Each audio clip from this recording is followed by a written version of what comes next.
impact, but it's just about pennies there. It's over. Fernando Cifuentes has found it.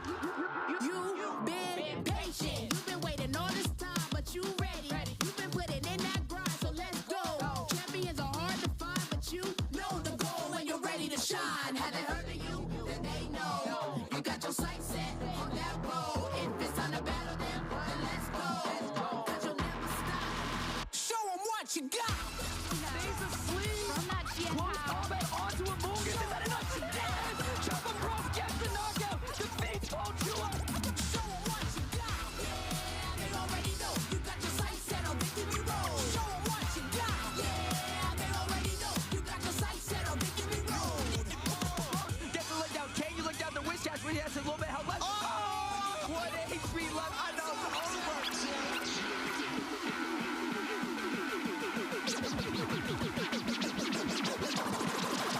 Show them what you got. Yeah, they already know. You got your sights set on victory road. Show them what you got. Yeah, they already know. You got your sights set on victory road. Put your hands up. A new day is upon us, and a new champion will be crowned. Buongiorno a tutti e benvenuti to the 2025 Pokemon Bologna Special Championships. Here for day 2. Believe it or not, we have had a jam-packed, action-filled day yesterday. So much going on. Guess what? We're here yet again for some more. I myself am Costa, joined by Jamie, Charlie, and Marcus. And yeah, it's been such a great event so far. Let's not forget, it is the final regional level tournament of this season. First impressions, straight over to yourself, Jamie. Yeah, I was very impressed by the level of play that we saw yesterday. We were able to feature, well, I was going to say, regional champions that in their own rights from previous regionals, world champion as well we got to feature. Just really, really solid games. And I think a good mixture of what we would expect coming into this tournament, like these are expected teams, and then we got some really cool picks. Like there was a Portman stream yesterday. Yeah, there was. That was really, really cool. The Portman really did make my day. But also we saw some real big upsets. You know, that last Swiss round that we commentated yesterday, Marcus Silva versus Matteo Ferrari, was actually Matteo Ferrari that came out on top. Marcus Silva, a multiple international champion. Just a changing of the guard, perhaps, right here in Bologna. Yeah, and that just shows how high the level of competition is here. Like having a player like Marco Silva being the #1 player in the rankings in Europe going into this tournament, not even making it to day 2. I mean, okay, arguably they were having maybe a little bit of fun with their Terapagos Miraidon composition, but still, like, that just goes to show like how high the level of competitiveness is down here in Bologna. Yeah, especially for the final event of the season, at least on the regional level. We still have a couple of more events coming up, but give us a bit of a preview. This has been I would say a fantastic season thus far, all the way through from Dortmund, bring it up to this week in Bologna, which of course will naturally lead into New Orleans, North America International. It's always just a little bit sad seeing all of that grey, but it just comes with so many great memories across the entire season. And we have to conclude it at some point. It is going to be today here in Bologna that we'll conclude over in Europe. But of course, we'll have the North American International over in New Orleans, which will lead into Anaheim, California for the World Championship. Can't believe it. Just a few months. Well, Dortmund was in September, and now this is the 1st of June today, by the way. Happy 1st of June, everybody. Happy new month. Yeah, what, 9 or so months, and it's gone by so quickly. I think that if you're measuring out your year in Pokemon events, it really does go fast. And what kind of questions is the Rapidash like? Quick fire. Costa, back to you. Okay, back to me indeed. Thank you. I don't know how to take that, but I will try my best. I guess we're talking a bit about the hype going into the qualifications and whatnot. I think it's a good way to reestablish the championship points and how does one go ahead and qualify. Of course, first placement will get 350 championship points, but the direct invitation as well. Yeah, of course, that is what a lot of our players here are after, collecting those championship points, qualifying for the World Championships. As, yeah, for this season, and we'll see how exactly it will shape out, but for the first time in a while, we'll go with a set number of players from each region And yeah, all of our players here, maybe some of them, they already feel quite secure regarding their invite, but then some others, they will really need to make a deep run here in day 2 of Bologna. But of course, it's not only championship points on the line, are there? You're so right, Marcus. It's not just those championship points, there's also those sweet, sweet, shiny booster packs available for trainers here at the Bologna Special Championships. And quite a few. If you didn't think that 72 was enough, then 108, that should see you right. Yeah. 100%. I mean, especially if you go ahead and you win it all, because you also get that direct invitation. But regardless, I think it's time for us to be able to recognize which trainers have been able to make it through to day 2. Of course, the results had been posted yesterday, but we do have this illustration where it goes ahead and shows us a bit of their current leaderboard status in the EU ranking system. Yeah, this is representing the position based on the amount of championship points they have acquired across the season. We can see Victor Medina there, number 2 in Europe. Of course, we lost our number 1 seed, Marco Silva, yesterday, failing to reach that all-important winning in. But we got the number 2, we got the number 3. Like, all these people on the screen should be feeling pretty comfortable until we get nearer that bottom right, because you want to feel secure in your invites. And if you've made it into day 2, then you've got a good amount of championship points. So I wouldn't be surprised, actually, if everyone that we see on this screen has actually managed to secure that invite because of the amount of championship points they'd have made by getting into day 2. What's really exciting is, you know, there are names that are ubiquitous in the Pokemon scene that we've all heard of over many years, Wolf Glick, Marcus Harmon, or formerly Stata. But then there are names who are really starting to establish themselves in the scene. Teati Masso on the previous slide. Top 4, I think, at EUIC. It was top 8, top 4 at EUIC this year. And here again in day 2, they are really running through the rankings. Lewis Markle on the previous slide as well. Ruben Gianzini there, a Bologna Special Championships champion last year. Could do it again. Yeah, and I think this slide is going to be so important going into today because, yeah, a lot of these players that we just saw there, they are just outside of that top 75. So, yeah, with a good run today, they might be able to sneak in there and still get their Worlds invite in the, yeah, pretty much last opportunity here in Europe at least. And then, of course, it's also always great to see some players like, for example, Leonardo Bononomi, who hasn't played a lot of events, but who is a player who's very, very established. And they might as well just go all the way, take first place here, and then it doesn't matter. Maybe you're currently ranked 1,975th in Europe, but if you win the Bologna championships today, then yeah, you will get that direct invitation to Worlds.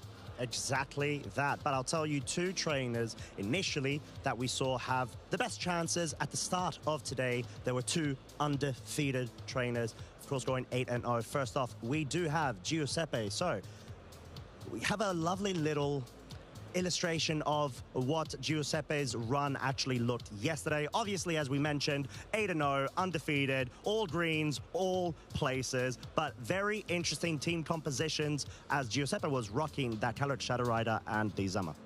So I wanna go ahead and say that, in my opinion, this was an absolute historic run. Not only because Giuseppe won every round, like that has been done before, and in fact we'll have another player at this event who also went undefeated yesterday. It's just how the math works out. But 7 out of Giuseppe's 8 opponents also made it into day 2. So usually, starting the day, yeah, you can expect to have maybe some opponents, I don't know, maybe they won't do as well, but Matteo, Giuseppe's first round opponent, they went 7-1. So Giuseppe was their only loss. And then the same thing happened also with Anthony. He also went 7-1. So yeah, it's just really, really like crazy to see how strong the schedule was, and Giuseppe not only having this really, really strong schedule, really strong opponents, but also defeating all of them. That is really, really, yeah, incredible to see. Yeah, and his team is something that I think we reasonably expected to see. The Shadow Rider and Zamazenta core.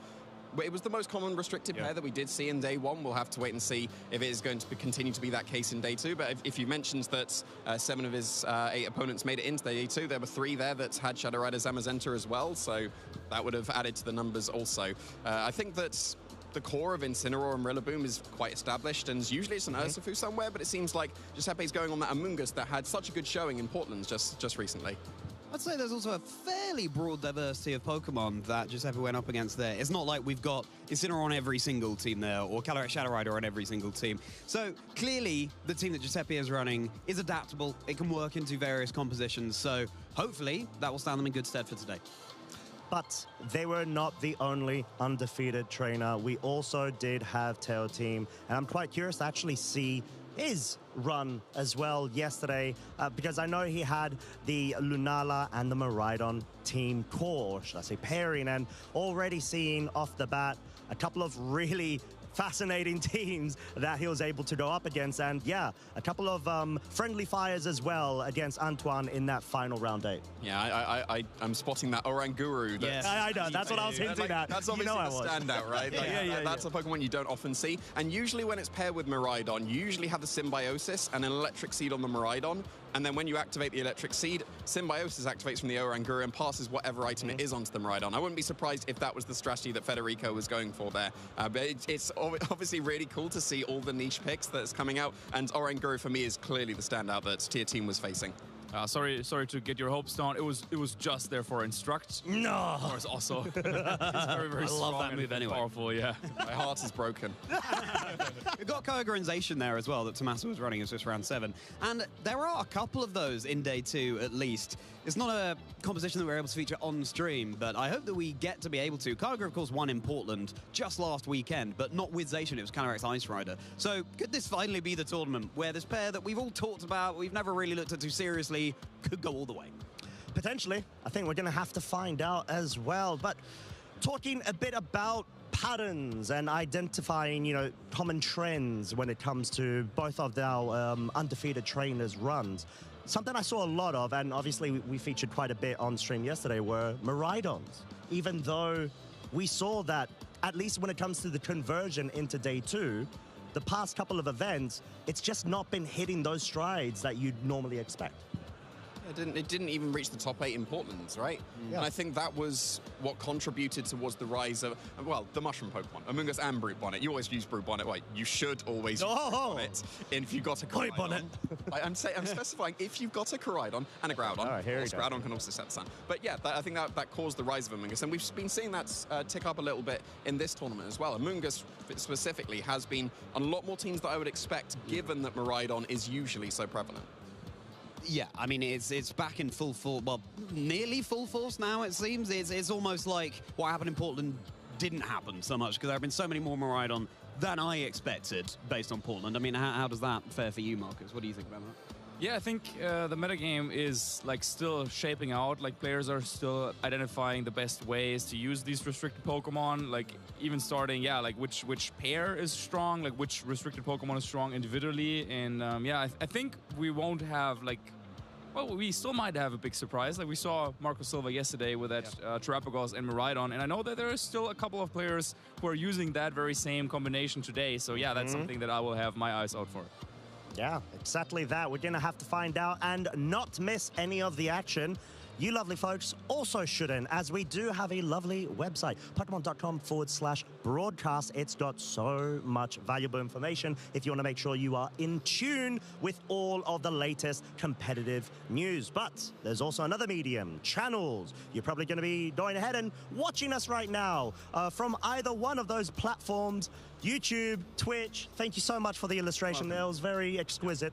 However, they're not the only ones. We have also got social media platforms. Of course, we want to utilize the hashtag #PlayPokemon. Make sure you go ahead, you get involved, show us any sorts of illustrations or highlights that you want to go ahead and, make sure and share the love for, because in the end of the day, the game that we play is a beautiful one, and being able to share it with like-minded people is equally beautiful. Spaghetti's going everywhere. I was going to say, cracking all what's over going on over I there? will be getting my little dustbuster out and hoovering up the set. Okay. I think we're ready for a break. I say break, what I mean is we're going to go immediately into the action. So make sure you are getting all of your refreshments, and we'll be back very shortly with the beginning of day 2. That growl was...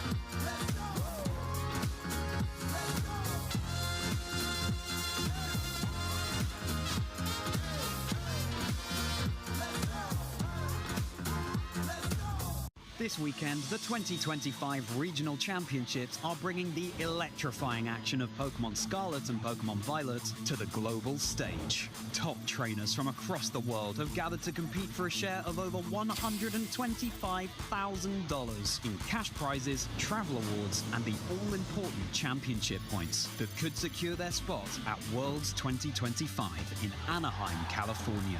The journey to the top is a true test of skill and strategy. This two-day event kicks off with Swiss rounds, where trainers face off in best-of-3 matches using an open team list format. In this format, each Pokemon's Terra type, ability, held item, and moves are fully visible to the opponent, making every decision crucial. To advance to Day 2, trainers need to rack up total match points to exceed the threshold for their division.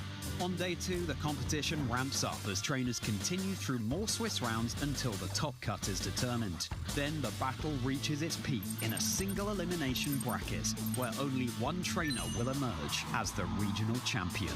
Who will etch their name into the history books this weekend, and who will punch their ticket to Worlds 2025 in Anaheim? Don't miss a minute of the action. Stay tuned all weekend long to watch the battles unfold live. To stay up to date on future Play Pokemon events, visit pokemon.com/play.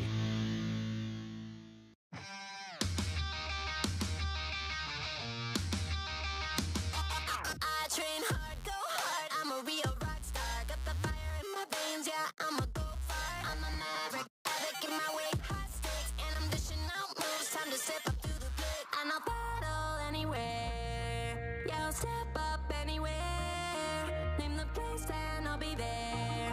Anytime, anywhere. And I'll battle anywhere. I'll step up anywhere.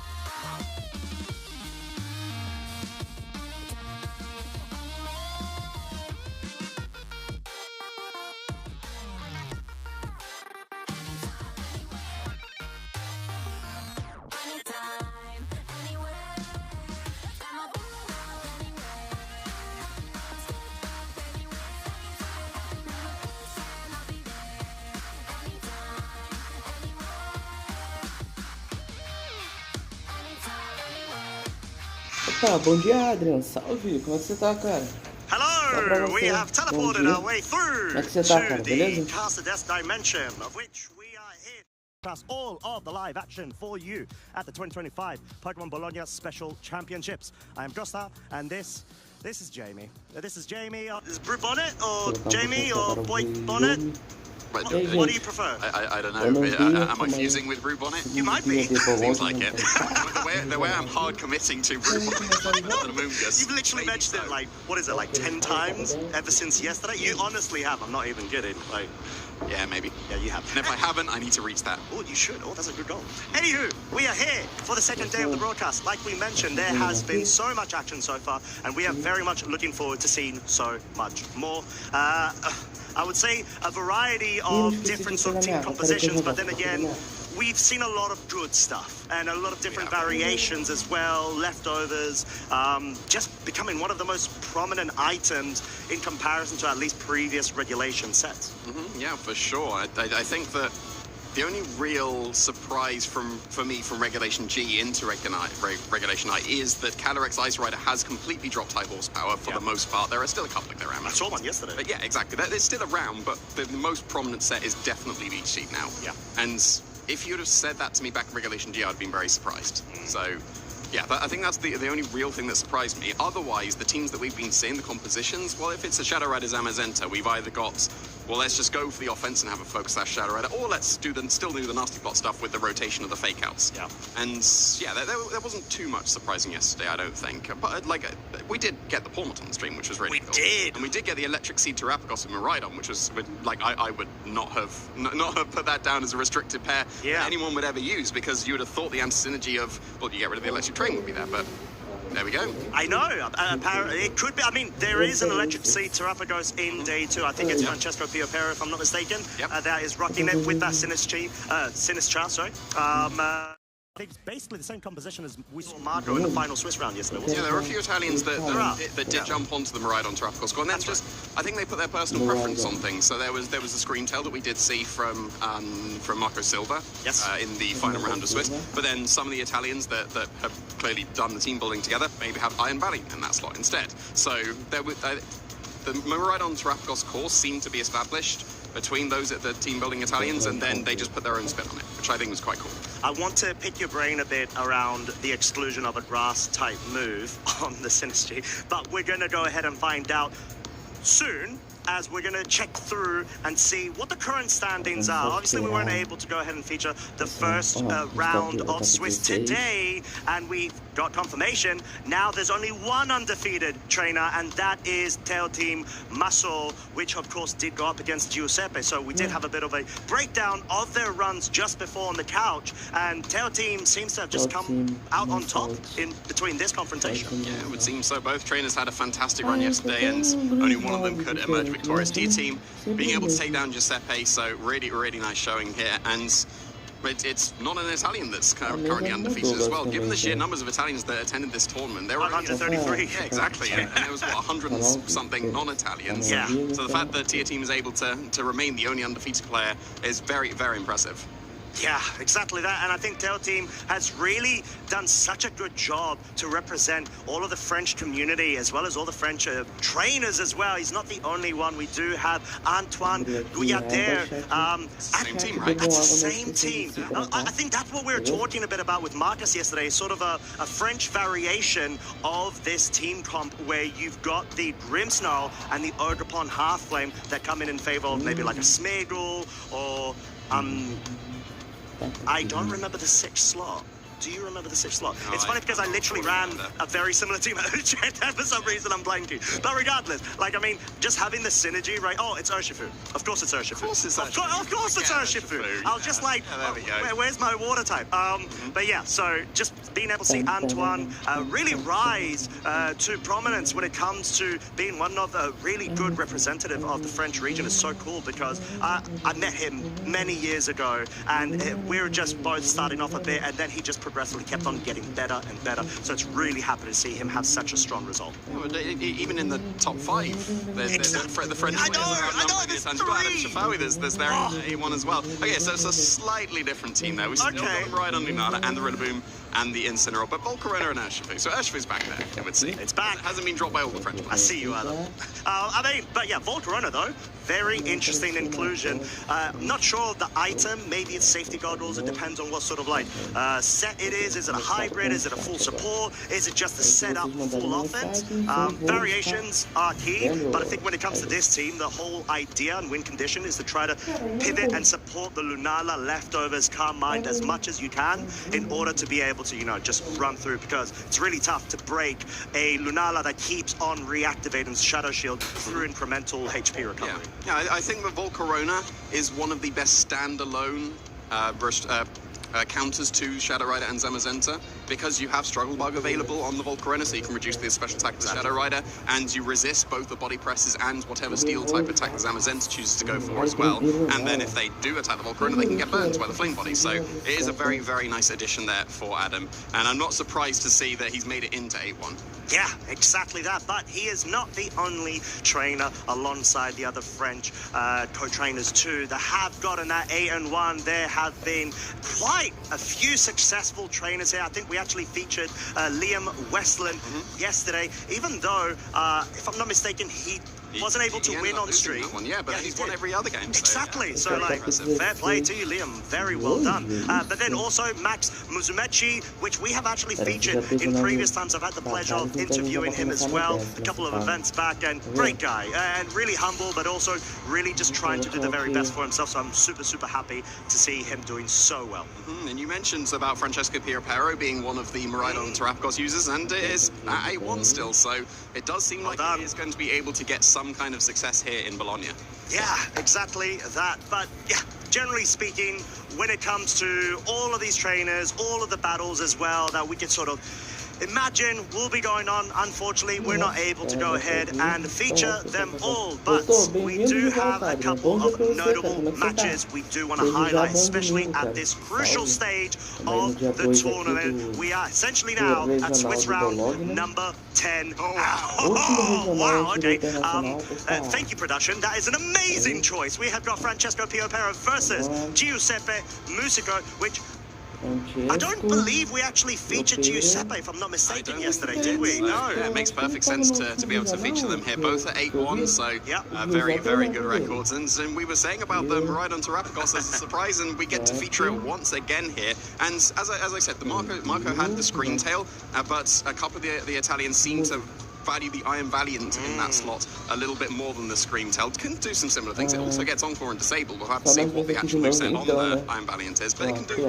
somewhat similar things. But it does have access to so many tools, and that's why it's so many. Truly so many. It's got, many. It's got like the 4-move syndrome, doesn't it? Yeah. Like, I'd even argue the 6-move syndrome, just because, like you said, there's 16-move syndrome. Oh, hey, calm down now. There's close combat as well if you want to go on the offensive, but then you don't necessarily have to go on the physical offensive. You could go on the special offensive as well. There's Moonblast, and you've got a variety of other options too. But going up against Giuseppe, who we did preview before, check out his play run. He's just on fire. Even though he did drop a game against the tail team, he is going to be one to really look out for. Yeah, and Liam's up against tier teams. That means he's been paired up, because tier team was 9-0 and Liam was 8-1, and that's always what you want to see, because that does actually end up helping your final standing by facing the higher ranking opponents. So nice for Liam there to be able to face down the, well, I say nice, but then you're facing down the undefeated player, so he's clearly got a hot streak going. So yeah, but Jamie, you've got to beat the best to beat the best. You do, yes. But yeah, then again, we've got Adam Shefawi, another one of our French representatives, versus Stefano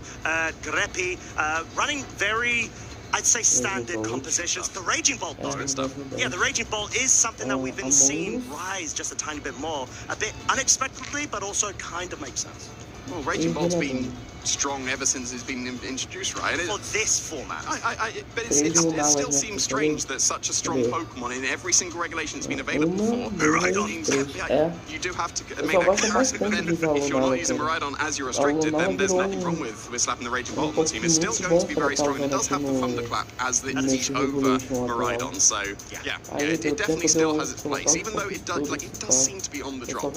Even though it should surely still be as strong as ever, right? I mean, right. Day one makes the most sense for it being so popular, and that's sort of what we saw as well yesterday. It's all about the day 2 conversion. Like even at Wallen, if I'm not mistaken, it was relatively high. It might have not gotten day 1 #1 spot, but it was still there. It's just the fact that you've got so many trainers going ahead and prepping just for it. But you'd argue, how can you prep for a Maridon? We've seen Rhydon, Aero Fairies, and, with the Lightning Rod and whatnot. There are different ways and niche picks for you to be able to do it to sort of contain the overwhelming damage output it's capable of. But it's all about, I'd say, the rest of your team composition, like the Rillabooms. That's why they're so popular too. They're a good way to be able to at least hinder the damage output of the Maridon by stealing its terrain away. Yeah, if you're looking for, I built like 4 or 5 Pokemon on my team, and I need an extra thing against Maridon, then Rillaboom is perfectly viable to be put onto your team. So yeah, we'll have to see if that is going to be helpful for Giuseppe here, as he is on the left there, facing down Francesco, who is going to be on the right. Yeah, and what a battle. I think this is going to be one for the ages. Great way for us to be able to start off the day with an all-Italian battle between both of these trainers. Francesco Piopero, of course, coming off an incredibly strong EUIC finish. And if I'm not mistaken, he was rocking the Heatran Terrapagos back in the previous regulation. Yeah, so still sticking with that Terrapagos, going for the Carmines, but I was going to say a little bit of a change. It's a huge change for this team. Tiny bit. So, I guess if the Iron Valiant still has Encore disabled, then it's similar to the Screen Tail that was on that team as well.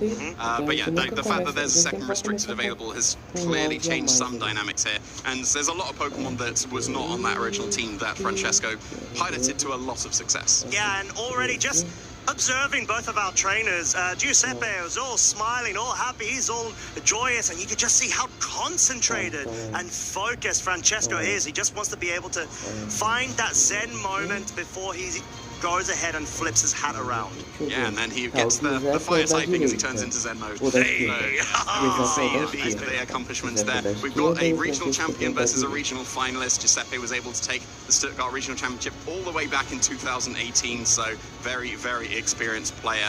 A little bit of newer accomplishments from Francesco, but has really been emerging as one of the players to watch in Europe as of these recent seasons. Truly, not even of Italy, of Europe, because he is so consistent. He did just make Stuttgart Regional Finals, where he wasn't able to beat Eden Bachelor, who was the eventual winner, but it was such a tantalizingly close set. He was that close to be able to do it. Clearly out for more right now. Oh, and he has had one of my favorite moments on stream ever with his ash. That's what I was saying. That was just one of the best moments we've been able to capture on stream. And he's wearing that cap. Come on, Francesco, you can do it again. He's locked in, yeah. He does seem like he is locked in here for sure. So yeah, very, very accomplished players coming from both of these. One player, as we're about to see, with a very, very good stuff team against the slightly more niche pick from Francesco. But as we can see, Giuseppe running that Cataract Shadow Rider and Zamazenta, the most common call that we saw yesterday, and it seems like it's for good reason. Yeah, exactly that. But it doesn't have the focus sash. Sometimes there's a variance between the sets on the Cataract Shadow Rider or not. Life Orb seems to be the key here. You got the nasty plot for you to go and unleash ridiculous amounts of damage as long as you're able to pivot yourself. Maybe utilize the anchor support of the Insin, Amoongus, and the Rillaboom. But then the Raging Bolt, Magnet, boosted, electric type moves. This could be a big threat, especially because it's Terra Electric, and it might actually try to pick up some very cheeky damage calcs that not a lot of trainers may be, I would say, familiar with in the current format.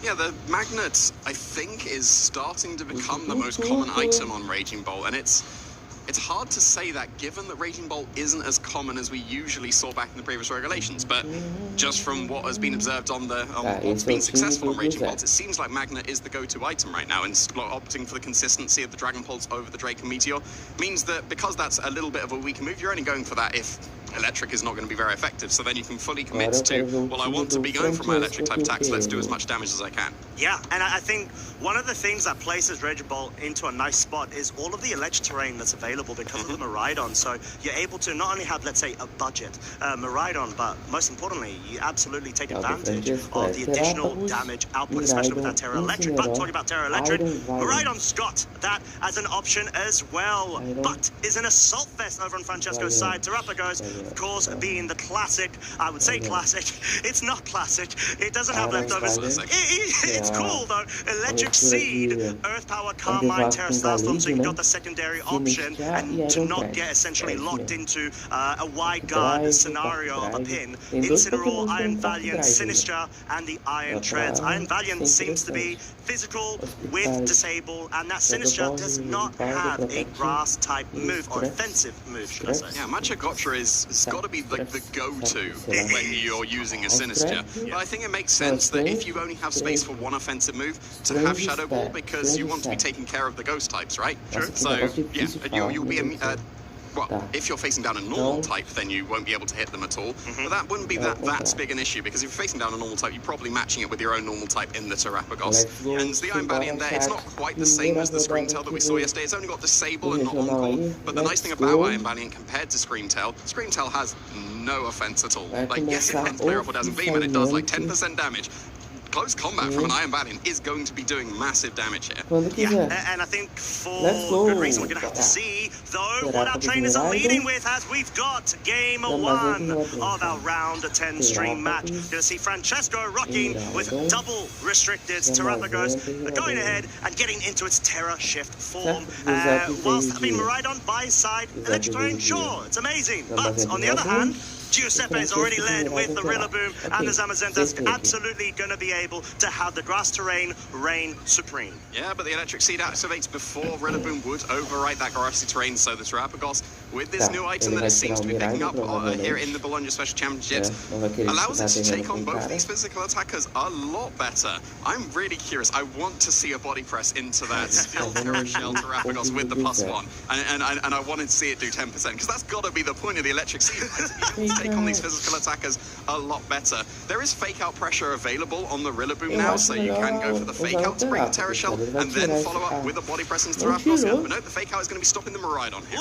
And interestingly enough, Miraidon has not switched out. Body press focus as well as the fake out means Miraidon's going to take so much damage, but Francesco is sort of willing to make that trade in order to say, right, I can have the Terrapagos go for a Calm Mind setup here, or at least get some sort of damage dealt via the Volt Switch and getting the pivot action going. Yeah, and we saw the information there. The Miraidon flinched and then the Zamazenta went for the body press. The Miraidon should be speedier here than the opposing Zamazenta, which would allow it to go for a Volt Switch to be able to get on out of there and avoid a KO from the body press.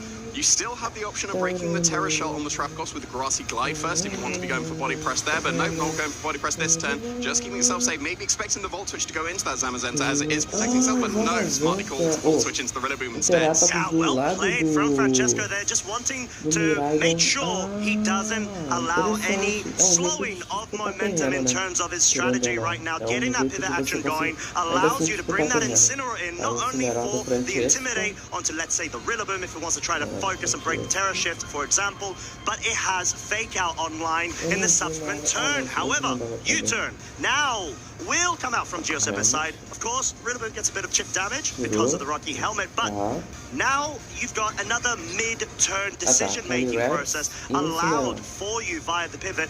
Most likely bringing that Calyrex Shadow in. Yeah, and if we see a body press go into either slot here, that should, well, I was going to say that should be good damage, but no, the Terra Shell is still available on the Terrapagos, so it would only be good damage and a KO if it was a body press into that Incineroar slot. It seems like at the moment Giuseppe has been focusing fire into the non-Terrapagos so that maybe he can just deal with it in the future. And there's a second Calm Mind as well from the Terrapagos, but yeah, of course the Zamazenta protected on this turn, so it wasn't able to get any damage into that Incineroar, so actually managed to get in very, very free here, and you're facing down the Calyrex with your Incineroar, which is exactly what you want. Maybe not facing down the Zamazenta, but did just protect and would be prone to fake out, and it is fake outable. How many times can I say that across this weekend? And yeah, the Terrapagos is obviously in a fantastic position against this opposing Calyrex. The only issue is that if you want to be hitting that Calyrex for good damage, yeah, you got Earth Power, it's not going to be that great. You want to be going for Terra Stellar Starstorm, but then you facing down the Zamazenta, and that could easily go for Wide Guard. So maybe you focus on the Zamazenta with Earth Power, because it's just gone for Protect. You could easily just go for Fake Out into Zamazenta, follow up with an Earth Power, and +2, that might be getting close to the KO. It would definitely KO if the Terrapagos did commit to its Terrestrialization. Without the Terrestrialization, that would be very close, though. Oh, we're going to have to find out as the first Terrestrialization is going to be revealed. Most likely going to be the Terrapagos. No, it's not. You're not wanting to go for it, but it could be, you're right.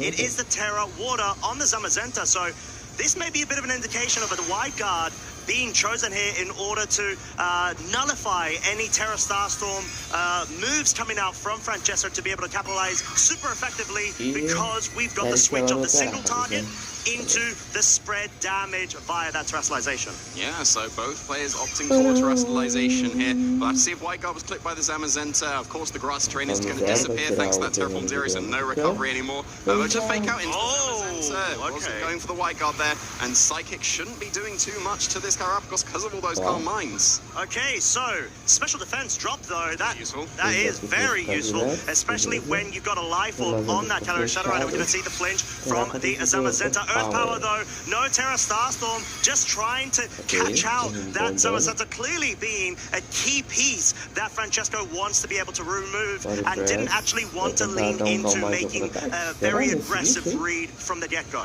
That would have been so close if that would have KO'd if the Zamazenta didn't go for Terrestrialization, but then it does leave it very healthy here down in the yellow by going for that Terrestrialization. Obviously, it seems strange going for Terra in front of Terrapagos, because then it turns the Terra Starstorm super effective, but able to call the fact that Fake Out and Earth Power was going to be the moves of choice for Francesco. So very, very nicely done there, use of the Terrestrialization for Giuseppe. Now you got the option of going for Body Press into either Pokemon. Incineroar would obviously be KO, there's no Terrestrialization available for it anymore, and that Special Defense drop means that it would actually do some more damage with the Psychic, but no, Astral Barrage has been chosen instead. Yeah, has been chosen, just wants to make sure it can get any sort of damage onto to the Incineroar, maybe put it within range of being picked off for a guarantee with the body press, anticipating the Terrapagos on the defensive, but no, the heavy slam, maybe anticipating a switch in here. We will see the Rocky helmet chip damage being dealt as recoil. Earth power, though, going into the Zamazenta. Is it enough? It is from that range, thanks to the additional power-up of this +2 calm-minded Terrapagos. Yeah, taking care of the Zamazenta there very, very nicely, and the Incineroar's got away with it. It's just got to go for a knockoff.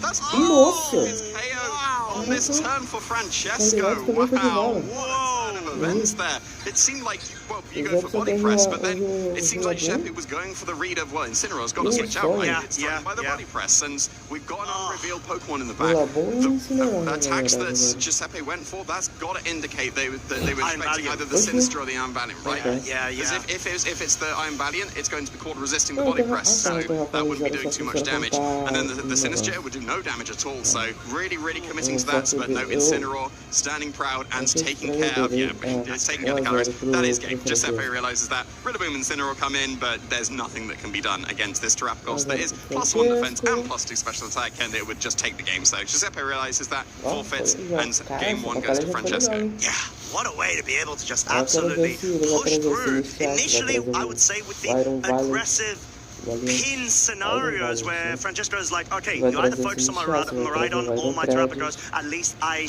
capitalize off of getting a very useful move off of at least one of my restricteds. Just absolutely lent in to the Calm Mind setups and just focusing on the Zamazenta, not wanting to play around with any sort of reads. So trying to stay true in terms of the direct path for success. Giuseppe, though, tried to go a bit risky. Do you feel that was a case that Giuseppe felt like it was like the most appropriate thing to do? Like, what was his reasonings in anticipation? Just like the defensive switch up from Francesco. Is that it?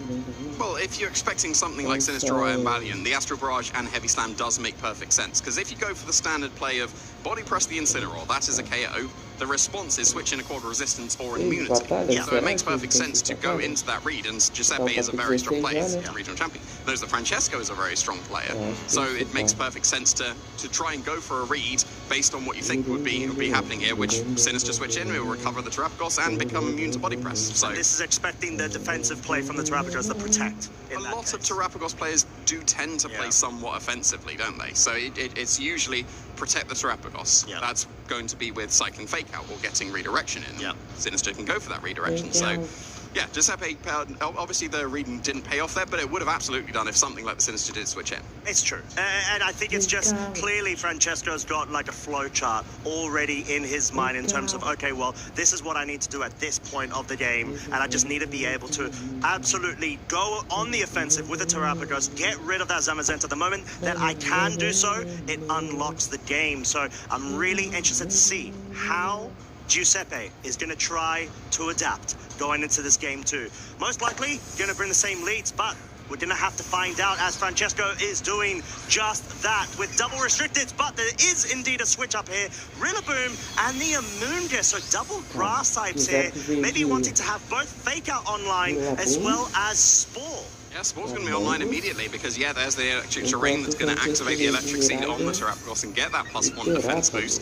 But then here's the Rillaboom with its Grassy Surge that's going to overwrite that immediately. And now, both Pokemon are sporeable, and I'm inventing all these words. So now with the Miraidon and the Terrapagos, both of them can be spored, and the only way to stop that now would be switching in the Sinister immediately. But if you switch in the Sinister in the slot that was not being spored, well then suddenly that's going to lose a whole load of momentum. So I do like this adaptation from Giuseppe, being able to really, really threaten down just stopping Francesco in his tracks. Yeah, and I think something that we're very used to seeing as Terrapagos having the substitute, which this set definitely does not. It's not being able to capitalize off of avoiding the spores because naturally thinking, okay, well, I've got Electric Terrain via the Miraidon. Why would I need that? Yeah, exactly. So, yeah, really nice adaptation for Giuseppe here. You've got to expect the Caloric Shadow Rider and the Zamazenta should be waiting in the back. So, going to be dealing with the Pokemon in the future. And speaking of the future, the Miraidon, it is going to be switching out here. That's the slot that the Sinister comes into. Okay. So, was it the Terrapagos that was scored? Oh, we're going to have to find out. I think this is a 50-50 if Francesco's going to be able to get that slot correct. U-turn, targeting down the Sinister. And, yeah, most crucially, being able to get that bit of action going. And we could actually see Giuseppe has double restrictors in the back. Makes a lot of sense to make sure that you're able to essentially set up the board for either one of these threats to be able to focus down. Zamazenta is such a crucial piece for Giuseppe's strategy, not wanting to bring it out just yet because the Calyrex Shadow Rider is going to be able to directly threaten that Sinister, as Carmine has now been set up. But the Spore, where is it going? Is it going to go into the Terrapagos or the Sinister? Oh, it goes for the Terrapagos. Well played from Giuseppe. Yeah, this is a much better start for Giuseppe now. The sash was broken on the Sinister, so it is completely open to this Astral Barrage that could be coming out. You did get the Calm Mind on the Terrapagos, so it is going to be taking on the Calyrex a lot better. But this is a very, very good opportunity for the Calyrex if it wants to go for the nasty plots as well, so that it can bypass the special defense boost that's come out from the Terrapagos. The only issue it has to contend with is that the Sinister does carry Shadow Ball over the much more common Matcha Gotcha. So you do need to consider something like Rage Powder if you are going for nasty plot. You don't need to Rage Powder at all if you're going for the Astral Barrage, because that would threaten the KO on the Sinister. But if you do want to start setting up, you got to consider something like the Rage Powder to keep that Calyrex safe. But actually, no, it wouldn't even make a difference. Sinister's a grass type, so it wouldn't make any difference at all. So surely there's not going to be an opportunity to go for the nasty plot here, because the Shadow Ball is really threatening down this Calyrex. Oh, but the Sinister, I think this is going to be an Incineroar switch in here in anticipation of no. Oh no, it's a Miraidon actually. So I guess it makes sense. You've got the Assault Vest is going to be able to sponge up that damage a bit more if we do see Giuseppe go on the offensive. It is Life Orb, let's not forget. And the Amoonguss actually switches out. It's going to most likely be for the Zamazenta, because you want to be able to have that immediate pressure available to threaten down the Terrapagos. You want to deal as much damage as you can now that it is in the sleep. What a nasty play right there. +2 in special attack. And Giuseppe's right. Okay, I see your Assault Vest. I raise you a nasty plot, though. Yeah, very nicely done there from Giuseppe. That was the Calyrex completely open to the Shadow Ball, but correctly predicting the Sinister did want to switch out. It makes sense to switch in your Assault Vest Pokemon in the face of an Astral Barrage, because it would have been able to sponge it up quite nicely. But yeah, getting that free nasty plot, very nice. And it's now +2 against the +1 special defense of the Terrapagos. So would something like a Psychic and a Body Press be able to KO that Terrapagos? It would be quite close because of that Electric Seed. You've also got to contend with the fact that because this is an Assault Vest Miraidon, it's allowed the Text Lock Snarl. So you've got to be worried about the Snarl coming out into the Calyrex, so you could consider White Guard to be able to stop that and allow that Calyrex to just go on the offensive completely uncontested. Oh, but no White Guard. Psychic is going to be breaking the Terra Shell. Clearly Giuseppe trying to focus down on the Terrapagos, and now that it can still not move as of yet. There's so much, just showing why Nasty Plot with a Life Orb is so powerful. Volt Switch, targeting down the Zamazenta, dealing about 35-ish%, but gonna get that Sinister back online in, and naturally, we know Sinister's ability, Hospitality. It's gonna recover Terrapagos' health back. Is it enough though at that range? Not gonna go full. No, I don't think it, yeah, definitely does and not, but at least maybe there's a way because of the Electric Seed for it to survive, and it does, showing the value of the item. Yeah, but now we're just in a position where what is stopping Astral Barrage and Body Press? So you can go for that completely uncontested. Yeah. There's no punish whatsoever that Francesco can do. They can maybe some defensive switching, but what's a defensive switch in the face of a +2 Astral Barrage? There's not. The Terrafire on the Sinister as an option? Terrafire on the Sinister, yeah, but that won't save it, right? If it's Focus Sash, then it shouldn't have been that much invested into its special defense. It might have gone for maybe max HP and max special attack to make use of the Shadow Ball, but yeah, this is a fantastic position for Giuseppe.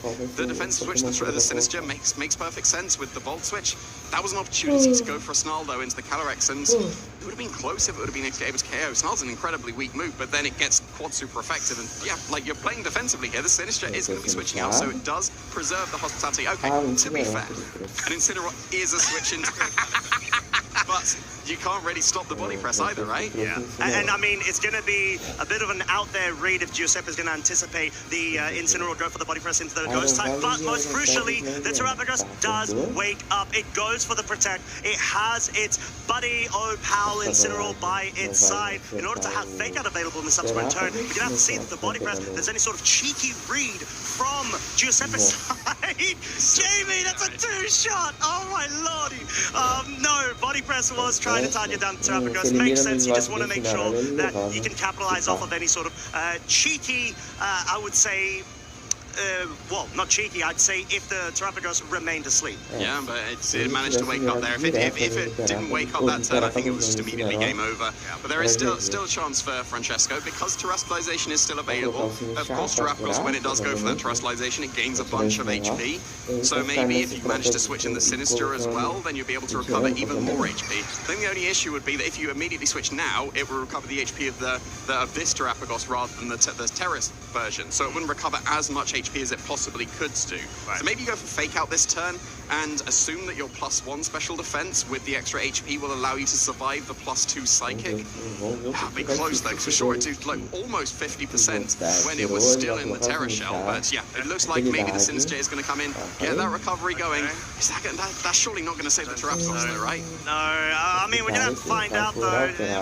But it's going to be extremely impressive if somehow it does. Although, naturally, as we were hypothesizing just now, James, I was going to call you James there. Jesse then. Hey, get it. We do have the Terrastella Starstorm form, should I say, of the Terrapagos. It will get rid of the electric terrain. Is it enough, though, to survive? It has a lot more HP to boot. Astral Barrage, of course, will try to play it safe, make sure that the Incineroar either gets knocked out or the Sinistras comes back in. Of course, now bringing it out to +3 of special attack, but the body press, can it clinch this KO and get Giuseppe back into this set with a game to win? Body press. Oh, it actually does survive. So somehow Francesco's able to take advantage of that. Go for the Earth Power. There is no Terra on the Zamazenta. It does go down. Yeah, so very, very impressive survivals there. That's twice that the Electric Seed has absolutely come into play to allow this Terrapagos to survive. Very impressive. Body press would normally just be picking up the KOs easily. But yeah, really, really nice adaptation there with the Electric Seed in this team building, because Terrapagos is still on the field against all of the odds. And yes, you've taken care of the Zamazenta, but now with the Rillaboom joining the field, and it is Miraidon, so you're going to get that grassy terrain. You just threaten the Fake Out into Miraidon and Psychic into the Terrapagos. You might even just threaten the, well, I was going to say the Grassy Glide, but then that Electric Seed has impressed me so far. I wouldn't be surprised if it even survives the Grassy Glide. So with +3 special attack, and Life Orb. And Life Orb. I'm just wondering if the Miraidon with an Assault Vest can survive the Astral Barrage. That's got to be super close as well. I think the overall safest play would just be to go for Fake Out into Miraidon and Psychic into the Terrapagos, because there's no punish to it. If the Terrapagos goes for Protect, then cool, you get a little bit of Fake Out chip into the Miraidon, and then maybe that puts it into Astral Barrage range. We also don't know the speed interaction between the Terrapagos and the Rillaboom, because they are very, very similar speeds usually, and it just depends on the speed training. Would a Woodhammer be able to outspeed the Terrapagos, and then it wouldn't even matter. You'd just be able to go over Astral Barrage and Woodhammer, and then there wouldn't be anything to be done. But I don't think we've seen what the speed order of the Rillaboom and the Terrapagos is just yet. So maybe the U-turn went for the Calm Mind, potentially. Well, we're going to have to find out. Protect will make sure the Terrapagos recovers more HP. Fake Out, yeah, that's going to be the real question right now. Can this Calyrex Shadow Rider pull through Astral Barrage? It's the only move he needs to go for. Try to ensure he gets the maximum capital that he can. Will Miraidon be felled? No! Assault Vest! Wow, it definitely could be a Snarl in return. Will it? No, it's the Draco Meteor trying to target it down for maximum damage. It actually misses the KO, and I'm not even sure if the Snarl actually would have been the better choice here. Yeah, well, that would have been quite super effective, but then Draco Meteor's still got to be stronger, right? Because the Snarl would have been spread damage and then quadrupled. Yeah. I don't think that matches the 50% boost on the Draco Meteor, but I think that the very key thing here is that the grassy terrain put that Calyrex out of one more Life Orb KO, because it takes 17 damage here, and it's now back up to 22, so yeah, you get to launch off another attack while still surviving this turn. And you've got the choice again. Do you go for Astral Barrage to KO the Miraidon, or do you go for the Psychic to KO the Terrapagos? I think it depends on how confident Giuseppe would be that the Rillaboom could outspeed the opposing Terrapagos. So, because if it does, like I've said, Astral Barrage KOs the Miraidon, Woodhammer KOs the Terrapagos. Even from this range, the Electric Seed won't save it from Woodhammer. So, we'll have to see what the speeder interactions are going to be between both of these. But Incineroar switching in, that's surely still not going to allow the Terrapagos to survive Woodhammer, right? Well, we say that, but then again, this Terrapagos has survived some pretty big, crucial hits thus far from a body press Zamazenta that you definitely would have expected it being able to do so. Astral Barrage, talking about attacks that you wouldn't expect to pick up the KO. This Astral Barrage absolutely cleans house onto this Incineroar. Was at +3, now at +4 of special attack, even with the life orb bolstered. And yeah, at this point, like you said, Jamie, the Rillaboom is going to be able to outspeed. It does. It's faster. Can it pick up the KO? It doesn't pick up the KO. It survives on a slither of health. Terra Starstorm will be coming out. Double target, both into the Calyrex as well as the Rillaboom. Can it pick up the Rillaboom? Definitely not, but most importantly, the Calyrex is definitely out, leaving the Amoonguss and Rillaboom in electric terrain as Miraidon comes back in. I'm so impressed by this electric seed. I was skeptical. Like when you told me the pairing of Miraidon and Terrapagos, I was so skeptical. Look how much this electric seed has put in for the Terrapagos. It survived 2 body presses from the Zamazenta. He was able to recover back with all that hospitality, and then was still able to survive that Woods Hammer. Woods Hammer's such a strong attack. Yes, it was intimidated, but that's still so strong. And now I'm not even sure if Woods Hammer out of terrain is able to clear this Terrapagos. You still got the Amoonguss facing down both of these Pokemon ends, which surely if the Woods Hammer and then the Pollen Puff would go into the Terrapagos, that would be enough to KO. But I think that Giuseppe still has enough purely because the Rillaboom is able to outspeed the Terrapagos, and because there's no more recovery, the recovery is for sure gone now because the electric terrain's on the field. And I think that Giuseppe probably still has enough in the tank here. Okay, Dracometa needs to pick up the KO here from Francesco's side. It does not on the Amoonguss, and it's going to be able to survive. And Miraidon, most importantly, is going to be a -2 of its special attack. Woodhammer clearly being the focus on the Terrapagos, as we saw the speed and interactions in the previous turn. Pollen Puff. Very nice play from Giuseppe. Wants to make sure the Rillaboom either gets outside of range of a Dracometeor or recovers any Dracometeor focus into its slot. Yeah, and based on that damage that the Amoonguss took from the Dracometeor, a -2 will still get it if it does about the same amount of damage. No double here. So is the Rillaboom able to KO this Terrapagos? It's been so impressive with its defenses. Not going to KO the Amoonguss this turn with Dracometeor. Very smart protect there. Oh, but there was Electro. Oh, okay. Going for the crit, most likely. We're going to have to see if it's going to be able to... what is that, 24 hit points, I think? But yeah, Woodhammer, most crucial. There we go. He can pick up the KO this time round. Even with the grass terrain no longer being on the field, which is, impressive for this Rillaboom against such a bulky Terrapagos as we've seen. But I don't see a scenario where Francesco's going to be able to navigate around a 2 versus 1 against so much sustainability in both the Amoonguss and that Rillaboom. Yeah, the Miraidon's already -2 as well because of that earlier Dracometeor, and it will be able to pick up the KO on this. No! Okay, very well trained Amoonguss. Look at all these survivors.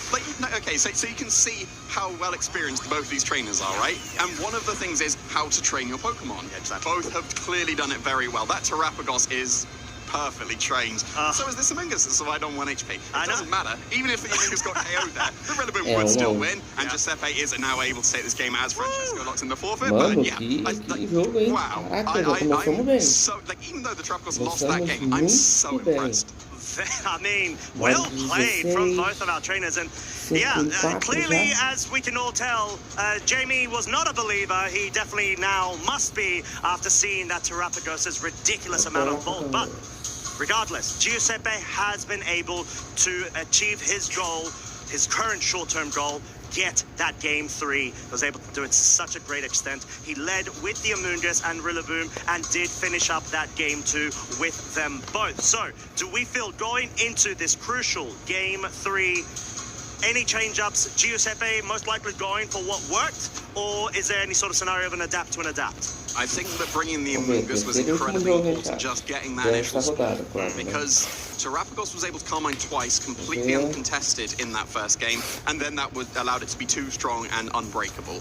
Just getting 1 Carmines, we saw that even with a Psychic from the nasty plot after the master plot of the Calyrex, that was doing really good damage, and that was a really crucial turn as well, right? Sinister, if it went for Shadow Ball, I think that was just game over immediately, but it makes perfect sense to switch out the Sinister when Astral Barrage is so obvious. Giuseppe going that 1 step further, but we saw in both games, Giuseppe was willing to make those reads. Heavy Slam and Astral Barrage into the Incineroar that didn't switch. He was willing to make those reads. It didn't work, and yet he was still willing to make the read after a failed one in the first game that was so punishing, because again, that +2 was incredibly important on the Calyrex. Yeah, so the question is, will Francesco be able to try to maybe switch things up? Do you feel like there's any room indeed for like an Iron Valiant or an Iron Treads? Because part of me is thinking maybe Treads.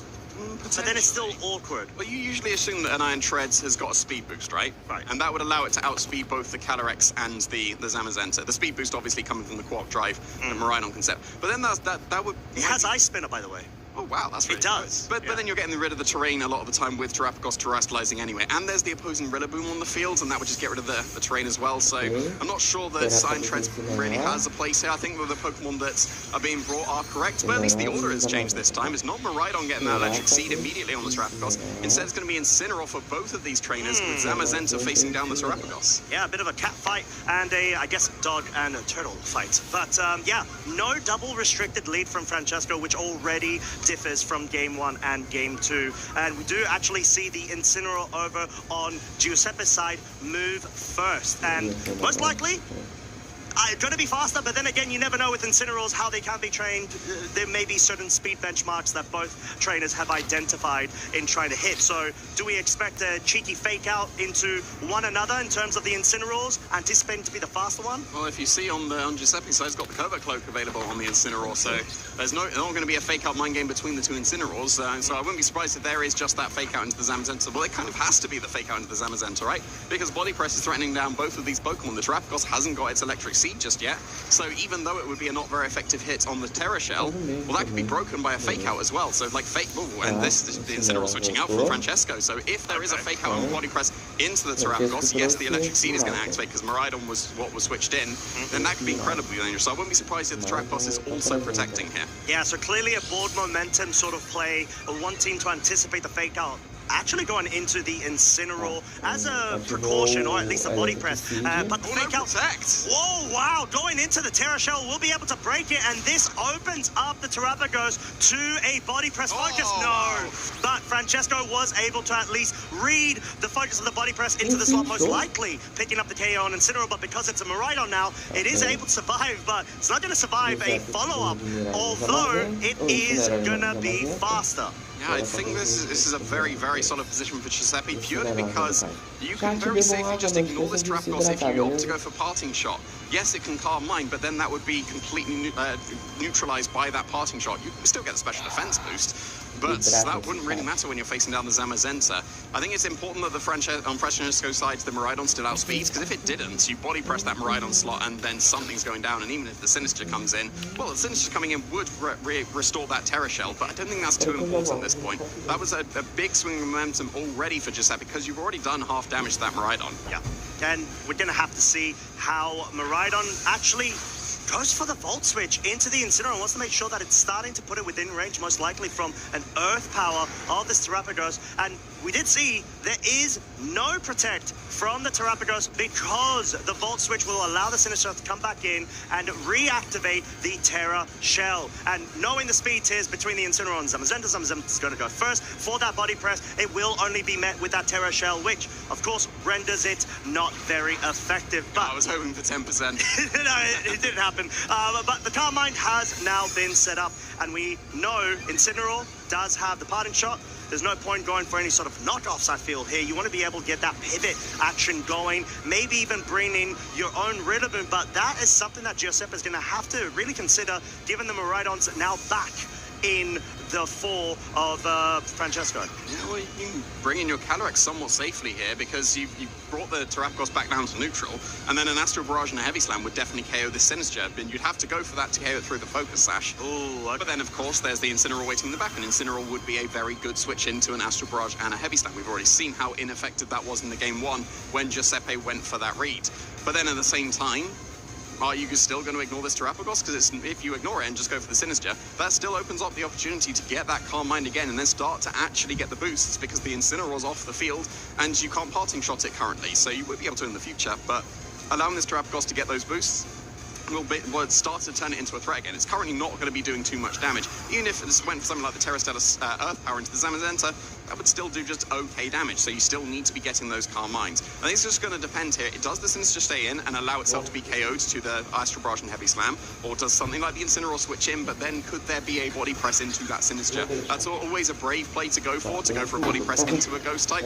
But Giuseppe's been willing to make those reads, and if he went for that, then it would backfire completely because the Sinister stayed on the field. Yeah, and the Terrapagos has gone for its stellar form. It wants to go on the offensive, or at least be able to have that additional HP pool to be able to rely on, especially when met against this Zamazenta on the other side of the field. But no terrain anymore. Astral Barrage, no Nasty Plot, which is what we had seen in the previous game from Giuseppe. It's just going to be focusing and actually bringing the Sinister down to its focus sash.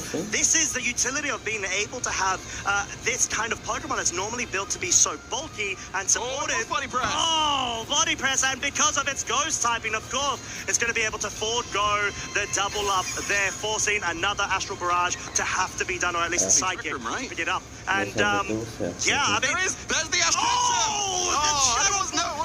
It's the Shadow Ball. Yeah, there's no redirection. It's actually been picked off completely. Francesco going and striking true. The real crucial part there was the Zamazenta not respecting the Sinistrai enough to be able to pick it off before it goes for the Shadow Ball. Yeah, but it makes perfect sense to go for the body press, right? Because Incineroar would be a perfect switch into Astral Barrage and Heavy Slam. But yeah, Giuseppe, like we said, is willing to make those plays. But because Francesco has been playing him for this best of 3 now, able to get that call perfectly, expecting Giuseppe to make the read and catching that Calyrex with the Shadow Ball. And that's freed up Francesco so much. The Calm Mind was on the Terrapagos again. It's now at +1 and will be able to threaten some reasonable damage. And at this point, you've still got the Sinister around. You can preserve it if you want to and switch into the Incineroar. And you've got to consider another body press into the Ghost-type Sinister now. But that didn't work out last time, and we'll have to see what's going to happen with the Zamazenta. Because do you Heavy Slam to KO the Sinister, or do you body press to KO the Incineroar? And that was the play last turn that Giuseppe didn't end up getting correct. Yeah, this may be a bit of an indication of the play that Giuseppe's gone for. A bit more on the defensive, brings in... Did it again! Oh, no!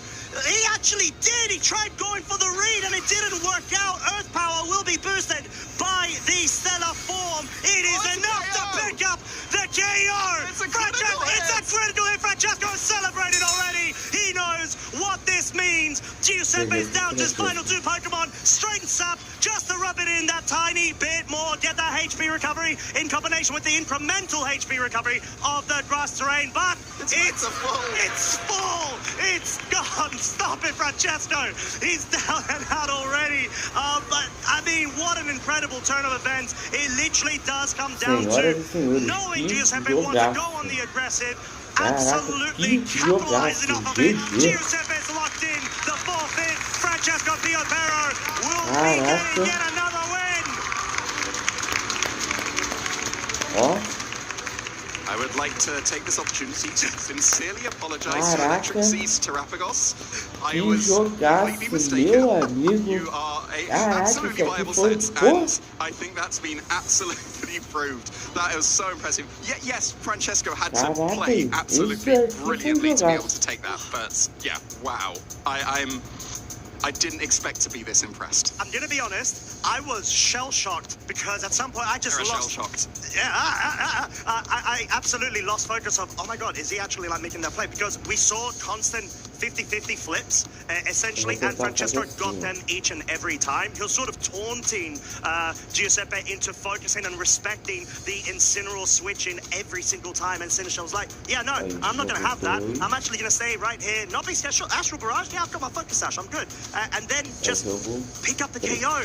And then we're sort of deliberating, Jamie, okay, well, where's your matcha gotcha? It's like, well, I gotcha with the Shadow Ball, didn't I? And yeah, absolutely did. Yeah, that was fantastic play. Like, Giuseppe didn't get it correct, but it makes sense. The plays he was going for make sense, and because of the predictions, Francesco's able to predict the predicts. It looked strange going for body press into a Ghost. twice. But it makes sense, because Incineroar switching in on the heavy slam, which would be able to pick up the KO on the Sinister, it makes sense. But because Francesco is such a solid player as well, he was able to get that read above the reads, and that's one of the signs of a truly strong player. If you can just make see the basic play of, well, Astral Barrage and heavy slam will KO. Well, the step on top of that is when Incineroar will switch in, and then the step on top of that is to stay in with your Sinister, and we saw Francesco pull that off perfectly. That's the Shadow Ball KO into the Calyrex, absolutely beautiful. Yeah, what a way to kick off our first match of the day. We see the Zamazenta being felled there. Francesco having so much momentum in that game one, picking off the Calyrex Shadow Rider, and then game two, Giuseppe on the rise with nasty plot, absolutely playing aggressive, saying, you know what, Francesco, hold my plot, I am going all out. Draco Media wasn't enough to be able to pick up the KO, and that allowed Giuseppe more room to get into that game three because of that win. Yeah, very, very nicely done.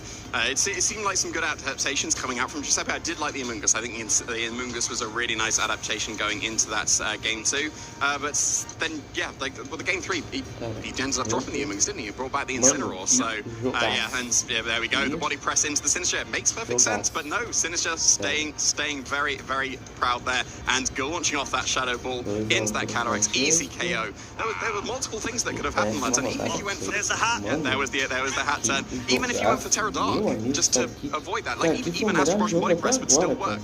Yes, you could have taken a super effective Terra Starstorm, but then you'd have avoided the Shadow Ball KO. So yeah, very, very nicely done by the Sinister there. Yeah. And yeah, the Terrapagos was just so good in that game. Something I wanted to call out that we saw in the replay there, Jamie. Do you think the +1 Stellar form Earth Power into the Zamazenta in that game three was enough, with or without the critical hit? It would not have been enough, because we saw in the first game, I believe, the Terra Water on the Zamazenta, it took 50%.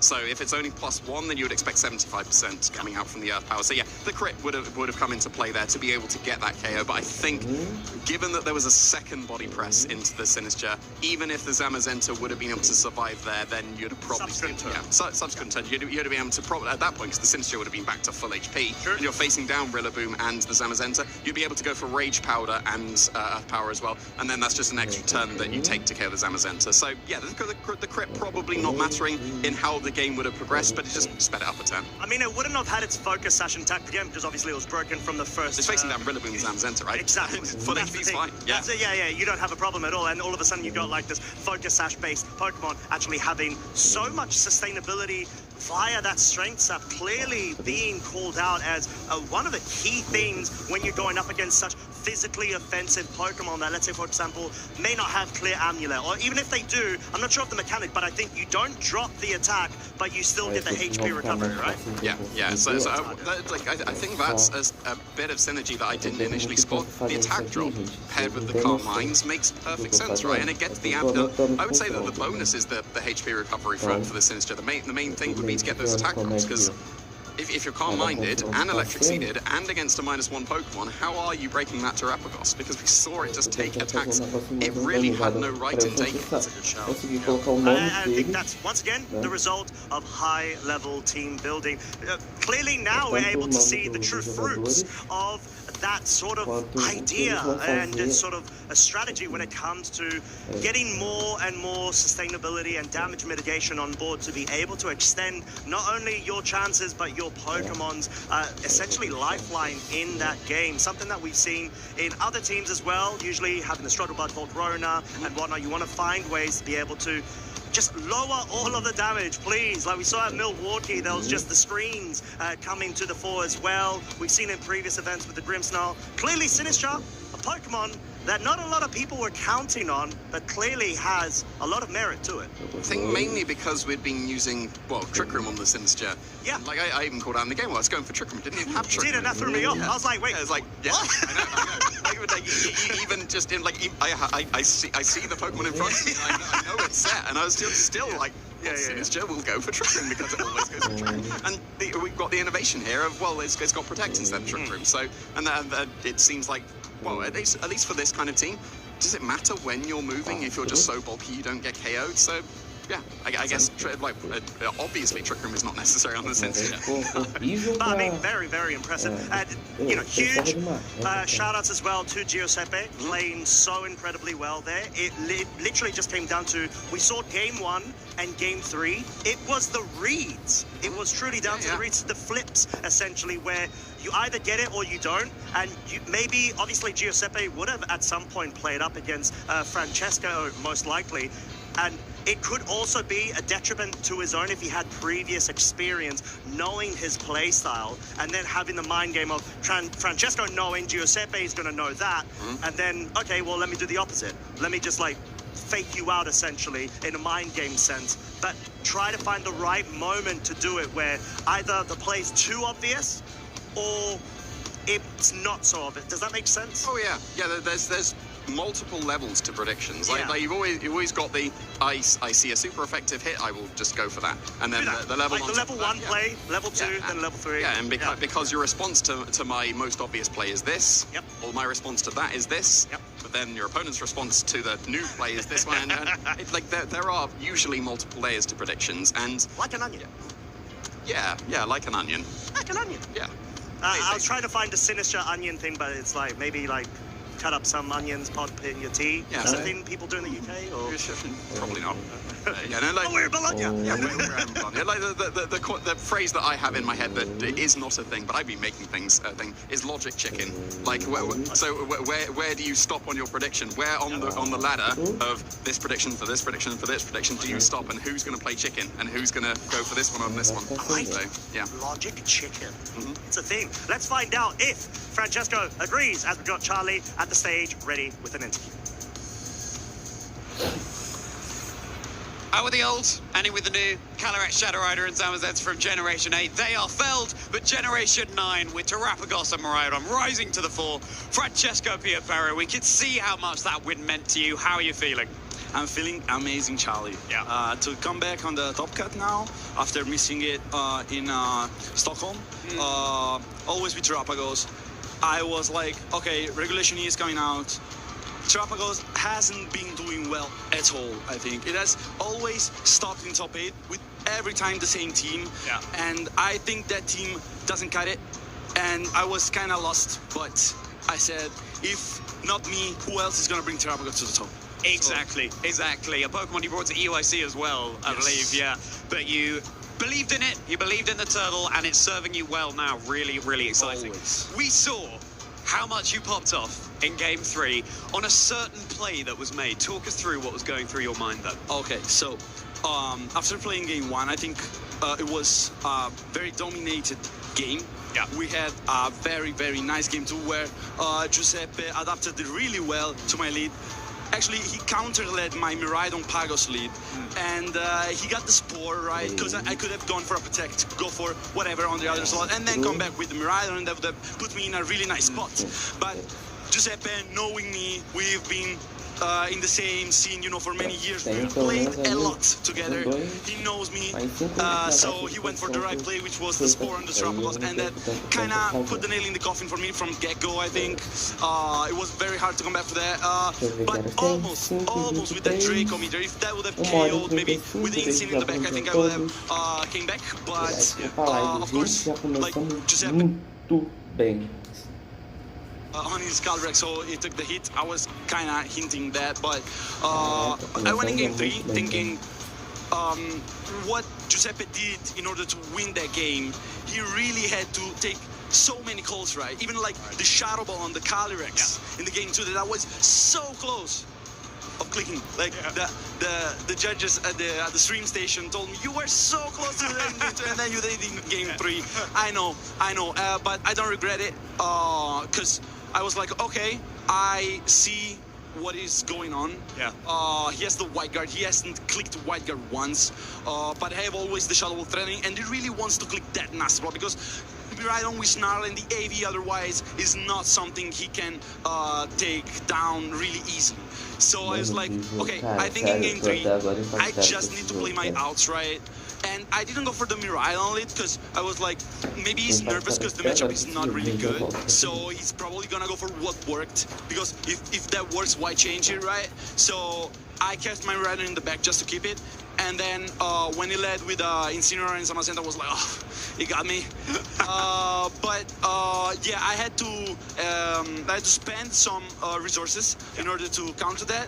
But then we did a couple of exchanges, and then it came down to the Sinistra being there, putting its pressure, because what does he do? Does he switch out? Does he protect? Does he rage powder? Does he attack?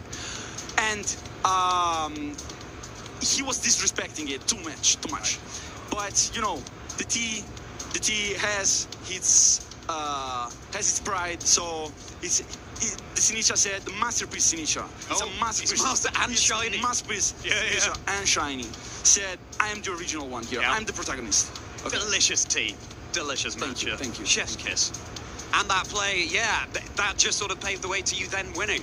And it's such a fascinating team. We saw a version of it that Marco Silva was running on stream yesterday. Yes. How did you come up with it? So, actually, it's quite funny, because one day, Flavio, my team builder, one of my best friends, he told me, Francesco, this viewer of mine sent me this team live on Twitch with Sinistra, Terrapagos, and Miraidon.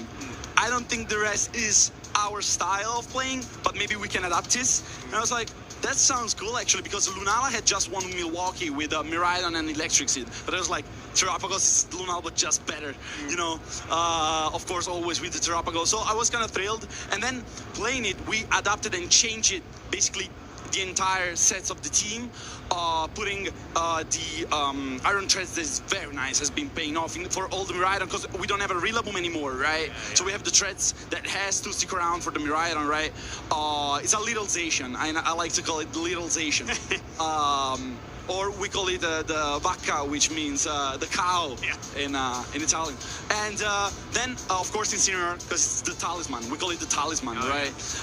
And then we changed the sets. We put the focus session on Sinistra. I had this idea of putting the focus session on Sinistra, which was like, it immediately changed the team from a okay team to a very, very good team, I think.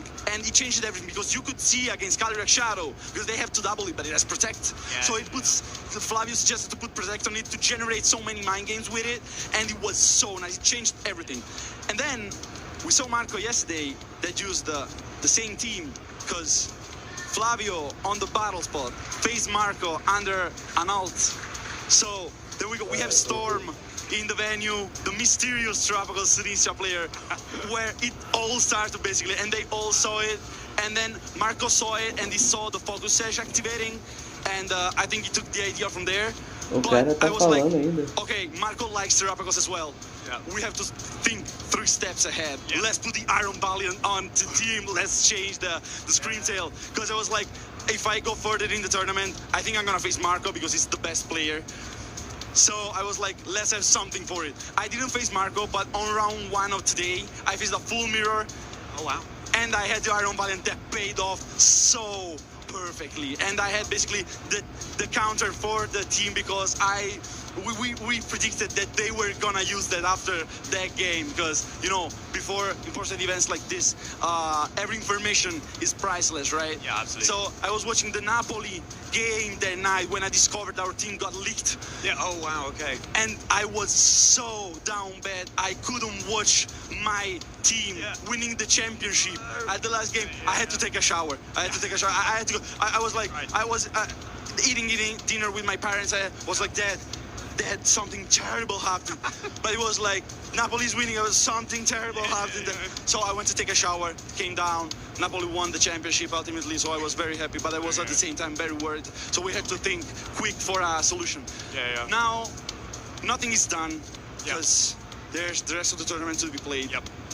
I'm happy about the consistency, but it's not over, you know? Yeah. So there's nothing really to celebrate. Yeah, well, speaking of that, Francesco, pairings are up now. So we'll let you get ready for your next game. I just want to quickly give you a personal thank you because I talked to you before about the physical Reggiolecchi Gigantamax Blastoise team that you're out in. The Blast, always a turtle. Made so many dividends for me. Another turtle. Another turtle. Exactly. Just very quickly, any shout outs that you want to give? Bom dia, Framboesa. I Salve want pra to você, shout cara. out Flavio that Desde built já this bom team dia with pra me você, cara. and helped me during my very, very Acabei busy de ver a days melhor, to get time por for enquanto, a testing melhor and all this stuff. partida It was, I couldn't have done any of this regional without até him. agora, He's cara.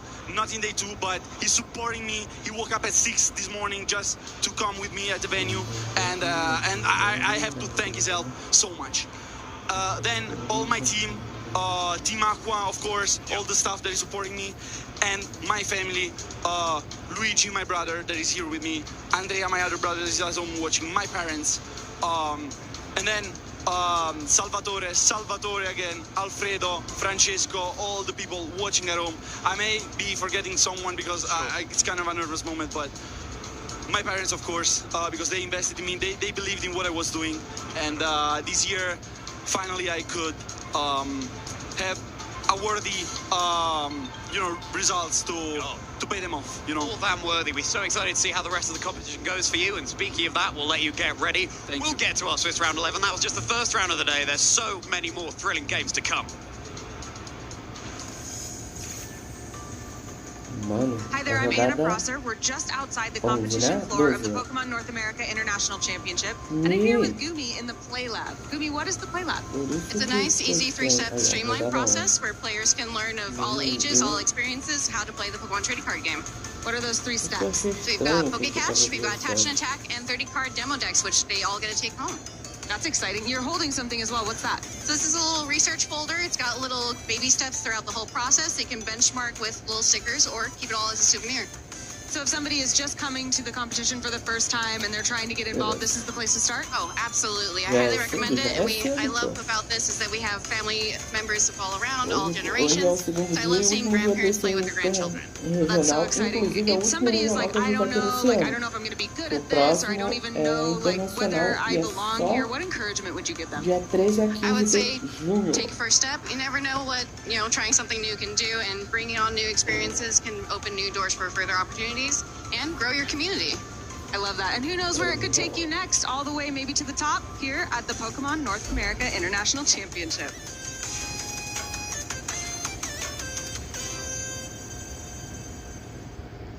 Hello everyone and welcome to Guess the Pokemon, where we're going to be playing a game where these guys here from all the different games are going to be have to guessing which Pokemon I'm describing with their Pokedex entry, followed by a few tips if they need it. Oh, I'm excited. I'm very good at these game shows. Oh, wow. I'm confident. You guys are playing for second place at the end of the day.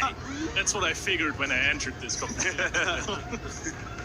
Okay guys, it's a common sight around fishing ports and it's known to rescue people and help fishers carry what they caught. Floatzel. Straight away! Congratulations! BG on top to start things off. That's a good one. Floats. Wouldn't have guessed that in a minute. You guys hadn't even processed what I'd said yet. No. I also completely forgot everything already. I was going to go Pelipper. Could have been a Pelipper. Know your Pokedex, guys. What can I say? Golly, wow. 1-0 down already. Weren't expecting that. To me, I was surprised how quickly it came to mind. Yeah, I was surprised as well. It's like you knew already. That couldn't be, no. Don't be ridiculous. I promise. I did not. Okay. Okay guys, Okay, here we go. next Pokemon. Hiding in their shadows at night, it absorbs their heat. The chills it causes makes its victim shake. Trevenant. No? Phantom. Oh, wait, how many guesses do we get? You have a few guesses, just fire them at me. Gengar. I wanted... Is it? It's Gengar! Back in the race. Point to TCG. I'm just keeping it entertaining for you guys. You know what I mean? You know what I mean? First to two, can't just actually get 2 in a row. Okay, Shen. Okay, you've proven yourself, Leo. You're still... Leo's just here for the vibes. I had a good guess. I mean, you went for a crazy ghost type, right? I thought it might be Trevenant, to be fair. Trevenant made sense. Yeah. Okay. Yeah, we've had a lot of Gengar entries over the years, though, as well. Yeah, that's true. Fan favourite, Gen 1. A lot of people like Gengar. Yeah. But we have seen a lot of Trevenant in Pokemon Go so far in the last season. Okay. So that's why my mind was at Trev. We did see a competitive Trev card back in the day as well, Forest Curse, item up to opponents. That was Intimidating Pokemon, that one. Trevenant's never really been in the GT, even though Forest Curse, it could have some niches. Right, Pokemon 3. The cheerful spirit of its trainers gives it power towards its psychokinetic energy. It spins and dances when it's happy. One's on. Claydol. Spoink. Oh no, some good guesses though. Or Grumpig. No, not quite. Jinx. Psychic. Hatena. Well, Hatterene. I'll give you your first tip. Okay. It's a psychic and fairy type. Yeah. Psychic. So. Hatterene. Not Impidimp. Oh, I don't know these. I'm not even close. Two new fairy types. Psychic fairy. There are loads of those. Gardevoir. Talia. It's It's Talia! There we go! Let's go. Very popular Pokemon right now in the TCG, so a bit of an advantage there for our TCG you know rep. actually how I got that one, because in the Curlier card, the refinement card, it looks like she's dancing. I thought, psychic fairy dancing. Yeah. Why did you get it straight away then? I don't play Gardevoir, that's why. So that's that round there of Guess the Pokemon TCG coming out on top with 2 points there. Vici just the one and go. Unfortunately, oh no. But I'm sure we'll be having more fun with the rest of the regional, so go enjoy yourselves, guys.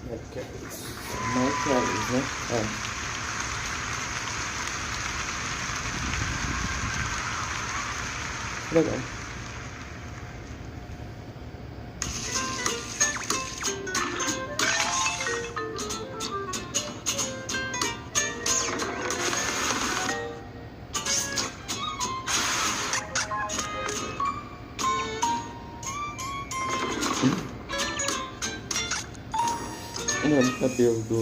Did you know that the way that you tell the difference between a turtle and a tortoise is that a turtle has flippers and a tortoise has feet, and Terrapagos has feet, so it's definitively a tortoise.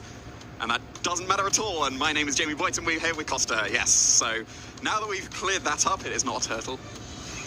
How are you doing? I didn't realize that was a question that needed to be answered. I didn't say a question. It wasn't a question, that was a statement. I'm sticking with it. Terrapagos is a tortoise, not a turtle. I'm glad you brought that up. It brings so much value to the broadcast. I know, right? Thank you so much, Jamie. You're welcome. You're so welcome. much. Anywho, well, we heard it from Francesco there, all of his excitement on being able to clinch up that win. So, yeah. Clearly on form, as we already knew, and still keeping it up with this very innovative team. Is that how we say? Innovative. I never know if it's an English way of saying it or American. Anyway, but regardless, who would have thought? Electric Sea Terrapagos. Yeah, I didn't. I clearly didn't, and now I am being converted. So yeah, very nicely done, and able to secure that top cup placing. But of course, there's plenty of other trainers that are just on the verge, and we're going to be able to see some of those matches that could decide: are these trainers going to make it into the top cut, or will their run end in this final round of Swiss? So I'm very excited to see what kind of matches we're going to be able to feature, because of course this is community choice, and it's up to you viewing this. Who are we going to be able to feature in this final round of Swiss? We are absolutely spoiled with choice. I'd say we, you lovely folks at home, because make sure that you are hopping in to the Twitch chat and getting your votes underway. We have got Davide Redaili versus Alessio Fusca with a very interesting couple of pieces in both of their teams. Galarian Weezing at the Jumpluff with that Sun mode from Davide's side, and Alessio having the Porygon 2 and the Ogerpon Cornerstone.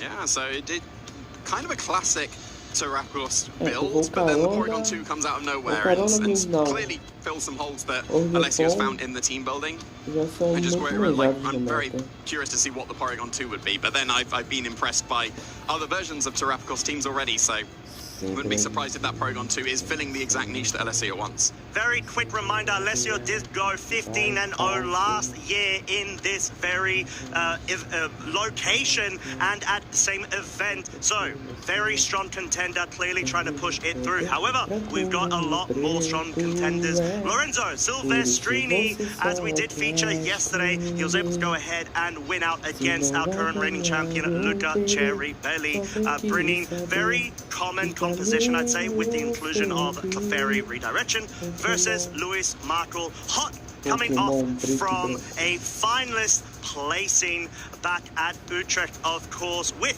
very similar composition. It looks like exactly the same 6 Pokemon to me.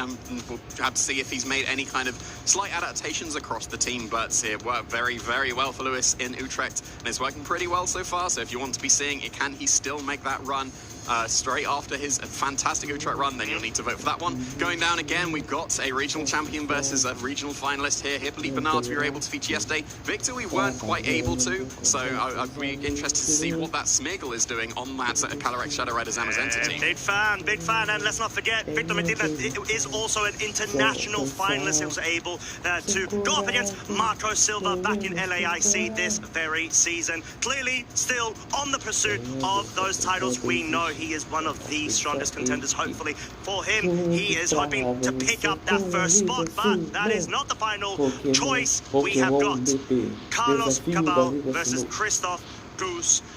Yet another Zamazenta and Calyrex Shadow Rider composition with friends and a little Tinglu on the side of Carlos versus Tinglu's not a friend. That's what you just implied, right? Well, hey, don't try to like extract my it's a bias. big friend. You said little friends in Tinglu. Exactly. Thank you. Right. You reverse pedantic yourself there. Very nice. Then Christoph rocking the Zamazenta and Miraidon with the Volcarona inclusion, Chien Pao and the good old duo of the Farigiraf and the Iron Hands. Yeah, we are spoilt for choice here, and we only get to feature one, which, obviously, whichever game we pick here is going to be a brilliant one. Based on just the teams that we're seeing, the caliber of players that we're able to feature as well, any of these choices is absolutely worthy. Yeah, and it is all in your hands to make sure we can go ahead and check out which match we're going to be previewing. Unfortunately, we can't go ahead and preview them all. That would be fantastic for us to be able to do, but at least you have now got the choice out of these 4. And what amazing sort of assortment of all of these trainers vying for those top spots, and most importantly, the top cut as we are going into Swiss round number 11. And Jamie, I believe production has just told us the results are ready. Which one is it? It's going to be Davide versus Alessio. Yeah, very, very strong showing there. We get to potentially see what that Porygon 2 is doing for Alessio. And yeah, facing down the Jumpluff, but we don't see too commonly. It was used a reasonable amount back in the previous regulations, and I think the rest of the Pokemon on Davide's teams, like we've seen before, we've seen most likely going to be the Ability Shield Koraidon paired up with the Weezing to still get the Sun. But then we've got that Jumpluff to make use of it as well. So I'm really excited to see this match. Yeah, and then Alessio, as we mentioned, he's always on form. He's very consistent trainer, great guy as well. Bringing the Porygon 2. So you got 2 normal types already on Alessio's composition, obviously being shared by the Terrapagos and the Porygon 2, but I'm sure both of these Pokemon function in entirely different ways and have, of course, different roles. Porygon 2, something that we've seen go ahead and pick up international championships. If I'm not mistaken, last season we did see it clinch up with the EUIC by Niels Dunlop. So I'm very curious to see how it actually converts into the current meta. Yeah, usually we would see something, well, you always see Recover and Trick Room on a Porygon 2 because it's so bulky, you can make use of the Recover and you can stall out some endgames just because the Porygon 2 can't be broken. Trick Room is very nice for it because it is a very slow Pokemon. But we've seen, the Sinister last rounds, and usually that would have Trick Room, but we're using a Terrapagos team, and the main point of Terrapagos teams is that you get all those Calm Minds up, and then you become unbreakable, so you don't, and that doesn't actually matter what order the speeds go. So maybe the Porygon 2 has dropped Trick Room, we'll have to see. It's not Ally Switch, is it? It won't be Ally Switch, no, I don't think it gets it. It doesn't get it anymore. Got it in the previous generation. There's only a couple of Pokemon that get it. No, I fell for that. Like, you said couple, and there was 3. There's more than a couple. There's a few on a Porygon 2 because it's so bulky, you can make use of the Recover and you can stall out some endgames just because the Porygon 2 can't be broken. Trick Room is very nice for it because it is a very slow Pokemon. But we've seen the Sinister last rounds, and usually that would have Trick Room, but we're using a Terrapagos team, and the main point of Terrapagos teams is that you get all those Calm Minds up, and then you become unbreakable, so you don't, and that doesn't actually matter what order the speeds go. So maybe that you're in the best position, especially when it comes to not getting any direct invites or already being on the top 75. We mentioned there are trainers such as Francesco Pardini, who was really on fire yesterday, but he was only around 100 30th, if I'm not mistaken, in the EU rankings, but there's so many potent trainers trying to make that jump in order to break through to the top 75. Yeah, and of course this was the last chance, so it's always interesting to see what kind of Pokemon that was brought to this tournament, whether you stick with the Pokemon that clearly work, or do you go for the spice. And it seems here, like we can see what was happening yesterday in the day one. We saw that Zamazenta and Calyrex Shadow Rider was the most common restricted pair, but it was only just by a tiny amount.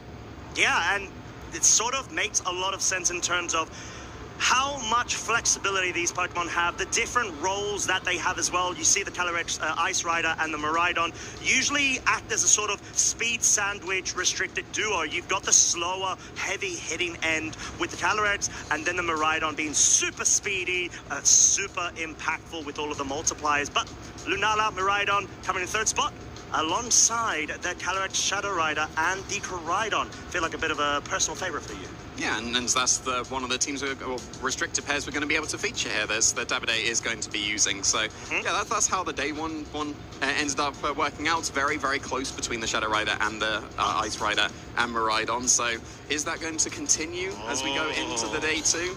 We're going to be able to see, right, well, that's a huge increase, 26% from 15% previously. So yes, Shadow Rider Zamazenta still on that top spot. I think the only change there is that the Ice Rider they Ice Rider Calyrex and Miraidon has dropped to fourth. Fourth from second. Putting Miraidon, Lunala and Calyrex Koraidon up one place, Yeah, exactly. So Lunala and Miraidon rising to second, and not as far as you'd think from the usage stats of the first place there. Maybe a bit of an indication of what we've already been seeing quite a few trainers bringing with the Calm Mind leftovers Lunala and the synergistic sort of partners it has. We've seen the rise of the French variations where they introduce the Grimmsnarl and the Ogerpon Half-Flame over the Urshifu Rapid Strike, and perhaps a cheeky little Smeargle redirector. Yeah, and I'm curious how many of those Koraidons that's in that 12% will be ability shields, because we've been seeing Weezing really picking up on Shadow Rider Koraidon teams, and in order to make the most of having that Weezing on your team, you're kind of forced into having ability shield on your Koraidon. And so I wouldn't be surprised if that's what we're going to be featuring very shortly, because Davide does have that Weezing on his team. So I'm very curious, because I've been adamant that Life Orb is the correct Koraidon, and it's just been shifting to ability shields, which has been quite impressive. Yeah, and I mean, it makes sense because obviously Wolf went ahead and won EUIC with the Life Orb variant too. He created Life Orb. Did he coin it? Yep. He coined it, right? Yeah. Sorry, a bit of an inside joke there. Anywho, but yeah, we're going to have to see how that unfolds as well. What we do have is more analytical data. If you are analytical data nerds like we are, you will love this, because we are going to show yet again the conversion rate of day one going into day two for the single restricted Pokemon usage as well. Yeah, Miraidon obviously still in that top spot. 43% usage is very, very impressive, especially for a Pokemon that didn't even make the top 8 in the previous regional that we had. So yeah, still taking that top spot. I wouldn't be surprised if Terrapagos, they're down in 8th place with only 7% usage, does end up rising up, because it seems to be having a very impressive run in this day 2 so far. Yeah, whether it's Electric Seed or if it's the general leftovers set, which are very similar in all honesty. It just depends on if you have the secondary coverage or not over the substitute, as we've previously seen. But Kyogre, one of my personal favorites. I'm curious to see if it's made a bit more of a splash going into day 2. I don't think it has as much, so I think there's going to be quite a bit of a shift going into the day 2. But who do you think will still be on top as the #1 spot? I reckon that Shadow Rider and Zamazenta are going to increase in percentage usage just slightly. Like, purely based on the fact that it rose from 15% usage as a restricted pair to 26%. So surely just by those numbers, Calyrex and Zamazenta have got to go up. So yeah, we'll be able to see what's going to happen in this day 2. Obviously, the amount of players that we have is slightly fewer as well. So then that does tend to skew the percentages into slightly more extremes because there's fewer players. So yeah, very, very curious to see how much movement there has been between the restrictions. Yeah, there we go. Calyrex Shadow Rider has taken over Miraidon for that top spot. 45.8% as well is that is very, very steep. But Miraidon obviously not trailing back too far, 37.5. Zamazenta is in 3rd spot, still remains to be the case as alongside the Lunala. Koraidon has increased, and I'd say Calyrex, Ice Rider, Kyogre, experiencing drops. The Terrapagos hasn't actually shifted at all, even though that's part of its gimmick of, terror shifting. Yeah, and it's only increased just a very slight amount. I think I would have expected more Ice Rider and Kyogre based on the fact that it just won the most recent regional, but then you've got to consider that it was a week ago, and a lot of the trainers that would have been preparing for this tournament would have been doing it weeks in advance and probably locked in their restricted pair regardless of what happened in Portland. So, yeah, I think for this tournament, Ice Rider and Kyogre are not as high as probably would be expected, but going into the North American International, I would expect that to be a little bit higher for them. Yeah. Exactly that, but we've got more stats as well. We have got the non-restricted day 1 to day 2 conversion. Obviously, we saw the top 3 usual suspects in Incineroar, Urshifu, Rapid Strike, and the Rillaboom, but also followed by the Iron Hands and Grimmsnarl, which does genuinely feel like there had been an abundance of these 2 Pokemon as well. Oh yeah, for sure. Grimmsnarl has been on the rise, and I'm very curious to see if that's still going to continue to be the case going into day 2. Because I'm trying to think how many Grimmsnarls we actually were able to feature on stream, and I don't think it was that many. Like 1 or 2, I think. Yeah, I still think that Grimmsnarl will still be here on the graphic for day 2. I'm very confident in that. But yeah, but most of these Pokemon, all of these Pokemon, I think it's not unexpected to see them in the top 12. All right, but let's see how they convert into day 2. Will we still have the cats on the top, followed by the bear and the... Oh, wow, okay, yeah. No surprises there. Top 3 remain the same, but we have... Most of these Pokemon, all of these Pokemon, I think it's... Had a couple of other shifts, though. And if I'm not mistaken, an inclusion of the Ogerpon Half-Flame as well. Amoonguss being 4th, followed by that Raging Bolt that we have been seeing surging up in usage. Yeah, it wasn't on the top 12 at all of day 1, so that's got to be the biggest rise going into this second day of the tournament. Since Ogerpon, I don't believe was there either. Was it Tornadus? No, Ogerpon wasn't. Tornadus was. Tornadus was, and Tornadus has dropped, so there'll be one other as well. The Raging Bolt and Ogerpon have taken over. Yes. Is it Ferograph, right? I think it was yes, it was Ferograph. You are correct. Okay, cool. Yeah, so yeah, like, again, the 2 Pokemon that's made it into this top 12 now in day 2, again, not unexpected.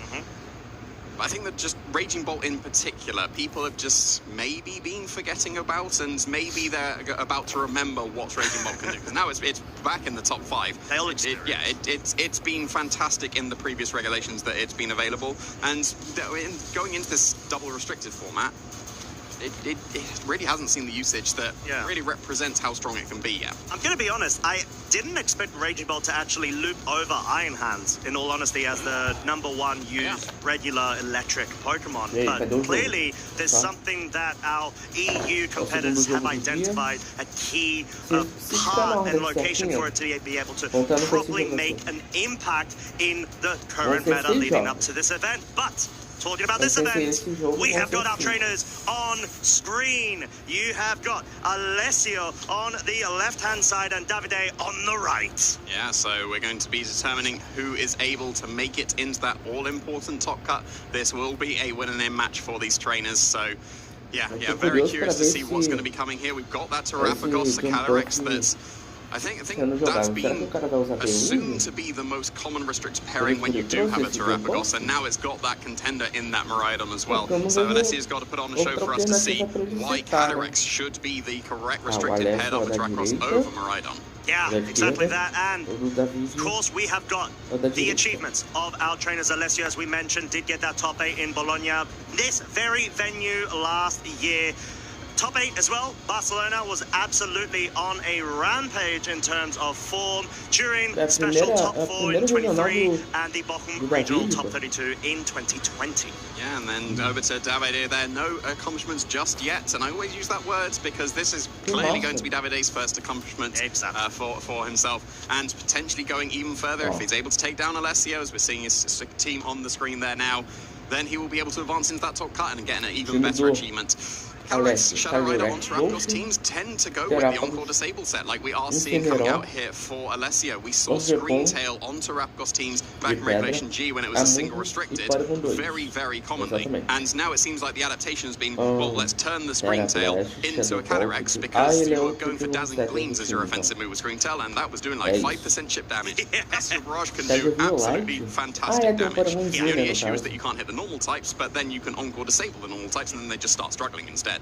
Yeah, and the Ogerpon does actually have Taunt, so it wants to be better placed in scenarios where it has multi-role compression, essentially. It's able to go ahead and redirect general moves, but also the grass type moves, so let's say the Spores, and any sort of disruptive moves such as that, whilst also providing a good way to be able to disrupt and slow down any sort of built-up momentum, whether through setup or even trick room scenarios. Yeah, I think Tri-Attack is quite cool on the Porygon, because we also great stab. Be Terra Blast on Porygon 2s in previous regulations, because then you can obviously have a normal type attack, and then when you do Terastallize, well, suddenly you have an entirely new type of attack. But just opting for the very consistent Tri-Attack and Shadow Ball, and being able to hit basically all the Pokemon you need. Normal type will be able to hit most, and then Ghost will be able to cover the Ghost types that you can't hit with Tri-Attack. So yeah, I hope to see the Porygon 2, but against Koraidon, I don't think that's going to be the case. Well, we're going to have to see as Davide 6 are the Calyrex, Shadow Rider, Koraidon, Chi-Yu, Galarian, Weezing, Jumpluff, and the Iron Hand. So definitely something that is fascinating, because we don't usually see a Jumpluff on a Galarian Weezing comp, but with the Koraidon having the ability shield, you want to be able to find ways to be able to absolutely capitalize off of what is such a powerful ability to be able to suppress all others. Yeah, and have a look at that Calyrex as well. It's running in prison, so you're going to be able to turn off like the Astral Barrages from the opposing Calyrex, and it could come into play here, because Davide is facing down a opposing Calyrex. It won't be able to imprison the Sidekick, but taking care of Astral Barrage is probably going to be the most important thing here, right? You would think so. But something to note as well, like we were talking about, Ogerpon having the redirection and the grass typing is going to be able to redirect the sleep powders from this Jumpluff. So that is something that Davide is going to have to consider in this matchup. Is it worth bringing the Jumpluff or not? We know for a fact that there is a sort of scenario where the Galarian Weezing is most likely going to come. Maybe he wants to be able to really like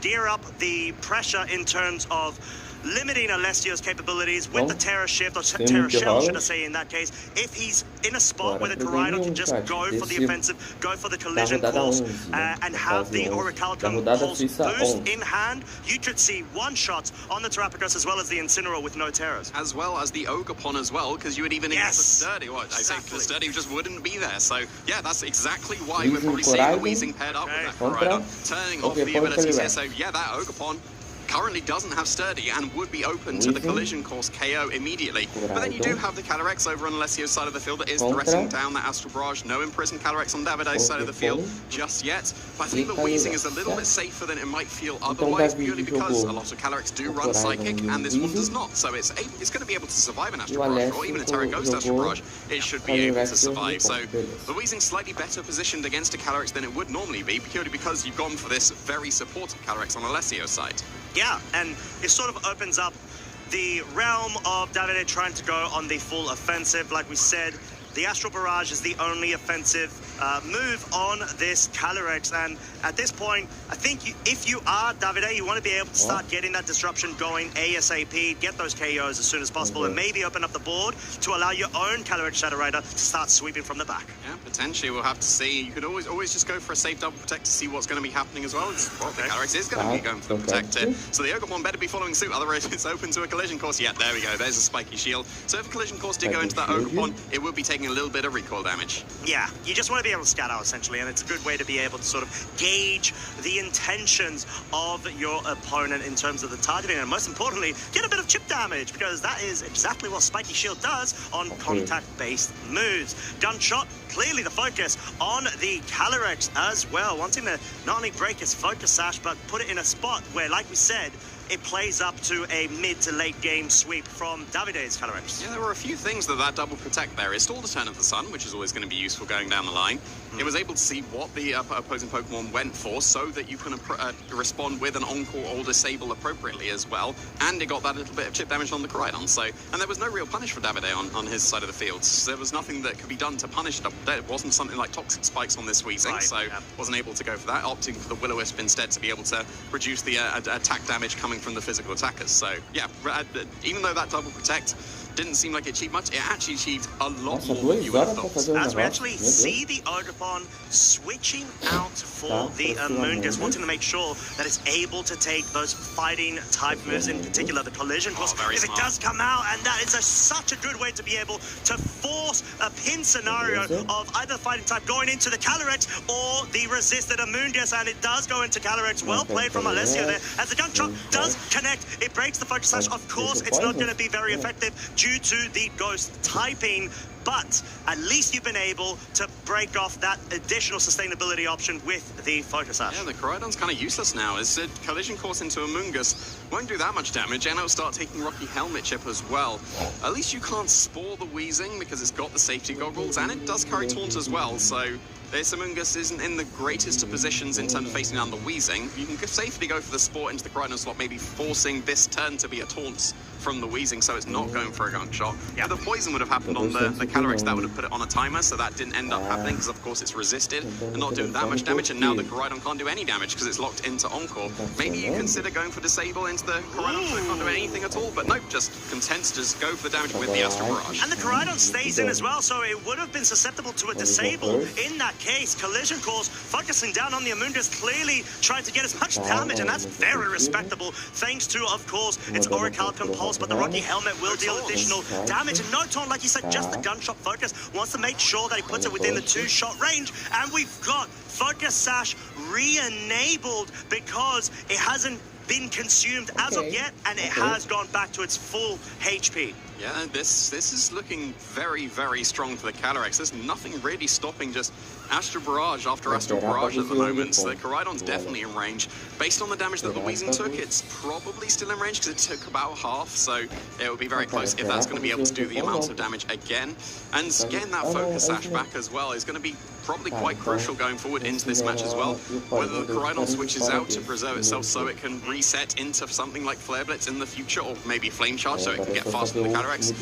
I don't know, it's taken so much damage at this point that I don't think it's really going to be able to get that opportunity, so it might be worth just sacrificing here. But then if you do that, then you end up giving a Grim Neighbor to the Calyrex. Okay, so the Amoonguss actually switches out, and something to note, because the neutralizing gas was still in effect, the Regenerator would not have procced for the Amoonguss switching out. Terrapagos has been brought back in right now, for the first time should I say, but the Astral Barrage is being unleashed. It's going ahead and, of course, picking up a double KO there. Whether neutralizing gas was in effect or not, that will not stop this Grim Neigh from allowing Alessio's Calyrex to go up to +2 special attack. Yeah, it's going to be threatening a huge amount of damage. Now, you've got to assume that there's the Calyrex Shadow Rider waiting in the back for Davide, and that is carrying the Focus Sash, so we'll be able to sponge off at least one attack. And the Iron Hands is the other Pokemon that is going to be joining the field. It makes sense to bring your double fighting types when you are facing down against a Terrapagos, but that's so much momentum available on Alessio's side of the field. It's taking basically no damage, and the damage he would have taken on the Focus Sash Pokemon, it's been recovered, so yeah, it's able to just go on the offensive with his +2 Astral Barrage. I guess there is the speed type between the Calyrex. You've got to assume it's a speed type based on the fact they're both Focus Sash. And then does the Imprison activate before the Alessio's Calyrex is able to Astral Barrage the Iron Hands for a massive amount of damage? Do you assume that you lose the speed tie and go for the Encore into the potential Imprison from the Calyrex? But at the moment, the Terrapagos isn't threatened too much because its Terra Shell is still intact, so even if the Iron Hands goes for its fighting type attack, that means you had to have gone for a Psychic into the Terrapagos to be able to break the Terra Shell, which means you're not imprisoning, which means a huge Astral Barrage will be hitting into the Iron Hands and bringing the Calyrex down to the Focus Sash. So this is a very, very awkward position for Davide. Absolute stellar dissection there, my friend. And yeah, there's just so much momentum in Alessio's favor. Being able to absolutely shut down and slow down Davide's momentum in turn because of that double KO and the awkward spot of the encore really proving so important. Protect will actually come up from the Calyrex on Alessio's side. Wants to make sure that it's in a position where it just guarantees a KO, especially with the switching of the Amundes. Oh, we absolutely forgot about the Imprison available on Davide's Calyrex, but this sort of introduces a scenario where we have Encore and Disable available on Alessio's side. Maybe if he's able to win a potential speed tie, he can lock it in. Yeah, but the Iron Hands did just go for Fake Out as well, so there's nothing really wrong with going for Encore into that into the Iron Hands because the Terrapagos is switching in, and then it would be immune to this Astral Bronze. And because the Pollen Puff brought the Focus Sash back for this Calyrex, Davide's moved first and will bring this Calyrex down to its Focus Sash, even though it already took damage in this game, which is a really, really cool interaction. And now this leaves the Calyrex free. Most likely, yep, there's the Encore into that Fake Out. The Iron Hands is useless, and the Calyrex on its own probably won't be able to break through this Terrapagos. Yeah, well played to be able to play a bit more safe, but have further insight in terms of what makes the most sense, risking the speed tie or guaranteeing the Encore lock onto the Iron Hands and getting that rotation going. Now that, of course, the neutralizing gas is not in effect, Regenerator has been activated from the moment that the Amunga switched out. It will be able to have a lot more HP when it comes back in. Yeah, absolutely will, and that means it will probably be able to survive the attacks that's coming out. Maybe a Psychic will be able to KO it. I take that back. A Psychic will KO it because Calyrex is so strong. But yeah, this Iron Hands, it's locked on the field. Down to the last Pokemon, can't switch out. It's forced to just do nothing with that Fake Out. Okay, and Psychic, of course, going to be targeting down the Terrapagos to break its Terra Shell in order to allow a bit more damage to be dealt onto the little Tortoise. As some would say, Calyrex going for the Disable into the Calyrex on the other side on Davide's field.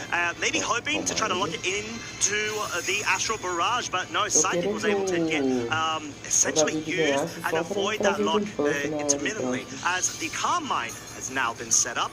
We've got +1 special attack and special defense on this Terrapagos because there was no secondary Psychic effect of a drop with the special defense.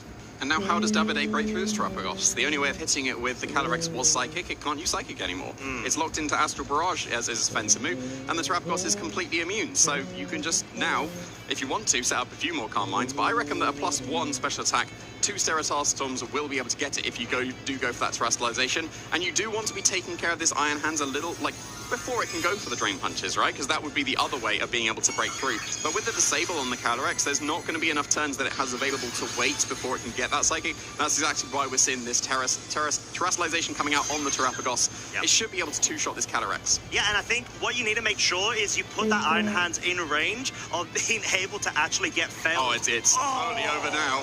Well played. Encore, it just goes to show why it's so useful. Even if you can't go on the offensive, it's so detrimental to be able to try to win that flip, essentially, most likely because of the speed tie potential. But Terra Starstorm doesn't deal as much as is needed on the, I would say, Iron Hands if Alessio didn't get that Encore lock going. And this sort of wraps up this game one. I feel there's no scenario I could see, Jamie, of Davide being able to bring this back. If Alessio goes for Encore into the Iron Hands, lock into Fake Out again, there's nothing that can be done. This Calyrex is now stuck struggling for a couple of turns, and yes, it is a couple of turns. So, yeah, there's not really much that can be done now. We're going to get the Encore once again into the Fake Out. Terra Starstorm will KO the Calyrex, and the Iron Hands is now useless once again for a few more turns, and then just another Terra Starstorm as a single target, and the fact that Astral Barrage will be opened up will be able to take this KO. Yeah, exactly, and we see the struggle there because the Calyrex over Davide cannot do anything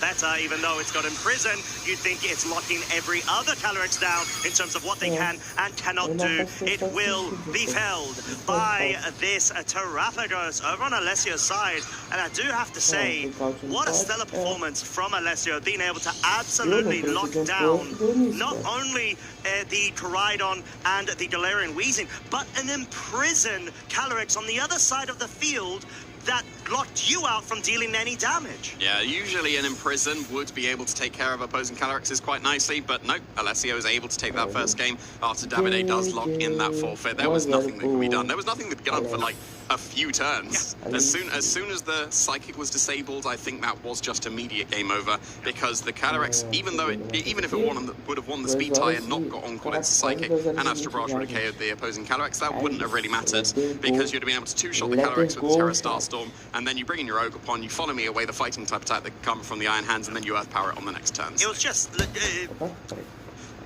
I would say, just one after another consecutive pins in terms of disruption. The fact that you're able to lock the board to this point where Davide doesn't really have that much of a choice is going to have to force him to really recalibrate at this point. Maybe even the leads, because it just felt like Alessio was in the driver's seat most of the game. The only scenario where Davide had a bit of hope in my eyes was the Imprison, but then again, the fact that Alessio was able to force the on-call disable strategies absolutely just run amok.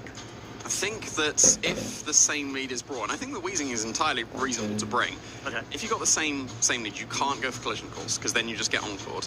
I think you would need to consider going for one of your fire moves, and then if there's a double protect on the next turn, go for the other fire move, because if you get encored, that's fine, you're still doing damage to the Calyrex, and if you get disabled, well then you're going for the other fire type attack, whether you're going for the Flame Charge or the Flare Blitz to be earned. Either attack would probably put I think you need to Terra for a Flame Charge and Gunk Shot to KO the Calyrex, because the Gunk Shot's resisted. You're gonna have to see. Something that I do want to call out, the GU. Could there be room for Davide to bring it? Because it is Choice Scarfed, and it will be able to, maybe, with an interaction of Galarian Wheezing, bypass a couple of pesky abilities over on Alessio's side. Yeah, that could be a nice bring. That's good. One of the main Pokemon that does outspeed. Speaking of outspeeding, Jump Pluff is going to be in the sun. Oh, where are we going to see the Porygon 2? Let's go! Wow, okay. That is a exquisite adapt to an adapt from Alessio's side, bringing the Trick Room in against Davide's high-octane, fast Pokemon on the other side of the field. Jump Pluff is one of those. It can get bolstered with the sun being present via its chlorophyll, but importantly, the Porygon 2 did not get a special attack increase via its download. It was just a physical. Yeah, so it's Terra Blast, and apparently I can't read it. It is Terra Blast, and the Shadow Balls aren't going to be doing as much damage, but doesn't really matter about a special attack increase if you are going for something like Shadow Ball into the opposing Calyrex. And I think this is a very, very solid adaptation for Alessio. The only real consideration is the Covert Cloak on the Jump Pluff is not going to stop a Fake Out. This could be just a Sleep Powder into that Porygon 2. There's not much that Alessio can do about it unless he does end up dodging that attack. Yeah, exactly that, because the Incineroar could be a way to be able to switch in a Force Safety Goggles user, but the Porygon 2 is essentially just a sitting duck right now, as it does get put to sleep. The Sleep Powder, of course, does connect. However, the Incineroar can still move. This is not a clear Amulet Koraidon, which means it will fall subject to the Parting Shot, dropping its attack down already, which is such a good thing you want against such an offensive Pokemon, especially when you get that free pivot movement going. Yeah, Collision Course having its secondary effect of being even more effective against the super effective hit. I wouldn't be surprised if even a Pokemon as bulky as Porygon 2 would have still dropped to that attack. But at -1, that's surely not going to be the case, because now you won't be doing as much damage. And you brought the Amoonguss. There's no Calyrex, as we can see in the sneak preview. Terrapgos. The Calyrex that did so much work has been benched for Alessio. So very, very interesting choice here. We'll have to see if that's going to be able to pay off. The Amoonguss joining the field here means that you will be able to redirect this Koraidon to keep the Porygon 2 a little bit safe. But if you do that, you sacrifice the Amoonguss almost certainly to a Flare Blitz, and that's got to be why we're seeing the Incineroar switching in. The Wheezing's not on the field, so this Intimidate will happen, and like you said, no clear Amulet, that Koraidon is now -2. Yeah, and that is definitely what you want the Koraidon to be at. Sleep Powder, as we see, Davide just trying to play a bit safe in terms of trying to lock down the scenario. No focus there on the Collision Course in anticipation of the Incineroar in, because sometimes what trainers try to do is they go for the middle play, where they go both for the Sleep Powder as well as, let's say, the Collision Course order to forego and take into account both the safety goggles as well as the switch-in of the Incineroar. Yeah, the Incineroar didn't have the safety goggles there. That would have been basically a perfect pin, because either you Flare Blitz and KO the Amoonguss, or you get a Sleep Powder into whatever switched in to take the Flare Blitz. But in this case, because Incineroar does have that item and still respecting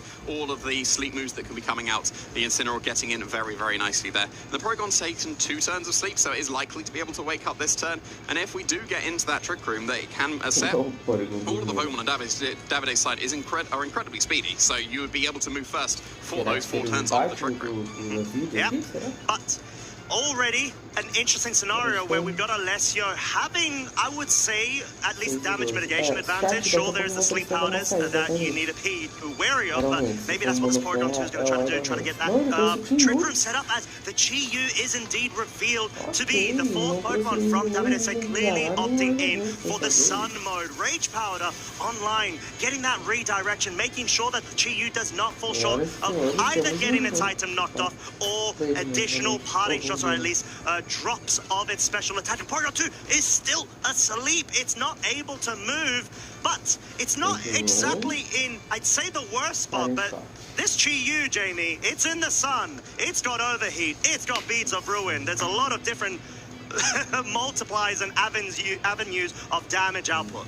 Yeah, but it is Terra Ghost, though, and I think you need a Terra Fire in order to KO something as bulky as a Porygon 2, because we saw that interaction not too uncommonly in previous regulations, but yeah, well, the Koraidon joining the field once again. We've got that Auric Pulse, but the Sun was already on the field. So yeah, Heat Wave, not an Overheat, because Overheat still wouldn't have quite done it into the Porygon 2. That was still incredibly respectable damage to both of these Pokemon. It won't be doing as much damage in the future, though, because there is that parting shot once again. Yeah, and the Porygon 2 does have an increased chance of waking up this turn. It's guaranteed. It's taking 3 turns. It is 3rd turn. Yeah, perfect then. I think that's a great opportunity for you to be able to bring in, I'd say, either the Amoonguss or the Terrapagos. Clearly a good shouts either way. Terrapagos, you go on the setup path, and Amoonguss, you go on the disruptive path. But once again, you need to factor in the Jumpluff being able to switch in as an option to one of the 2 slots over on Davide's side to be able to forego the Spore Focus. And yeah, we do see the Trick Room after, of course, the Porygon 2 did wake up from the turns of sleep. And I think if the Porygon 2 would have got a special attack boost, with the Beads of Ruin helping, I reckon that just a neutral Terra Starstorm and a Terra Blast would have been able to pick up the KO. But when you got the attack boost, that's probably not going to be the case. You could consider Terra Flying Terra Blast, and that's super effective into the Koraidon. But then that's a big commit. Yeah, and since the jump off, yeah, that would be a big commit, sacrificing your Terra on the Terrapagos that almost certainly every single game wants to be going for that Terastallization. So you maybe want to just consider switching an Incineroar once again, because getting an Intimidate on the Koraidon that is Ability Shield and can be intimidated is always going to be a good thing. But yeah, the Chi-Yu is switching out as well. So that means that for sure the Koraidon wouldn't have gone down to a double up of Terra Blast and Terra Starstorm, because the Beads of Ruin is no longer on the field. Yeah, and this may be such a good switch in from Davide's side, given how powerful this Chi-Yu is. Under the sun, Alessio definitely doesn't want to take that heat on, essentially, so he could easily be focusing with an Earth Power into it.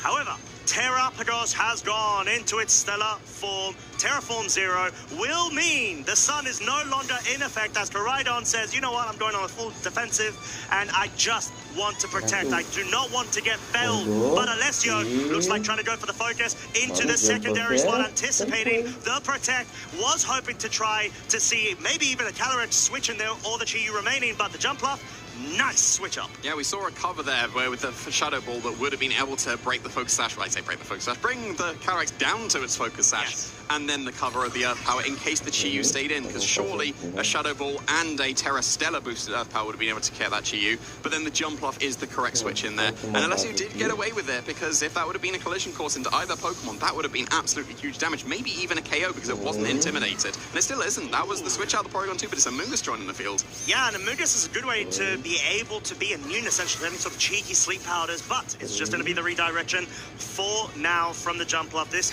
Terrapagos had not gotten any Calm Mind set up just yet, going for the Terra Starstorm just to deal chip damage and whittle down Davide's Pokemon. Jumpluff just being able to survive. They do tend to be trained a bit more bulkier. Collision course now going into what was the Porygon 2, and is now the Amoonguss. Will be getting a bit of recoil damage via the Rocky Helmet. What a lovely little switch in there from Alessio's side. And now all of a sudden, you've got that secondary slot, the Koraidon slot, locked down for Spores. Yeah, you absolutely do. There's not much that can be done about that. The collision course would have gone to the Terrapagos. Again, huge damage and maybe even a KO with the secondary effect of even more damage coming out from a super effective hits. Because, yeah, the Incineroar didn't switch in on either of those turns to be able to potentially get that Intimidate on the board. We're still stalling out the Trick Room turn, so there's another Protect from the Koraidon. Yeah, if I'm not mistaken, that... Oh, no, of course, it wasn't double Protect. We saw collision course in the prior turn, just wanting to play a bit more safe here. Guaranteeing Spore cannot mess about. The Terra Starstorm, of course, is going to pick up the jump up at this point. Davide, his job right now is to try to make sure the Trick Room does expire, and any sort of, I'd say, focus ashes on the Calyrex aren't broken in the back, and any sort of damage, just generally speaking, aren't incurred, because you want to try to rotate the board state in order to go for max offensive damage. The Amoonguss, of course, is susceptible to those fire-type moves, and Calyrex does have the Protect, so nice way to be able to further stall things out. Yeah, but then you'd be able to... You have to take a sleep somewhere, right? And the Koraidon slot, unless it goes for the double Protect, that would be very, very risky, because if you get it, that's very, very big value. But if you fail it, then you're probably going down to the Terra Starstorm, and even if you don't, you get spored, and then you have to take a mandatory turn of sleep. So this would still be incredibly awkward.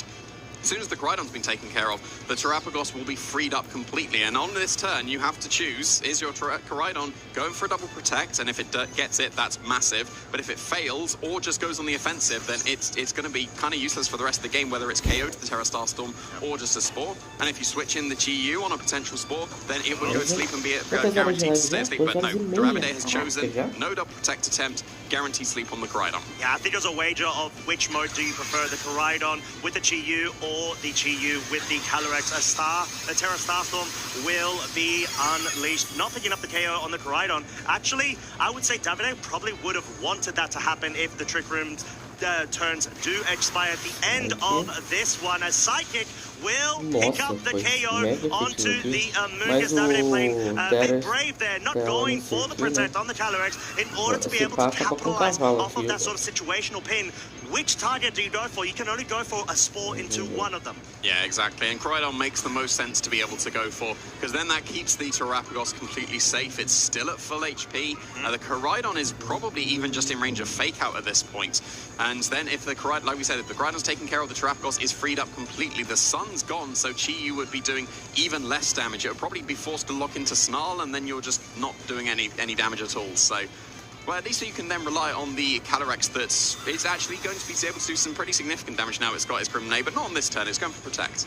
Yeah, exactly that. I think you want to be able to bring that Chi-Yu in safely. Actually, the Koraidon wakes up, and of course, naturally, because it's flinched, and I think that's what Alessi was trying to go for. Just in case you do wake up, let me make sure you don't deal any sort of damage. So well played from him there, but this does give Davide the opportunity to bring the Chi-Yu in safely, right next to its buddy pal, Calyrex Shadow Rider, which, like you said, Jamie, already has a Grim Nade boost. This is going to deal a lot of damage, but it's going to really have to come down to which move do you lock into here, and is it worth trying to even go for one target or try to go for both? I think you got to take care of the Incineroar, right? Because if you don't on this turn, the Sash is broken on the Calyrex and it would be KO'd, and then the Terrapagos will be able to 1v2 the Chi-Yu. It's got access to Earth Power, so it'll be even stronger there. So I don't think you lock into Snarl because you'll need the extra damage to KO the opposing Incineroar. Maybe a +1 Astral Barrage with the Beads of Ruins help, and then a tiny bit of chip from Snarl would be able to pick up the KO. It would be incredibly close, but then you have to concern yourself about the Porygon 2 that would be waiting in the back as well.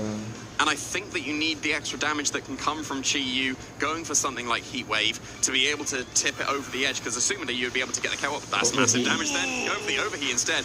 That's in range of Astral Barrage for sure. That very much is 11 hit points remaining, but the Psychic will be the choice here into the Terrapagos, not even into the Incineroar. This will allow Alessio's both Pokemon an opportunity to move. Terra Starstorm, double target, of course. We know it just misses the KO on the Calyrex, but the knockoff is able to guarantee it. This Chi-Yu is locked in to overheat and is in -2 of its special attack. Yeah, that overheat needs to pick up the KO on the Incineroar. That's got to be what Davide was going for there. Because the Terapagos was not able to pick up the KO on the Calyrex, if that overheat would have picked up the KO, there might have been a way back into the game for Davide. But not being able to be strong enough here, the Incineroar able to survive, and then it's just this lonesome Chi-Yu to try and take care of the rest of Alessio's team. Is locked into overheat. It's even hitting into a protector, while the Incineroar is able to just not even knock off his choice scarf. It's going for the parting shot. Now it's even -3 and still not doing any damage.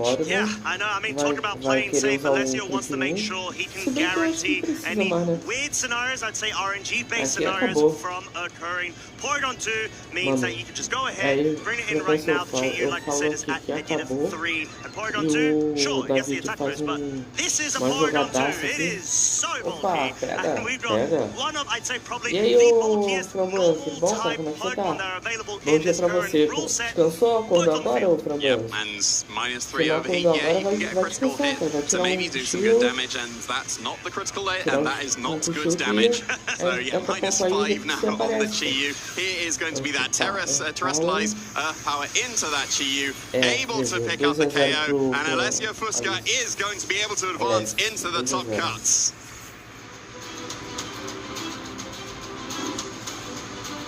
There you have it. Alessio has been able to clinch this match and set to an 0. You see both of our trainers lovingly embracing one another. Of course, you can tell that, you know, sure, we're competing at like one of the biggest stages, generally speaking, going into North American International Championships, but we're still comrades, we're still one another, friends, mates, no matter how intense things get, and Alessio just able to show an absolute masterclass in not only going with, let's say, the innovative, I'd say, to an extent. Innovative. Established every time.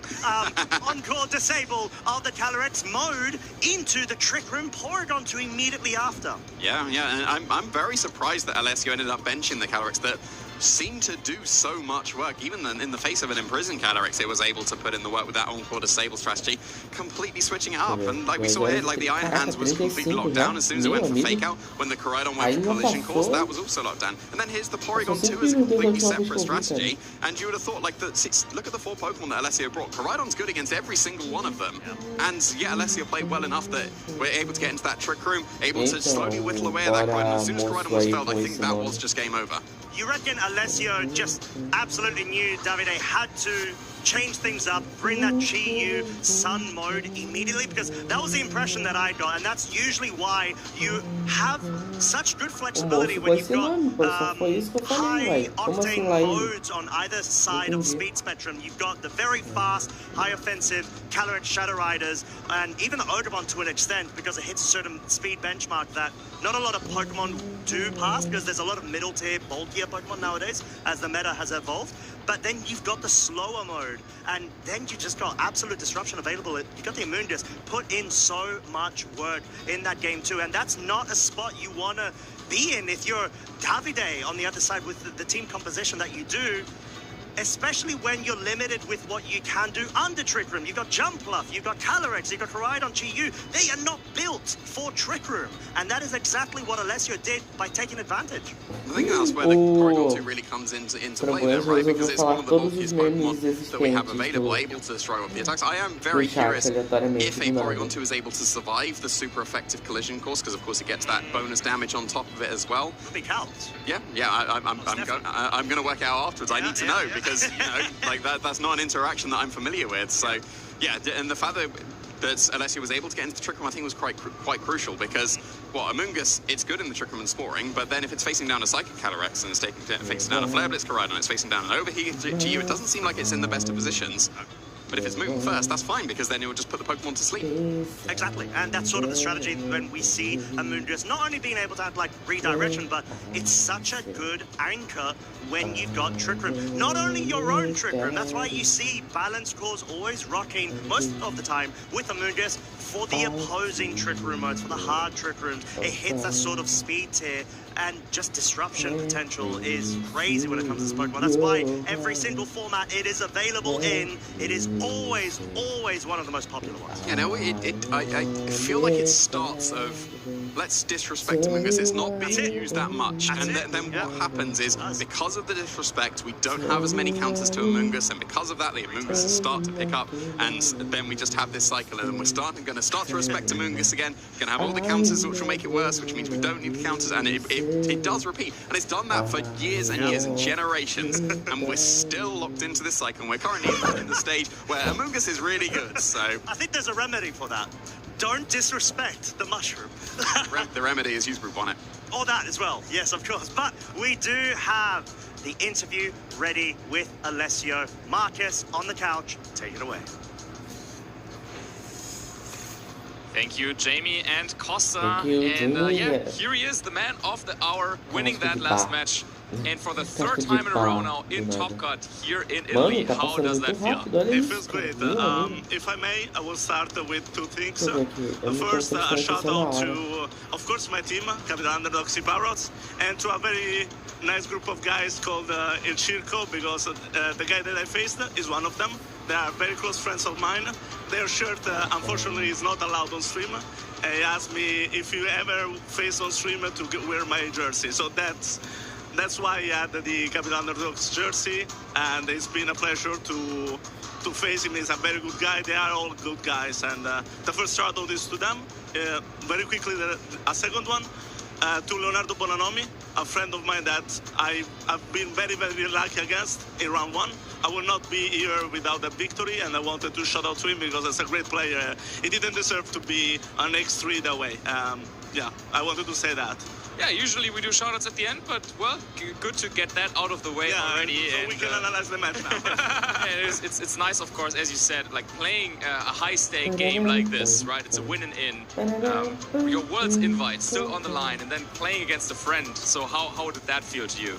A lot of feelings. The feeling of being against a friend, the feeling of being in a very tough matchup situation.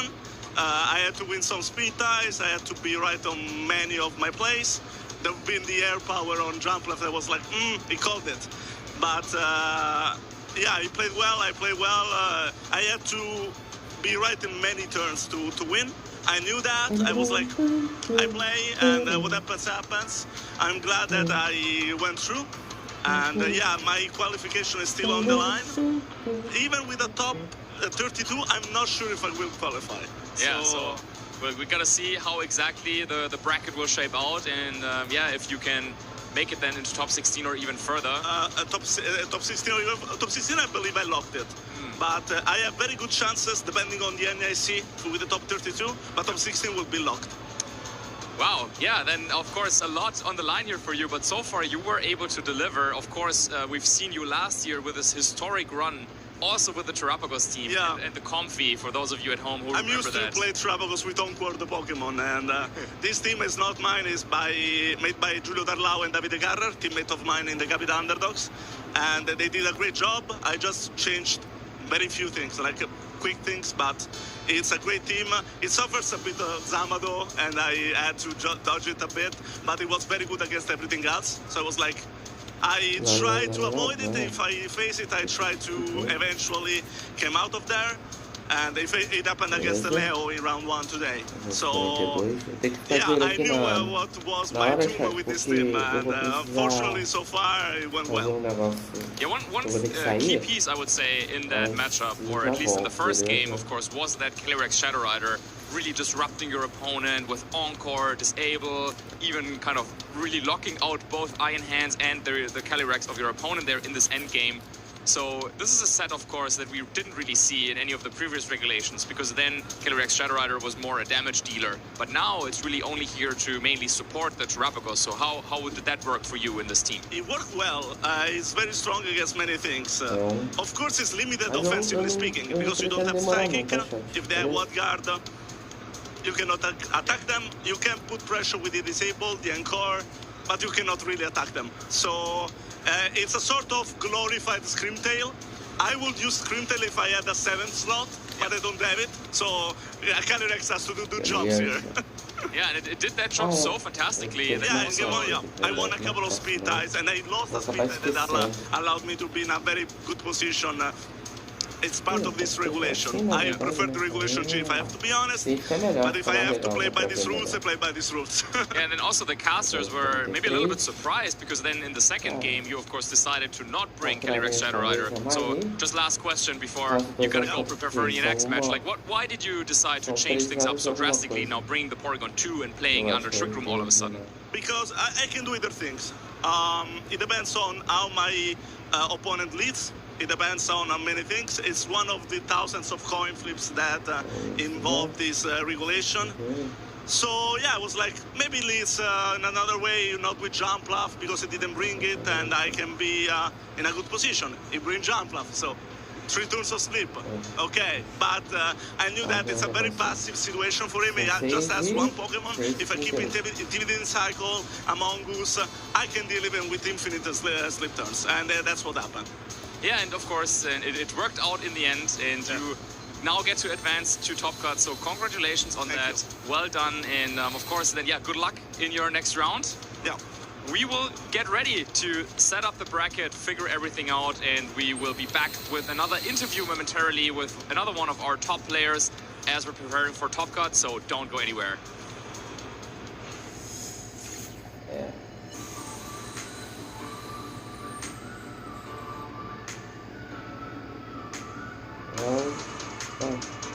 Well, we're back.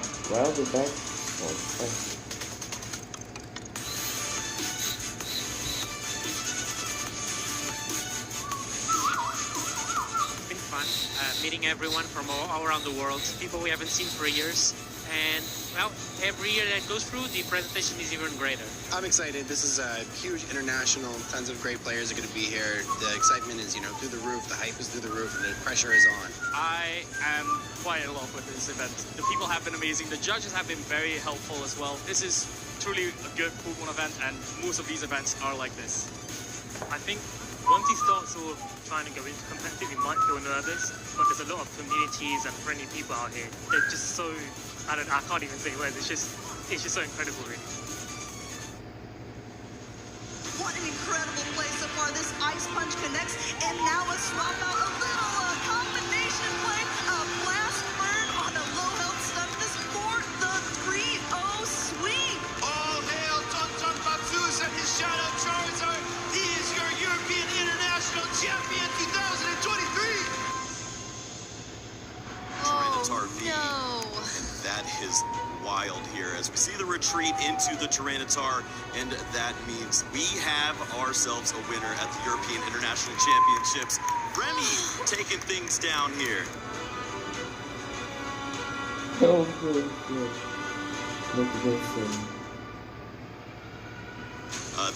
This is going to be a pretty fun one. Use these energies to retreat this Pokemon, and you have plenty to choose from as you load up for the Brainwave here. You can take a huge knockout, and that's going to be the game as we see Rune take down the European International Championships. I think we're here, Joe. The Arceus goes into the discard pile. Drapion goes into the active. Alex is double-checking the weakness. Dark. Yes, he is. Down Carl's boss's orders, and Alex Szymanski breaks the curse and takes home the European International Championships.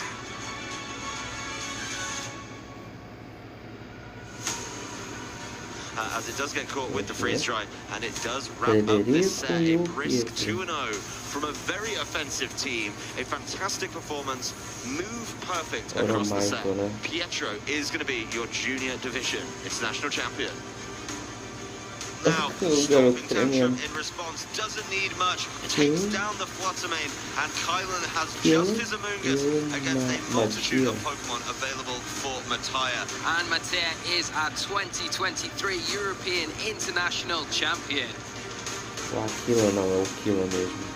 where we see the Palafin now! Maybe getting the Pala win here for Paul as it's able to go for the Wave Crash, and it lands it into the Amoonguss getting the knockout! See if it can wake up here, but I think Gabrielle knows this is it! The battle is over, and Paul Chua becomes your 2023 European International Champion! Winning EUIC was pretty good. definitely a lot more than what I expected, so I'm really happy about that. I'm really happy for winning this top Tom one. Tom. O nome do cara é Tom Tom. It amazes me. It amazes me.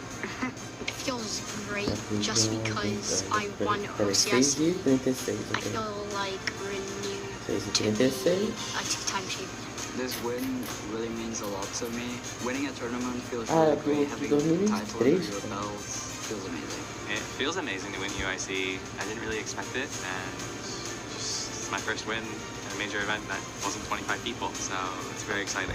Mi sento molto bene perché non ho mai vinto uno e l'ultima volta che ho giocato era in finale. Significa molto perché comunque non era un buon matchup, non era facile, quindi sono felice di aver vinto.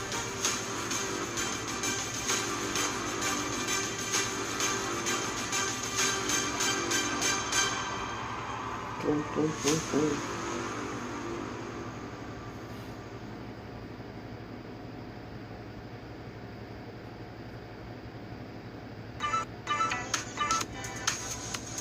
É o Regelec, o Ivy, a bolsa. Ah, o Zizi. Ó, o Lugia! O negócio pra guardar a carta do Ivy. Esse daqui o Michal, né? Ó, eu não lembro se eu tô dentro, fez um dip. Nossa.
There it is. That's gonna do it. And Dragonite proudly watching from the sideline as Giovanni Costa wins his first regional championship at the San Antonio Regional Championship. I got first into Pokemon when I moved to Los Angeles in 2015. I was looking at a way to make friends. I was like, oh, I like Pokemon. Let me try this so I can make friends. And then been playing ever since. I transitioned to competitive play because I'm a pretty competitive person, and being able to talk to people that's also competitive was sort of a way to like share this love. What drives me to compete in Pokemon is honestly just to have the opportunity to hang out with my friends. I only get a chance to see these people a few times a year. It's just a really fun experience to be able to spend time with these people that I honestly love from the bottom of my heart.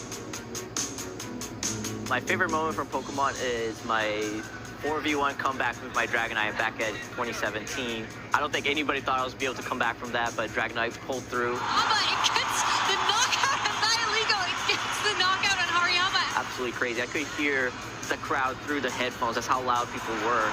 So, wow, what a comeback there. Oh my man. Okay, Gio defying all the odds. Honestly, my #1 goal is to become the world champion. I top cut worlds back in 2016.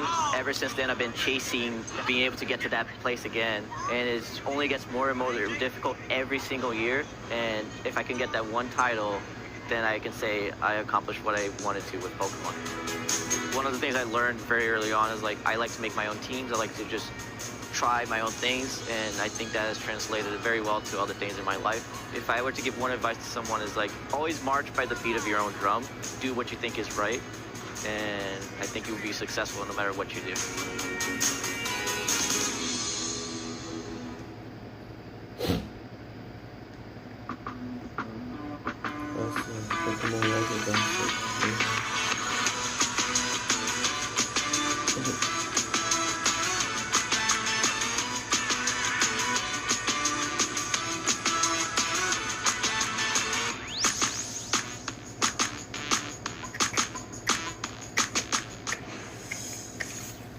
Bonjour tout le monde. If Team Masso is not a name that you know already, you're going to know it very soon. Top 8 at EUIC this year, 10-1 currently in the tournament, the number 4 seed, and only their second season of competing. Team, you're absolutely blazing a trail in Pokemon. How do you feel? It's amazing. When I started the tournament, I was like, if I make day 2, I'm happy. But I never be in 7-1, and start the day 2 in 8-0 was unbelievable. It's such a phenomenal achievement in itself. No matter where you go from here, I hope you can feel very proud of yourself, très fier. Yes. Also, you didn't have a team until Friday. Yes. So the day before the tournament. Yes. How did you decide? It's my friends plays his team, so I have a little bit of experience with Incineroar, Rillaboom, Lunala, and Miraidon, but I try to build something, and finally I take the team because I think he was really good for this tournament. So yeah, and it's Miraidon and Lunala which won the Milwaukee Regional Championships at the beginning of the month, one of the first of Regulation Set I. What do you think is the strongest thing about it? A lot of people was prepared. Yeah, prepared. Against Lunala with the Electric Seed, and we play with leftovers with Calm Mind, Protect, so we're going to deal a lot of damage, and we play around Lunala, and in the team of Milwaukee was support, so yes, this is the real difference. Yeah, okay. That's brilliant that you're able to play so flexibly, find all the different tools that these Pokemon can offer. What's your favorite Pokemon? Clefairy would be my favorite Pokemon. And Ogapon, but Clefairy is because of the UIC. Yeah. And Ogapon. Yeah, it's just cool. And let's not forget, EUIC, you beat 2 former world champions there. Phenomenal, and you're just 18 years old. I feel very old right now. Team, very old indeed. So you really are a leading light and a name that we're going to keep our eyes on as the Pokemon seasons progress, and we're very excited to see your progress. Well, it's going to be Top Cut next. Finally, any quick shout-outs that you want to give? What? Any quick shout-outs or thank yous? Thank you to every French player, in particular for Pierre Coste, Guacamu, who helped me a lot to prepare every tournament. So many people. Yes, so many people. Well, wonderful. Team, we wish you all the very best of luck. Bon chance for the rest of the tournament. And merci beaucoup for talking to us. Wonderful to pick your brains about everything. Au revoir for now, trainers, but it's Top Cut next. And if this is the caliber of player we're dealing with, you know you're not going to want to miss it. Hey, Pokemon trainers. Welcome to Pokemon Championships History, a series where we showcase important matches throughout the history of competitive Pokemon. Let's flash back to the 2015 Pokemon World Championships in Boston, Massachusetts. This classic moment happened in the Seniors Division Championship match between Mark McQuillan from Great Britain and Koki Honda from Japan. VGC 2015 was a season most remembered for 2 things: Mega Kangaskhan and Japanese trainers dominating the metagame. Japan this year came in full force. I mean, they really did. Yeah, they just took the junior division championships in the Masters division. They're pretty much guaranteed. I mean, 7 out of 8 top cut players in the Masters division were Japanese. So Japan's here to play, and you know, I'm pretty sure Koki wants to be able to. So this will try to set up a clean sweep. This will be what decides the clean sweep. Oh my goodness. Mega Kangaskhan was the queen of VGC in this era, as nearly 67% of all top cut teams across all 3 age divisions had Mega Kangaskhan on their team. Mark was the last trainer who could stand in the way of Japan claiming all 3 VGC titles in Boston. Mark was also aging up into the Masters division for the 2016 season, so this would be his final match in seniors and his final chance at redemption. Mark had been on the world stage before. At the 2014 World Championships, he fought through the tournament only to lose in the seniors finals match. So with the weight of the world on his shoulders and the fear of finishing second 2 years in a row, Mark had to find a solution for Kangaskhan, and his answer was Machamp.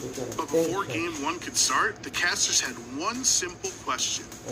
Mark M, does that M stand for Machamp? Question. Mark felt incredibly confident in this matchup. He even winked at the camera when he correctly predicted a lander is switching. Cresselia disrupted much of Koki's game plan by setting up Trick Room and skill swapping away key abilities. When it was finally knocked out, it was time for the crowd favorite to join the fray. There's the Machamp! The crowd is going wild right now! Machamp's ability is No Guard, which disregards accuracy and ensures that all attacks hit without fail.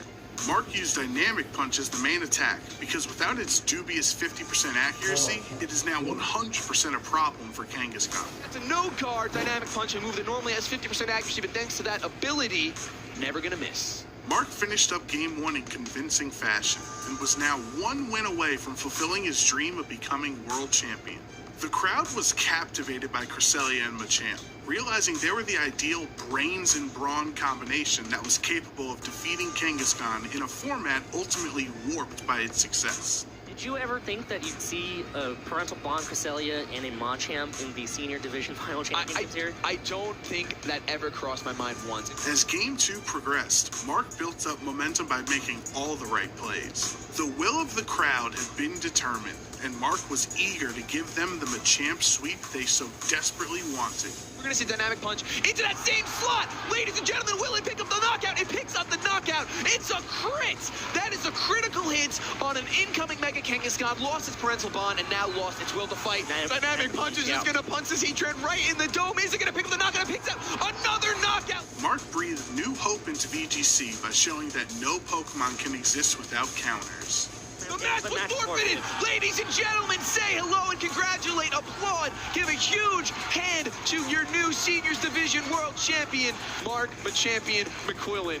Mark and his Machamp played a flawless set in the finals and brought a title back home to Great Britain. He also redeemed himself from his 2014 loss and gave VGC trainers around the world one of the most dominant and memorable Pokemon matches of all time. Thank you for watching, and let us know some of your favorite moments in VGC history by using the hashtag #PlayPokemon.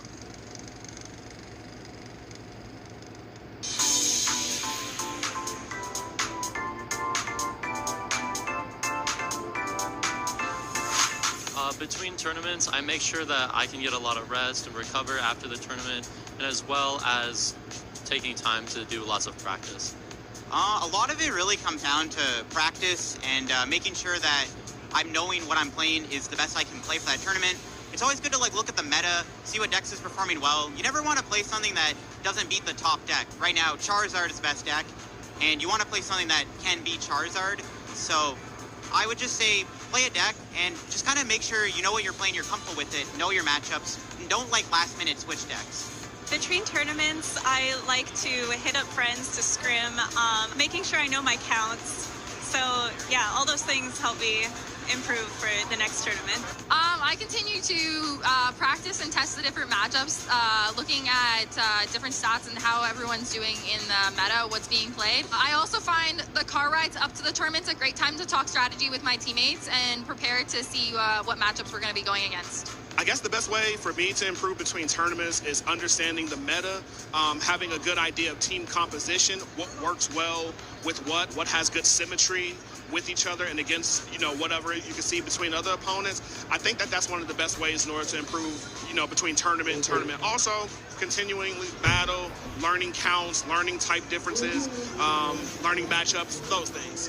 I mainly end up asking my brother what I should do because he's helped me out a lot through the past few years, through juniors, through seniors. Basically, my whole family plays, so it's just repetition, picking every Pokemon that you can, that you know is going to be used, and just practice every day.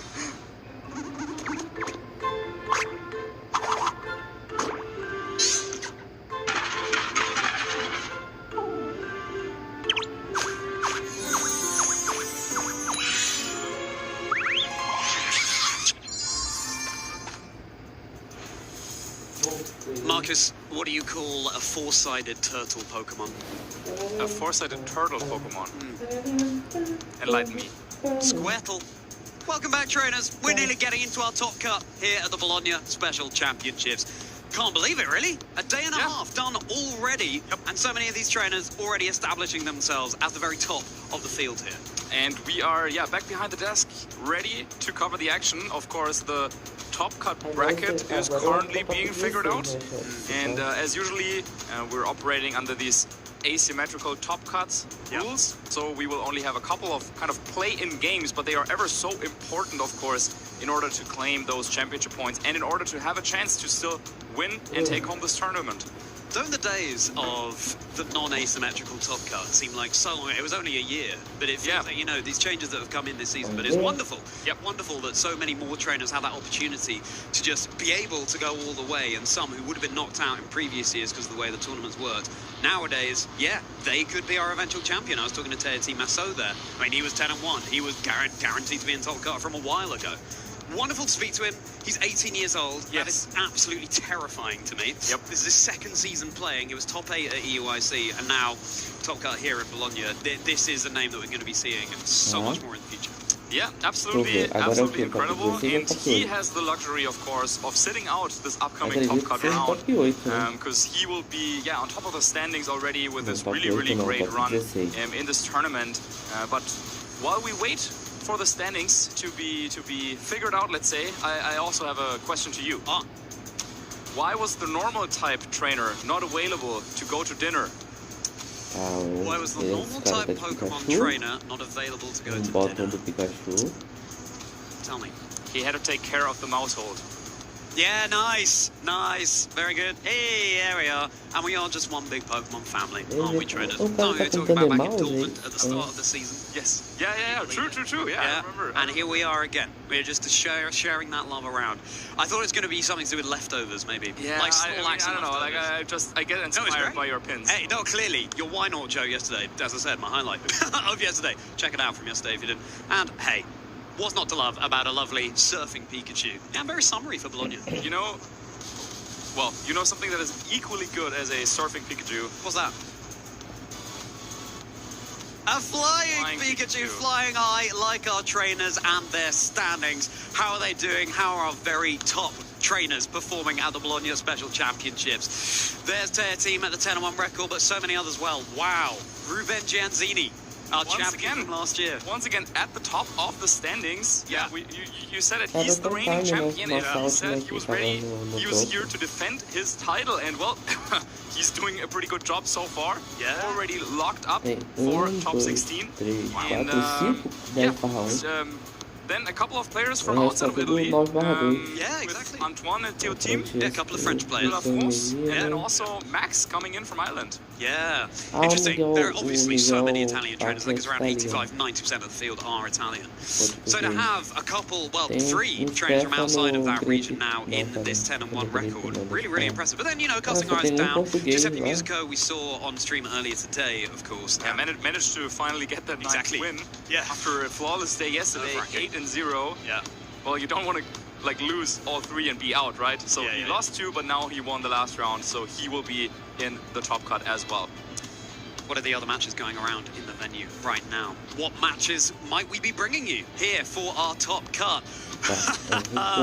My goodness, whatever else you're doing, trainers, you're in for a treat. Get your attention right here, right now. Victor Medina versus Justin Serioni. Victor Medina, a trainer who is still going for that big win, and it could happen here in Bologna. But we'll take a much deeper dive into those teams in just a moment as we take a bit of a skim over the others going on. Santiago Molina versus Alessio Fusca, for example, and more.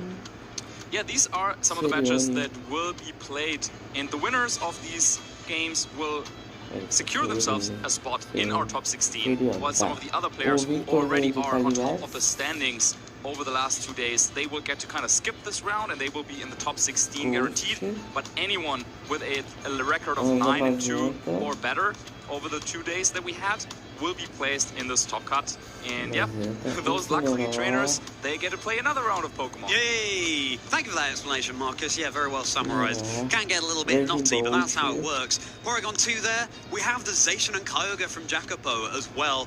A combination that, yeah, there are a few of them out there in the field. It's not one that we had our eyes on too much, even though Kyogre won the Portland Regional Championships last week. That was paired with the Calyrex Ice Rider, not a Zacian. So, we'll see how that's able to perform. Volcarona being run by Christoph Goose as well. This Zamazenta Miraidon. There are elements of this that remind me of Joseph Ugate's team that was doing so well for them in Regulation Set G, the Miraidon and the Volcarona there. Frigoroth 2 as well, of course. Raging Bolt, it's a Pokemon that we've seen popping its head up above the precipice a couple of times so far in Bologna. Of course, most players are going to be angling more towards the other very powerful Dragon Electric type in the Miraidon, but if you're not running that, then maybe Raging Bolt plugs a hole that you have, and Francesco and Matteo on both of those teams not running the Miraidon, and Raging Bolt is filling that void instead. Yeah, absolutely. So many great electric and dragon types around. I remember when I was a kid, that typing combination wasn't yet discovered. Yeah, exactly. One of that combination, I was always like, oh, yeah, absolutely. So many great electric and dragon types around. I remember when I was a kid, that typing combination wasn't yet discovered. Yeah, exactly. One of that combination, I was always like, oh wow, like that's gonna be so cool. Now we got two of them. Yeah, and we've got two trainers, and they're ready to go on the stage. Victor Medina, you could call potentially the favorite in this scenario, the opponent, or the underdog, I guess that's better nomenclature for that, just because we don't know them so well. But we saw it yesterday. Matteo Ferrari came out and beat the current #1 in terms of championship points, Marco Silva. Marco Silva no longer in the competition. Upsets have been abounding, just like they did last year in Bologna. I don't know what it is in the air in Italy here, but something is causing these trainers to maybe play in a way that they weren't expecting. Cannot wait to bring this absolutely fire match to your screens, trying to work out what that tiny plush is that Victor's opponent has, Justin, but we'll have to get that confirmation soon. And once again, I feel like it's the old tale. It is a player that might not have as many achievements, but is very, very familiar with the community because, yeah, Justin, he likes to go to these events and he likes to kind of work as a photographer. That is what he likes to do. He's doing the community a great service, sharing impressions from these events with people around the world, but he said, well, I've absorbed so much of the greatness of these players, I can already also do it myself. Yeah. They have proven before with a fantastic top 16 at the Stockholm Regional Championships, and then they were like, well, you know what, like maybe I can actually play as well. Yeah, exactly. Yeah, to that point, making it onto the stage, and yeah, another chance to make it into the top 16, maybe even further. And then on the other side, yeah, Victor Medina, one of our most accomplished players on the circuit, right, Charlie? LAIC finalist in 2025. That took place around November, I believe. Trainers in 2024. The 2025 season, though. Top 16 Stockholm, that's a much more recent achievement for Justin. So maybe the wind is behind the wind in their sails. Let's see, and speaking of sails, there's Lunala, the wings spread wide, with Koraidon, and Incineroar, Fluttermane, Raging Bolt, and Rillaboom. So, it's a setup Lunala, no access to Trick Room here, just the Calm Mind. If you let it run away with itself, then it really can sweep. Fairly fast-paced here, all the more so because Fluttermane can reduce the speeds of the Pokemon on the other side. You have priority moves in Grassy Glide and Thunderclap as well. So Justin, really hoping to get the jump on their opponent. You haven't really seen this exact combination of 6 Pokemon before, but it looks very strong. Like, all of those are very strong Pokemon, and Calm Mind Lunala is a Pokemon that has really been making some waves or some winds or some, I don't know, well, like the wings can do a lot. It is doing quite well, but a lot of the players, of course, from France are using that. So Justin has found another way of using Lunala. It's not paired with Koraidon, but yeah, taking some support from the past here. Koraidon coming in, Terra Fire, Flare Blitz, Flame Charge. We know it. It is very, very powerful and supported by some of the evergreens of VGC with Incineroar, Rillaboom, and that Raging Bolt and Fluttermane. Love the way of putting it. The handshake has happened. The team lists have been exchanged. These guys are friends, but for the next 15, 20 minutes or so, they're putting that to one side. They're getting their Pokemon trainer caps on. They're turning them backwards as they study each other's teams. Victor taking a little bit of an inhale as they study that team sheet. Calyrex, Shadow Rider, Zamazenta, Incineroar, Raging Bolt, Smeargle, and Rillaboom. So, Calyrex, another very, very fast Pokemon, a special attacker. Zamazenta, a physical attacker. You do have that flexibility over on Justin's side as well. This is a team where Zamazenta, you know, can be really quite tricky to remove. It's a very defensive Pokemon. Pokemon that maybe Justin wants to be able to focus on. But with Smeargle there, going for wide guard, blocking any spread moves, follow me, becoming the center of attention, Spore, putting things to sleep, is a pesky normal type Pokemon, riding off the back of your normal type joke before there, Marcus. Let's see if it's going to be the star of this show.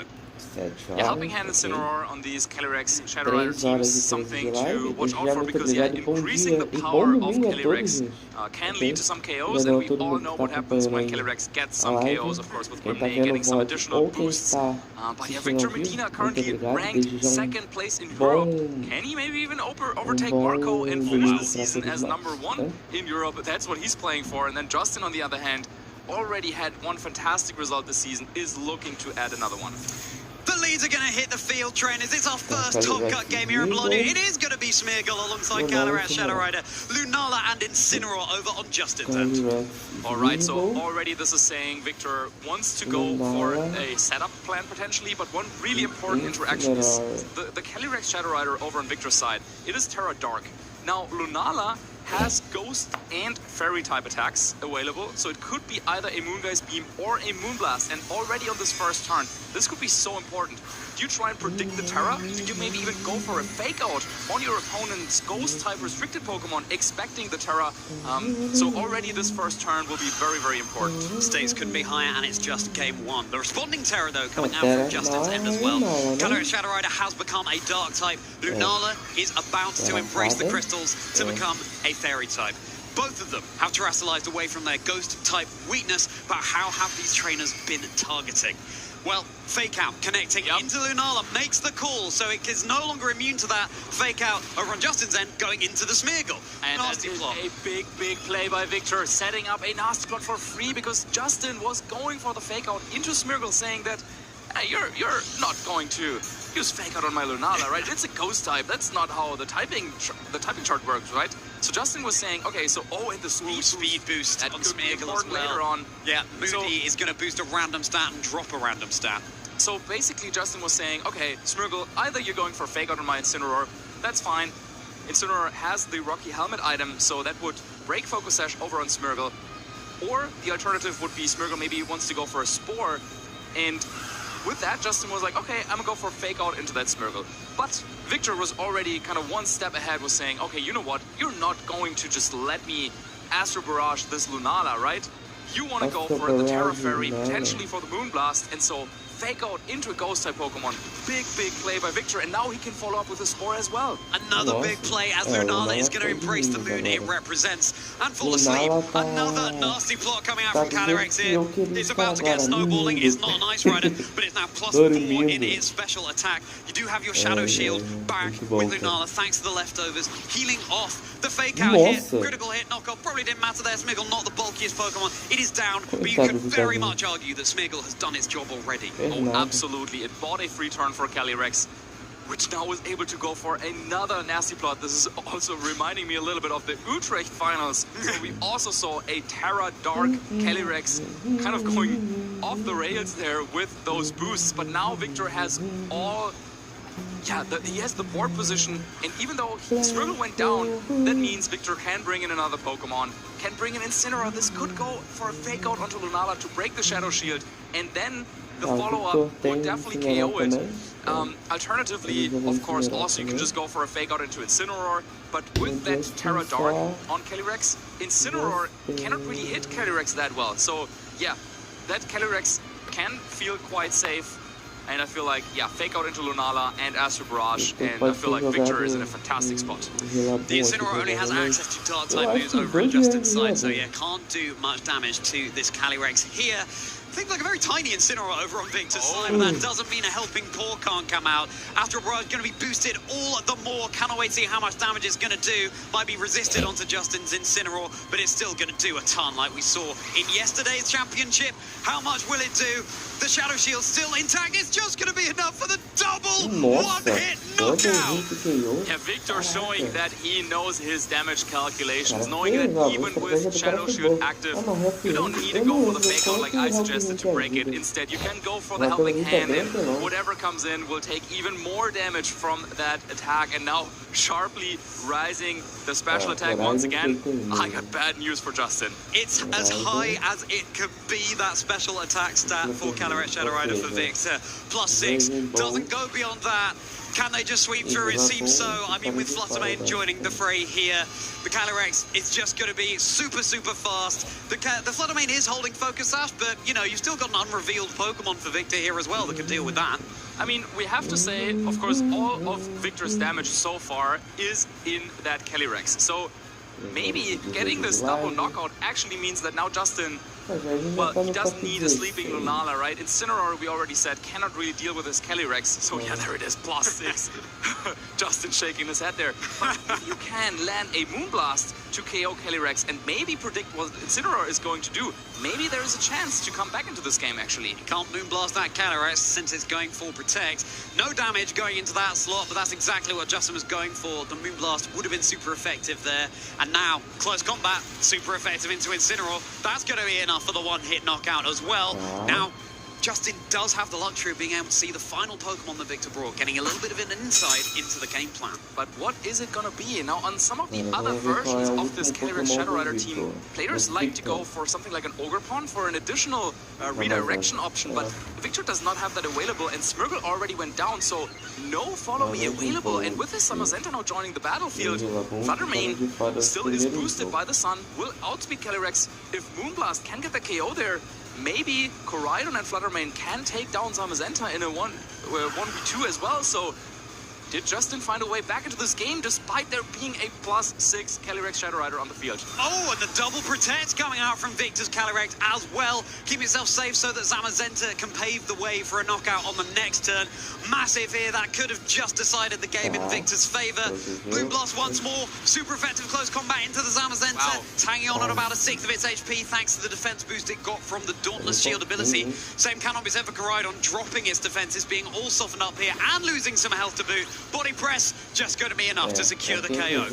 But once more, still, Fluttermane has the Focus Sash active. If Moonblast gets the KO on Calyrex, Zamazenta can only bring it down to Sash, and then Fluttermane could get the KO on Zamazenta the next turn potentially. So is this a comeback despite the double protect? And this how is Calyrex going to take it? No, the Calyrex is going to go down. Super effective Moonblast. The Horseman that has been so crucial for Victor in this game has returned to its stable. Now we turn our attentions to the dog, the hero from Galar. Heavy Slam, going to be super effective into Fluttermane, bringing it down to Focus Sash. Of course, that item means that Fluttermane can take at least one attack and remain on the field. How much damage is going to come out the next turn from this Moonblast? Will it be enough to secure the KO? The trainers are locked in with the moves they want to go for.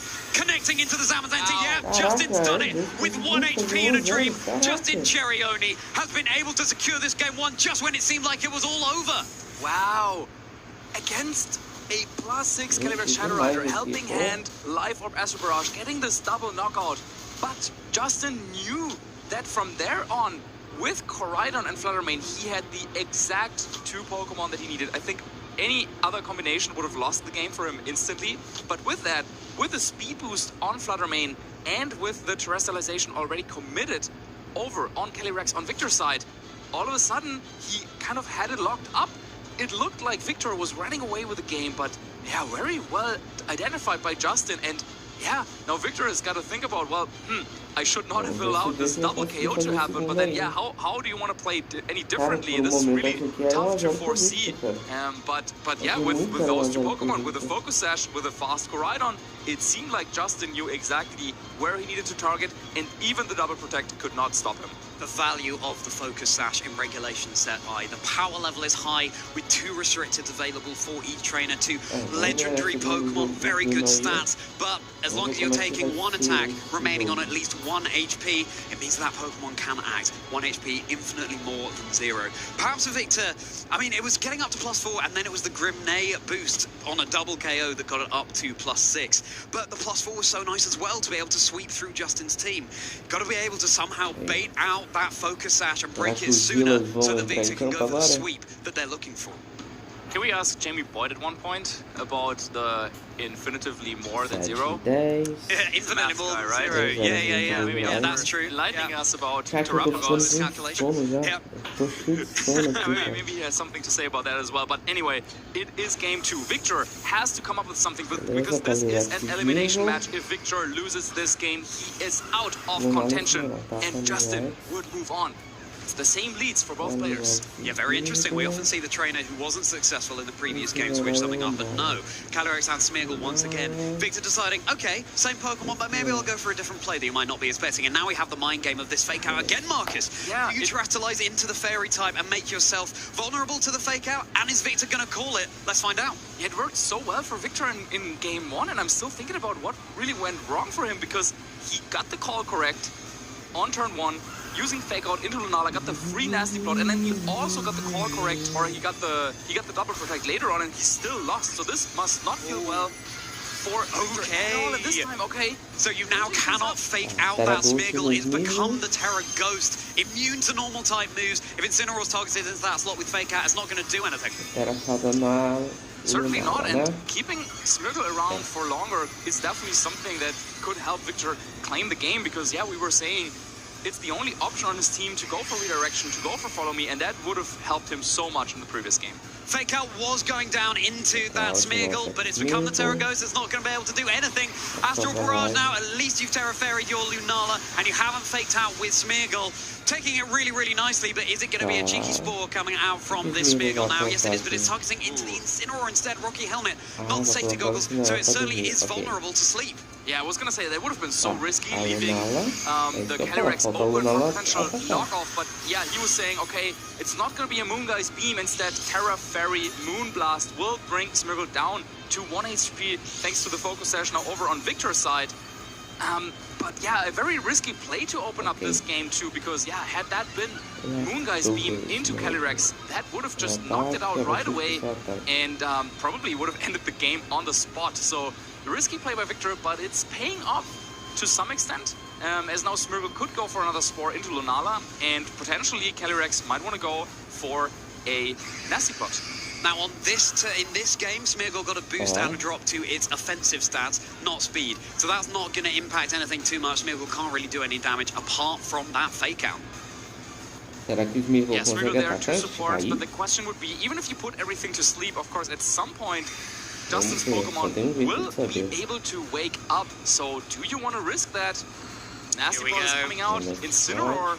Try to go for the fake out the previous turn, so has a guaranteed turn of sleep this turn. So yeah, it feels safe to just go for the Spore and Nasty Plot for Victor. Lunala keeping itself safe from those Spores that could have put it to sleep. Incineroar taking its turn of sleep. Of course, the Calyrex much safer in the face of all of that Dark type damage, given the Incineroar taking a cat nap. But that could be it. It's only the one mandatory turn of sleep that you have to take. Another boost to its attack. This Smeargle is so offensive, but it can't use it in any way.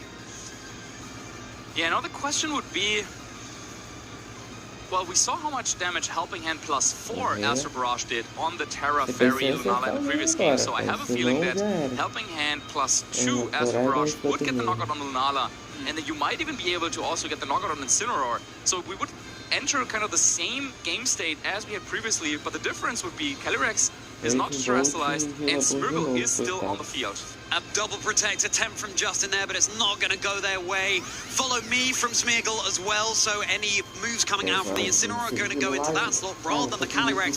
Big Astral Barrage here at the +2 into the Incineroar and the Lunala. It's going to be enough just for that double knockout, even though the Incineroar resisted it. Yeah, didn't even need the Helping Hand there.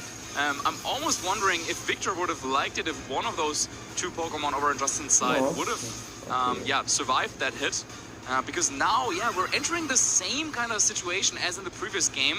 Of course, if you're rooting for Victor, you gotta hope. Oh, and there's the speed boost this time. Massive. This could be massive if it can outspeed Fluttermane, even in the sun. But anyway, what I was saying is, once again, Justin gets to enter the same board position with Koraidon next to Fluttermane. And can potentially take 2 knockouts quite quickly. So the question is, of course, which Pokemon does Victor have in the back? Is there something that can deal with this threat that he, of course, now had to expect coming out from Justin? Vladimir does have the speed boost. It will be the speediest thing on this board state. Smeargle is still stuck around here, and it could just put another thing to sleep and be able to get that sweep going. Victor, you've got to assume that it's one of the other restricted Pokemon in the back. That's Zamazenta there too. Doesn't like facing down a Koraidon, so I wouldn't be surprised if that is public enemy number 1 for Victor right here, removing that Koraidon as fast as you can. And we have some mind games going on because there could be a wide guard or follow me coming out from Smeargle if you try to play around a potential Icy Wind, or if you expect Shadow Ball to be coming out. So this isn't that straightforward. Justin even thinking about close combat there for a second. But yeah, what is he gonna do? Okay.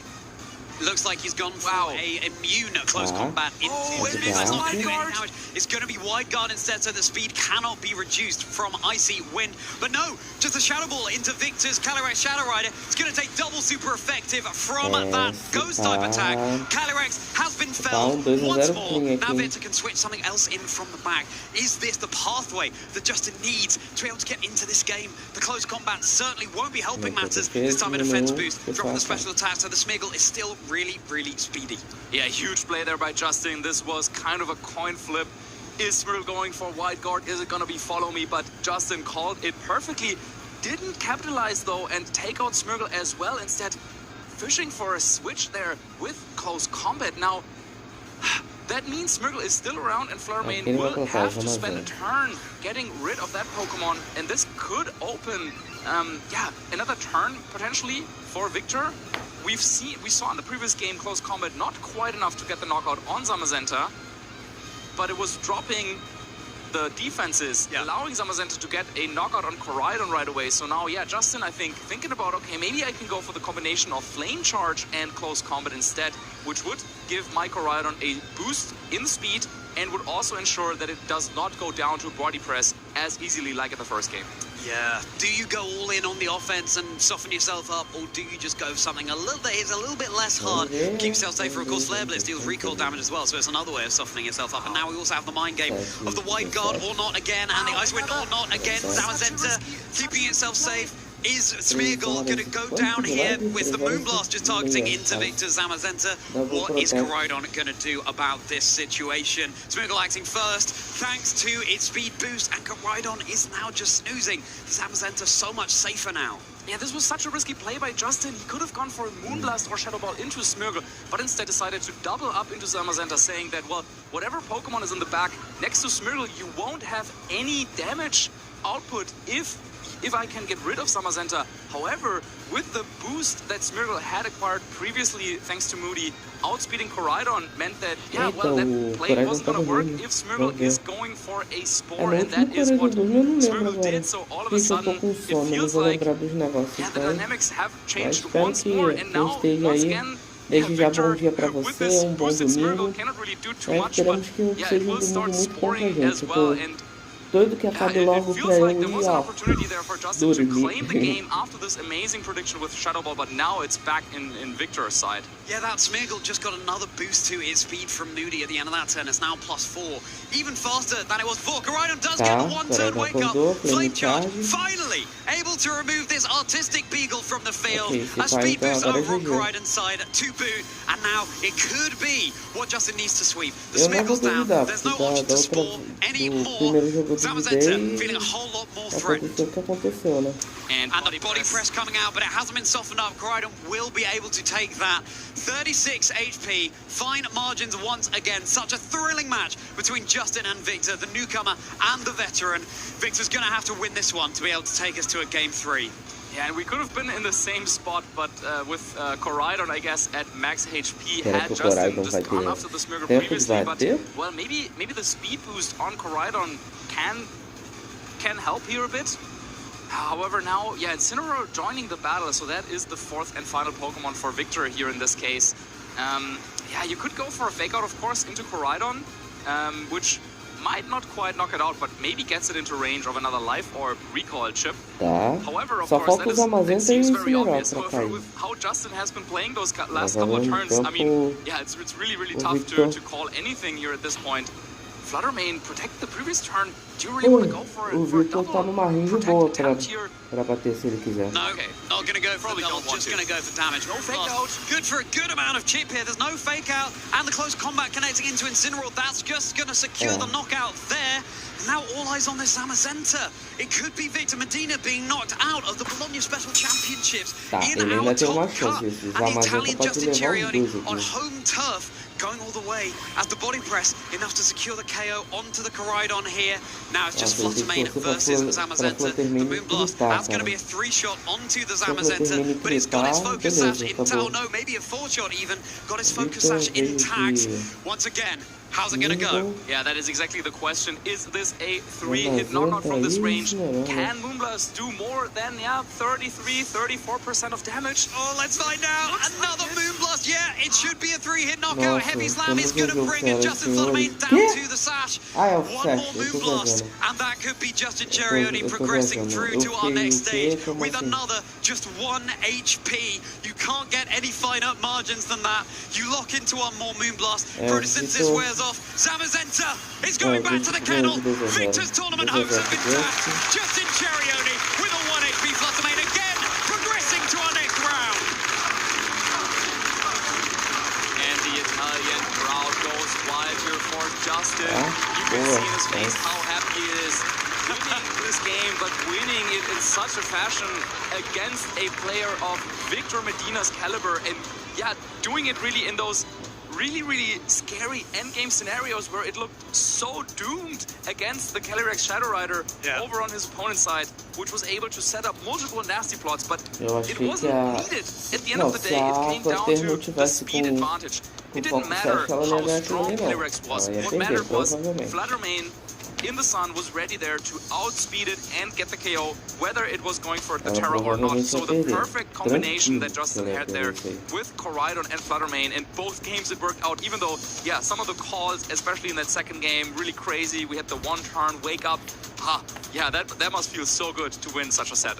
I wish Justin were here to take a picture of Justin winning that set. His smile was just lighting up the entire stage. Unbelievable scenes here. We have another upset. Marco Silva was knocked out of the tournament yesterday. Victor Medina knocked out of the tournament today. And I think they were both in 2-0 victories as well. So these trainers really know their game plans. They know how they need to neutralize these big threats in the metagame. My goodness. Bologna was exciting already, and it just got even more so. Yeah, of course, having a new format and new regulation also means that some of the newer players can kind of catch up a little bit. Yeah, the top players, and yeah, you saw it. Game setting up so many nasty plots and then getting this big double knockout on Lunala and Incineroar. Really putting Victor in what we thought was a great position to take the game, and I was ready to be like, you know what, like, yeah, Victor doing so well, but yeah. But then Justin found a way back into the game, Koraidon and Fluttermane. It had to be just those two Pokemon, and in the end, Fluttermane even pulling the 1v2 against Calyrex and Zamazenta. Absolute masterclass of positioning and putting damage where it matters. Fluttermane on 1 HP, but that is enough. That's what you need. And then going into the second game, we kind of saw a repeat of the first game. Once again, Calyrex getting a big double knockout. But then Justin calling out perfectly that it was going to be Wide Guard and not Follow Me, getting Shadow Ball off on Calyrex. Big knockout, and that was what started a comeback for Justin in that second game. Keeping the Fluttermane in the back and keeping that sash safe was so crucial for Justin here. Having the sash broken, and we could well have been going to a game 3 here. Of course, the wake up on the Koraidon, really massive there too. Just, yeah, the way the Fluttermane have been trained to be able to get rid of that Zamazenta in 3 hits. That big congratulations over on Justin's side of the field. Wow, he's got to be feeling so fantastic here. A top 16 in Stockholm just equaled that record here, but can they go even further? Maybe we're just going to have to make our peace with not having as many photos from these events anymore, because maybe we'll be seeing Justin competing a whole lot more. Yeah, and you know what? I mean, if Justin can play like that in the upcoming rounds as well, he might be the player to, yeah, claim the title, go to Anaheim, and all of a sudden, yeah, find himself in a completely different role than at some of the previous tournaments. But wow, yeah, that was really, yeah, an upset, another one, yeah, that we definitely were not expecting. And Victor yeah, he's got to wait a couple more tournaments until finally he will get his very, very big win. It's going to happen, Victor. It's going to happen. We believe in you. I like the idea that Justin, having taken all of those pictures of players at these tournaments, you know me, Marcus, my background as an actor, maybe he studies the pictures of these trainers and their focus, just tries to embody that, tries to get that flowing for himself, and that will help get into the mindset. Who knows? But whatever he's doing, it's working here at the Bologna Special Championships. Justin Cerioni progressing through to our next round here, our top 16.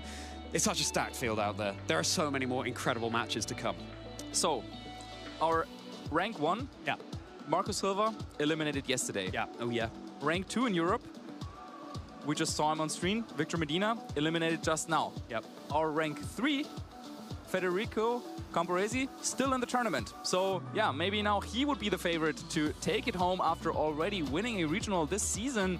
Maybe he would be the one trying to go for that dual crown in one season. Really exciting as well because, of course, the top 2 trainers do not need any more championship points, really. Their positions are secure. So that paves the way, now that they're out of the tournament, for potentially some trainers who are on the brink, maybe just about to break into that top 75 in terms of championship points that you need to qualify for Worlds in Anaheim this summer. To do it, to do just that. Only time will tell. The tables are turning. The old guard is fading here in Bologna, and it's time for some new talent to come through. All right then, Marcus. Well, we saw how crucial in that game was that focus sash. Let's go to Costa on the couch, quick as a flash. Thank you very much, Charlie and Marcus. And yes, I have got Justin Cerioni with us right now, guaranteed into his top 16 cut. My lordy, congrats, Justin. Thank you so much. How are you feeling? That was such a high-octane pressure set against Victor. Yes, like playing against such strong players is always a honor, and it also takes us a lot of pressure. So when I saw Victor like on the pairings, I was like happy in a way, but also challenged, like a bit nervous. Yeah, exactly. Yeah. I knew it was a very challenging match. Yep. And especially also because of his team. Yes. He was playing Calyrex Shadow Rider, which basically can wipe my whole team. So I had to be like very, very careful about that. Oh yeah, well, we definitely saw a lot of big threats from that Calyrex Shadow Rider in particular in that game 1. And I guess before we dive into the details of your team, let's talk a bit about those games. Game 1, it was pretty much fast-paced to the point where you needed to get rid of certain key fast pieces in order to open up your board state. We saw Victor Calyrex actually reach +6. Okay, special attack. That's you think, okay, well, that's checkmate essentially at that point, right? But no, you kept going and you were able to find a win condition. So please talk me a bit through what were you feeling at the time when you were experiencing it? Yeah, like when I saw his team, like I was thinking that since his Calyrex is not holding the focus sash, it means that my Flutterman can knocks it out with either Shadow Ball or the Moonblast. So I just have to force his Terrestrialization before, and of course take out his redirection, which is Smeargle. Yes. And so my game plan for for both games actually was to use the Terra Moonblast plus fake out everything onto the Smeargle to take it out as soon as possible, basically.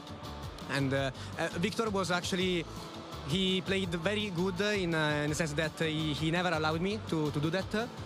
And so he created like some more mind games maybe, or like for example the white guard follow me on the game 2. Yeah. So there's that, and but then like after I knocked it out his Smeargle, and even though I was left with only the Coridon and the Fluttermane, I knew in a certain way that I could still win technically, because Shadow Ball just straight up knocks one hit KO, right? Yeah, exactly. Yeah. And the same goes for the close combat onto the Incineroar, and I also know that close combat deals a lot of damage to Zamazenta, which again cannot use the Terrestrialization. 70-80%, something like that. Yeah, exactly. So I knew that even even if I was like behind at the beginning, I could make a strong comeback if the board state was good enough. And you did an exceptional job at that. Going into that game 2, then it was still very close, fine margins separating you and Victor from getting the win, and you were just able to do such an incredible job. We saw Victor go ahead and commit with the Terra Ghost on the Smeagol to avoid the fake out scenarios, get the spores going, but you just did an exceptional job in being able to push it through. So when you were just about moments away from victory, what was going through your mind? Well, actually, just before, like when in the end game, when we were left with just the Fluttermane and the Zamazenta, I was actually kind of scared that the 2 Moonblast would not be enough for the knockout. Yes. So I was actually considering to use Shadow Ball to get the 20% of secondary effect of special defense drop. Very nice. Exactly. I like it. Yeah. But in the end, I thought that the 2 Moonblast should be enough, and after I used the second one, it confirmed me that it was enough. So so I'm happy that I didn't use the Shadow Ball, which in turn it maybe not be enough. So, but you went with your instinct, yes, and that is what proved to be such an important thing. Yes, I did it kind of a lot. Also, when I read his fake out onto the Coridon, I thought that he wouldn't use the fake out.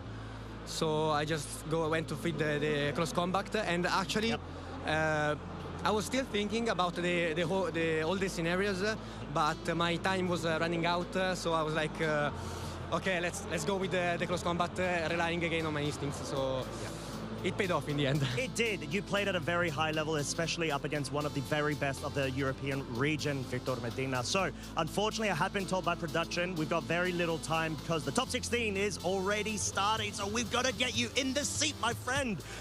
Very quick, before shout-outs, I want to give you a shout-out. You have been such a big part of this community across all the games with all of your photography.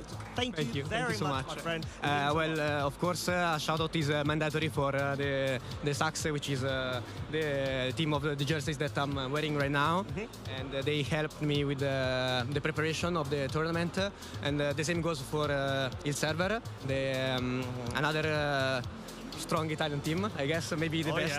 I don't know. And they also helped me a lot during the preparation. Shout out also goes to Pyrods, which apart from being a great friend, he supported me through the team choices and all my mental breakdowns for choosing the team. Yes. So it's also his merit if I'm here right now. Oh, I mean, that's very sweet. Justin, it has been such a pleasure being able to speak to you. We are wishing you the very best going into the top 16 right now. So, with that being said, we're going to go ahead, let you go on, get prepared, and we will be tuning in for the next round of this tournament. Thank you so much once again. Thank you so much for having me. Wishing you all the best, and we'll be catching you very shortly. Shout out to all the ones who came before. You showed the way, you opened up the door. Now we stand among legends and shout your names. Your light will never fade away. Shout out to all the ones who came before. You showed the way, you opened up the door. Now we stand among legends and shout your names. The world will never be the same. You started at the bottom and you worked your way. You showed them you were awesome and you won the day. Striving for the top spot, no room for mistakes. Yeah, you showed us the way. You showed us how to train up, how to pass the test, how to make your mark, be the very best. And when the lights are up and the pressure's on, how to push and push, you're the only one. Making friends all along the way, memories always here to stay. And that's why we say, shout out to all the ones who came before. You showed the way, you opened up the door. Now we stand among legends and shout your names. The world will never be the same. Now we have our champions, they've joined the best. single trainer. We give her respect. We all have a story. We passed the test. Yeah. We become legends. We learned how to train up, how to break the mold, how to build our team, how to win the gold. And when the lights are up and the pressure's on, how to push and push till you're the only one. Finally show the world today. Legends are always here to stay. That's why we say, shout out to all the ones who came before. You showed the way, you opened up the door. Now we stand among legends and shout your names. Your light will never fade away. Shout out to all the ones who came before. You showed the way, you opened up the door. Now we stand among legends and shout your names. The world will never be the same. Never be the same. So here's to you. Here's to you. The ones who came before. And all I know. So here's to you. Here's to you. The ones who came before.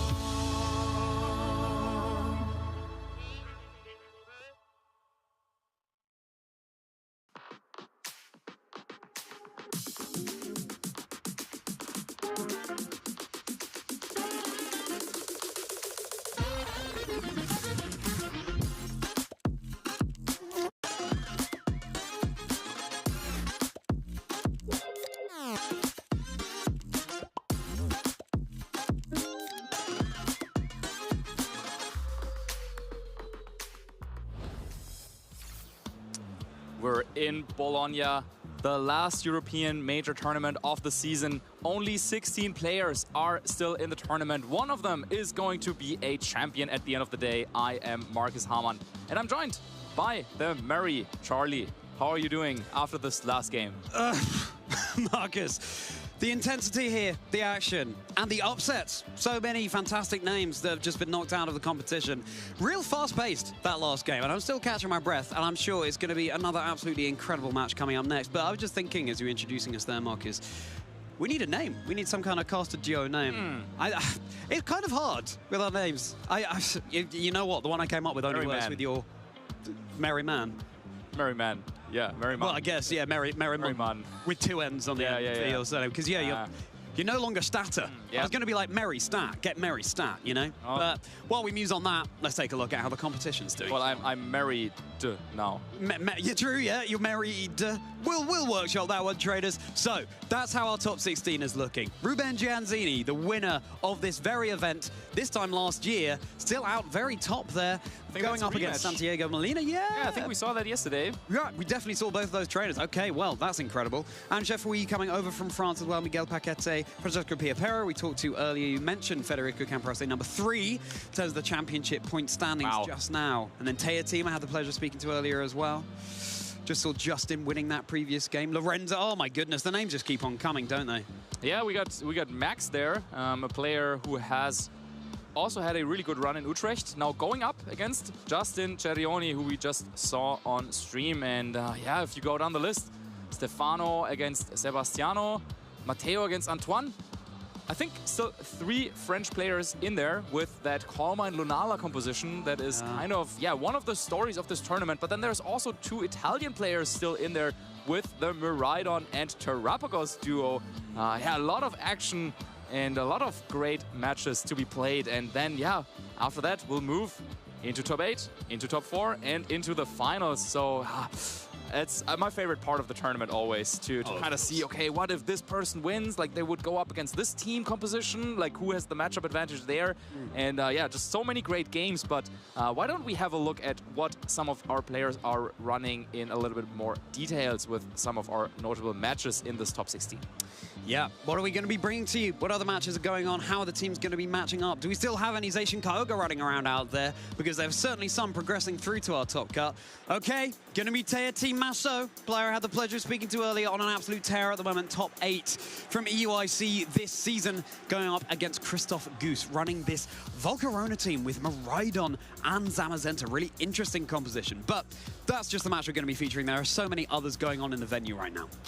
Yeah, the two Terrapagos Miraidon teams there, Francesco and Sebastiano, and they are in fact slightly different as well, as Sebastiano will be bringing Urshifu, while Francesco has Iron Valiant.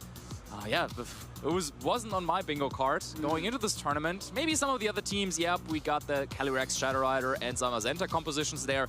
Lorenzo Silvestrini, regional champion from the previous year, against Giuseppe, another regional champion from a couple years ago. That is also going to be an incredible mirror match there. But yeah, we will focus on Teo Team against Christoph, Zamazenta and Miraidon against Lunala and Miraidon. The Generation 9 Pokemon from the future. Is it going to be lighting a path all the way to the Grand Finals after it wasn't even in the top 8 of the Portland Regional Championships last weekend? It's certainly having a stronger showing here in Europe. Maybe an indication as to the different kind of playstyles, which is interesting because people tend to say that in NA it's more about the fast-paced offense, which is very much what Miraidon is, but nowadays, of course, Miraidon tends to run the Assault Vest far more, making it bulkier. People are saying that. That's generally the playstyle in NA tends to be, people say, fast-paced offense, whereas it's bulkier and stoolier here in EU. Yeah, like the Incineroar, Rillaboom. I mean, I guess you'll see them around the world, no matter where you'll go. You will maybe catch an Incineroar every now and then. But these trainers, they're right here at the Bologna Special Championships, and they're getting ready to go on stage. A sleeping Dragonite there. I wonder if it can feel it coming in the Dragonair to Dragonite, as Phil Collins would say, as Emolga is there providing some friendly support over on Team side of the field. Maybe a preference pick. Who knows? With a couple of Ditto posing as Espeon and Umbreon on the table there as well. Now, Christoph, not a player we're so familiar with here, but Team, as we say, on an absolute tear. Now, I have played in a lot of tournaments, of course, over the course of my career, but I'm pretty sure I played against him in Stockholm at the regional championships, and he was the one who knocked me out. I am pretty sure, he was using Miraidon, Volcarona, Grimmsnarl, and that is also similar to what he's using today, so I might have to go look at my notes here, but I think that I'm a little bit familiar with him. And on the other side, Teo Team, you had the chance to talk to him a little bit earlier. What would you say, like, how was his confidence level, like his body language? How did you feel? Is this an upcoming champion? I think he could be. I think it could be. He seemed very level-headed. He was just focusing on the match at hand. He's only 18 years old. This is only his second season competing. And keep your eyes on this name, trainers. Team Masso. Also, Utrecht Special Championships top 64 there. And Christoph, as you mentioned there, Marcus, Stockholm top 16 as well as Dortmund top 64. Both of these trainers, that was in the previous season, both of them pretty new to the scene, and both of them squaring off against each other. Really, really wonderful to see some new talent coming to the fore. Cannot wait to see how Christoph and Team approach this match. Absolutely, and if we take a closer look here at Christoph's team, it is indeed Miraidon Volcarona. Once again, that is the exact same Quiver Dance Volcarona set with Giga Drain and Fury Dance that knocked me out in Stockholm. But no Grimmsnarl to be seen. Thank you, Charlie. No Grimmsnarl to be seen this time around. Instead, it will be Zamazenta and Qianpao. A little bit more offensive. And now finally you can really say it. We're in the top 16 here in Bologna. It is crunch time. Hey, there it is. Yeah, Qianpao recently has been running more of the taunt instead of crunch, but this one is going in on that offense, which is really nice. It means that you're not locked into dealing priority dark type damage. Miraidon, it's got the choice scarf there, so it's acting incredibly fast. Zamazenta, a bulkier option. Special meets physical. A lot of damage coming out, but then Volcarona may be able to soak some stuff up as well. You want to know what is cooler than one choice scarf, Miraidon? Tell me, Marcus. I just cannot work it out. Well, two of them. Waiting for it. There it is. Hey! Yeah, Teo Team on the other side also using that Choice Scarf Miraidon. That might be an interesting interaction, seeing as to, yeah, which of those two bikes is the faster. And then having Calm Mind Lunala with leftovers, and then the support squad. You got Incineroar for parting shot, fake out, maybe even knock off on some of those assault vests. We got Rillaboom, fake out, as well as grassy terrain for some extra recovery on Lunala. We have Grimmsnarl to set up screens, maybe slow the opponent down with Thunder Wave or slow the damage down with Spirit Break. And then also Ogerpon is another one of those Pokemon that can be offensive, but can also support with Follow Me. And I think that is going to be the nature of this team that Teo Team is running. Really the moon of the show, having Lunala as the centerpiece of this team. And then you want to try and accumulate those Calm Mind boosts and use your supporting cast around it to keep it safe. Lunala didn't have the best showing in the match that we just featured. Let's hope it can do more in this round. Teo Team beat 2 world champions in their EUIC run this season. Christoph just beat me.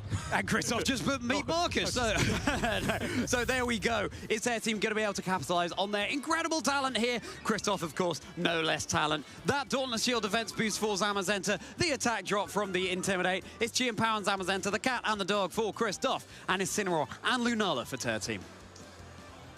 Yeah, and already I feel like this Incineroar is so well positioned, not necessarily in terms of its typing, but just this Intimidate just feels so good. Getting it off on Jianpao and Zamazenta, 2 physical attackers.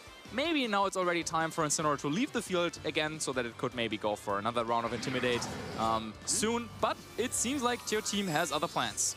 It's staying put, but one of these Pokemon is going to be changing its type. Lunala is going to be embracing its Fairy Terra typing. Overwhelmingly, the most common Terra type for Lunala that we've seen this weekend in Bologna. It's now vulnerable to a Fake Out, but of course there's no Fake Out over on Christoph's side. It's just on Teo Team's. Zamazenta flinching, Icicle Crash coming down into Lunala, fishing for a flinch. Is that going to happen on the Lunala? Oh. Yes, it is. So whatever Teo Team is locking into, and looking really disappointed about that there too. The leftovers not going to be enough to recover the Shadow Shield, so any incoming move is going to deal so much more damage than that previous one. Yeah, that was a great position for Teo Team, because with the Fake Out, you kind of buy a free turn for Lunala to do whatever it wants, going for the Terrestrialization just for safety in case there's a crunch. But now, yeah, the position, the dynamic changes, because now there's no more Fake Out available, and now Christoph already broke Shadow Shield, could think about going for a double up into either slot and potentially get a knockout here. So Teo Team has already committed Terrestrialization. Body Press would be devastating into Incineroar, but a combination of Behemoth Bash and Icicle Crash would probably knock out Lunala. So yeah, already Teo Team now really has to think about what they want to do. And is there going to be another flinch? Icicle Crash once more. Those stalactites falling from the ceiling.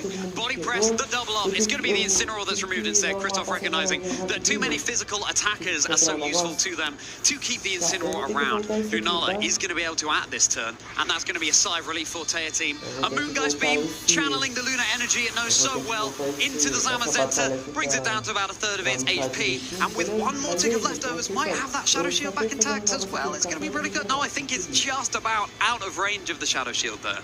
Yeah, not quite, but yeah, I think one thing that is really important with this Lunala team is knowing where to put the damage. Teo Team also could have gone for a Moonblast into Jianpao to bring it down to 1 HP, but I feel like Teo Team wanted to bring this Zamazenta into KO range for the Choice Scarf Miraidon that Teo Team now just switched in. So really important detail, because yeah, Jianpao is already intimidated, could of course go for an Icicle Crash, but if this is a Volt Switch coming out from Teo Team, maybe there's something in the back waiting for Teo Team that can take the Icicle Crash a little bit better than Miraidon would. There's no switch here. It was an attempted Volt Switch from Miraidon there, not the hard switch, but Zamazenta will be peering out from safety behind its Protect Shield. Just a big super effective Icicle Crash instead into Miraidon. It is able to take the hit as Lunala can set up a Calm Mind here. And now with this tick of leftovers, you will have your Shadow Shield back intact, meaning any incoming move is going to deal a whole lot less damage than it would have done otherwise. Special attack, special defense, boosted. Lunala is trying to get ready to go. Yeah, all the work done by Icicle Crash on Lunala already kind of gone with those leftovers. Now, though, Christoph cannot go for another Protect unless, yeah, of course, he could try and go for the double Protect. Yeah, actually, maybe that is not the worst of ideas. Or you could try and swap out Zamazenta to keep it for later. but Icicle Crash really doing some good damage so far. Christoph, thinking about Sucker Punch, I don't think it would KO the Miraidon here from this range. This could be huge though. Close. It's, I mean, sort of ruin on the field, reducing the defenses of everything around it. So, as you say, and this is a big physical attacker. You've got the boost from the fact that Chin Power is naturally a dart type as well. Let's find out. No, the Miraidon will hang on with a sliver of HP. Your damage calculations are firing today, Marcus. Just like this Volt Switch into Zamazenta, Miraidon zips right back round the Velodrome, ready for a partner to come and take its place. Yeah, and the damage calculations really playing into Teo Team's plan here with the Moongeist Beam just softening up that Zamazenta enough that Volt Switch is enough for the knockout, and now the combination of Icicle Crash like this Volt Switch into Zamazenta. Zamazenta saying that, well, whatever Pokemon is in the back next to Smirgle, you won't have... choosing the team, yes. Tá. 16. Just keep on coming, don't... então foi com... Ah, não foi escolha da comunidade, não. Tá. E aí, gente, como é que vocês estão? Bom dia pra vocês. Aqui acompanhando o regional, né? Dia 2. Nindas, meu amigo, não gosta da Shinobu. Do Shidou, da Shinobu. No Blue Lock Rivaldos. Aí, como ele virou lendário, eu aproveitei e peguei ele. Boa, nice demais.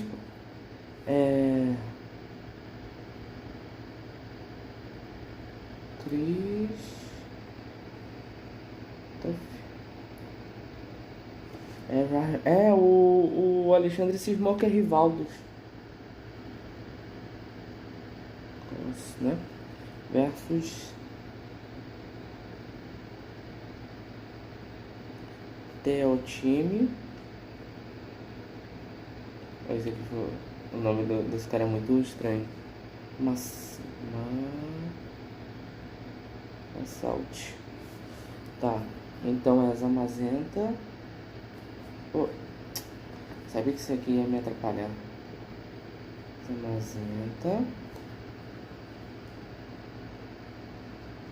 Zamazenta, Miraidon.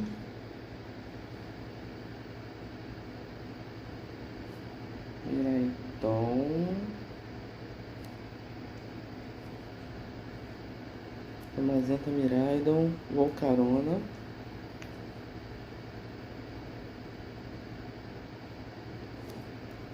Eu e o Zulin somos o XY confirma 2028. Como assim 2028?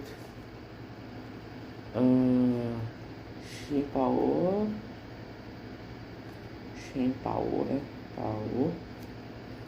Não é Chimpao não. Farigirafe.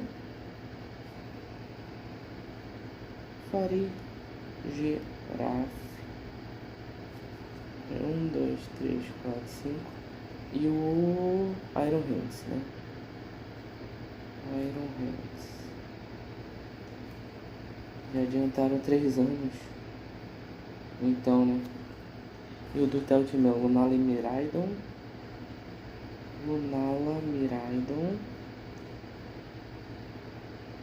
Ô Marro, tem que te mostrar um negócio legal depois que acabar essa batalha, tá?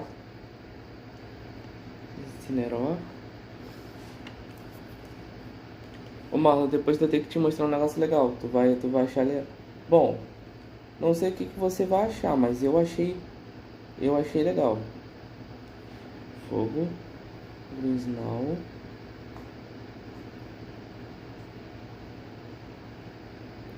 E Hilabum. Goes Miraidon teams there, Francesco, and this is a KO into Tianpao. That would be huge for Teo Team. And it is targeting down that Snow Leopard, just the 1 HP, and done and dusted. Miraidon still stuck on the field, but of course Teo Team still has their Miraidon as well. Spend the terrestrialization on your Lunala. The Miraidon is going to set up the electric terrain once more. It expired at just the right time. So, just the 1 HP on that Miraidon as well, of course, Marcus, having been able to take the attack in the previous turn. So, you know, Lunala is still sitting relatively pretty here.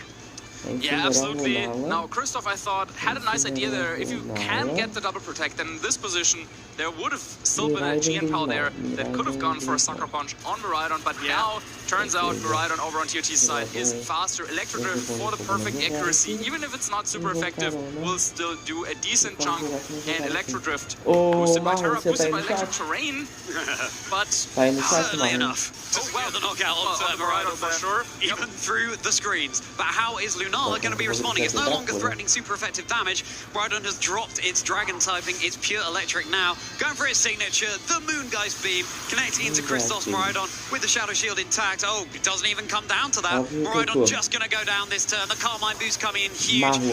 Team Masso proving why they are such a rising star in the Pokemon scene, taking this first game. Eu acho que foi uma das melhores batalhas até agora que eu joguei na minha vida. There we could say there, in our scene, and yeah, really kind of showcasing só por game plan that I didn't really think about too much. So I was also using this Calmine Lunala team for a little bit now in my own practice. Assim que esse jogo acabar, Marlon, eu vou te mostrar o porquê uma cena, uma única cena se tornou um dos melhores jogos de todos os regionais que eu assisti até agora pra mim.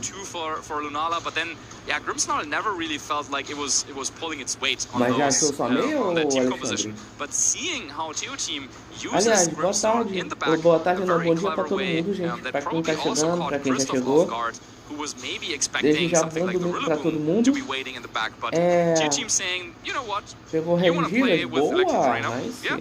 Let's do it. That's fine. I don't mind. I don't need to bring my Rillaboom into this matchup. And yeah, it eu tive que ir na rua comprar açúcar porque eu tava dormindo aqui. I think that is kind of the story Eu tava of how it dormindo goes aqui na live sometimes. porque eu Yeah, like precisava tomar um café, mas não tinha tried açúcar. to play around the Eu Lunala tive que for ir na most of rua, this por game. isso que Try to focus quando down on the vocês mandaram partners, mensagem eu não respondi yeah, you vocês, né? cannot let Lunala get too comfortable, especially when screens are being set up, when it gets a couple of Calmine boosts. Tá, It is just so pelo que eu powerful entendi, esse that jogo é you o primeiro need to do have jogo an top answer to it at some 16, point. né? So spreading out damage on both slots maybe is not what Christoph needed to do. Yeah. Maybe for the second game he will try to be like even more like focused on eliminating the partners of Lunala.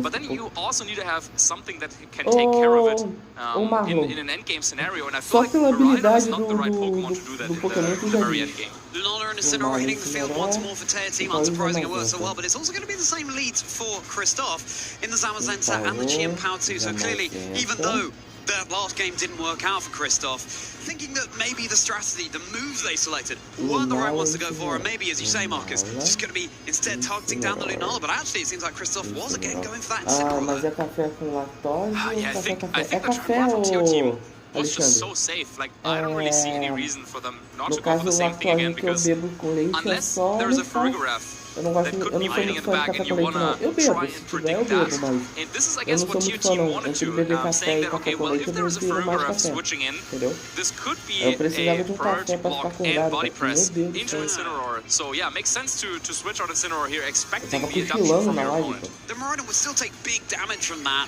and, you know, Pera, Icicle Crash not so água likely no- into that slot, Não, but pera, gol, could be a sim. risk that Christoph was going to take, but instead it is threatening down big, double super reactive Dark-type damage into Tear Team's Lunala. Is it going to terrestrialize away from that weakness? It certainly seems to be Lunala once more becoming a fairy type. Yeah, makes a lot of sense there from Teo Team. Doesn't want to take any offbeat Dark-type attacks. And I think, yeah, with Lunala being the centerpiece of this team, it really doesn't make too much sense to delay Terra for too much, because eventually Você sabe you're me dizer expecting the adaptation from your por quê? The strategy, the moves they selected weren't the right ones to go for. I'm surprising it worked so well, but it's also going to be the same lead. Você sabe me dizer por que isso aqui? Por que a habilidade do Chimpao se chama Espada da Ruína?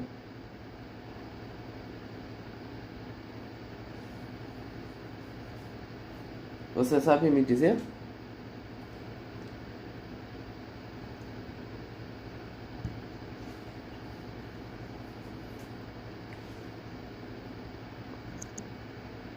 For Christoph, I guess you didn't really need it for anything else there, so it makes sense to try and maybe catch your opponent off guard, as we now got confirmation that Christoph did not bring Farigiraf, so there wasn't any other way of priority block available to him. But now, once again, we got this mind game of is Miraidon going to for the Volt switch into Zamazenta that could protect, or will it try to target down the Qianpao? The quad drive activating on Iron Hands for Christoph. Big electro drift now boosted by the terrain. It's not choice fakes. It's Scarf once more. Forget goes into Christoph Zamazenta. At a quarter of his HP remaining. Follow-up body press going to be we got this intact sense to but instead it is threatening down big double. Presta atenção nas presas. Presta atenção nas presas do Qianpao. Nas duas presas dele. Se você pegar as duas presas dele, uma de cada vez, e montar, o dente dele forma uma espada, exatamente. Exatamente. Eu achei isso genial, cara. Eu não sei o que o While Miraidon also goes down for Tio Team, as long as Lunala is still on the field, Tio Team is really happy by trading Pokemon 1-to-1. Another fake-out Pokemon rejoins the fray here in Incineroar. Both of them staring each other down from across the field. The Iron Hands for Christoph. Miraidon here once more. And again, the Miraidon for Christoph cannot protect. So it's a fairly guaranteed flinch there. But then your Iron Hands could flinch the Incineroar. So, yeah. Who's going to be flinched? Lunala's also able to be flinched. Flinch. It's all going around, flying around the field here in our Masters Top Cut in Bologna. Yes, another question would be, did Tio Team maybe this time bring Rillaboom to override terrain? Because, yeah, of course, you don't want Miraidon to just keep clicking Electro Drift. But as Terra was already committed on Qianpao, I feel like this is a pretty safe Moonblast into Miraidon by Tio Team. Pelo tempo Interesting to see, of course, also the speed interaction here between Iron Hands and Incineroar. Iron Hands getting the fake out first. It was acting first. That means it's been trained more in its speed as a Moonblast connects into Qianpao. Still enough to be able to bring it down to its focus. Sash is now a Ghost-type Pokemon. It's a cat that might have 9 lives, still hanging around on the field on the 1 HP. Special attack drop doesn't matter. And look at that. Once more, Lunala back up to full HP. It's Shadow Shield is intact again. That could just be what Terra Team needs to now sweep through the rest of this game. Yeah, speaking from experience, it is so tough to face down this Lunala because, yeah, the first hit will always be halved, or maybe even more than that, but yeah, like, it will be halved. So yeah, you can't really like chip it down naturally because leftovers recovery is so crucial. So Christoph, maybe if they can get a knockout on Incineroar this turn, actually Incineroar now moving first with a parting shot. Yeah, so Iron Hands isn't going to be hitting as hard as it was before. Now Terra Team, we're going to see the reveal of their final Pokemon that they brought to this game. Terra Team has to win this to secure the Masters Top Cut game. Christoph would have to win in order to take us to a Game 3. Grimmsnarl was lurking in the back. Oh, so cheekily again. Drain Punch, really decent damage there. But on this next turn, you can so easily set up screens with your Grimmsnarl. Exactly the win condition and the board state that Terra Team was angling for in the previous game. Yeah, you can set up Reflect this turn and then Light Screen the next turn because Grimmsnarl is under no threat. And even if Christoph goes for a double up, Lunala would be still safe. And it looks like for a flinch, but it doesn't get it. Moonblast again into the Iron Hands, and it's going to be able to take it. Yeah, once again going for this double attack. This time Spirit Break into Qianpao though. Yeah, Grimmsnarl can also be used on the offensive. Yeah, Qianpao is gone. It's just Miraidon and the Iron Hands remaining. Over for Christoph, and again, you're staring down this Lunala. Wild Charge, at least you know, okay, so it's now definitely out of range of recovering at the Shadow Shield, but is it going to be enough? Has it come too late? A little bit more leftovers recovery. Lunala will soak up all of that it needs to. To be fair, in the previous game, Terra Team had the Miraidon lurking in the back, but in this one, that is now down. So you do have to deal with Christoph's Choice Scarf Miraidon somehow here. You can pivot in the Incineroar for a flinch at some point in the game. Finer margins, perhaps, than the previous game. And Miraidon back on the field, resetting Electric Terrain, boosting Iron Hands with Quark Drive, but yeah, it might just be a little too late. Light Screen can be set up this turn. Lunala can go after Iron Hands if it wanted to. You can try and go for a prediction here, like with the Electric Drift. Is Lunala going for Protect or not? But the thing is, there is Incineroar waiting in the back with another round of Fake Out. So even if Christoph gets this turn right, if Lunala protects here, which it does, Incineroar will join, go for a Fake Out, and then Lunala can take care of Iron Hands the following turn. Electro Drift into the Grimmsnarl, and it wasn't actually a screen being set up there. Tá Just the pouquinho Grimmsnarl atrasado going pra ter uma down. live, So hein? Incineroar is going to come in and provide that active fake out. Ô Marlon, That vê means se that the tá no Grimmsnarl ao must be vivo a going for an live, que eu attack, maybe mandei trying to uma secure meia the hora atrás KO. e The já Iron perguntei, Hands with agora a que tu Spirit Ring, respondeu. so it's just the Miraidon left on the field. But as it is, Tear Team wasn't able to get the value out of their Grimmsnarl that perhaps they needed. Yeah, maybe that is a little bit risky. Now, I don't know how much exactly Electro Drift will do to Lunala, but I guess, yeah, if it was outside of range, like if it needed a critical hit, then it doesn't matter if light screen is up or not. But, well, now it seems kind of telegraphed. You go for a fake out into Miraidon, you get the knockout on Iron Hands. You could also think about doubling into the Miraidon, though. Yeah. Fake out and Moonblast might be enough to knock it out right away. Yeah, potentially. Left with the Iron Hands on the field. Where did Tear Team target? Miraidon, of course, not going to be able to act this turn. Moonblast boosted by the Terra Fairy. Angling towards Miraidon. Should be enough to secure it. Here it is. Miraidon goes down. It's just the Iron Hands left on the field. It's a bulky Pokemon, but that HP bar has seen better days. Wild Charge into Lunala on the electric train, but it still takes it so well. Tear Team is making this Lunala look like the most powerful restricted in the format. And over the course of 2 games, it seems like Lunala once again will not go down in this battle. TU Team, yeah, once again going with the same 4 Pokemon, playing so well, and finally Moonblast will knock out Iron Hands. The finishing blow, Iron Hands is down. Tear Team Masso is progressing even further in this competition. Marlon, se prepare para ver a cena mais épica da história do Mundial de Pokémon. Tá vendo este cidadão aqui? Tá vendo esse cidadão aqui? Esse cara aqui, né? Esse aqui. Senhor Francesco Piopero, né? Senhor Francesco Piopero, né? Você pode olhar, beleza, o que ele fez para ter protagonizado uma... Eu acho que a melhor cena para mim até agora, de todas.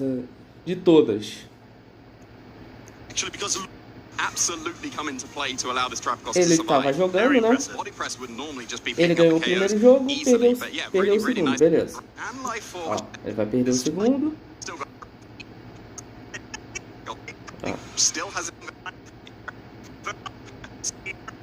Beleza, perdeu o segundo. Tá aí, Marlon, ainda? Deixa eu ver se o Marlon ainda tá aí. The fields, and that would just get rid of the terrain as well. So I'm not sure that Sign Treads really has a place here. I think that the Pokemon that are being brought are correct, but at least the order has changed this time. It's not Miraidon getting that electric seed immediately on the Terrapagos. Instead, it's going to be Incineroar for both of these trainers, with Zamazenta facing down the Terrapagos. Yeah, a bit of a cat fight and I guess, dog and a turtle fight. But yeah, no double restricted lead from Francesco, which already presta atenção na batalha. Vamos ver se você vai reparar alguma coisa. O porquê que essa batalha se tornou épica. Side move first, and most likely. Deixa eu adiantar mais um pouquinho, na verdade. Sinister comes in. Activate the Terra. Be a very good switch into an Astral or does something like that. Or any more Astral Barrage, no nasty plot, which is what we had seen in the previous game from Giuseppe. It's just going to be focusing and actually bringing the Sinister down to its focus. This is the utility of being able to have this kind of Pokemon that's normally built to be so bulky and supportive. Body press. Oh, body press, and because of its ghost typing, of course, it's going to be able to forego the double up there, forcing another Astral Barrage to have to be done, or at least the Psychic to pick it up. And yeah, I mean, there's the Astral. It's the Shadow Ball. Yeah, there's no redirection. It's actually been picked off completely. Francesco going and striking true. The real crucial part there was the Zamazenta not respecting the Sinistrai enough to be able to pick it off before it goes for the Shadow Ball. Yeah, but it makes perfect Alexandre também, você reparou alguma coisa? Because Incineroar would be a perfect switch into Astral Barrage. Vocês repararam o que aconteceu aqui? Yeah, Giuseppe, like we said, is willing to make those plays, but because Francesco has been pra mim, cara, essa batalha que se tornou pra mim a melhor batalha batalha de todas. Só por único detalhe. That Calyrex with the Shadow Ball, and that's freed up Francesco so much. The Carmine was on the Terrapagos again. It's now at +1 and will be able to threaten some reasonable damage. Vamos ver se o Marlon conseguiu entender. You've still got the Sinister around. You can reserve it if you want to and switch into the Incineroar. Ó, eu vou mostrar em zoom agora. Presta atenção. And the Terrapagos has met against this vou mostrar em zoom agora. Ó, presta atenção. Anymore. Astral Barrage, no nasty plot, which is what we had seen in the previous game from Giuseppe. It's just going to be focusing and actually bringing the Sinister down to its focus sash. This is the utility of being able to have this kind of Pokemon that's normally built to be so bulky and supportive. Oh, body press! Oh, body press, and because of its ghost typing, of course, it's going to be able to forego the double up there, forcing another Astral Barrage to have to be done, or at least a Psychic to pick it up. And yeah, I mean, there's the Astral. It's the Shadow Ball. Isso aqui te lembra alguma coisa, Marlon? Não sei se foi a intenção dele, mas isso aqui te lembra alguma coisa? Before it goes for the Shadow Ball. Yeah, but it makes perfect sense to go for the body press, right? Because Vamos ver se o Marlon entendeu agora o que eu quis dizer. Yeah, Giuseppe, like we said, is willing to make those plays, but because Francesco has been playing him for Presta atenção no gesto que ele vai fazer. Ó. Presta atenção no que ele vai fazer agora. Ó. Agora. Não, peraí. Agora. Yeah, I mean, there's the Astral. It's the Shadow Ball. O que ele acabou de fazer aqui, Marlon? Francesco going and striking true. The real crucial part there was the Zamazenta not respecting the é uma cena que quando eu vi eu falei, caraca, me arrepiou, tá?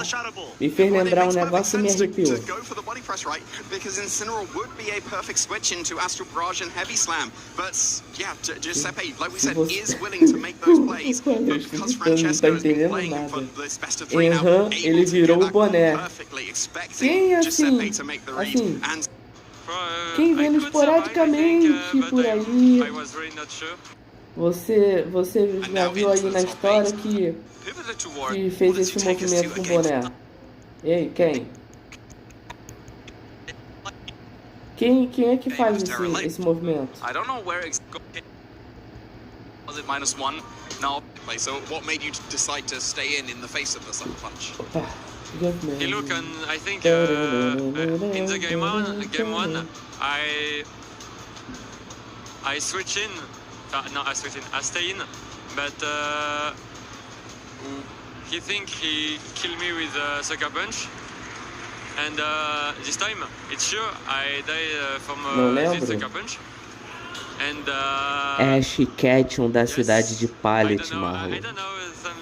O cara, nem sei se foi a intenção dele, mas ele fez uma referência ao Ash ali, que eu olhei aquilo ali e eu falei, meu amigo, isso aqui se tornou histórico pra mim. Fora que o cara usou um Sinister também, né? O Sinister sobreviveu,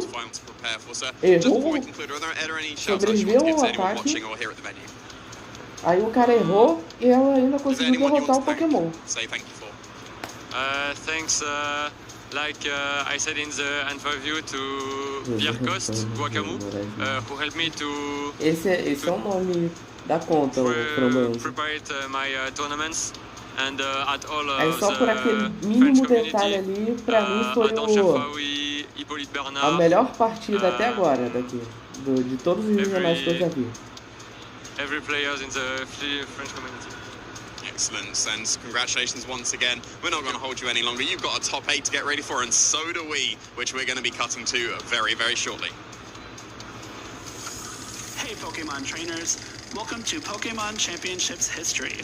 a series where we showcase important moments throughout the history of competitive Pokemon. I'm Jake Muller, and I'd love to take you back to the World Championships in 2015, the year Mega Kangaskhan claimed her biggest victory. But first, we need to go back one more year to 2014. Pokemon X and Pokemon Y introduced Mega Evolutions to competitive Pokemon, and Mega Kangaskhan dominated the metagame throughout the entire season. However, when the 2014 World Championships rolled around, Mega Kangaskhan fell to the wayside, failing to make a single appearance in top 8. Although Mega Kangaskhan surged back into the metagame as we moved into the 2015 season, its place at the top became crowded, thanks to the introduction of even more Mega Evolutions from Pokemon Omega Ruby and Pokemon Alpha Sapphire. As the World Championships loomed, the community wondered whether Mega Kangaskhan would once again be pushed out of the metagame by a high presence of Pokemon that could counter it. Anticipating this, many players from Europe and North America opted not to include Mega Kangaskhan on their teams, fearing history would repeat itself. Dentro da Floresta de Eterna, ela não tem nada ali? Porque ele costuma ficar ali. Pelo menos no Brilliant Diamond eu consegui um rotom assim. Cresselia, Heatran, Amoonguss, Landorus Therian, and Mega Kangaskhan. This team composition boasted an unmatched combination of power and flexibility, leading Shoma and many other Japanese players to ride the Mega Kangaskhan wave all the way to Boston. Então o que tem lá naquela mansão? Tem Pokémon fantasma ali? Eu queria dar uma olhada nela. Even though the competition was full of teams with outside Mega Evolution picks, like Mega Mawile, does connect with the Garchomp and does pick up the knockout. Mega Charizard X, go for the Flare Blitz here on the Thunders, Mega Salamence, the Hyper Voice, and Mega Charizard Y. Go for the Flamethrower here. Bugimon fantasma. Mas será que teria algum interessante? While the extraordinary success of this team composition at the biggest event of the season was astounding, even more interesting was the variation seen within Chalk, just inside this top 8. While all 6 teams had both Mega Kangaskhan and Landorus Therian, many players opted for some alternate options for the remaining Pokemon. Heatran was substituted for a different Fire-type Pokemon on 2 occasions, with one player using Entei and one choosing Volcarona. The 6th Pokemon on the team ranged from Thundurus to Aegislash to Tyranitar to Scrafty. Sylveon made an appearance in place of Cresselia in one instance, and one player even gave up Amoonguss to run both Aegislash and Thundurus. The 2 teams in top 8 at the World Championships that did not make use of Mega Kangaskhan were both defeated in the quarterfinals, meaning that Mega Kangaskhan was guaranteed to have her day in the sun. Players shake hands, knowing that the game is over. Rotom Wash falls, and the crowd reacts, ladies and gentlemen. Yosuke advancing, we've seen it. This is the 2nd time on stream, playing incredibly well. After taking down Naoto Mizoguchi in top 4, Shoma Honami would be met in the finals by fellow Japanese player Hideyuki Taida, whose Volcarona set him apart from the rest of the field. Oh my God! He's done. We get a medic in the field.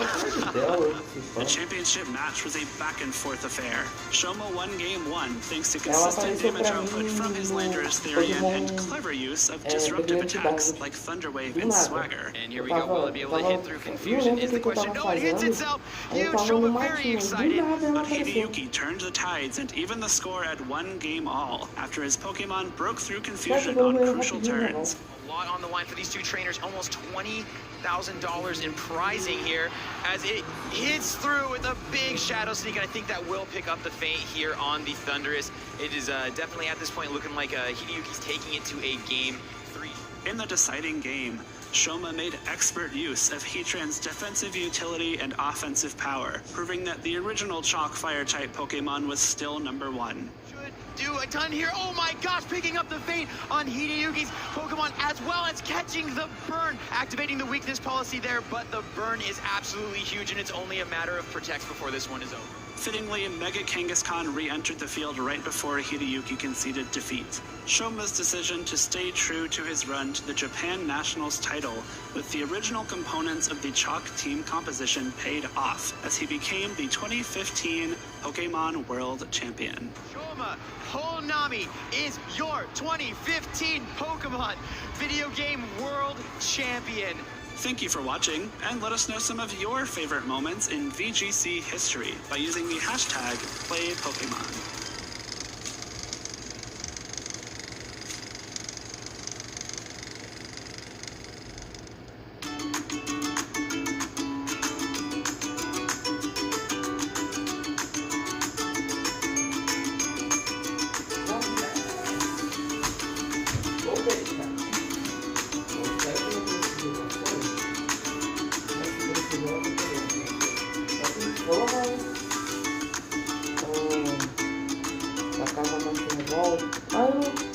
Eu não tenho. Acho que esse pai eu não tinha. Eu gastei, eu acho que no. Se eu não me engano, eu acho que eu gastei no Dialga. Jamie, I've got a question for you. It's not, it's a rhetorical question. But anyways, what is an Entei? Is it a dog or is it a cat? Acho que eu não tinha mais a Master Ball. It is a genuine question. What do you think it is? What would you label it? Opa, voltou ali. Because that's been a generational Por que discussion você tá nessa conta? across the years. Yeah, no, I would Seu telefone carregou? Dog? Are you sure? No, but I'm more sure than cat. Are you like, what would you deem an Eevee? Lots of things that it can turn into so much. No. But I mean, I determine Eevee has a lot of potential. Okay, all right, cool. We'll try to preview it next time. We're back. Guess what? We're trying to clearly stall for time. It's not like, you know, we're having a good time or anything. But still, we are here for day 2. And guess what? It is top 8 that is coming up, of course, here at the 2025 Pokemon Bologna Special Championships. And what a day it has been. We are still waiting for 1 or 2 sets to finalize. They are very much close to the end. So I think it's a good opportunity for us to have a bit of a review over the usage stats. I think we're talking a bit about day 1 stuff, but this is going to be purely day 2. What's turned up, what has been able to successfully convert into, and of course, we start with the restricted pairing. Yeah, and as we've seen, Calyrex Shadow Rider and Zamazenta rising up a little bit in usage from day 1, going to 26%, which is over a quarter of the field, is incredibly impressive. And then we saw the drop of Calyrex Ice Rider and Miraidon, with Shadow Rider, Koraidon, and Lunala Miraidon taking his place. And we saw how effective that Lunala Miraidon was in the previous round, so I'm not surprised to see that take the second spot. Yeah, and for good reason as well, because there's just a lot of flexibility with especially the setup mode of the Lunala, and then you got Miraidon for the immediate damage output sourcing. It puts so much pressure on with all the various multipliers, and just generally goes to show that Miraidon, at least for me, Jamie, ever since we got into the restricted regulations, it's given me Flutter Mane vibes to a certain extent with last season, where we saw it just run amok from the moment that it was introduced. Yeah, for sure. And I think that's for good reason. Like there's plenty of reasons to be running it. I still want to hype up Koraidon. I think that's still got its place in the metagame, I think. It kind of won a European international as well, let's not forget. Yeah, exactly. And that's the only accomplishment. No, I'm kidding. You know, back in Regulation G, here we go. I think it was tied with Calyrex Ice Rider as the top restricted amount of wins of regional level events. So, you know, I opened up a can of worms. But regardless, we have got other restricteds. Calyrex Ice Rider, notably, coming off fresh from a Poland regional championship with that varied set, of course, the Leech Seed leftovers, which, I mean, it really did shock us when we saw Michael Kelsch going ahead, rocking up with that set in particular at the Stockholm Regional Championships, only to go ahead and win it all. Actually, not Stockholm, apologies. It was Cinderela, tudo bom? Na verdade, bom dia da Recife, né? Como é que você tá, mano? Bom dia pra você, desejar bom sábado. Tudo bem? But then again, Não, eu queria dizer que... Ah, tá, churrasco feito de pedra. Não tem nem como fazer churrasco feito de pedra, Alexandre. We saw yesterday the Miraidon being the top, I'd say dog, bike, lizard, whatever you want to go for. Is Miraidon a dog or a cat? Isn't that Cara, a question anyone will ever ask? Shadow ganhou muita prioridade. Really shouldn't be either. Tá bem? But Que bom que Calyrex você tá Shadow bem, Rider eu fico feliz que você tá reigning bem. supreme at the top of its steed. 45.8%, very impressive. Yeah, and it's Então deu almost pra descansar, 50% né? Deu usage, pra which dormir, né? we only see on a Você select few acordou, Pokemon in like the non-restricted. Incineroar was able to make it to 50% usage, but having a restricted, when you've only got 2 choices on your team, or 2 slots on your team to be able to choose, the fact that it almost reached half the field is so impressive. Tenham dormido bem, tenham tido uma boa noite de sono. Eu voltei na minha daqui a pouco, assim que acabar a live. Porque eu... Gente, ontem, pra vocês terem noção, o quanto eu estava cansado com sono. Depois que acabou a live, ainda tive que ir na rua, aí mais 3 e pouco que eu fui dormir. Eu só fui acordar. It seems like it's only really Quer being dizer, eu só paired with the assim, Shadow acordar Rider e and a little bit of levantar Miraidon mesmo, as well. 11 I e don't think there's pouco been da too noite. many other pairings of Zamazenta. Porque I think there was at least one às vezes Kyogre eu Zamazenta acordava, that né? was Acordei doing mais significantly well yesterday, but otherwise you're seeing it paired with the top restricted. Eu sei que eu acordei 2 vezes, eu não lembro a primeira que horas era. Eu sei que a segunda era mais 7 e pouca. They are clearly going to be the Era best mais pairings 5, for it, especially the Shadow Rider era and mais 7 Zamazenta. e The pouca synergy a is just segunda vez que eu so good acordei. there. Só que eu, é aquelas... Sabe quando você acorda pra ir no banheiro uma volta pra dormir? Eu tava com tanto sono, mas tanto sono, gente, que eu dormi. Meu Deus do céu, aí eu acordei só 11 e pouco. Aí levantei, jantei. Aí fui fazer o que tinha que fazer. Aí daí eu não dormi mais. Aí eu tô acordado desde ontem, basicamente. Entendeu? Aí eu, só que o que acontece? Eu falei, bom, eu tanco o regional, né? Só que eu preciso de um café. Só que não tinha açúcar na hora que eu descobri. Aí eu tive que esperar das 7 horas da manhã para ir no mercado, para ir lá comprar o açúcar para conseguir beber, porque eu não ia tancar não. Eu tava cochilando já no negócio.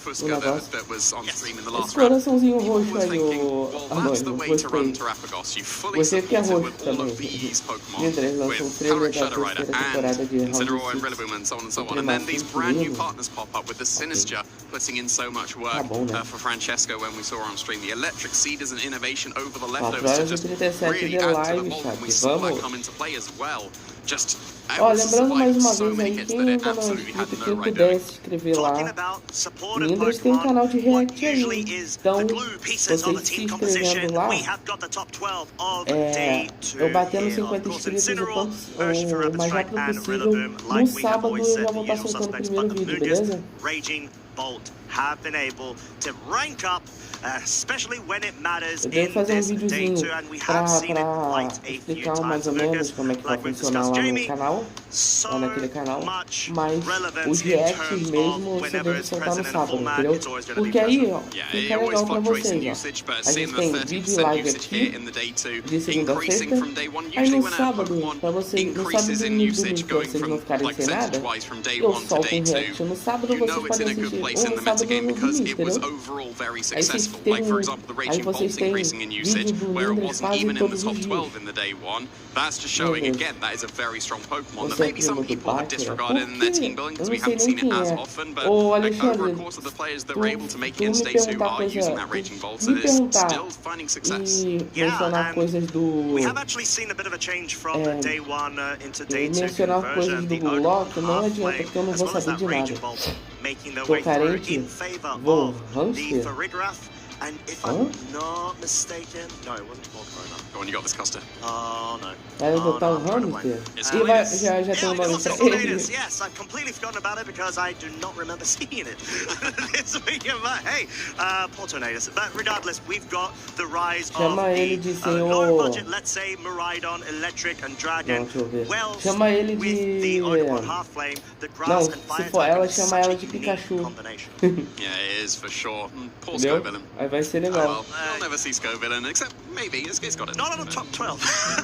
And not in the top 8 either, which we are able to have a look at now, because our top 16 will be concluding and moving on into the quarterfinals. We've already been able to see that Tier Team was able to advance into that top 8. We're going to see very shortly who is going to be joining him. Yeah, I know. I'm so ecstatic in terms of what we've been able to see from our trainers thus far. And, we got a bit of a breakdown from the top 16 branch lines as well. Ruben Gianzini, our current reigning Bologna special champion from the last season, is still in. Up against Adam Chavawi, one of the best French representatives we've ever had. Very, very impressive to be continuing with the run back, potentially back-to-back insane regional level champion as well. We've seen Francesco Chiapero with that very innovative electric seed to Rapagos with the Maridon. Facing down Tier Team, who's been putting on such a performance and obviously was able to take that top 16, advancing into that top 8. Yeah, that's going to be an absolute fire matchup between both of them. But we got our third top 8, which is going to be Max Musumeci versus Lorenzo Silvestrini. We did see Lorenzo. We already know previous champ, of course, if I'm not mistaken, it was Stuttgart the previous season versus Max, which we know is no stranger to high standings in terms of positions. We've had multiple chats with him. Great guy. Não, FIFA não, IPA. We'll have to see if he's going to be the match that's going to be featured, as it is going to be down to you guys. We're going to be able to feature some of these top 8 matches, so it's going to be down to you to decide who we are going to feature. All of them are going to be absolutely fantastic in their own right, but which one is it going to be? Yeah, and it is up to you, lovely folks. Make sure you pop in to the Twitch chat in order to have the opportunity to cast your vote. There's a lot of variance in terms of, I'd say, experience when it comes to all 8 of these trainers, as well as a bit of the team compositions. Like, you can sort of see, not looking at Francesco Chiapero, that is, a lot of similar components to them all, just with the slight variations and tweaks, maybe in favor of the individualistic play styles of those. As you mentioned, outside of the innovation of that electric seed Rapagos, I don't think there's anything that would be too unexpected. There's the text lots of Corona coming out from Adam instead of something like Half Flame Ogerpon, which we see just one place down on Tier Team seed.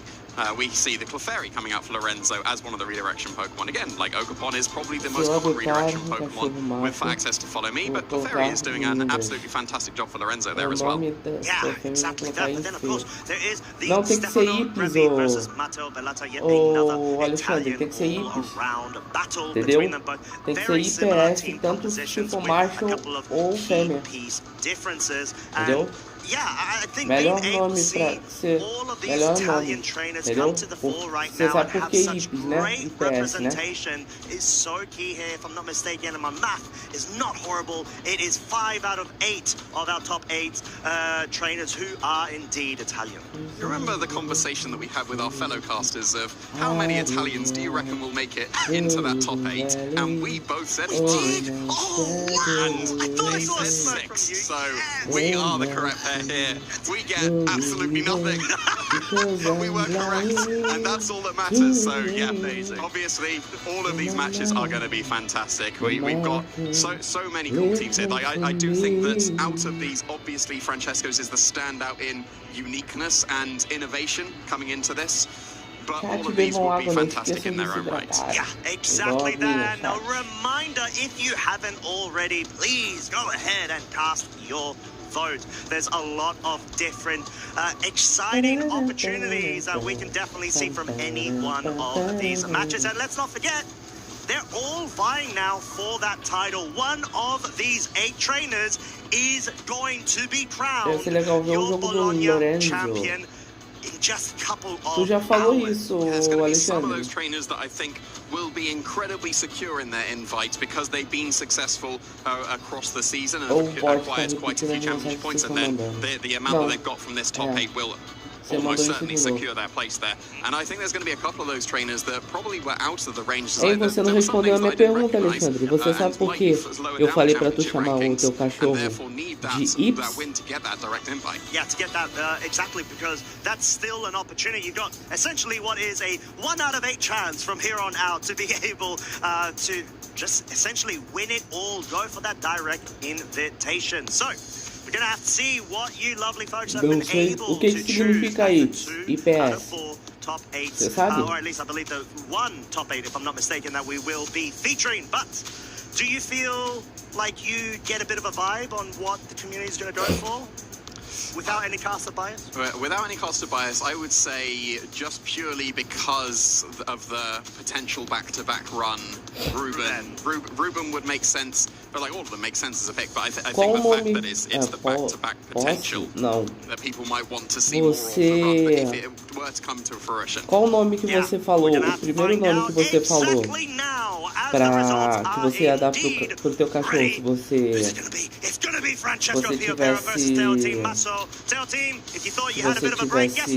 como escolher?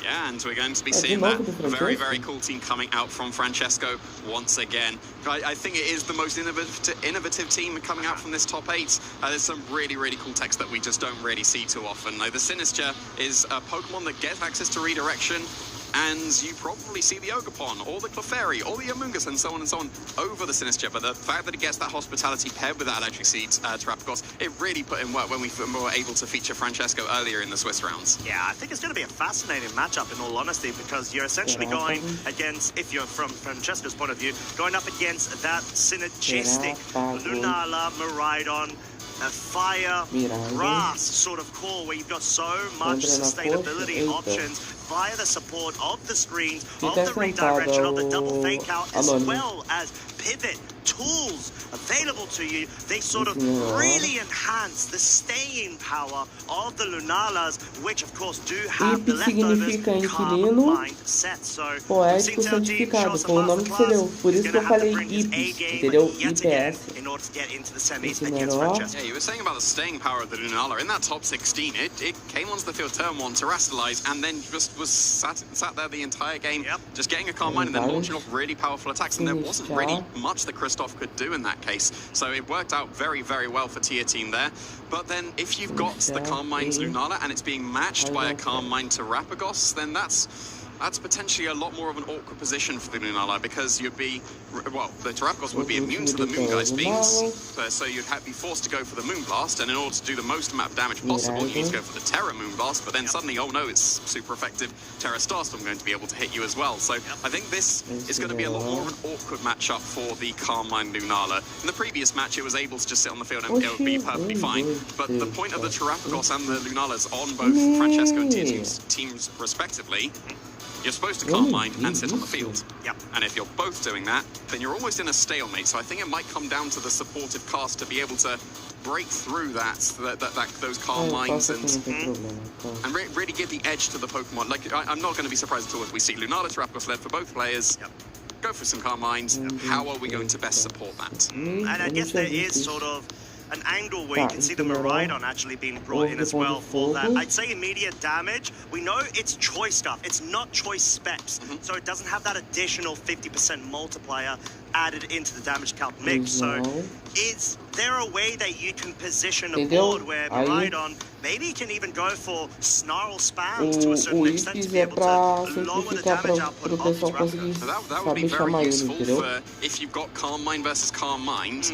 Then you'll effectively have Calm Mind versus only a special defense boost, and then you'd be increasing the attack power that you've got, whereas they wouldn't, so then you'd get the edge there. So Snarl could absolutely come into play for this Miraidon, and it's a techno that we've been seeing pick up just a little bit on Miraidon, especially the ones that drop Terra Fairy, and therefore drop Dazzle Gleams that would be strong enough. And you've got this entire slot that is completely free, and it does end up being Snarl most of the time. Oh yeah, and there's so much reason to be able to run it, especially when you're running into what is such a dominant Calyrex Shadow Rider usage stat meta at the moment. We've seen it. It was top horse today. I think yesterday it was just Miraidon, obviously, right? So they've just been going back and forth individualistically. But yeah, Miraidon, like you said, if there's ways for you to be able to not only have a very strong anchor in terms of damage output, it's having that snarl adds a lot more variety, especially when it comes to sort of the damage mitigation sort of meta that we've entered the past couple of weeks in comparison to the high octane, hyper offensive that we have been observing at the start of the current format. Yeah, I think the fact that both Miraidons have snarl in this matchup, I think I'd give the slight edge to Francesco purely because it's the assault vest variant of the Miraidon compared to the choice scarf, and if you commit to choice scarf snarl, you are snarling for the rest of the time that you're on the field. Whereas if at any point you want to say, well, okay, something else can happen now, I've done my snarling, let's vault switch out to there. That's an option that's available because you're not choice as we normally see on Miraidons. Even if you were choice specs and had snarl, then you wouldn't have that flexibility, you'd be forced into the snarls as well. Whereas with the assault vest, yeah, again, you're not getting the damage boost that choice specs can give you, but neither was the choice guard variant. But then the flexibility, I think, might be quite useful for Francesco, because snarl will be important, almost certainly will be important. But then the flexibility of, well, now I volt switch, and here's something else to support. I was going to say, so in a way, like you said, it's a bit of an awkward matchup because there's so many similar elements to both of these team compositions. The only difference is sort of a couple of the casting support, right? And the different roles, but they're sort of like-minded, essentially. I guess Francesco does have a couple of, I'd say, more niche tools available to him. You know, Iron Treads, for example, Choice Banded, we know it does so much damage, but it doesn't feel 100% comfortable going into at least the Incineroar, Rillaboom, Ogerpon sort of core. So that may be, in my opinion, perhaps like a game 2 or 3 adaptation sort of pick that Francesco has available to himself. Yeah, potentially. It's one of the best counters that we do have to Miraidon. I was going to say, usually you get a speed boost to outspeed a Miraidon, but obviously there's the choice scarf on the Miraidon, so even the speed boost that's almost certainly going to be on the Iron Treads as we commonly see, that won't help. But then what does the Miraidon do, though? You can't do anything back, Exactly. Because it resists both of its attacks, so. That's what I mean. Yeah, exactly. Yeah, so it's sort of like an awkward situation for, I guess, both to an extent, but Iron Treads obviously still having that super effective typing against the Miraidon, especially because it can't tear outside o cara mal saiu do palco e vai falar, chega aí, o pessoal escolheu pra você jogar aqui.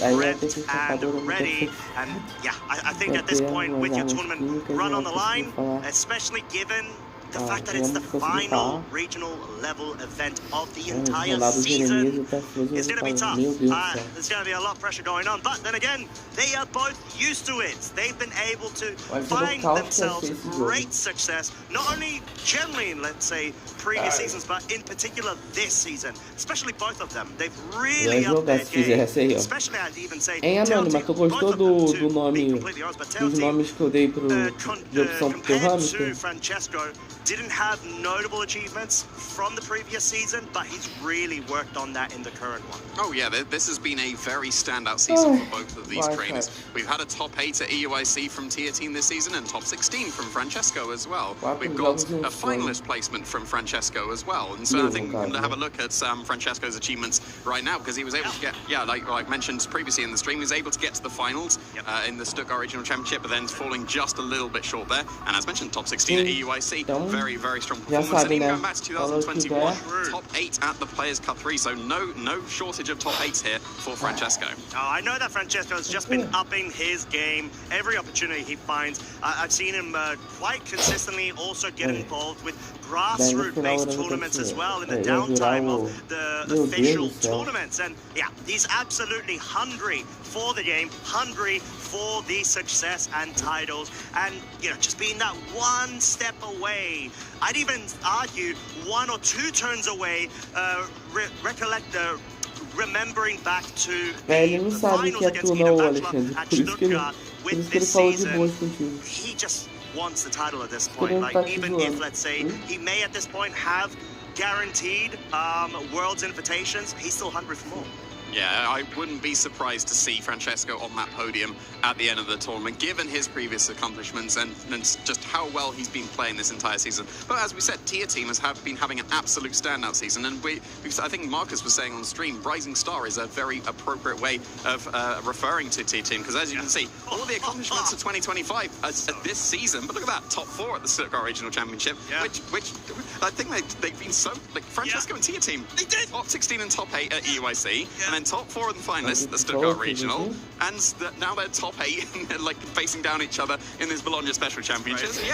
Right. Yeah, fantastic season. As you can see, if every accomplishment is from one season and it's filled out, you've had a good season. That's putting it lightly, my friend. Especially when you're able to go ahead and convert into what is not the standardized version of the live tournament structures with the Grand Challenge Top 32, the number 3. Because you've got closed team sheets and it's best of one. So clearly Tail Team to this point has just been building up a variety of dimensional experience with this game in different manners, and clearly it's paying off. Yeah, it is absolutely paying off. Getting to that top 8 is no small feat, and just only one of these players is going to be able to make it to the top 4, and I think that it's entirely fair to say both are absolutely deserving of that top 4. Oh yeah. Who's going to be able to make it? Oh, we're going to have to find out. Eu queria que ele ganhasse on the left-hand side and Tail Team on the right. Both of them are focused. We've seen Francesco in a previous stream match as well, just going and finding his Zen mode a bit. And I'm waiting for the Darmanitan joke. It's a psychic type this time. Is a psychic type? Okay, lovely. Yeah, it was Galarian the first time. Now it's regular one. You know it. Perfect. I love the conversion. Yes, and Tail Team just a bit more relaxed at the moment, still refined and collected, just trying to probably go through the steps of how to tackle this matchup. You've been able to see how both of your opponents have played the teams. Like obviously you had the information of what teams they're running, but now you've seen them on stream, and I think that Francesco was willing to make very risky plays with the Sinister, leaving it in when it comes to the National Barrage and Heavy Slam. So Tia Team is almost certainly aware that Francesco is willing to make those kind of plays. When Tia Team was on stream, I don't think there was really too many reads. There was one read. Left the Miraidon in on the potential sucker punch. So so both players very willing to make reads here. But are they going to be factoring that into the play? We'll have to find out. We are going to revisit the 6 of our trainers, starting off with Francesco and the stellar Innovative? No? That was even worse. I think it was worse. The amazing creative. Innovative. Yeah, that word that I'm clearly blanking on. With the Iron Valiant, Sinister, Iron Treads, Incineroar, Miraidon, and Terrapagos. Do you feel like there's any room for the Iron Valiant? Let's be real here. I think that, if I recall, Francesco, when he was being interviewed after his match, he was saying that in the mirror, and of all things there was apparently a mirror, that the Iron Valiant was really, really useful in that. And it's somewhat similar. You're facing down a Carmine Lunala. If you manage to, for example, disable the Moonblast that can come out, then the Lunala cannot touch the Terrapagos anymore. So and against the Miraidon as well, Iron is usually pretty good because it will get the boost of speed and outspeed, but no, not this Choice Scarf Miraidon that Tia Team's running. Exactly, that Terra Electric as well, just have an additional multiplier in the damage calc mix. Você teria que passar então uma fase com cada deles, é isso, Terra very set. Incineroar, Ogerpon, Half-Flame, Grimmsnarl, and the Rillaboom. So many options in terms of supporting your restricted. But the question for me personally to you, Jamie, is do you bring both restricteds or just lock in with one? And it's not rhetorical this time, right? It is not. It's not rhetorical. I can confirm. Okay, I think that both restricteds definitely do have a place here, mainly because the main centerpiece is going to be your Carmine restricted, and then your Miraidons both have Snarl. And you want to be able to mitigate the Carmine, so restricted, I wouldn't be surprised at all to see coming into this match. I think it just depends on what kind of supports you're prioritizing, because both of these teams are Carmines. Miraidon's pretty strong as well. Here's the rest of the team that's supporting. And I guess, to be fair, the Iron Treads isn't really considered a support Pokemon. It's really there to do the damage, especially with the Choice Band, and usually it's a very good counter to Miraidon, so that could absolutely come to this match as well. Yeah, exactly. It is a sweeper and a board enforcer, as we do have the leads. Make some noise, everybody. We've got our first top 8 matchup. Tail Team on the right hand side with the Incineroar and the Lunala versus Francesco's Incineroar as well as the Miraidon. You should always make a note of which Intimidate goes first whenever an Incineroar is led, and it was Tia Teams that went first. So it depends on what you prioritize, whether your Fake Out wants to go first or your Parting Shot wants to go second. So now that we've got the Intimidates revealed, you know that you can pretty safely, on tier team side, go for fake out into the Miraidon and not have to worry about potential fake out into the Incineroar. Do you consider going for the terrestrialization immediately with the Lunala? Because then you turn yourself into a fairy type, and then the knockoffs won't be doing as much damage, but then it becomes fake outable, and that's, I think, maybe getting close to the 10th time I've said it. I'm going to see if I can finish that off by the end of this stream. It's definitely past the 10th. Criação de jogo lá, faz discurso lá e cria esse jogo, pô. Kind of does force a scenario of, does Francesco go on the defensive or just lock in? But we've definitely seen his playstyle not wanting to, let's say, avoid playing chicken. He's all for inviting it into this scenario, as there are no switch outs. Tail Team does indeed go for the Terra Fairy, glorious as is.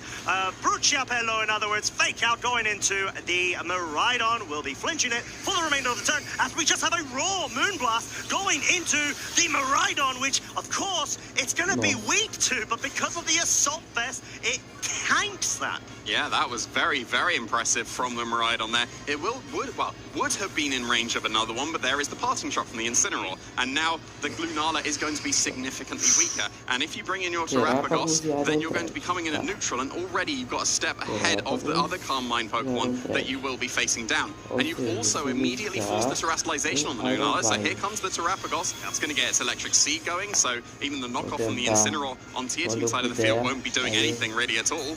And then you've got the step ahead. Tu pode fazer, ô Alexandre, faz jogo para cada desses cenários e depois tu faz que tenha todos eles, entendeu? Aí você ganha mais dinheiro e vai ter bastante jogo. Yeah, exactly that. And the fact that this is going to be so based on resource management is key here, and Francesco at the moment hasn't utilized his terrestrialization like he said he doesn't have to, as he does just that. Terrapagos stays in its current form. Volt switch gets that pivot action going. Incineroar, on the other hand, will now experience a -2 to its attack. But most crucially, you're going to have fake out available for the subsequent turn, as the first Calm Mind of this game has been set up. Lunala, +1, special attack and special defense all around, followed by, yeah, you guessed it, the Tortoise. Terrapagos going for its own Calm Mind. And I wouldn't be surprised if we're just going to be seeing, yep, there we go, there's the parting shot once again, so back to neutral we go. At least we got +1 special defense for both of them. Yeah, you're not going to be able to do too much damage with that mitigation. And now that the Incineroar's come in on Francesco's side of the field, I was going to say that you'll be able to go for fake out pretty safely, but here's the Rillaboom for tier team, which should have a faster fake out than the Incineroar. Yeah, and at this point, he's going to be able to get rid of the Electric Drain, of course, and further promote HP recovery. And this is one of the key strategies when it comes to this Lunala composition, especially with the leftovers, to re-enable the Shadow Shield fake out onto the Incineroar. Not going to be able to move this turn, as the Moonblast will be coming out. Brutal onto the Incineroar, dealing a substantial amount of damage, as Calm Mind has been yet again set up on the Terrapagos. Crucial damage on that Incineroar, because it's been flinched this turn. It was going for a parting shot into that Lunala. Be close if that's in range of another Moonblast based on the damage that it did. If you're not confident in that, you can follow up with a U-turn from the Rillaboom, which it almost certainly wants to do regardless. You want to be pivoting into your Incineroar to get the fake-out pressure back. But then the benefit of, at least for Francesco, of tier team going on the offensive to try and take care of the support pieces immediately means you are now +1 compared to the opposing Lunala. You managed to get that Calm Mind completely for free on that turn, and now that you're a step ahead of Lunala once again.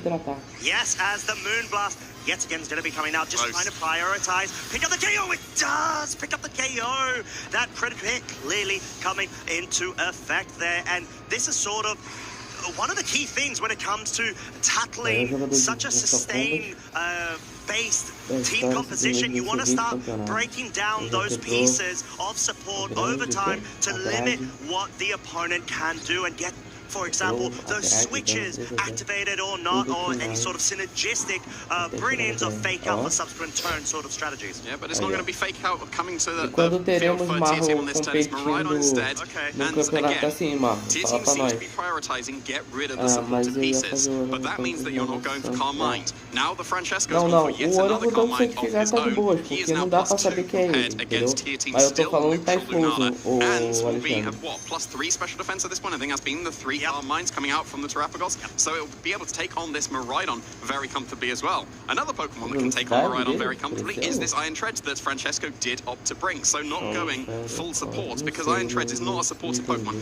Well, I guess you can consider, I'm just going to KO the opposing side. That might be considered supporting, and it can absolutely do that. You can go for high horsepower with the Choice Band, should be able to knock out this Miraidon. The switch in order to avoid that would be the Rillaboom, because Incineroar, yes, it would be able to intimidate the Iron Treads. It would still take a huge amount of damage because it is going to be weak to that high horsepower. So I wouldn't be surprised to see the Miraidons retreat out here. It can afford to do it with Volt Switch. So because it's got that Choice Guard, it should still outspeed the opposing Iron Treads. But then if you protect the Terrapagos on the Volt Switch, you could catch that Miraidon potentially as well. Oh, there it is, the switch. Not wanting to play that sort of game. TEA Team wants to play a bit more defensively, capitalize off of bring the Rillaboom in, which will be resisting ground type moves, but this allows Francesco to play a bit more aggressive, perhaps go for an Ice Spinner here to not only hit super effectively. Oh, the Steel Roller! The Steel Roller into so much damage. Terra Fairy X, that's through Shadow Shield. By the way, folks, let's not forget, that would have been an absolute riotable one-hit KO if the ability wasn't active. Lá nesses lugares que tem os campeonatos, normalmente já tem o aparelho que você vai usar lá. Unless we start seeing some immediate pieces being removed, Francesco is already down a piece of 3 versus 4 of TEA Team. But now the Iron Treads is in a point where it's locked into Steel Roller. Perhaps the Miraidon, I'd say it can't switch in surely to drop all of the Carmine boost from the Terrapagos, right? No, you don't sacrifice your +4 special defense here, because I don't see how TEA Team is breaking this Terrapagos now. And the Lunala has taken so much damage and hasn't really Carmined enough to match the Terrapagos. A Terra Stellar Starstorm should be enough to pick up the knockout on that Lunala quite comfortably, especially so because it would be super effective here. And like you mentioned, the Iron Tread is completely useless on this turn because Steel Roller only activates if there is terrain. And now you can reset the terrain. You won't be able to Steel Roller this turn because it has switched out to the Miraidon, but now in the future Steel Roller would be active once again. Não é nem copyright, é processo direto, né? Porque copyright seria se fosse aqui na internet. Is what I mean, since it's most likely gonna actually get felled at this point, as we've got the Terra coming out from the Terrapagos, getting to its glorious stellar form. Now going to be hitting double target Terra Starstorms if it so chooses to go for it, but not this turn. We of course do have the fake out available. Moonblast will be trying to target down the Miraidon, get rid of that second slot, and it's going to be able to do just that. It has enough damage power behind it because of the multiple Carmine boosts it's set up. Yeah, and that's the tactic that TEA Team is going for. Take care of everything else and then deal with the Terrapagos on its own.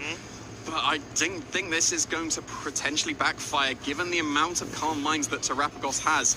I think there's nothing really stopping just Terra Starstorm for the rest of the game, and it doesn't even really matter what the Iron Treads will do. It will do some good damage as well, and it's almost certainly going to be Iron Heads that will be locked into here. I could potentially consider high horsepower purely for the Incineroar, but I don't think it matters. Iron Head, you don't want to go for Steel Roller because there's no terrain on the field, and you can't guarantee that it won't be switching into the Miraidon here, and of course that is the Incineroar. So the Iron Treads will be a little bit weaker here, but even with that Intimidate, that's going to be a choice band Iron Treads. I wouldn't be surprised if Lunala still drops to that. Yeah, exactly that, and really good way to be able to sort of limit and control the board from TEA Team's side. He's got the available resources versus Francesco's 2, and we see the focus of the Iron Treads trying to target down, most likely with an Iron Head, into Earth Power. It's going to be Earth Power, absolutely calling that and picking up the KO. And let's not forget, tu contrata alguém para ele faz os produtos original, entendeu?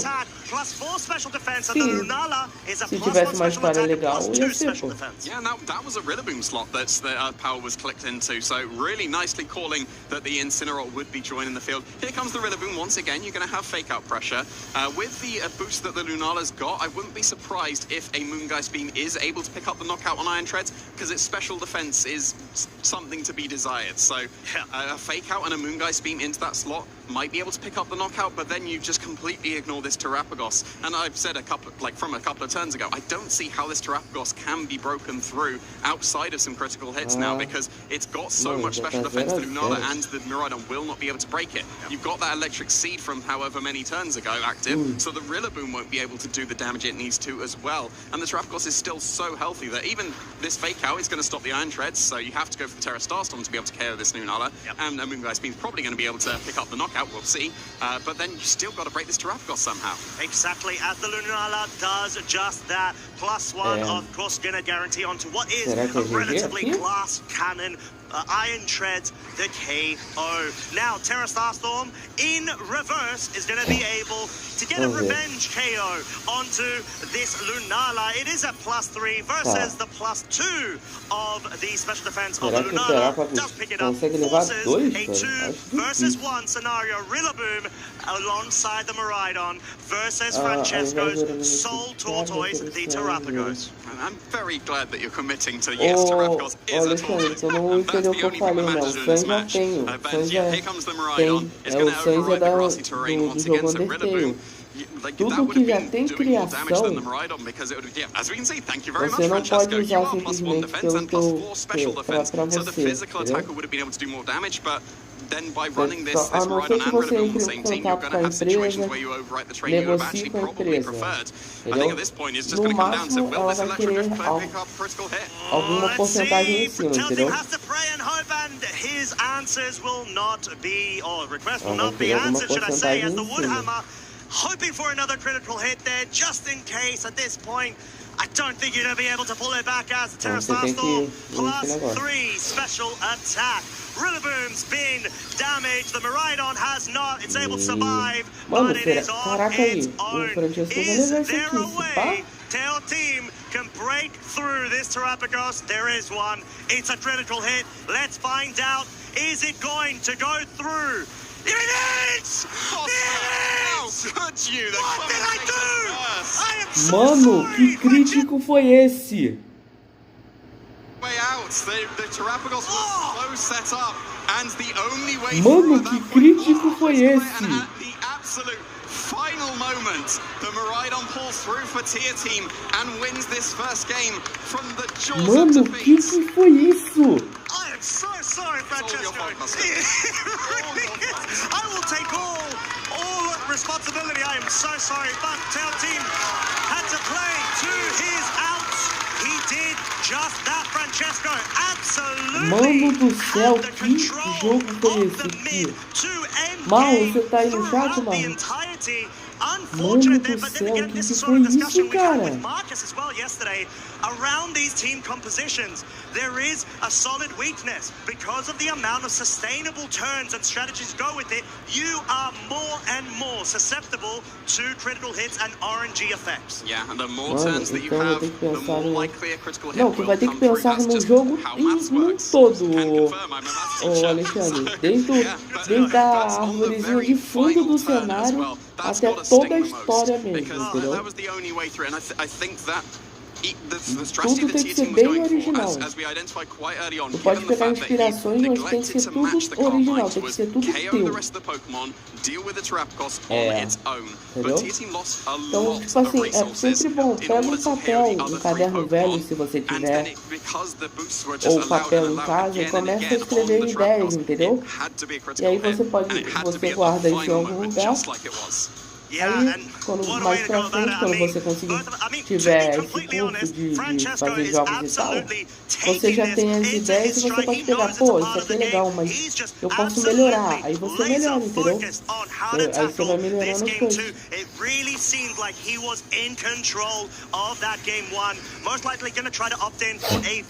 Eu costumo fazer muito isso. strategy, as we've got the leads once again in Sin and the Maridon versus Tail Teams in Sin and the Lunala. Looks like it might be exactly the same strategy, because that's exactly the same lead teams again. So are we going to see the terrestrialization immediately from this Lunala? Because of course Knockoff is threatening that Lunala, but then you did see that Francesco on the first turn instead wants to prioritize the damage reduction, because if you go for the Terra Fairy, the Knockoff is kind of useless. It will give it the leftovers at least. But then just being able to reduce the special attack, that's the whole point of these Carmine versus Carmine restricted matches that we have. Who can boost more often, and who can be able to get above the opposing one? Because if you get the Carmines going for the opponent, or at least you're matching them, then you'd be on the same level. But if you're prioritizing just the damage like we saw for Tier Team, then suddenly you're going to get boosted further and further. Yeah, stage differential aggregate is such an important part of this matchup between both of these very like-minded team compositions. Se você tiver uma pasta, melhor ainda. Se você não tiver caderno velho, que tenha folhas para você escrever as ideias, pega a folha solta, aquelas folhas vazias e tal, escreve e se você tiver uma pasta, coloca essas ideias dentro de uma pasta e guarda no lugar que você lembre, entendeu? Yeah, and definitely could be. We've seen the fake out in that first game to stop the Maridon, and we are seeing a fake out again, but this time into the Incineroar. So correctly identified there for Tier Team. That means that nothing's going to happen for Tier Team on his side of the field, except he's going to be able to get this massive Moonblast to do almost half damage to that Incineroar. Yeah, and that is a very tough thing to do. Just goes to show the amazing special attack. Então, assim, é sempre bom. Eu sempre anoto. Oxi. O que houve? Ih, caiu a live lá, gente. Pera aí, rapidinho, gente. Oxi, caiu a live?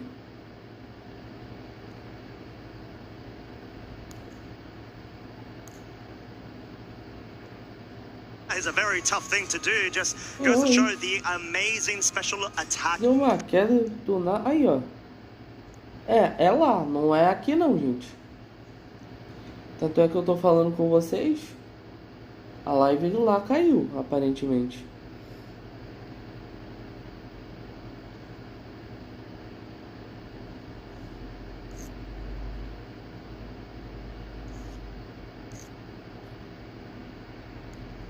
Is a very tough thing to do. Just goes to show the amazing special attack.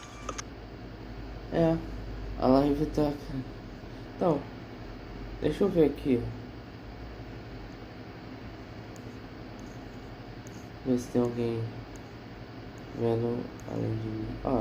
O cartão C6 Carbon Mastercard Black. O Coelho tá vendo também. Lá pra ele também caiu. O narrador deve ter. Lá pra ele também caiu, então não foi só aqui não. Lá pro Stu também caiu. A live simplesmente caiu mesmo, cara. Lá, olha isso.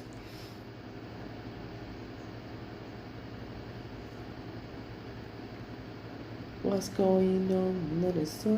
Aí, ô Alexandre, se você tiver um caderno, se você tiver como ter um caderno só para as suas ideias, deixa ele bem ilustrativo de tipo, caderno para as minhas ideias, entendeu? Aí você escreve todas elas. A live só desistiu, então, oxi.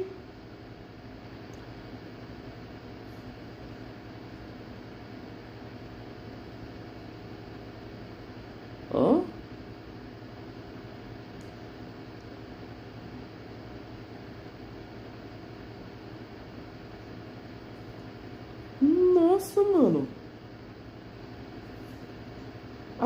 Foi um problema lá.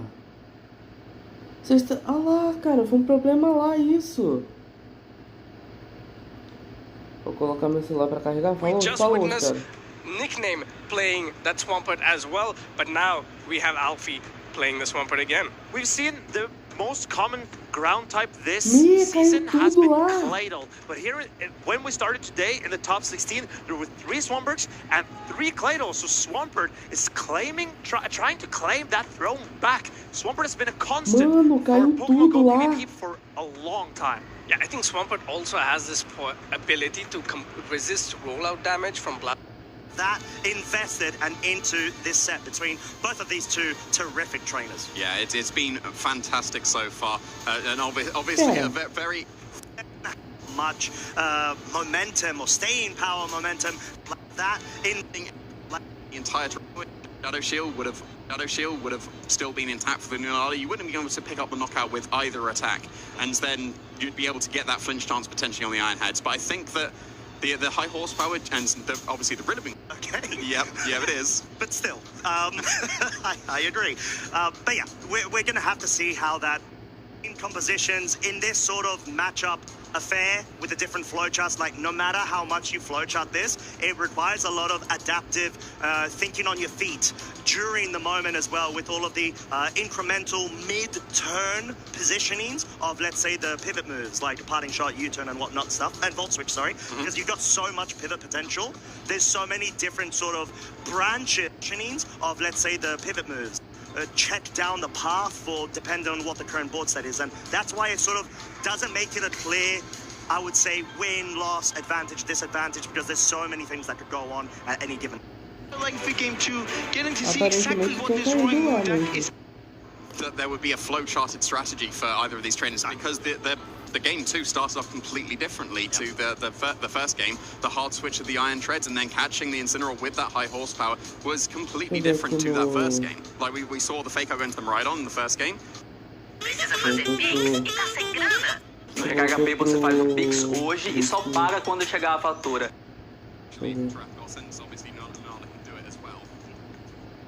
And I wouldn't be surprised if both these trainers have Corviknight in their... It does lend itself more to a flowcharty kind of play style, but I think that both trainers, while having that kind of team that opens itself up to a flowcharty kind of play style and showing that they are able to adapt their game plans on the fly based on the opponent they're facing, I think that's a clear sign of why they were able to make it into that top 8, just showing their adaptability here. Exactly that, and yeah, like we said, both of our trainers are very well versed to this higher level of competitive play. And yeah, top 8, it's tough. It's really tough, man, when you have to go up against such a fantastic trainer on the other side of the table, especially given what is on the line. This, like we said multiple times, it is the final regional level event. The next level or high level tournament we're going to be seeing is North American International Championships in several weeks, right? And then it's Worlds, so you want to make sure you lock in, you're able to get that invitation, if not the direct invitation, and completely bypassing the top 75. Direct invitation and completely bypassing the top 75 ranking. Given the fact that the Miraidon Terrapos team has made top 8 and could potentially still go further, how many do you think we will now see in North America in the international? That is a fantastic rhetorical question. I don't know. I mean, I hope so. I think that's the best answer I can give, but we're gonna have to find out. Maybe have a chat with a couple of our friends across the pond as well caiu o negócio lá. Build up of it. But yeah, I guess going into that then, how would caiu a conexão, caiu tudo lá. De todos os jogos. The next couple of turns of that affair in the game 2. Let's say we mentioned Incineroar knocked out, gone. Instantly, is there a clear advantage, disadvantage? What are your thoughts because of that piece? Well, assuming eu tô vendo do nada começou a entrar em load e eu falei, ué, o que houve? Quando eu fui ver, caiu a transmissão Caiu a internet de todo o lugar. Caiu a internet de todo lugar. O pessoal do Pokémon GO não conseguiu jogar. O pessoal do TCG, acho que o pessoal do TCG estava conseguindo, mas eles tinham que esperar. E o pessoal do VG não estava conseguindo. Tô treinando com o Sirius, eu não sei falar, ele tem skill. Francesco side of the field, and just spam the snarl. And then that's still, again, -1 again, +1 with Carmines, and then you're going to be able to get the advantage because you're just staying ahead of the other Carmine Pokemon. Yeah, essentially you need to make sure that you're ahead of the curve, essentially, every single time in order to be able to win it out. I think we sort of mentioned like a differential stage aggregate, essentially, if you really think about it, because like you said, you need to make sure you're always 2 to, I'd even say 3 turns ahead. Make sure you can out-damage. Caiu o switch dos caras obviously, RNG is a factor that you need to no consider chão também. because of the No amount chão of eu não state sei, eu sei que olha isso aqui. Isso aqui é no começo, tá? Isso aqui é a retransmissão. Não vai mostrar, não? Aqui, ó. The strategy is usually we'll set up the Carmine and get a pivot into something else that can do Não vai another bit mostrar of support, agora. and then Carmine again, and then get some more support, Aliás, and so on and bom so dia, on. cara. Como é que você tá? Salve pra você. It does Ele lend é muito itself usado more to a pelos jogadores flowcharty kind of play style. But I think that Deixa eu ver se eu both acho trainers, aqui, ó. while having that kind of team that opens Deixa eu ver se itself eu up acho to a aqui flowcharty pra kind of play style and mostrar showing pra that they are vocês. able to adapt their game plans on the fly based on the opponent they're facing. I think that's a clear sign of why they were able to make it into that top 8, just showing their adaptability here. Exactly. And yeah, like we said, both of our trainers are very well versed to this higher level of competitive play. And yeah, top 8, it's tough. It's really tough, man, when you have to go up against such a fantastic trainer on the other side of the table, especially given what is on the line. This, like we said multiple times, it is the final regional o pessoal do level Pokémon event. GO não conseguiu, não estava conseguindo jogar, o pessoal do VG não estava conseguindo jogar. Caiu todas as transmissões, tudo. Receba a bomba e a rede. E os caras já falam para Dedel. Já falam para Dedel. E aí, Given the fact that the Miraidon Terrapos team has made top 8 and could potentially still go further, how many do you think we will now see in North America in the international? That is a fantastic rhetorical question. Just an Italian thing, or are we actually going to see it pick up a lot as well? I don't know. I mean, I hope so. I think that's the best answer I can give, but we're gonna have to find out. Maybe have a chat with a couple of our friends across the pond as well into the build-up of it. But yeah, I guess going into that then, how would you path out at least the remainder or the next couple of turns of that affair in the game 2? Let's say we mentioned Incineroar knockout, gone. Instantly, is there a clear advantage, disadvantage? What are your thoughts? Because of that piece. Well, assuming that the Rillaboom was still in the back, we didn't actually get confirmation of what that Pokemon would be in the back, then, well, the Terrapagos would be able to come in for Francesco's side of the field while still at neutral, and the Lunala had -1 because of that parting shot.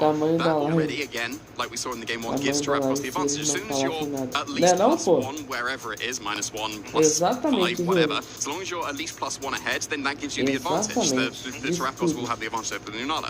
And especially so because the Incineroar was taken care of immediately from the team side. That takes away parting shot on tier team side, so all of the Carmines will definitely stick on Francesco's side, whereas the Incineroar is still around on Francesco's side. At whatever point it comes back in, it can still go for the parting shot to Lunala. We also have the Miraidon still available on Francesco's side of the field that can just spam the Snarl. And then that's still, again, -1 again, +1 with Carmines, and then you're going to be able to get the advantage because you're just staying ahead of the other Carmine Pokemon. Yeah, essentially you need to make sure that you're ahead of the curve, essentially, every single time in order to be able to win it out. I think we sort of mentioned like a differential stage aggregate, essentially, if you really think about it. Era pra lá de acabar 11 e pouco, isso aqui vai acabar quase 3 horas da tarde, quer ver? Even say 3 turns ahead, make sure you can out-damage. And, you know, obviously RNG is a factor. Ele tá olhando toda hora pra tela pra ver se volta, mas não volta nada até agora. Between these team compositions and the main pieces being those 2 setup restricteds of the Terrapagos and the Lunala on the other side. Yeah, for sure. I wonder if there's going to be any kind of adaptations from both these trainers. I don't think there will be. I think the 4 Pokemon that they're bringing, again, assuming that there was Rillaboom in the back for tier team, I think that those are the correct Pokemon to bring to this match. I think there might have been a place for the Iron Valiant if the Miraidon was not Choice Scarf, but because it is Choice Scarf, you've got to assume that Miraidon, because it is naturally faster than Iron Valiant by a noticeable amount, you would train your Choice Scarf Miraidon to outspeed something like the Iron Valiant. So I think, it would have had a place in this match, because if you got disabled on your Iron Valiant, and if you disabled a Moonblast from the Lunala, you win with Terrapagos against the Lunala, because suddenly you only got Moonblast Beam and his normal type, so... And you do, to be fair, also have the secondary effect Eu of após Moonblast essa live, potentially getting eu vou special tirar attack cochilo drops, right? And that just builds e up over mais tarde time eu the vou more uses that ver you outras lives. essentially execute, right? And you potentially have Spirit Break to reduce special attack. That is true. Aí me preparar pra fazer Iron Valiant, vídeo pra I think, has its vocês, place, pra but I ter also vídeo think pra that Iron vocês, né? Treads has already Eu vou proved its pra um worth as well, aniversário, and I think Zurli. you can't really drop the Incineroar because Coma that por parting todos shot nós aqui do to be chat, able beleza? to drop the Calm Aqui da Minds live, from the opposing coma por Lunala, I todos think it's nós. too important. Se acabe de comer We lá, are beleza? going to have to Combinado? find out very shortly, Você but está right now, intimado what we will be doing de is comer taking a very o short break máximo in de order coisas to que go puder ahead, get por things todos nós aqui da live e do chat, decided upon, beleza? figured out when it comes to the match, but trust us, don't go anywhere. You will want to tune straight back in. Don't leave, get your refreshments. We'll see you in just a sec. Eu virei bombardeiro. Kevin has shown us just why he is one of the most awarded junior champions in Pokemon video game history. Olha, gente, olha isso, o problema foi tão sério que eles tiveram que puxar comercial. Por essa eles não esperavam, hein? Stay calm and relaxed and overall play well and also be completely fine with losing, but only take one game at a time. Nossa, eu ia falar um negócio agora, o Marlon, mas deixa pra lá. Eu falo provavelmente uma coisa pesadíssima agora. Those are always your 2 toughest matchups. My team is very balanced, so you can't just lead the same Pokemon every single time and win every single game. You actually have to think through the leads and think through the Pokemon, but if you do that, you get a big reward, and it's really just nice. And my MVP would be Calyrex Ice Rider, as it's my restricted and it did the most heavy work. There's no wild card. Zamazetsu didn't click the wild card, and Rillaboom takes the whole brunt of that hit. That's going to be a 1-hit KO and an attack boost for Calyrex didn't really change because it got me through day 1. Zuri, normalmente o comercial serve pra... eles beberem uma água, aquecerem a voz de novo, montar toda a estrutura para entrevista, né? Chamar a pessoa para entrevista.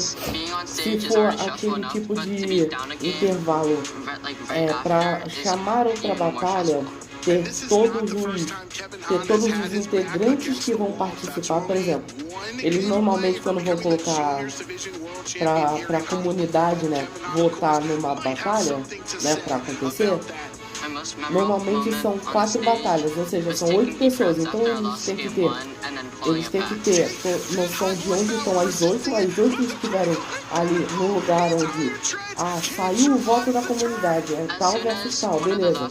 Aí quem vai fazer o confronto, os outros vão continuar os seus afazeres, que no caso é continuar outras batalhas, entendeu? Então normalmente quando eles puxam comercial, tem todo um negócio por trás. Se vai mudar o narrador e o comentarista, eles vão beber uma água, vão beber um café, sei lá, vão fazer alguma coisa com a voz, entendeu? Tem toda uma preparação, tem tudo uma estrutura por trás. Aí, até aí tudo bem. Mas nesse caso específico, eu acredito que eles tenham puxado comercial porque eles não conseguiram resolver o problema técnico de conexão que estava tendo na batalha, entendeu? Que a batalha simplesmente caiu. Pra gente transmitiu como se ela tivesse caído. E lá deve ter caído a conexão da batalha também. Toda a estrutura da internet ou de alguma coisa que estava fazendo a transmissão da batalha caiu. Entendeu? Eles devem estar resolvendo esse problema. Aí, por isso que eu acredito que eles tenham chamado o comercial agora pra isso, entendeu? Porque tava tendo uma batalha agora. Tava tendo a batalha do Francesco Piopero e o do Telltime Massalt, que ele tava 1 a 0 inclusive o Telltime, entendeu? Olha lá, ó, tanto é que eles, eu acho que agora que estabilizou pra eles voltarem, entendeu? Tava no meio da segunda batalha. So sorry, Francesco Piopero. That is entirely my fault. The end of game 1. I would say apology accepted, but it's not my apology. It's not your apology. I'm going to have a chat with them afterwards. But we are back with both of our trainers. There were a couple of technical difficulties, as of course we all did see. But what we are going to be doing is that game 2 has now been classified by the judges as a tie. We will be going into mas a primeira right now. batalha, caraca, Currently, foi as uma it baita de stands, uma Tail batalha, team tá? is 1-0 versus Francesco, and like we said, this is going to be Não sei nem se a o new Zuri game. ouviu toda Yeah, a brand new explicação que game, eu so the falei. players don't need to Será go que ele ouviu? exactly the same moves that they were going in that game 2. And we saw the adaptation going into what was that game 2. I wouldn't be surprised if there are going to be future adaptations as well.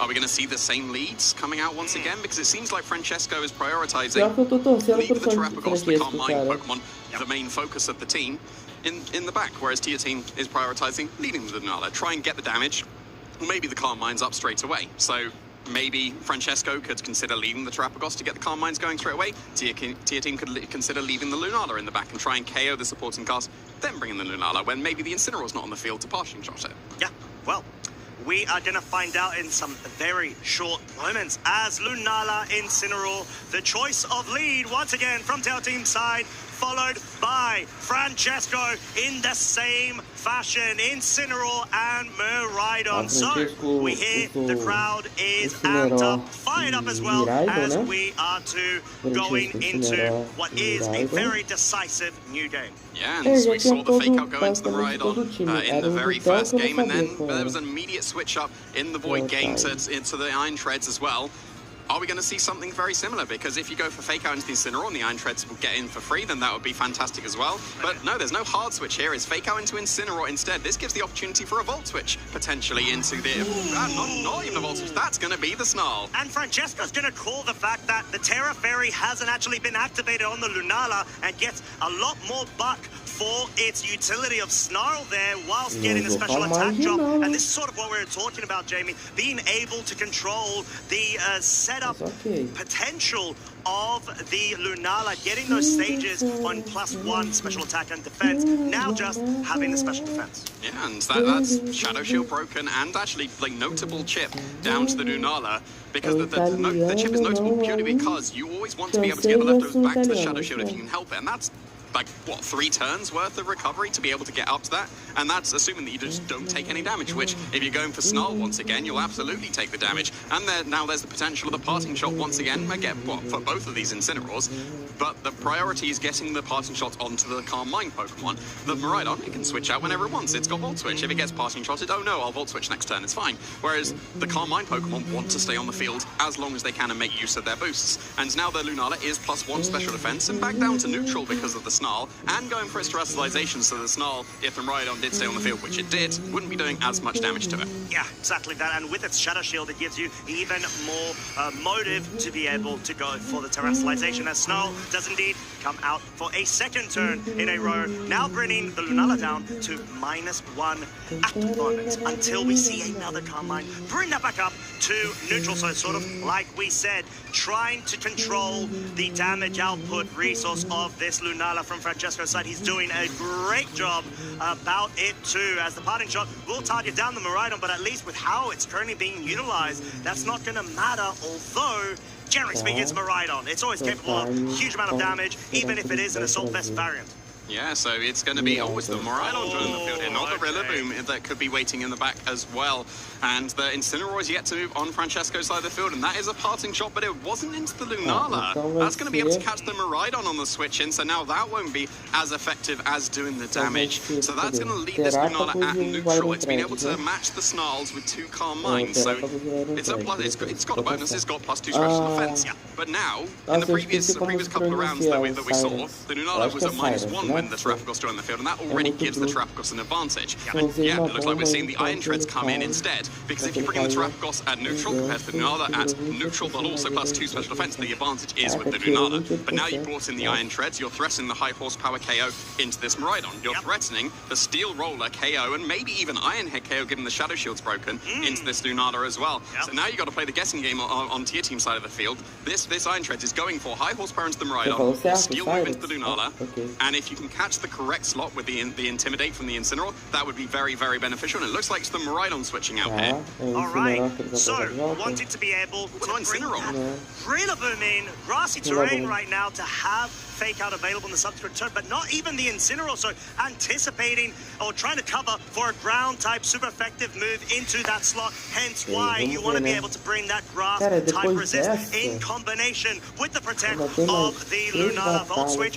just to make sure it locks down a guaranteed slot of getting that pivot action going from Francesco's side, and also covering for a focus of the Miraidon on Tail Team side into his own. Yeah, and Incineroar's going to be able to come in here and get that Intimidate onto the Rillaboom as well, and match the potential fake-out pressure that the Rillaboom would be putting onto the field. We'll see what the follow-up of this Iron Treads is going to be. It's going to be, well, it's a Steel move. And Ironhead, I believe. Okay, cool. So yeah, definitely a Steel move into that Lunala, which it is still very much threatening down. I think that the Rillaboom switch and Protect was the most safe play that could be gone for, because like we said, it was going to be Steel move into Lunala, Protect Soft, or it was going to be high horsepower into the Miraidon, and Rillaboom was just that as well. So I think that was overall the safest thing that tier team could have done. And now with the Rillaboom on the field facing down the Incineroar, you've got the faster fake out, so you can just go for fake out into whichever slot you want very, very comfortably. But because the Lunala is now a fairy type, you could just be matching fake out. So fake out into the Iron Treads, fake out into the Lunala, and then we're at a neutral turn. If you don't go for fake out with this Incineroar,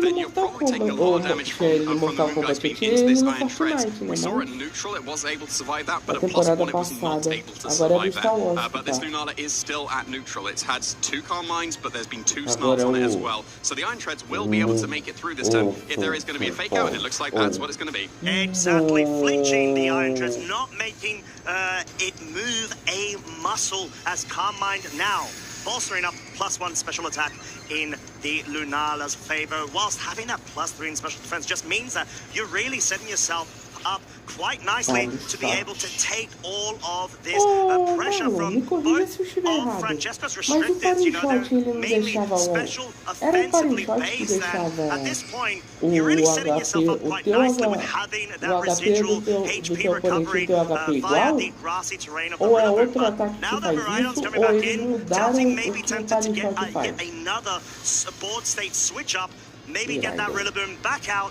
and either bring the Incineroar for the fake out pressure as well as the Intimidate, or the Miraidon too. But it's a bit tough, because does Francesco target the ground type move into expecting a hard switch or a pivot switch from the Rillaboom? Yeah, it's going to be a little bit awkward here, but I believe that looks like the Shadow Shield's back. So I was saying that it needs to be on the field for a few turns, and it was. So I was able to get, and it was the only attack that would have gone into it would have been that Ironhead from the Iron Treads, and that was protected on that turn. So yeah, back to the Shadow Shield we go, and that means that this Iron Treads won't threaten the KO on this Lunala. And now that it's got the speed boost as well, because the electric terrain's back on the field, you can't go for something like a Snarl or a Volt Switch to break the Shadow Shield into the Ironhead, because now with the speed boost, the Iron Treads would have been moving first, but it is definitely moving first here if it's going to be retreating. And now finally we're going to get the Terrapagos once again for Francesco. Yeah, you want to be able to make sure that the Incineroar doesn't get any sort of damage dealt onto it over time, and the Terrapagos, like we mentioned, it is the electric seed. It's going to have a lot more physical defense,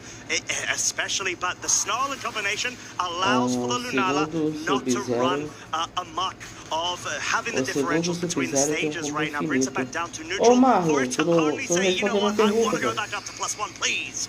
So I think I might be back to neutral again, because there was a parting shot as well. Of course there was. Yeah, I think that might be neutral again, but +4 special defense.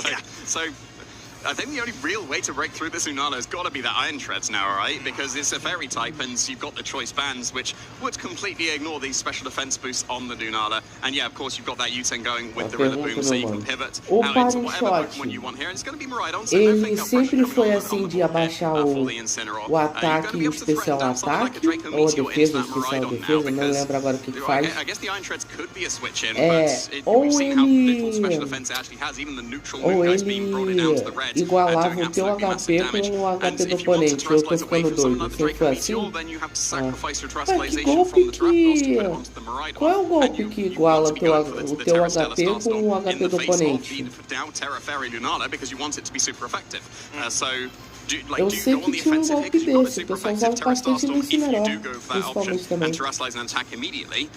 But the downside of attacking immediately is, well, you don't match the Calm Mind, and currently we're at neutral completely at Terrapagos, and neutral special attack and +4 special defense, so in order to actually do some proper damage with the Terrastar Storm, you do need to consider starting to go for those Calm Minds with the Terrapagos, maybe go for some Snarls to again match the Lunala, but if you went for the Snarl, you were open to the Draco Meteor that could still be coming out from this Miraidon, and Miraidon's not going to have any of that Incineroar's coming in from Francesco. Yeah, you're going to be able to have fake out available immediately after this turn. And most crucially, it acts like a good way of being a damage sponge per se as well. Tipo, se o cara tivesse Final Gun, não sei se é.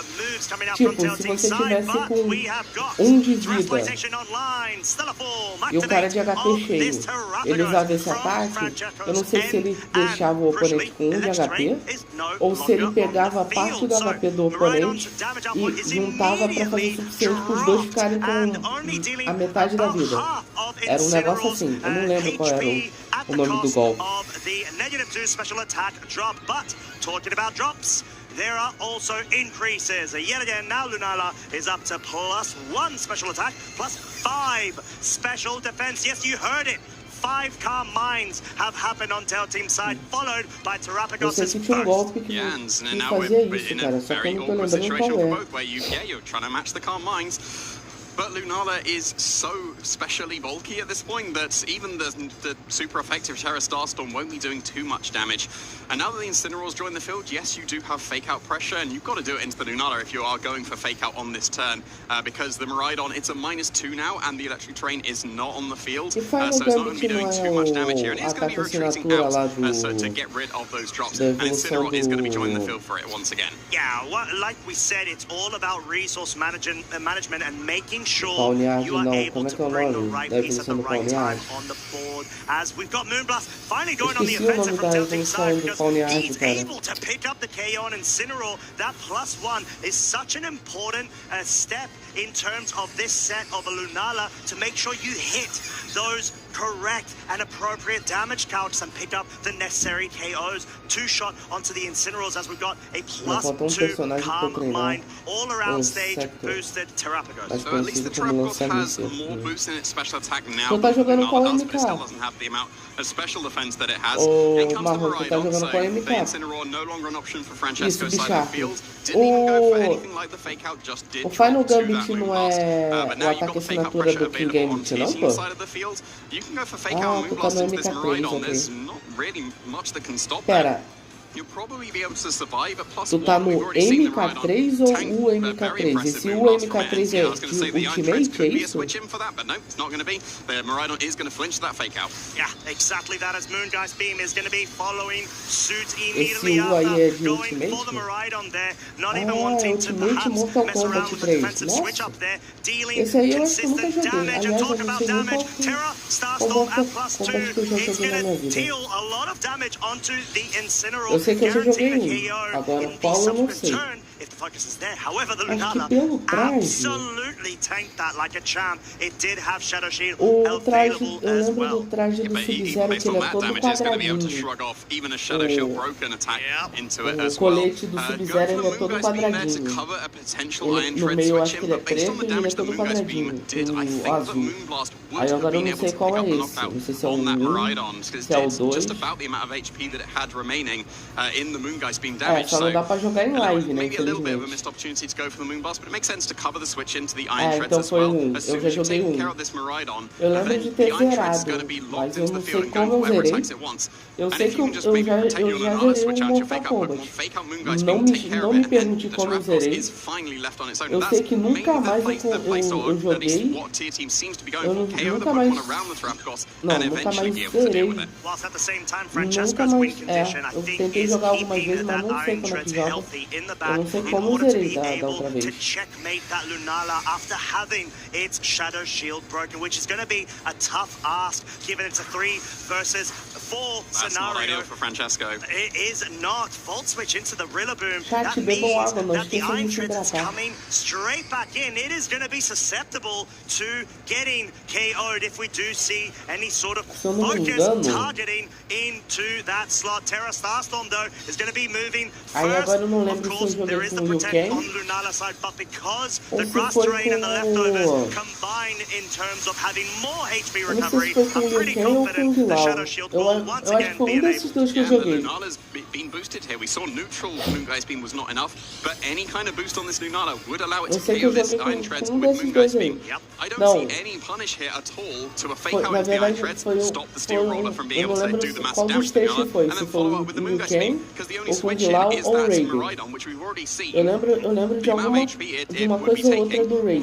O Raiden é aquele chapéu que solta raio, não é? If you're able to KO this Rillaboom with your Terra Starstorm, you just sacrifice it at any point, bring in the Incineroar, and go for Fake Out and Moongeist Beam into the Iron Treads. That's the only proper way to be able to break through this Lunala very quickly here. I think that Francesco's recognized that the Iron Treads is super important to break through this Lunala. You've got to preserve it, even though you're certainly sacrificing your Miraidon here. Yeah, and you do have the secondary win-con effect of the flinches as well to rely on when it comes to the Iron Head. And as we can see, Tailteam really wanting to focus down on that secondary slot, goes for the Fake Out into what was the Iron Tread, and now is the Miraidon. Double up means it has been KO'd, leaving Francesco down to his final 2 Pokemon versus Tailteam's currently 4. But the Terra Starstorm will be able to make that change, as I would normally say if the Rillaboom get KO'd here, which it really didn't. It just survived. And look at the damage, like the Lunala, you're just not breaking through it quickly enough. And now you've got a very safe Protect and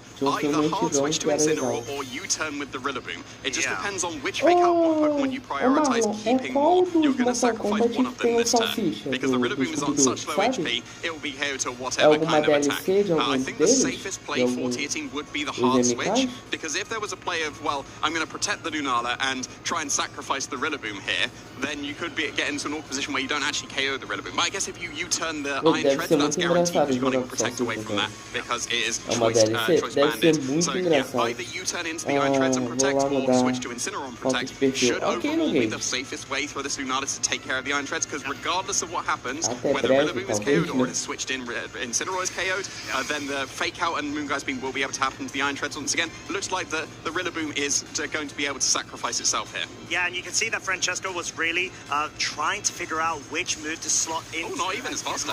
No, U-turn actually coming out first onto the Iron Treads, but regardless, Tailteam always had the guarantee of having a new Pokemon in that slot by the end of this turn, whether through a KO being dealt onto the Rillaboom or having it hard switch out. And the Incineroar now back onto the field will be able to drop the attack of the Iron Treads and also take this damage, get KO'd, allow Tailteam to either bring back in the Rillaboom, have Fake Out pressure available, go for the double up onto the Iron Treads, or if he wants to experiment around with the Miraidon, but I don't see any reason to bring Miraidon here. It's got to be Rillaboom. Oh, it's got to be Rillaboom.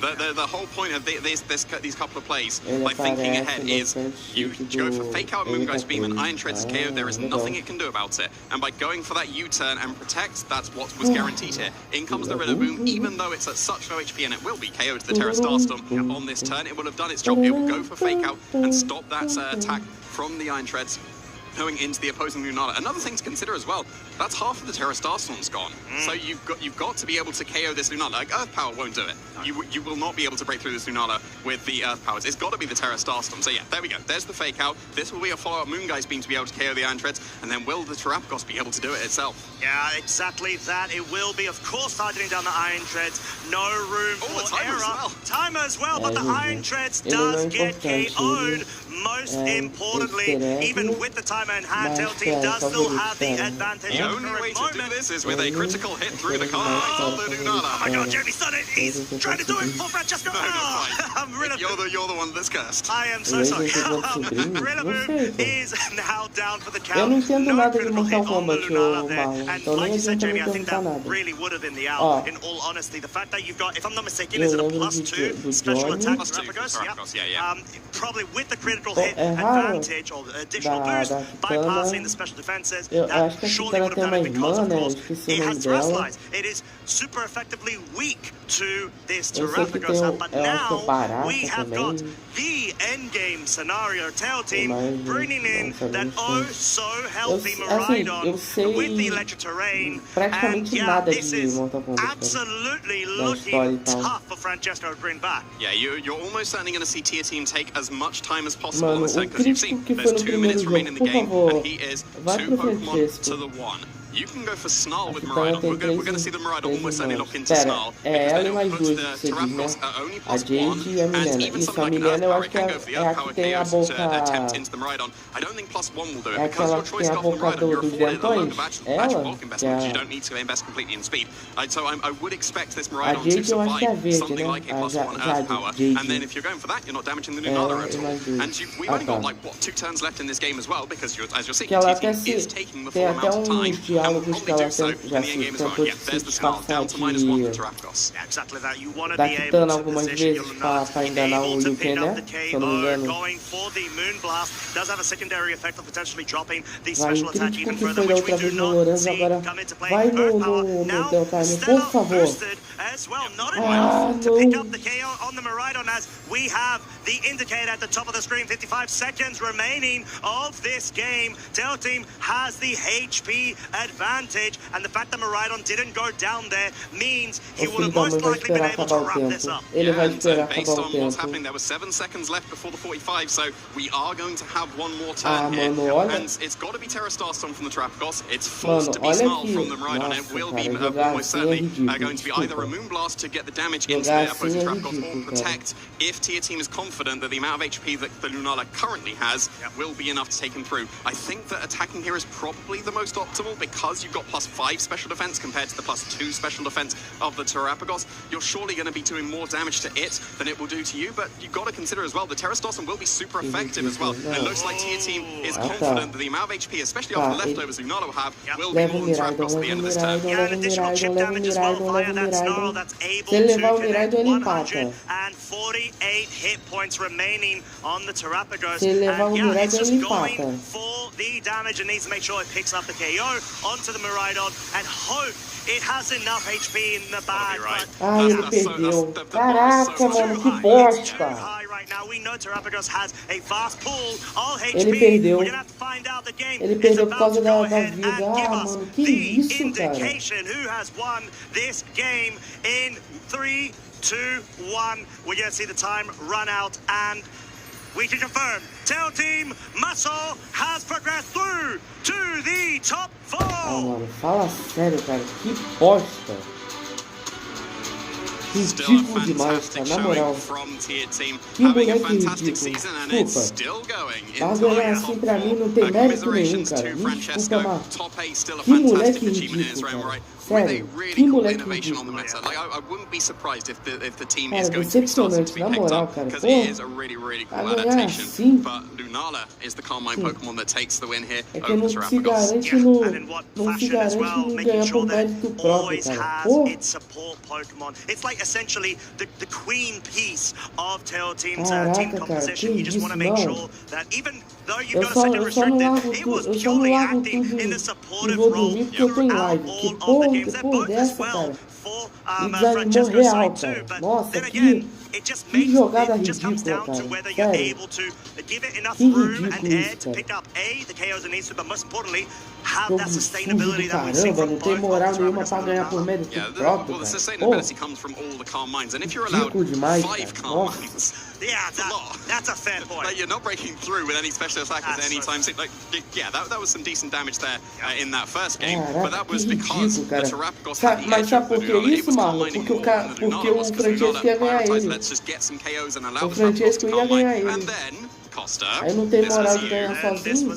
That's your fault. We do not discuss about this, and we never will for the rest of my life. Cara, que ridículo, mano. But yeah, Na moral. unfortunately, the Terrapagos did get KO'd. Tomara que nos próximos perca. The mixed emotions from both of our trainers with that perca feio. situation. I say Aprender. that unfortunate situation, but regardless, we were able to go ahead and see the new game come and get unfold. And yeah, I think Francesco did a really good job in being able to try to find that board state that he could have. He really tried with the Terrapagos in the end. Tem que ser humilhado, tem que perder todos os pokémons, o cara que estiver enfrentando ele não perder nenhum. Os dois jogos. Não, ô Framboesa, ele por ser moderador, o bot não implica com ele não. Cara, eu vou no banheiro já volto, gente. I think we need to give some credit to the Rillaboom then, because if it was KO'd to that Terra Starstorm, you didn't have the opportunity to cycle the fake out and guarantee, yes, I can absolutely fake out and Moongeist being KO this Iron Tread, you can't go for the Steel Roller to me instead. So yeah, just the training of that Rillaboom came into play there because it was able to survive. And like being able to train your Pokemon properly, I think is a very, very crucial part of playing the game. Yeah, it most definitely is, and especially at this high of level of competition. Between any level of competition. Any level, but especially this high. Okay. I'm gonna have a bit of a discussion. If you want to reach this higher level, where are you going to be able to practice to be able to get this high level? I think I know where. Your locals. We do, of course, want to give a huge shout out to all of the local players. That's sort of the base level where everybody usually starts. You want to get involved. You want to actually meet like-minded people, which, trust me, there is an abundance of. That's where I first started getting involved. Jamie, he just started and just won a regional casually. I don't know how he does that. Actually, but yeah, I know. Don't get started. That's an anomaly. If you're more normal like me, then yeah, it is a great opportunity for you to be able to do that. So I think we want to go ahead, give yet again another good promo and insight to how you can get involved.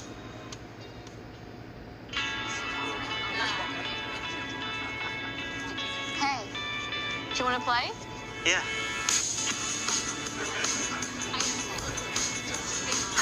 Nice. One shot? Yeah.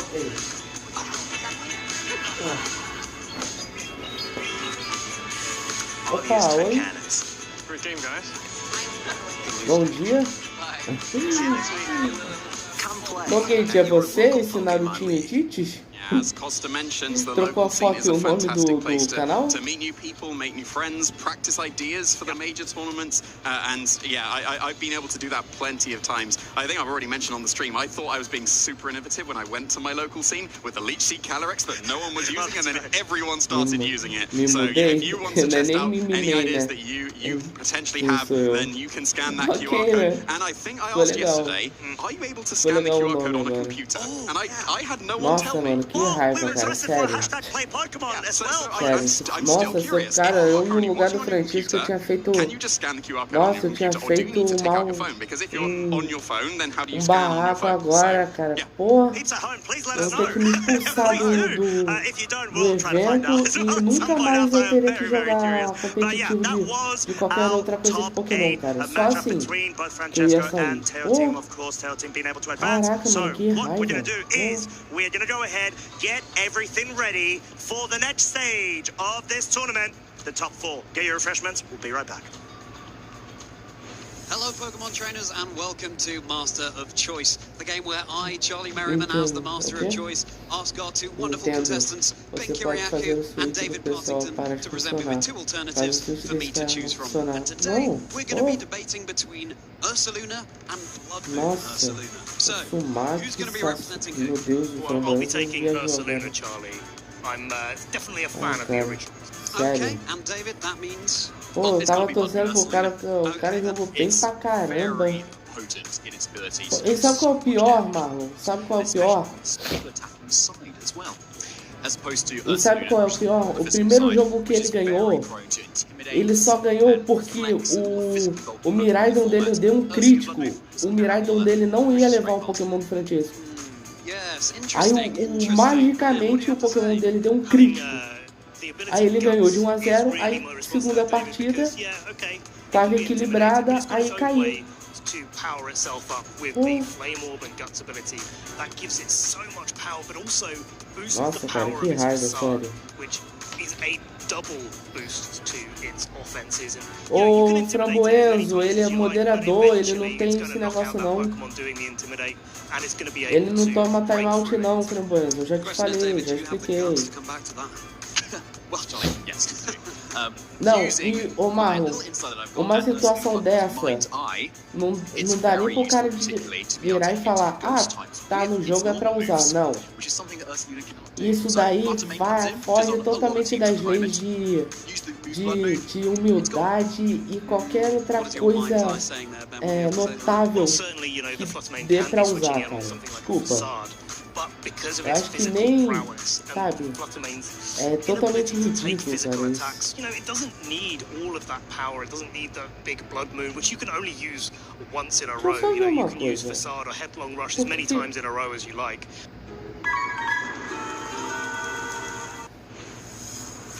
And we are back, everybody, after what was a high-octane, dramatic top 8 match between Francesco Piopera and Tail Team. Maso Tail Team going ahead and clinching his position in the top 4. He's done it again at a previous event, obviously. EU, we see he was so close and being able to make that jump into the top 4, but he's done it right here. And yeah, he's going to be one of our 4. Absolutely hype. I'm excited. That was an extremely hype set as well, and I've clearly lost my voice a tiny bit, so I do apologize. But yeah, we're going to be here to guide you through our first top 4. Yeah, we'll be able to see who's been able to make it into that top 4 very shortly. That was an extremely hype. Esse ridículo aqui também berrou, deu um berro. Que eu acho que foi por isso que a transmissão caiu. Ruben Janzini into that top 4, potentially getting that run back, as of course Ruben Janzini was the Bologna Special Champion in 2024, and it's just a couple of games, and yes, that is the correct use of couple of games from the championship once again. Okay, so are you moonlighting as an English teacher as opposed to? I have actually taught English before. Charlie number 2 told me about it, I'll tell you later. Já aconteceu isso outra vez também. Yes, I think the fact of the matter is we have got 4 final stellar trainers right now. 2 matches we are going to be previewing. The first one being Lorenzo Silvestrini versus Matteo Velata. We've got more of a veteran legacy trainer that came back last season. Lorenzo was able to wrap up and get a regional championship title versus Matteo, who is more, I would say, from fresh starts right now. Doesn't have as many achievements, more of a, I would say, fresher blood, but it's still going to be an Italian bout between these two terrific trainers. And of course, like Jamie always says, this is already a huge accomplishment. Top 4 is absolutely a huge accomplishment for sure. And as mentioned, it's not unexpected to see 2 Italians facing off, given just the sheer numbers and the sheer quality of the Italians just in the first place as well. You can see there that Matteo will be on the left and Lorenzo will be on the right. So we were able to feature Lorenzo earlier on in the stream, who was able to take down our current reigning world champion in Luca Cerabelli in a very, very impressive form. And the thing I was most impressed by, I think, was the Clefairy that he has been rocking up with. It would be considered, I think, at this point as a niche pick, but it was really, really effective in that game. Oh yeah, 100%. It just goes to show why it is such a viable Pokemon, especially with its support options it has. You know, it could go for different routes, generally speaking, but virar pra mim falar que isso não é ilegal. Lorenzo on the right hand side, seeming like he is having an absolute ball of a great time. He's pumped, de mais he's bizarro, ready, he is 2 matches away from becoming a 2-time regional champ. Yeah, and Matteo is a couple games away from getting his first as well, so going to be very interesting to see what's going to be happening between these 2 trainers. We do have a Calyrex. Lorenzo on the right-hand side, seeming like he is having an absolute ball of a great time. He's guaranteed to have that restricted duo in the final. Of course, it was the most used restricted pair in day one. It became even more used as of the first place in the day two, and will be guaranteed a place in the final. Exactly that, as we have got both of our trainers, Matteo actually tracking back ever before to 2016, getting the top 16. They both Italy national. Oh my God! They've got they both go shared experience. Look at that. Shared once again. How many? What was that? 9 years difference from then to now? Yeah. Congratulations, you can subtract. Thank you so much. I hope to get an A from that. But yeah, 2024 Orlando top 32, as well as Dortmund regional top 64 into the current season with the Sevilla top 64. So clearly Matteo taking a bit of a break, but coming back ever so strong in terms of his performances. Yeah, very, very impressive results in this recent season, and somewhat matched by Lorenzo, but of course there is that standout of back in the previous season we did have. He was able to take the regional championship win in Stuttgart. A very, very impressive run there, and being basically matched by the performance here in Bologna. It's been incredibly impressive. Like, even performing on stream to take down a world champion is setting you up for success, and he's finding a lot of it here. Yeah, exactly that. And Lorenzo, Stuttgart regional champ, he is vying for that second title under his belt. But we have got Matteo's 6 Pokemon, like we mentioned, Calyrex, Shadow Rider, and Zamazenta, basically face-off between both of our trainers, but accompanied by the Incineroar, Chien-Pao, Amoonguss, and the Raging Bolt, Magnet, Raging Bolt.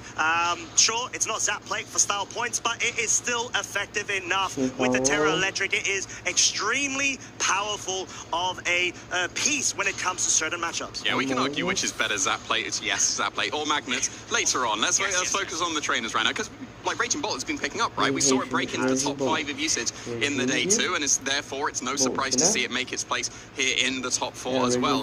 With the electric booster item seems to be the most common way of running Raging Bolt, at least in this regulation, and we didn't really see that much at all in the previous regulations it was available. It was always booster energy or life form, but just prioritizing going for the electric type damage and not concerned about boosting the dragon type damage. And yeah, we can see here, we got the Magnet once again on this Raging Bolt that's in the top 4 as well. Yeah, exactly, and they are both essentially mirrored Calyrex, Shadow Rider sets, Life Orb, Astral Barrage, Psychic, and the Nasty Plot options with the Dark Terror. So going to be a couple of mind games when it comes to the positioning and setup of this Pokemon. But Raging Bolt, yet again, Magnet, boosted, of course, Zamazenta, Terra Water, actually, with the Heavy Slam, Incineroar, Ghost Terror, classic.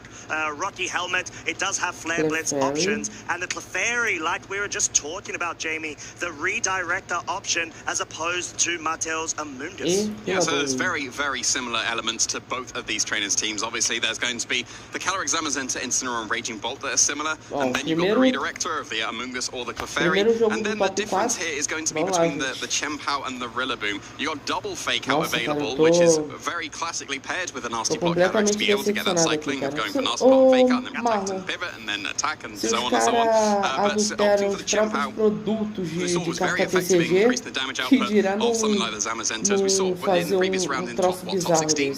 Body press did 90% to a Miraidon because the Chien-Pao was next to it, so the Chien-Pao really, really helps out the Zamazenta in the damage it can do. Okay, so looking into the mirror, essentially. One of the key pieces, do you feel like the differential pieces themselves, the Chien-Pao and Amoonguss versus the Rillaboom and Clefairy will actually make quite of a difference? I'd be surprised if we see the Amoonguss as a redirector because it's threatened down by the Psychic, but I guess it will help against the Zamazenta. Yeah. I think Clefairy has a good place in this matchup because it will allow that boost of the damage reduction from the Friend Guard. That could be quite impactful in this game, especially because you offer the redirection as well. But I was about to say, I wouldn't be surprised if we see Incineroars come to this match. And I'm not even surprised to see that we're getting the elite hit of the Calyrex and the Incineroar versus the double restricted hit of the Zamazenta and the Calyrex. And the Calyrex Shadow Rider sets with Life Orb, especially the Focus Sash, tend to try to be trained for maximum speed. And so that does, of course, translate to the fact that this could be potential speed tie situations. difference between both of our trainers, but the Zamazenta porque already present lá é and a dividido good por way to be tier, né? able to directly Não é igual threaten the aqui que Incineroar tem and attract attention towards it, especially because he livre, has né? that utility tool of the wide guard. Modo livre assim, né? Porque se tivesse o pessoal ia usar bastante. E dependendo também dependendo do tier, como você disse, Ubers, não deve ter tanto lendário que compensa usar, entendeu? Aí, deve ser melhor usar poucos normais, porque, por exemplo, vamos supor que o tier Ubers tem da primeira até a nona geração. E de lendário só tem o Articuno, aí só tem o Articuno e o,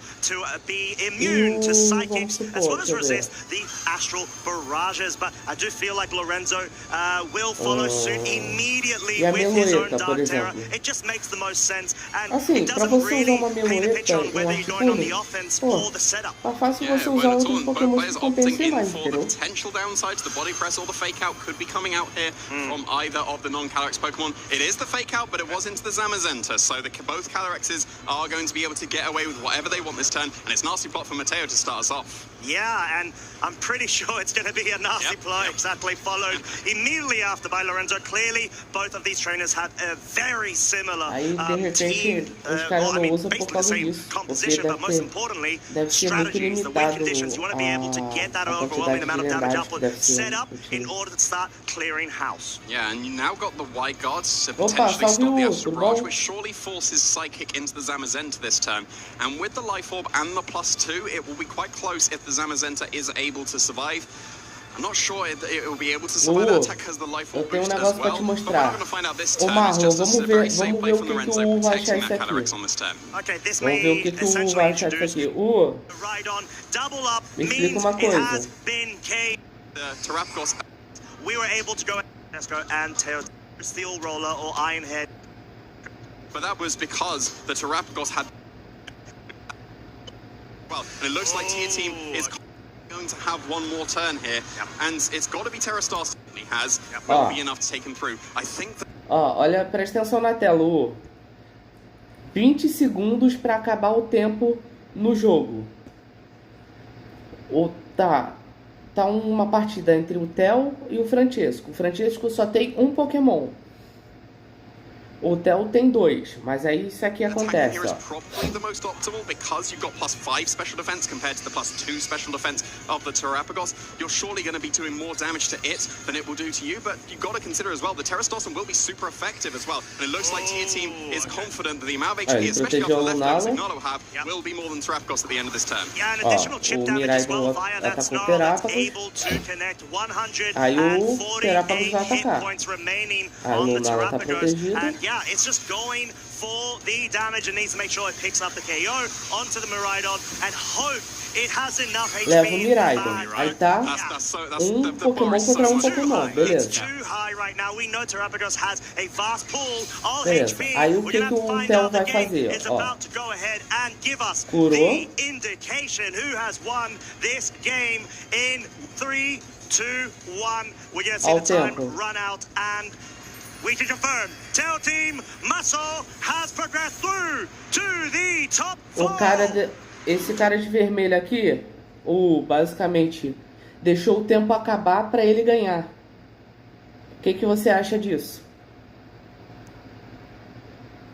Lorenzo surely got the better end of that because the Calyrex has been KO'd and you still have your entire +2 Calyrex available for Lorenzo's side of the field. You did trade a massive amount of HP on the Zamazenta, and that's going to be a range of Thunderclap now that the Raging Bolt's joined in the field, and surely the Calyrex is in range of Thunderclap as well, so... If you go for Thunderclap into the Calyrex, then you can obviously Nasty Plot or Protect to avoid that. But then it might come down to the speed training of the Zamazentas. Obviously, the Zamazenta on Lorenzo's side of the field within range of Body Press. It's going to be very close if the Zamazenta on Mateo's side is. You don't pick up a KO on Zamazenta from full HP, but you've taken a bit of chip. So that would be very close if you are going to be in range of that attack. And also just the speed training. Who's going to be the faster Zamazenta? Who prioritize more bold, can sacrifice the speed to be able to get that survivability. Maybe the Zamazenta on Lorenzo side of the field is slower because it was able to survive that +2 Astral Barrage. Oh, but Calyrex wanting to respect the potential of the Thunderclap from the Raging Bolt. It's going to make sure it is able to absolutely avoid it, as it does seem like Matteo's trying to target it with it. And the Zamazenta from Matteo's side is going to be able to outspeed Lorenzo's and pick up the KO. Already bringing Lorenzo down to his final 2 Pokemon versus Matteo's 3, which have a lot of health at the current moment. Yeah, and it had to be that Clefairy, otherwise the Thunderclap would still be threatening down that Calyrex, and it would be completely pinned. But now you've got the Clefairy on the field, you can go for Follow Me, and Thunderclap cannot hit that Calyrex. That will free it up to go for a Psychic or an Astral Barrage once again. Astral Barrage is clearly the most optimal play, but you've always got to contend with the Wide Guard. And because you've got Wide Guard available, you're going for Psychic in Zamazenta. And because you're going for Psychic, you don't need to go for Wide Guard. And because you're not going for Wide Guard, you go for Astral Barrage. That's how this works. Please paint us a picture, Jamie. If any of my students are watching, if I say that art is my weakest subject, then they're going to start laughing. Better if you're watching. But I mean, that's a really good way to be able to dissect the different parts of Grand Flags. Both of our trainers are going to have to take into consideration going into the final turns of this game 1. No Wide Guard, Astral Barrage. Surely it's enough to pick up the KO on both. The Raging Bolt and the Zamazenta absolutely wiping Matteo's side of the field. Yeah, and that's got to be game for Lorenzo now, because, yeah, the Life Orb is going to affect this Calyrex just a little bit more, but it's still plenty healthy. It's going to be able to launch off a super powerful attack. We've been seeing Incineroar, that is joining the field, take half damage from just the +2 special attack. To knock out a Fluttermane very easily. That was an extremely high of the Italians just in board state that he could have. He really tried with the Terrapagos. Presta atenção nisso aqui. Will make new friends. Really my response to that, David, because Treads, that's guaranteed. I'm mistaken, is it a +2 special attack? Ó, tá tendo essa batalha aqui. O Francisco contra o Theo. O Theo tem 2 Pokémons e o Francisco tem 1. Presta atenção. Terrapagos, probably with the critical hit advantage or additional boost, bypassing the special defenses, that surely would have done it because, of course, it has Terrestrialize. It is super effectively weak to this Terrapagos. But now we have got the endgame scenario Tail Team bringing in that so-healthy Miraidon with the electric terrain. And yeah, this is absolutely looking tough for Francesco to bring back. Yeah, 2 minutos pra acabar a partida. There's 2 minutes remaining in the game, and he is 2 Pokemon to the 1. You can go for Snarl with Miraidon. We're going to see the Miraidon almost ending up into Snarl, because then it'll put the Terrapagos at only +1, and even something like an Earth Power, it can go for the Earth Power KO to attempt into the Miraidon. I don't think +1 will do it, because your choice off the Miraidon, you're afforded a load of actual bulk investment. You don't need to invest completely in speed. So I would expect this Miraidon to survive something like a +1 Earth Power, and then if you're going for that, you're not damaging another at all. And we've only got like 2 turns left in this game as well, because your T team is taking the full amount of time, and will probably do so in the end game as well. Yeah, there's Snarl down to -1. O ataque, o Terrapagos. O Nala também usou o ataque, beleza. Aí, Terrapagos usou o ataque, beleza. Ó, 1 minuto pra acabar o jogo.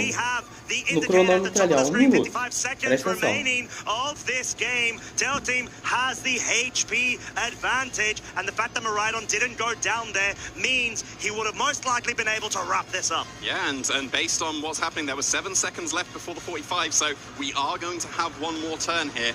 And it's got to be Terra Starstorm from the Terrapagos. It's forced to be Snarl from the Miraidon, and it will be almost certainly going to be either a Moonblast to get the damage into the opposing Terrapagos, or Protect if Tier Team is confident that the amount of HP that the Lunala currently has will be enough to take him through. I think that attacking here is probably the most optimal, because you've got +5 special defense compared to the +2 special defense of the Terrapagos. You're surely going to be doing more damage to it than it will do to you, but you've got to consider as well the Terra Starstorm will be super effective as well. And it looks like Tier Team is confident that the amount of HP, especially after the leftovers Lunala will have, will be more than Terrapagos at the end of this turn. Miraidon atacou. Chip damage as well via that Snarl that's able to connect 148 hit points remaining on the Terrapagos. And yeah, it's just going for the damage and needs to make sure it picks up the KO onto the Miraidon and hope it has enough HP in the bag. Miraidon caiu, beleza.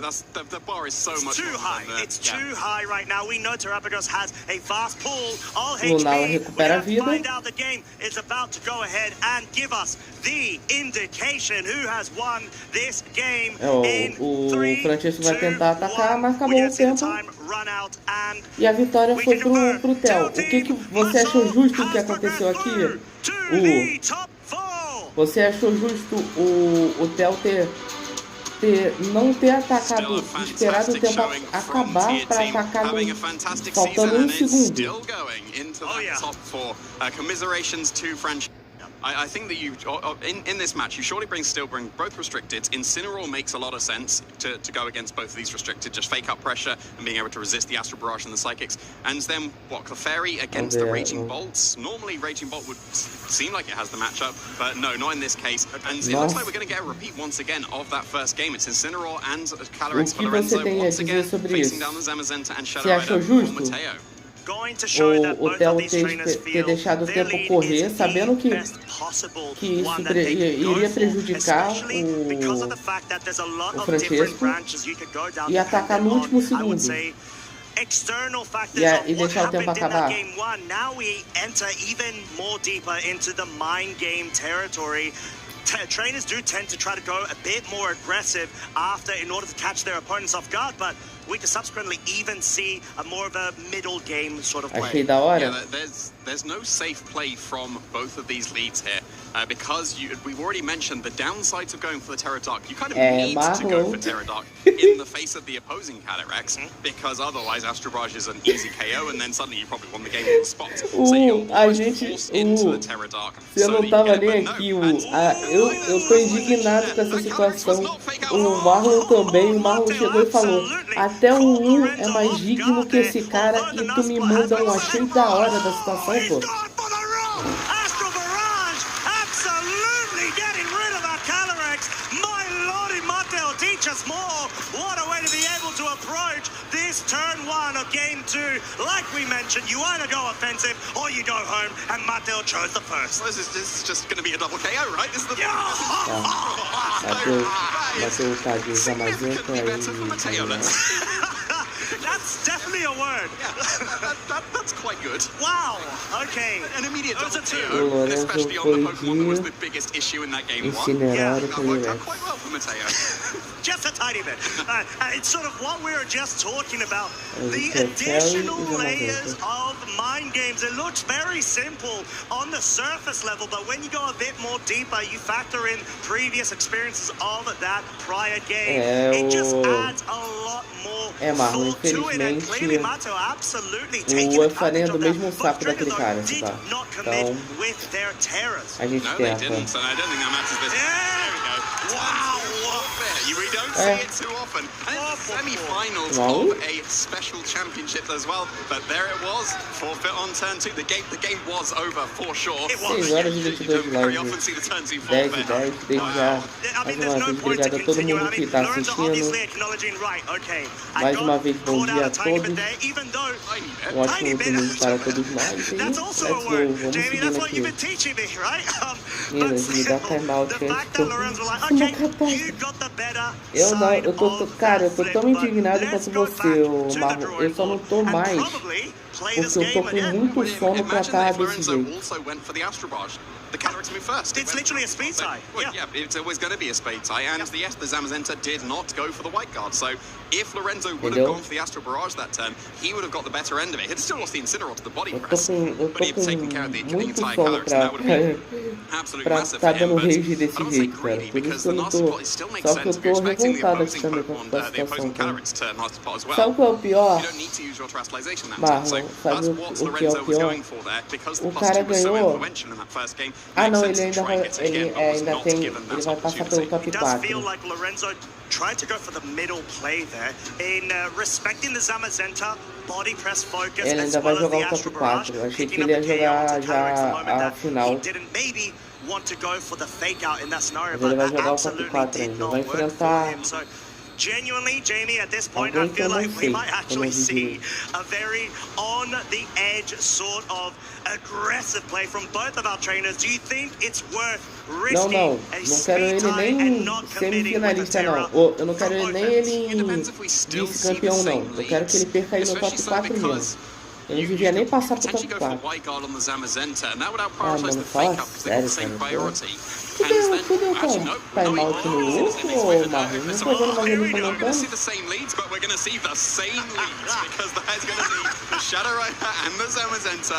dois começaram no Calyrex e Zamazenta move first on Mateo's side of the field, so that theoretically gives him an edge, but How many times have I said, go for wide guard, you should probably go for psychic. And if you go for psychic, you should probably not click wide guard. Estão jogando espelho? Os dois entraram com a mesma coisa. The point of this is you have to commit. My opponent is or is not going to click wide guard, is or is not going to terrestrialize, and you have to fully commit. There's no mid-ground when it comes to this mirror. You have to fully commit. You have to body press the Calyrex if you think it's going to terror. You have to Astral Barrage if you think there's no wide guard. And you have to psychic or nasty block if you think that there's not going to be a wide guard. So yeah, there's no safe play here. When we've seen that Matteo is willing to just immediately Astral Barrage and neither player responded with the terrestrialization. Like, there's no safe play here at all.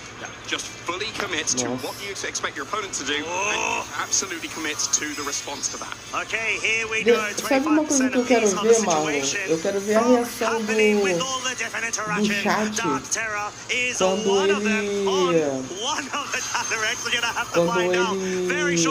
quando aconteceu isso. Deixa eu ver, ele é... Speed tie situation. Use and of course being a specialist. Sort of the base level where everybody usually. And yeah, it's just going for the Ele é damage. francês, o Marlon. It's Astral Barrage, but the important thing is the wide guard was caught out there. So Matteo being very well aware of the situation, the aggressive game to... He was trying to catch out the Dark Terror! Like I said, you had to fully commit to what mas do you esse expect jogo your tá opponent um to do. erra daqui, erra dali, não pega dali, não pega daqui. Meu Deus do céu. Go for Terror Dark in the face of opposing Calyrex Shadow Rise, because otherwise Astral Barrage would KO. But if you're going for Wide Guard, you don't actually need to go for the Terrestrialization because it keeps your Calyrex safe from Astral Barrage. So why would you Dark Terror if that is the play you're going for? But yeah, Matteo gets the better end of that. Lorenzo's play makes sense. I don't get me wrong, Body Presser goes seam straight. It makes sense because going for Terrestrialization in the face of Calyrex also makes sense. But Matteo got the better end of that and now gets a free nasty block boost and has seen that Lorenzo has used Terrestrialization. Now you can go for Body Press straight into that now Dark type Calyrex as well. And this may, if you go for the Body Press, you're going to have to surely go for the Protect. Tu não tem noção do quão ridículo foi a situação do cara ter... Ele ia perder o Terápagos do Francesco ia derrotar aquela Unidala, só que ele segurou até o tempo acabar só para não perder. É isso que a gente está indignado, o cara não teve habilidade suficiente sozinho de conseguir ganhar por mérito próprio, teve que segurar para acabar o tempo. O cara pegou a tradução em francês e tá jogando o cara em francês. So yeah, I think both turns here have given the slight momentum to Matteo, especially so because he's got that +2 boost available to him. We've already seen +2 Psychic did not pick up the knockout on the opposing Zamazenta, so you won't quite be able to pick up that knockout if that is going to stay the same. But now that the Protect has been used on the opposing Calyrex, I wouldn't be surprised if we see Body Press once again, especially so because Matteo's got the faster Zamazenta that we've already seen. Dark Terror now online for the second Calyrex, that being Matteo's. Ready to go on the offensive. There is essentially a four-way scenario that could go down here depending on which moves each Pokemon goes and locks in to Protect on Lorenzo's side. Not going on the offense this time round. Astral Barrage, no Wide Guard, by the way, means a lot of damage onto the Zamazenta Garantina. Two shot from that range. Question is the Body Press gonna try to focus down on the Calyrex? Can you go? We know there's no Wide Guard. There it is. It's able to absolutely throw it back into its cheeky Pokeball. Yeah, very nicely done there for Matteo. That Calyrex was such an issue in Game 1. It was definitely not an issue in Game 2, and it's been taken care of very, very comfortably in this Game 3. You did take a significant chunk of damage on the Zamazenta and a notable chunk from the Calyrex as well. The Zamazenta took enough damage that it is for sure in range of Body Press now from the opposing Zamazenta. But I think that just the fact that Matteo is faster means that he will be able to get to Body Press off first. There is the adaptation, there's the Raging Bolt, so you are going to be able to threaten with Thunderclap potential as well. And you've got the Magnet boost on top of that. But Calyrex is still reasonably healthy. I don't think that's going to be in range of a Thunderclap. I don't think it will be. I think you're spot on as well. And we're just going to have to see at the moment, do you keep on going for the offense regardless and just go hit true, essentially. If you are this Calyrex, you've got so much damage bolstered behind you. You've got the speed advantage as well, at least when it comes to non-priority orders. So it's going to have to come down to this next turn. I think maybe so crucial. You can tell both of our trainers are really taking their fine time. Lorenzo has just locked in. It's not enough. Definitely not enough. The Calyrex will be able to go for the sidekick into the Zamazenta. It's also not enough. Oh, is that going to be the Zamazenta on Matteo's side? Moving back, it does! And it's able to pick up Lorenzo Zamazenta. Nossa, mas o narrador tá inspirado, hein? Zamazenta's taken care of. I guess he still has Thunderclap available, and now the Calyrex is for sure in range of that attack, and it is going to be the Clefairy, so the Incineroar was left on the bench for Lorenzo, but you've got to completely rely on this Raging Bolt to take down the entirety of Mateo's team. Clefairy has no attacking moves. You have to get the damage done from the Raging Bolt. I don't think you're going to be able to do it here. You've got the potential of massive damage with Astral Barrage. That forces the Thunderclap into that Calyrex, but then you follow with Heavy Slam to do massive damage to Clefairy. Then you have the entire other two Pokemon that's waiting in the back for Mateo. This is just such a huge advantage for him. So, yeah, there we go. The helping hand to try and get some extra damage, because Raging Bolt's got to do all the damage now. You've got to make the read. You've got to get the read. And the protect from the Calyrex means there's a defensive adaptation. There's a second protect, actually. Lorenzo not wanting, or should I say Mateo not wanting to be able to risk it. And actually, because of the text right there, we don't get confirmation which target Lorenzo was trying to focus down on, since both of Mateo's Pokemon went for protect. It's got to have been the Zamazenta if you're going for helping hand, right? Because, yeah, the Zamazenta won't be in range of Thunderclap, but it's got to be in range of a Thunderclap that's being helped by a helping hand. I think the double protect there is mostly to try and scout out from a protect from the Clefairy, because you need the Clefairy to help the Raging Bolt here, because you've got no damage available on the Clefairy. It needs to stick around to help that support on the Raging Bolt. So it makes sense to go for the protects there, because, yeah, that's exactly what Mateo was trying to catch. Because the double protect happened on Mateo's side, that was now the potential of the protect on the Clefairy instead. And there's the Thunderclap KO into that Calyrex. Very lovely play from Lorenzo, absolutely showing ele é pro top 4 ainda, o Marlon. Aquele jogo lá foi top 8. Versus the three focused on the body press with the Raging Bolt, ignoring the Clefairy, not even trying to do top 4. Quem vencer aí já tá na final. What an absolute adaptation here. Maybe acknowledging the Raging Bolt potentially coming through. Yeah, very, very nicely done. It's got taunts. This Chien-Pao usually has just attacking moves. You can taunt this Clefairy very, very safely here. You got the Focus Sash, so you're not concerned. Even if the Raging Bolt goes for Thunderbolt this turn, you'll be able to survive very nicely. Yeah, there's the failed double protect. And as we've already mentioned multiple times, Clefairy has no attacking moves. It's now taunted. It's going to be struggling for the rest of the game. Oh, it will, and so will potentially Lorenzo's lifeline in the remainder of this tournament, as Mateo Velata is being able to go ahead and progress through to the finals. Sure, we are going ahead and checking out the remainder of this game. The result, Mateo Velata, your first finalist. Mateo primeiro finalista. What an explosive back and forth that we had there. That's just the awkward situations of Zamazenta and Shadow Rider. And what do you do? Because there's so many options available. There's no 50-50. There's like a 10-10-10-10-10-10 times. That's what I mean. There's so many things that can go down. Because we saw, like, Lorenzo body pressed a Ghost type. But that makes sense because you usually go for Terra Dark. It doesn't, but it does. Yeah, there was so many levels of prediction in that game. And it just so happens that Mateo came out on top in that second game. That was just turn 2 forfeit. You got it very right. That has literally been the fastest game I have ever seen. At least individual game, just absolutely swiping and knocking it absolutely. I mean, Costa, you caused a turn 2 forfeit last year in Bologna, so I may have been invited. I know, I picked up on it.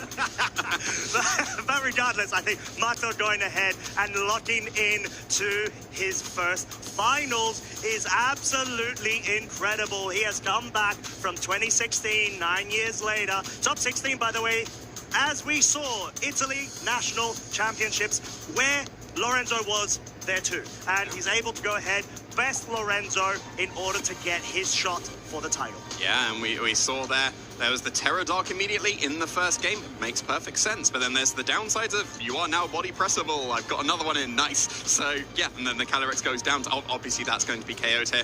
The Zamazenta being able to survive Psychic was quite big. I think based on the damage that we saw into the Zamazenta on Mateo's side of the field, I don't think it was as bulky as Lorenzo's, because you can see there while the Astral Barrage is able to clean up quite nicely. But I think we saw in one of the games where the Astral Barrage did about half to the Zamazenta, and that means the +2 would have been able to get it. And yeah, there we go. I said before, Calyrex Shadow Rider, even Assault Vest cannot save you. But then it was single target critical hit +4, so yeah, ignore what I just said.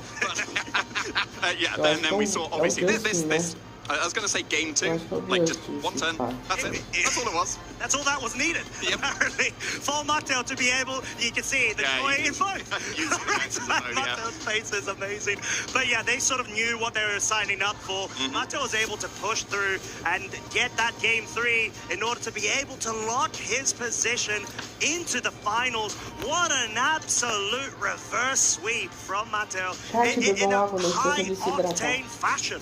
Yeah, it was very good. I think the Raging Bolt was a very reasonable adaptation for Lorenzo, because you saw there, it was able to get that Calyrex with the Thunderclap, but the damage had absolutely already been done there. I think it was quite funny to see, the Clefairy's been taunted, and we'll be able to deal with this Raging Bolt in a little bit, because it's going to have the frame. Oh, it's gone. Okay, cool. Game over. It makes sense. It makes so much sense to go for that play, because one of your 2 moves guaranteed on. Yeah, because if Clefairy gets the Protect to stall the taunt, then the Body Press goes into the Raging Bolt, and if it goes for the follow-me, you have guaranteed the taunt into the Clefairy. So yeah, it was basically a perfect pin that Mateo had in that end game, and it just comes down to the predictions in the start. I think this has got to be the most volatile restricted pairing in terms of the predictions, right? Because there is no safe play. There is absolutely no safe play. So and I mentioned before, you got to fully commit, and Lorenzo did. Lorenzo fully. He did. Yeah, it makes sense. The play he made makes sense if you are saying you are going to terrestrialize the Calyrex and you're going for Nasty Plot. That's the play that Lorenzo was calling out. And there's no safe way of saying, oh yeah, you're definitely going for this. So you have to make that prediction. And it's obviously a sign of a very strong player of Lorenzo. Going for a body press into a ghost type is a very, very solid play. It's don't take that out of context. But it does make sense. Yes. Don't clip that one. But yeah, but it is the sign of a very strong player. We'd like former regional champion, almost a second-time regional champion. Like top 4 is still an absolutely fantastic achievement. And I mean, once again, showing how much consistency he has got. But then again, Mateo, from his side of the field, making such a strong comeback in the previous season as well as the current one.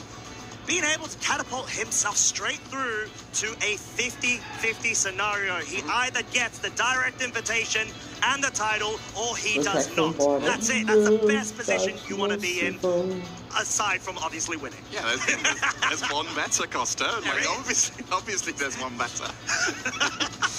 Well, we'll be seeing who is going to be joining him very shortly. We've got Ruben Janzini and Tier Team Marcel coming up very shortly, and that's going to be a thrilling one as well. Whether it's going to be Ruben fighting for the title, the repeat title once again, or Tier Team, who's had an absolutely fantastic season and would be absolutely deserving of a championship title as well, just to round off such a great season. But of course, we do have one more semi-final that is getting prepared. It has been such a fun experience throughout this entire weekend. We saw a lot of upsets, but a lot of success stories, a lot of breakthroughs as well from some of our younger trainers too. And this is it. We've come up now to the final second set. But before then, we have got Mateo ready with Marquez for an interview. Wow, what a match. Definitely, I don't know, I mean, with the Calyrex and Zamazenta mirror, I feel like it's always like kind of a toss-up. You don't really know what's going to happen. Is it going to be like a long, drawn-out game? Or is it going to be a turn 2 forfeit like we saw in that second game? So how do you feel about that? Honestly, really excited. Like I was saying, like I've been knowing Lorenzo for forever, at least 10 years now. I knew he was going to bring this team. I kind of like, during team building, I considered using his team. So we met a lot of times during locals. So it's Não, kind é of that matchup exclamação that you have Redeem, really tested, exclamação but it's, like caminhar, you eu said, it's acho. always 50-50. And yeah, game 2 I Tem really... item pra resgatar? Tem um You caminhar, went for pô. it, and it worked out. Yeah, but I mean, if I hadn't known Lorenzo, I would have never done that play, because I had his voice in my mind telling me, no, Matteo, look, Isso, at vamos Lucas, ver no? se vai resgatar. Fake out on the Tem que ghost, aparecer uma plus the ghost mensagem is no always chat the safest play. e In this tem que case, I was aparecer like, na tela. you know what? Oh, you know what counters that? Just going for Astro Barrage, just going for body first, and taking 2 KOs. Yeah, but of course, if he just attacked, okay, we would have been talking about another story, and we would look foolish. But yeah, so yeah, that's it. Yeah, but now you are sitting here and you already claimed your spot in the finals. So I had a little look back in the history books, and we also saw it in your accomplishments. So both Lorenzo and you finished in the top 16 of Italian nationals in 2016. So that is, yeah, quite a while ago. Yeah. But now it seems like a couple of years ago you started going to more tournaments again. Did you like take a break a little bit? Yeah. Like when I went to university, so I started more or less in 2015-16. So I feel like I didn't have too much time to play. But then, you know, COVID stroke. And so I was like, you know what, I'm gonna go back. Now that I work, I have more, let's say, free time during the weekend and stuff. So I said, why not? And I met this incredible group of people, like these Paldea Ruins, which are my friends. And now, like, it's a pleasure because we meet every time. And, you know, I kind of lost the Estranho, cara, eu fiz isso esses dias e tava funcionando, pô. Eu testei e tava funcionando. That's what makes it for me, let's say.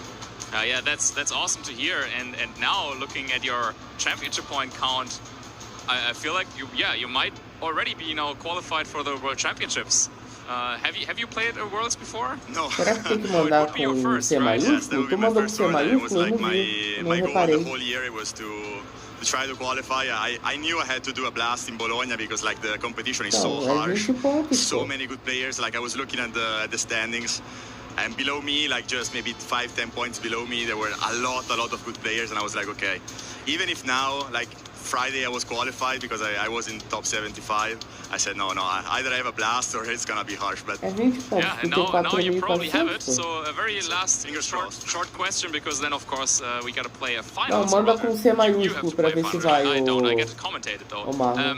Tio Team and Ruben, that's the other top 4. I don't know if you've already had the time to think about who you would prefer, or are there any more stories we should be looking out for here? No, honestly, Tio Team, I haven't had the chance to look at this team. I think we played last year in Bologna at the day 2, and he beat me. While Ruben, we played just in some locals, and he beat me as well. So I think I start as the underdog in the final. In any case, I mean, also looking at their accomplishments, of course I will be the underdog, but I will do my best. All right. Well, any final words from your side? Any shout-outs that go beyond your team that you're... Yeah, I mean, of course I want to shout out my girlfriend Gaia, my friends, my parents and sister, and everyone that has been rooting for me, so thank you very much. Tá, tenta com o Reagindo, o R do Reagindo aí, ó, em maiúsculo e caminhar maiúsculo também. Because, yeah, we have another top 4 coming up. It's gonna be awesome, and then I already wish you best of luck in the finals. Thank you very much. Hopefully see you soon. Hopefully see you soon. And then to you at home, don't go anywhere. Maybe grab some beverages, get ready for the finals and the top 4, because you don't want to miss this. Welcome to today's Pokemon Spotlight, where we're roaring into the scene with Incineroar. I'm New Josh Cromie and a big Incineroar fan. And I'm Jamie Boyd, who isn't quite convinced about the heal Pokemon just yet, which is why Lou and I are going to discuss his strengths and weaknesses for you today. The Fire Dark type from Alola first pounced onto the competitive scene when it unlocked its hidden ability, Intimidate, and has been a popular team-building choice ever since, peaking at around 4/5 usage at the height of its glory. The question is it still viable in the 2024 season? Many trainers, like me, still fully support the credibility of Incineroar. Having the Intimidate ability, and thus able to lower the physical attack stat of physical attackers like Chienpao, Ogerpon. Será que se eu mandar aparece? Deixa eu ver.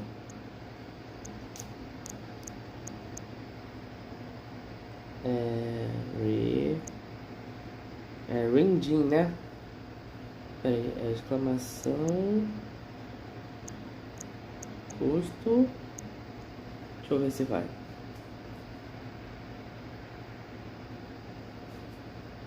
Deixa eu ver o que aparece se eu mandar a exclamação custo. Tá.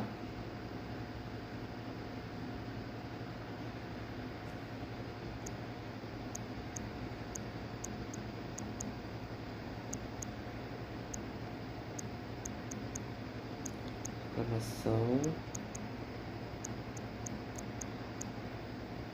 Acho que é assim, né, que escreve.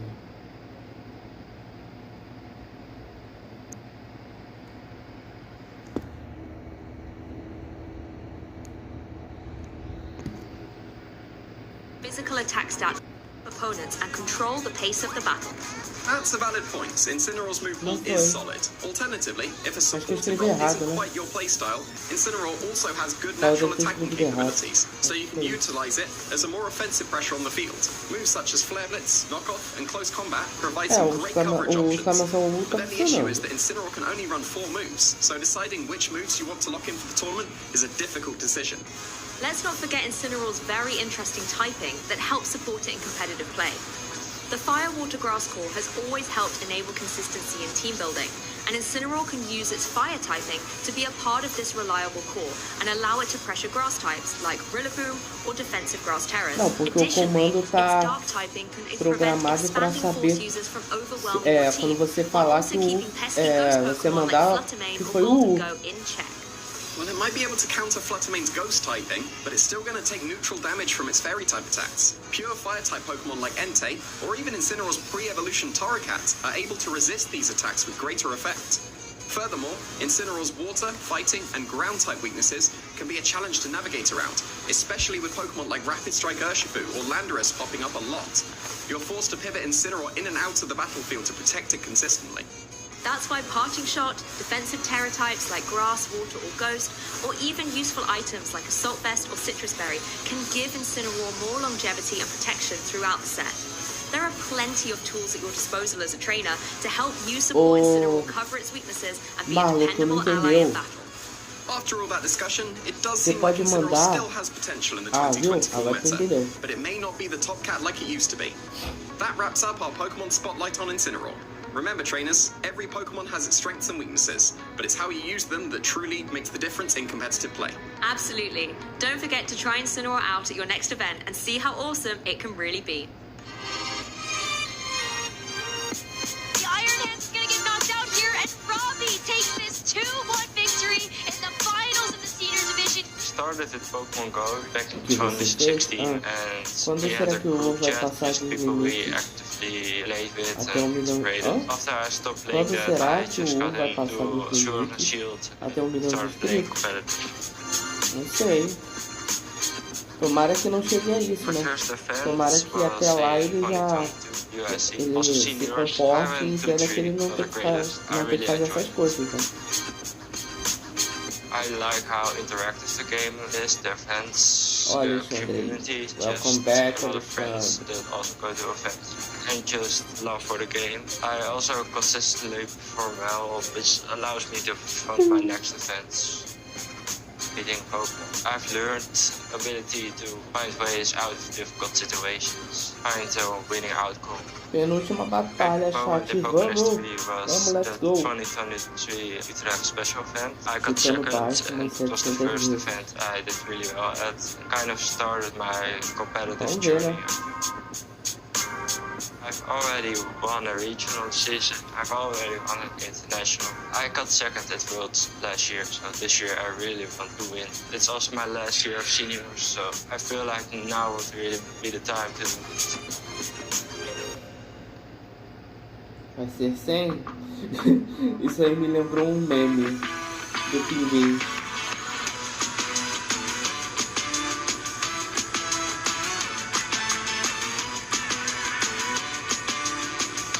Eu devido ao pegar 1 milhão antes de você, Midas. Como assim, 1 milhão de inscritos? 1 milhão de inscritos eu não duvido não, pô. Champions being taken down thus far. That's exactly what we just saw in that previous top 4 game. Lorenzo Silvestrini, previous Stuttgart regional champion, has been felled by Matteo Vallata, progressing through to the grand finals. That leaves one more top 4 match to come, and it's the winner of this event last year versus top 8 at EUIC, and someone who's been on such a tear, Ruben Gianzini versus Teati Masso. I am Charlie Merriman. I'm joined by Marcus Harmon. Marcus, what do you think? Ruben coming into this event saying that they are ready to defend their title, and of course, well, everyone kind of wants to defend their title, right? But it's very, very rare that we actually get to see some of those repeat victories, especially 1 year apart after so much time has passed, after it's a different rule set and everything. But yeah, Ruben still very, very strong, fought their way through the bracket to still be here with us in top 4 now, and yeah, absolutely well done of them so far. And also coming into this event, they were one of those players that needed to get a couple more championship points in order to qualify for the World Championships, and they have kind of sealed their invite now with this performance. It's going to be at least a top 4 after beating Adam in top 8. But now Teo Team, another player from France, is standing in their way to maybe successfully try and be back in the finals like last year. Cherry on top would be going all the way to the final. Well, the cherry on top would be winning the whole thing, but it would be another little cherry, let's say. the cherry on the cherry on top of the cherry on top of like Terrapagos on top of the world, on top of the turtle, on top of that sort of thing. But Teati Masso does stand in their way. Someone who took down 2 world champions at EUIC. This season, in 2025, was felled by Wolf Glick, of course, the 3rd world champion that they went up against. But before we talk more about Teati, let's take a deeper dive a placa-mãe do PC. Até o final desse ano, talvez ano que vem, já fique muito melhor para chamar o pessoal para jogar, entendeu? Porque aí eu vou poder jogar mais jogos, eu vou poder jogar, o pessoal que entrar vai poder jogar comigo, entendeu? Yeah, I feel like Ruben's a story meta é conseguir essa placa-mãe até o final do ano. They burst onto the scene last year in Bologna. E aí tudo depende aí de vocês. One of the most, like, não necessariamente quem não tem problema, mas compartilha a live, compartilha o canal para de repente a pessoa que você compartilhar vai compartilhar pro outro e pro outro e pro outro e pro outro até chegar em alguém que tenha, entendeu? Por isso que esse negócio de vocês interagirem aqui e compartilharem a live é muito importante, entendeu? Porque vocês podem não ter agora, mas vai que amanhã vocês tenham, ou que, através do compartilhamento de vocês que fizeram, chegue em alguém que possa me ajudar, entendeu? Vocês podem me ajudar, entendeu? Diretamente ou indiretamente. Então, assim, é o que eu digo, compartilha, gente. Você acha que alguém que você conhece vai gostar? Compartilha pra essa pessoa falar, tem um canal que é maneiro, com conteúdo de jogos variados, Pokémon, que não sei o que, e pede pra pessoa ver. Aí a pessoa, ajuda aí, compartilha o canal dele, que não sei o que, entendeu? Aí vai compartilhando. Aí, quem sabe chegando numa pessoa aqui, dá pra eu ajudar, vou doar um valor aqui, entendeu? Vocês que estão aí do outro lado da tela, vocês não sabem a importância que vocês têm pra quem tá desse lado da tela, pra gente que faz live, pra gente que faz vídeo. Vocês não sabem a importância que vocês têm, cara. Entendeu? Vocês não sabem a ajuda que vocês podem dar no fato de vocês fazerem acontecer. Poxa, mas não vai adiantar nada se eu compartilhar. Vai. Pode ter certeza que vai. Pode não fazer diferença agora, mas lá pra frente pode fazer muita diferença. É aquele famoso você plantar agora e você colher lá na frente. Entendeu? Vocês não sabem o peso que é, a importância que é de vocês compartilharem, de vocês interagirem com o youtuber, o streamer favorito de vocês. Has done really well at a couple of events prior. Top 4 at Stuttgart would be their best result to date.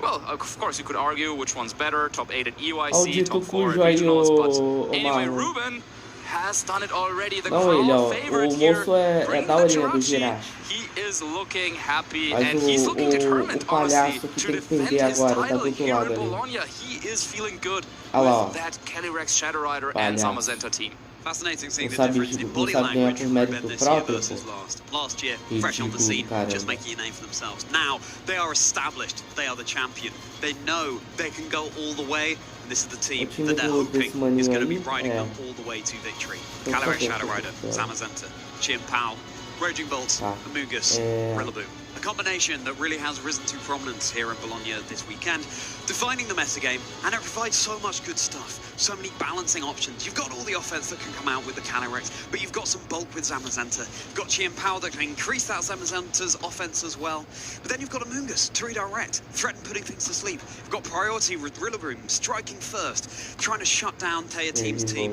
It's a really tricky combination, but if anyone can overcome it, it would be Taya Team.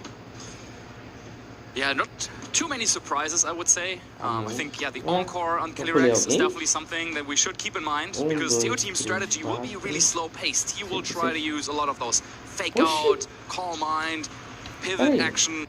Striking first, trying to shut down Taya Team's team. It's a really tricky combination, but if anyone can overcome it, it would be Taya Team. Yeah, not too many surprises, I would say. I think, the Encore on Calyrex is definitely something that we should keep in mind, because Teo Team's strategy will be really slow-paced. He will try to use a lot of those fake-out, calm up, and typically it's there to be the main damage dealer, but in this team it's a little bit more of a supporter with the Choice Scarf and Snarl. It should be matched pretty nicely against Calyrex Shadow Rider. And then, of course, you have two Dark types as well, so yeah, if Teo Team wanted to, he could really go in some sort of like anti-Calyrex Shadow Rider mode, bringing Incineroar, bringing Grimmsnarl, bringing Miraidon and Lunala. And that might be tough to overcome, since of course over on the other side, the main damage of that team is also in the Ghost-type Pokemon, Calyrex Shadow Rider.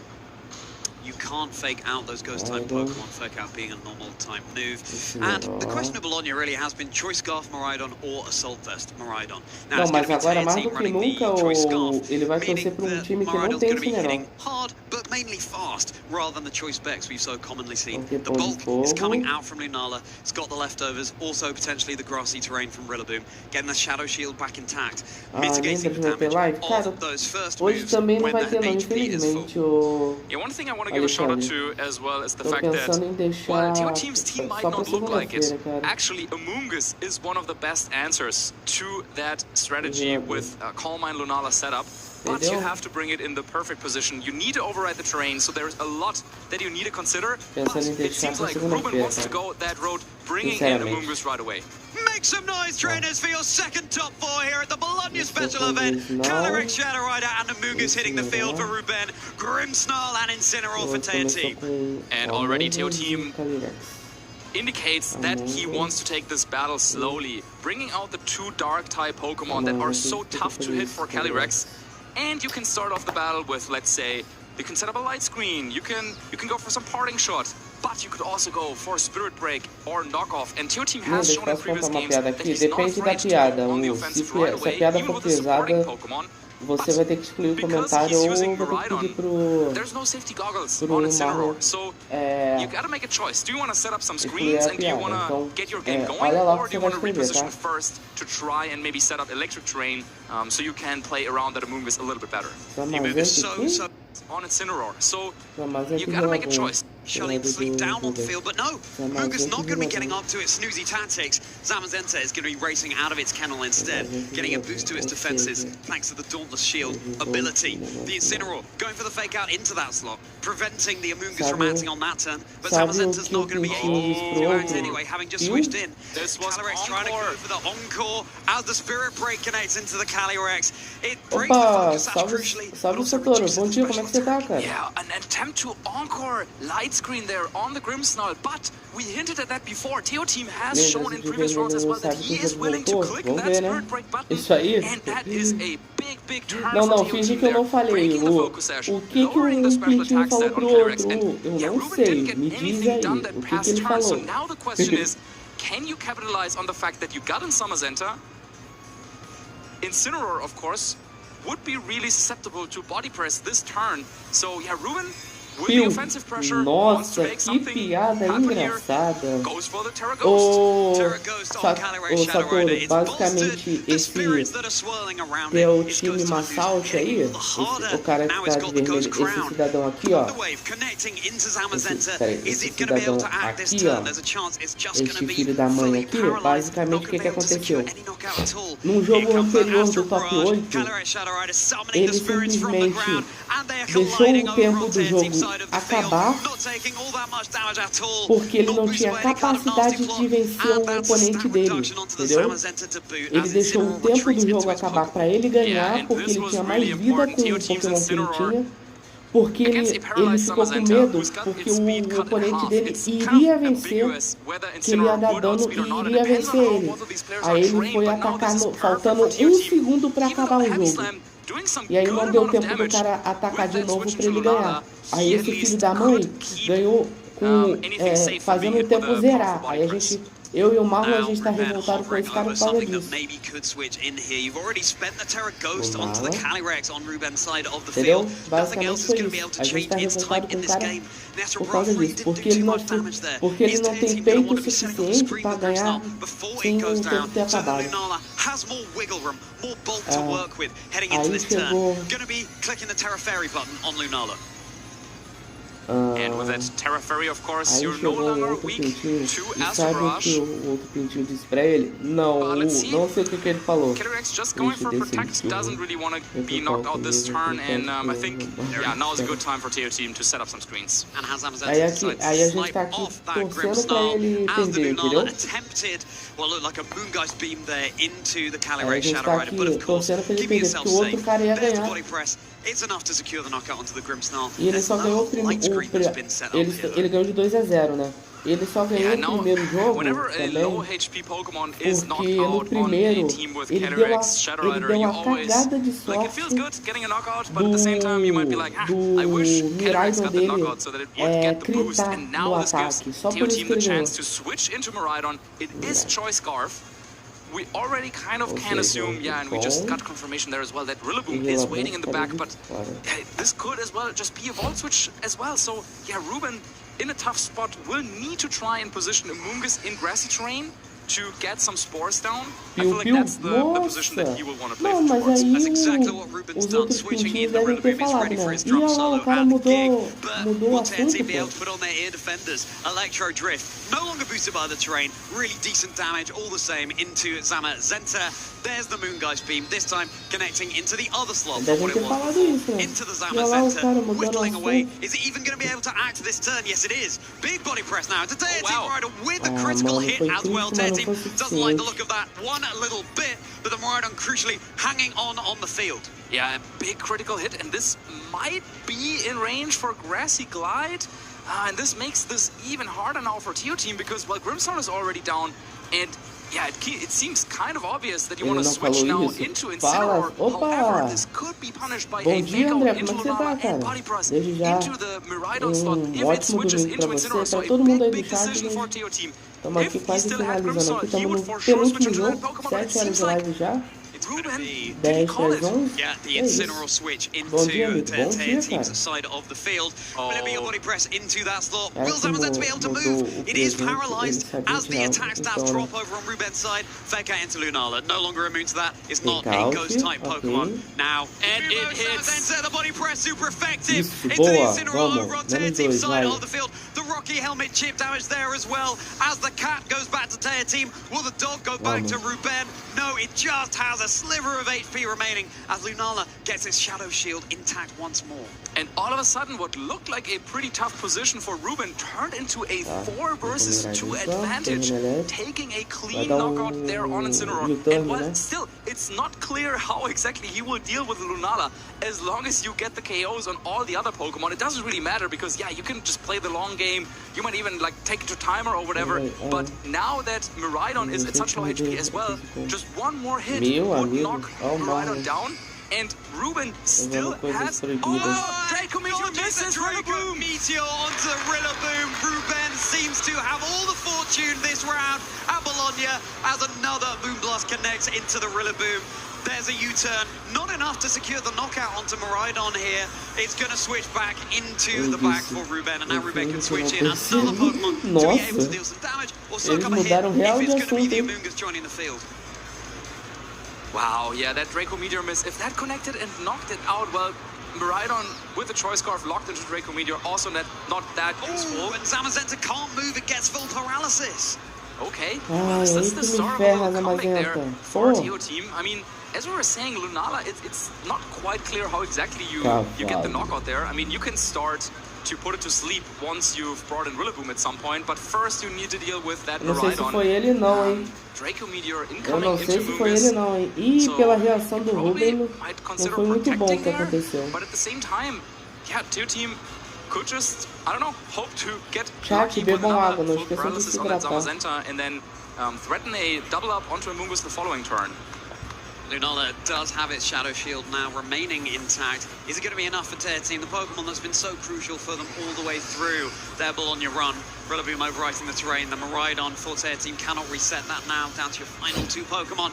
So the grassy terrain will be remaining. The priority is online, and the Miraidon is looking all the more vulnerable. The Draco Meteor will connect into the Amoonguss this time around. It's found the accuracy it needs. There is that calm mind on Lunala. Is it too little, too late, though? We'll have to see. Yeah, and this might lock up the game now. Yep, Spore coming out. Very nicely done. Now Ruben had that position. The Amoonguss was safe there. Even if it was a double up coming in, then the next turn you can use Rillaboom to knock out Miraidon. And then you have Calyrex Shadow Rider still waiting in the back to deal on with that Lunala, which is why TO Team decided to go for Calm Mind. But with this play, yeah, even if something went down, then maybe Calyrex could come in and Encore lock Lunala into Calm Mind. So, nice play by Ruben, and that should seal up the game. Yeah, Moongus is even going to hang on. Draco Meteor, of course, reducing the offensive prowess of Miraidon on TO Team's side. That's the mandatory turn of sleep for Lunala. U-turn. This time is enough to secure the KO onto Miraidon, and now it really is just this Moon Pokemon that's taken a snooze. TO Team is going to want to be hoping that it wakes up on this very next turn, but with a 4-against-1 scenario, albeit you've got some status conditions, you've got some low health bars over on Ruben's team, is it just going to be too much of a mountain to climb? Yeah, absolutely, and you have Encore on Calyrex Shadow Rider waiting to lock Lunala into Calm Mind potentially. And yeah, just like that, Ruben showing us how you can deal with TO Team's team. I think it came down to the fact that, yeah, Incineroar taking so much damage, being knocked out by Body Press, and then also that Grimmsnarl also taking a ton of damage, I think, from Body Press early on. So it was really the Zamazenta that just could sit on the field for a couple of turns and deal all the damage. TO Team's going to throw in the towel. Calmou, resetou, vai. Calmou, resetou, isso. Vamos. Tem todos os iniciais de Ensino Unite? Não. Tem quase nenhum inicial nenhum, pô. Eu acho que não tem nenhum inicial de Ensino no Pokémon Unite. Não tem Infinity, não tem Terra, não tem Empoleon. Não tem nenhum. De inicial, eu acho que só tem uns 3 iniciais. Ele perdeu 1-0 por enquanto, mas calma. Calma, vamos resetar o mental. Segundo jogo, tem segundo jogo. Tem que ganhar. That allowed Ruben to kind of force TO Team's hand in a way. And yeah, I think it helped him in this matchup quite a bit. O Charizard, o Blastoise e o Dinossauro. O Blaziken. O Greninja. Eu acho que só, né? São só esses 5. So Ruben using the knowledge that they have available and TO Team to lock in the best possible moves. What do you think, Marcus? How do you think TO Team can adapt? Eu acho que são só esses 5, se pá. So, seeing him play the last couple of games, it feels like he has pretty clear ideas of what he wants to do in different matchups. So I wouldn't be surprised to see something very similar coming out of him, just because, well, with Incineroar and Grimmsnarl, you kind of had the right Pokemon to deal with Calyrex Shadow Rider up front. Tem o da Fox 7. Coming in clutch potentially, outspeeding and dealing a ton of damage with Tem Electro Drift or o Volt Switch. Imperium 8. São 8. Meus caras 9. São 9 até agora. Adapting a little Sobol. bit in terms Não, of o how Imperium, can já falei. you get more usage or how can you Passa get isso more sobre leverage o out of Pokémon Lunala, Unite. Como because yes, it was assim, sitting on the André? field for quite a while, but it didn't really accomplish that much.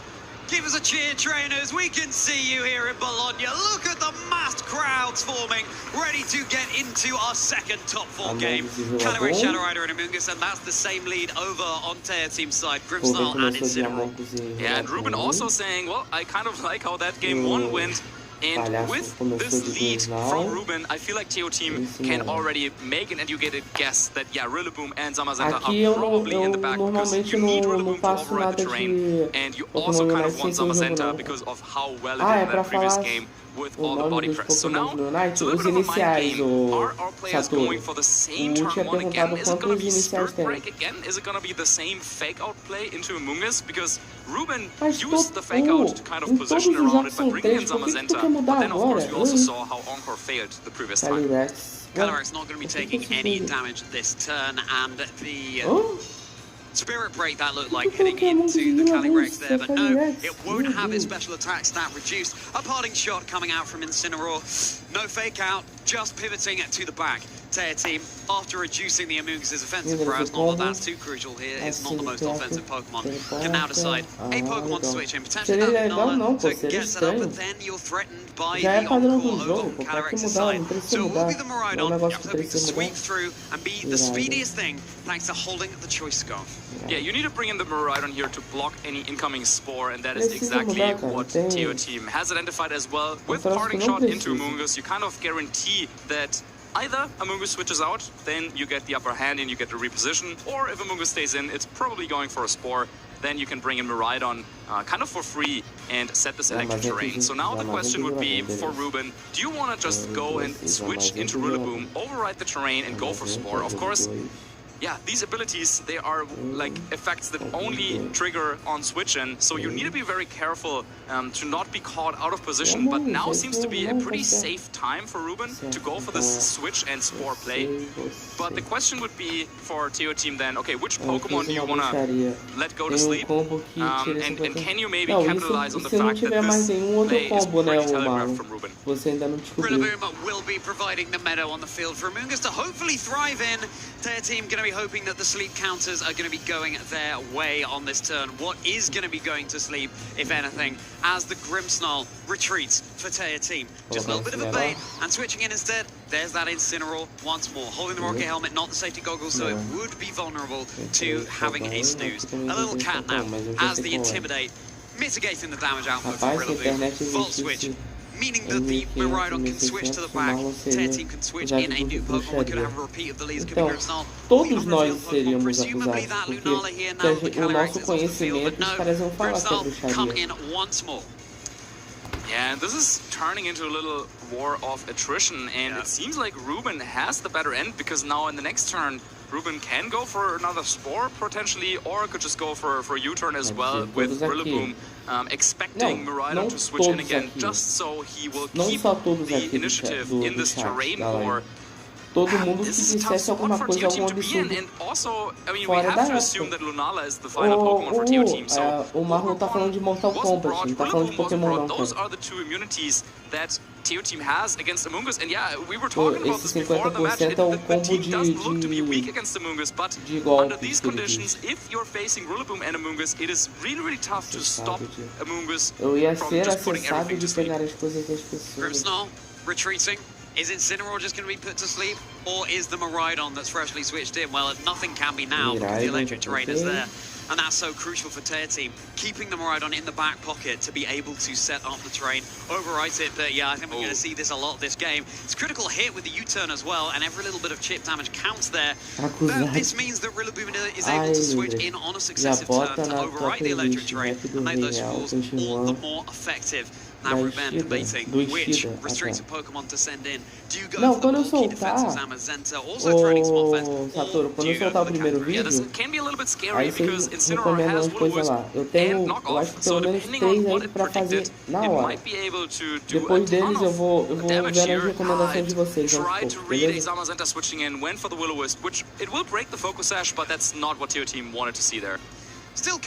Mas é aquilo, tem que me recomendar um negócio que de preferência não tenha palavra, não? E que não me cause problemas lá no canal, entendeu? Focus Sash broken now, so it's nicely softened up for some damage the next turn. Yeah, and you can really see how Ruben is trying to position very, very carefully. He might be thinking about, okay, is this the time to go on the offense? Satoru, vou te falar que o único rap do Kenshi-Juan que eu ouvi foi o do Marquinhos. Pra mim é o melhor até agora, porque foi o que eu ouvi, entendeu? Não sei se você chegou a ouvir o do Marquinhos, é muito bom, cara. Yeah, even though Teo Team has the igual two Dark-type Pokemon and Miraidon that is faster, now Ruben has found a spot where, yeah, all of that, maybe it doesn't matter that much because, yeah, with Rage Power support, something will take a lot of damage on Teo Team's team. Something's going to be terrestrializing now, changing up the type of the Calyrex Shadow Rider. Well, not changing them too much. It's a Terra Ghost. It simply dropped its Psychic typing. It's bolstering the power of its Astral Barrages. It's unboosted as of yet, but with a couple of Grimnade boosts. It'll snowball quickly. The Rage Powder, Amoonguss keeping its buddy safe on the field. Cara, o do Marquinhos ficou interpretativo e eu entendi que quem ganhou foi o Kenshi-Juan, pô. Aí, desculpa pra quem não assistiu, spoiler, gente. Desculpa, alguém aqui vê Shumatsu no Valkyrie? Ou Record of Ragnarok? It is going to be Grimmsnarl. You want it to wake up as soon as it can. Yep, here comes the Astral Barrage. It might not look like it's going to do too much damage, but seems like Team has given Ruben an inch. Are they next going to be able to take a mile? Yeah, instead of taking the opportunity to switch out with Parting Shot, yeah, most likely we'll have Miraidon join the battle once more. But yeah, Amoonguss is so tough to remove. If only you had a Psychic type attack on Lunala, that would make things so much easier. Still, your team deciding to go with Lunala, presumably wanting to go for a terrestrialization right here. We're still até porque aquela frase, a última frase que ele fala, né? Ele fala, we are still in electric terrain, but at this point, I feel like it's actually benefiting Ruben, because a lot of that spread damage that he's putting out with Astral Barrage will stick on Grimmsnarl and on Incineroar as long as there's no grassy terrain for recovery. And I feel like this is the position that Ruben kind of likes. Yeah, you have the Terra Ghost, you got the little boost, and then you can just start spamming Astral Barrages. This will likely not end the game, but it will soften everything up for an endgame later. Eu posso estar ouvindo depois, mas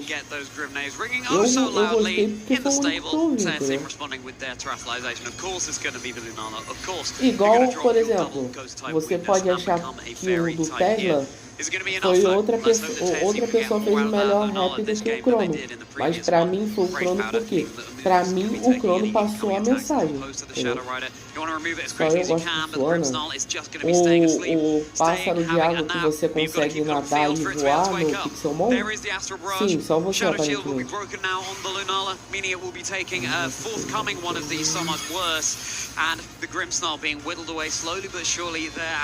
Então quando lançar o canal de react, faz um rap duplo. Não, mas aí o do Marquinhos eu já vi, pô.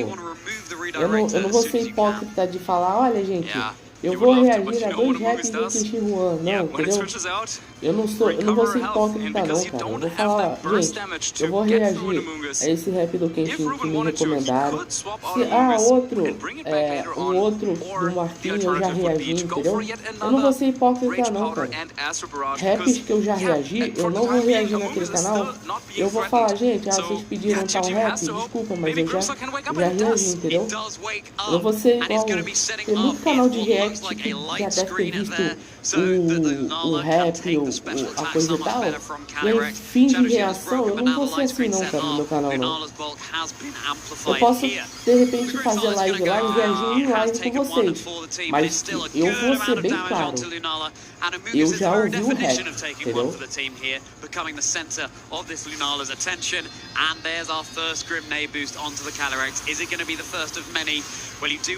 Eu vou ser bem sincero, game, going for a super effective snarl perhaps, or maybe you just go for the knockout, hopefully with an electro drift, so it doesn't get carried away. Yeah, Teo Team was really hoping that Grimsnarl would make it through this turn, because then the next turn, presumably Ruben, either switches in Rillaboom or Zamazenta, and you could potentially protect Lunala, switch into Incineroar, and then play the game a little bit slowly and while forcing Ruben's hand. But now that Grimsnarl went down, all of a sudden Calyrex is boosted, and you're forced to switch something in right here. And Ruben has the easy choice to make here. I think, yeah, you can. I guess both would be fantastic. But bringing in Zamazenta now allows you to go for a protect with Calyrex and body press into Miraidon, and Miraidon has to make a decision. Well, do you want to take the body press and be knocked out, or do you want to switch into Incineroar and be knocked out? So yeah, this is a tough decision to make, and is also adding additional mind games, because yeah, of course, Ruben could also just go on the offensive and maybe just attack with Calyrex as well. De que adiantou ter eliminado o Barcelona num jogo, num baita de jogo, dos melhores jogos que teve em Champions? Se no final tomou amasso PSG. The electric train disappeared, no longer electrified, but grassified, providing a little bit of passive recovery at the end of every Barcelona perdeu also going to be switching, tomou a maior goleada. Na final eu acho que essa foi a maior goleada, porque maior goleada eu acho que é do Bayern, né, em cima do Barcelona, né? Foi em cima do Barça, o 8-0? Big electro drift now, no longer boosted by terrain, into the Zamazenta. How much is it going to do? No critical hits to speak of, about a third of its HP, but the responding body press into Miraidon is going to be enough to secure the knockout. Da final da Champions, yeah, I was thinking maybe this was some sort of like repositional play where you switch out and go for wall switch and then bring in a maior goleada da história é 8-0, né? But no, Teo Team wanted to go on the offensive there with electro drift, however, in grassy terrain. Yeah, it's just not powerful enough, and now once again Teo Team down to their last two, and Zamazenta seems to be untouchable. Body press would knock out Incineroar here. Caiu. 8-2. Foi 8-2 ou foi 8-0? Foi alguma coisa assim. Deve ter sido 8-2. Ruben Gianzini potentially snapping their ticket into the finals again. Fake out into Lunala is not going to be able to do anything this turn, but then again, neither is the Zamazenta. So a little bit of a non-turn for us to be able to catch our breath. And Ruben is already catching their breath to be ready for a scream of victory, I feel like, because yeah, body press into Incineroar. Teo Team has already terrestrialized, nothing that can be done about it. And then, well, Rillaboom could follow up with the Woodhammer, but you also still have Calyrex waiting in the back. So Ruben, not too much of a decision to make, locks in his moves, and he knows that he's so close from advancing to the finals once more. He's waiting, he's eager, he's forward in his chair as Teo Team, of course, is taking all the time they need to decide, just trying all their might to be able to claw something back here. Lunala will be stalling out at least, getting a little bit of recovery, and every little bit of recovery counts, but just a body press into Incineroar, it goes down. Once more is Lunala against the world. 3 Pokemon over on Ruben's side, just the lonesome Lunala over on Teo Team's. It seems like this Lunala is about to be eclipsed. Yeah, what worked so well for Teo Team in the previous rounds, putting everything he had into Lunala, it doesn't seem to work out here against Ruben, because he was just always one step ahead, putting Pokemon to sleep, getting into positions where he could fire off all the damage, and now with Heavy Slam... Chupa, seu otário! Toma! Vai roubar na casa, em outra casa, caramba! He was coming into this tournament as the defending champion, and he said he wanted to roubar em outra casa, seu idiota! He needed a couple of championship points to even qualify for the World Championships. That he has done now for sure, but of course he wants to go one step further. Chupa, seu otário! Hulkish cry of victory on the field. Let's hope that their opponent in the finals isn't going to be too intimidated. Justiça, caramba! Wow. Okay, we have an all-Italian final once more, just like we did last year when it was between Ruben Gianzini and a little player called Luca Cherubelli. I don't know if you've heard of them. Isn't he, Yeah, remind me, Charlie, how exactly does it work? You get second place at Bologna, and then... world champion. You go on to become the world champion. The world championships. Yeah, that's how that one works. So hey, maybe whoever loses the next round will become the world champion, and history will repeat itself again. The scenes here in Bologna. Are we going to have another trainer just like Michel Kelch has already done this season, becoming a O de vermelho perdeu? Putting everything he had into Lunala. Veja com seus próprios olhos, Marlon. Against Ruben, because he was just always one step ahead, putting Pokemon to sleep, getting into positions where he could fire off all the damage, and now with Heavy Slam and Woodhammer, it's over! Thrown in. Ruben Gianzini is in the finals of the Bologna Special Championships again! He was coming out from body press, knocking out Incineroar, which used to be the best answer into Calyrex Shadow Rider, but yeah, pair it with a strong fighting type attack, and then you can spam those ghost type attacks. Não, calma aí, gente, me desculpa. Ô, Marlon. Marlon.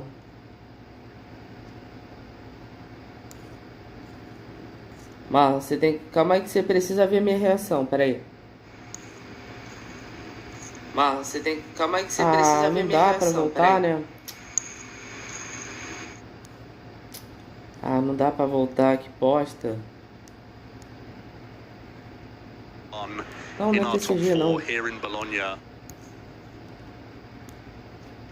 at the Bologna Special Championships, top 8 at the European International Championships, the biggest Pokemon event we've ever seen thus far, and then a fantastic result in Stuttgart this season as well. Tear team, your star is rising, and we are bathing in that starlight. We love to see it.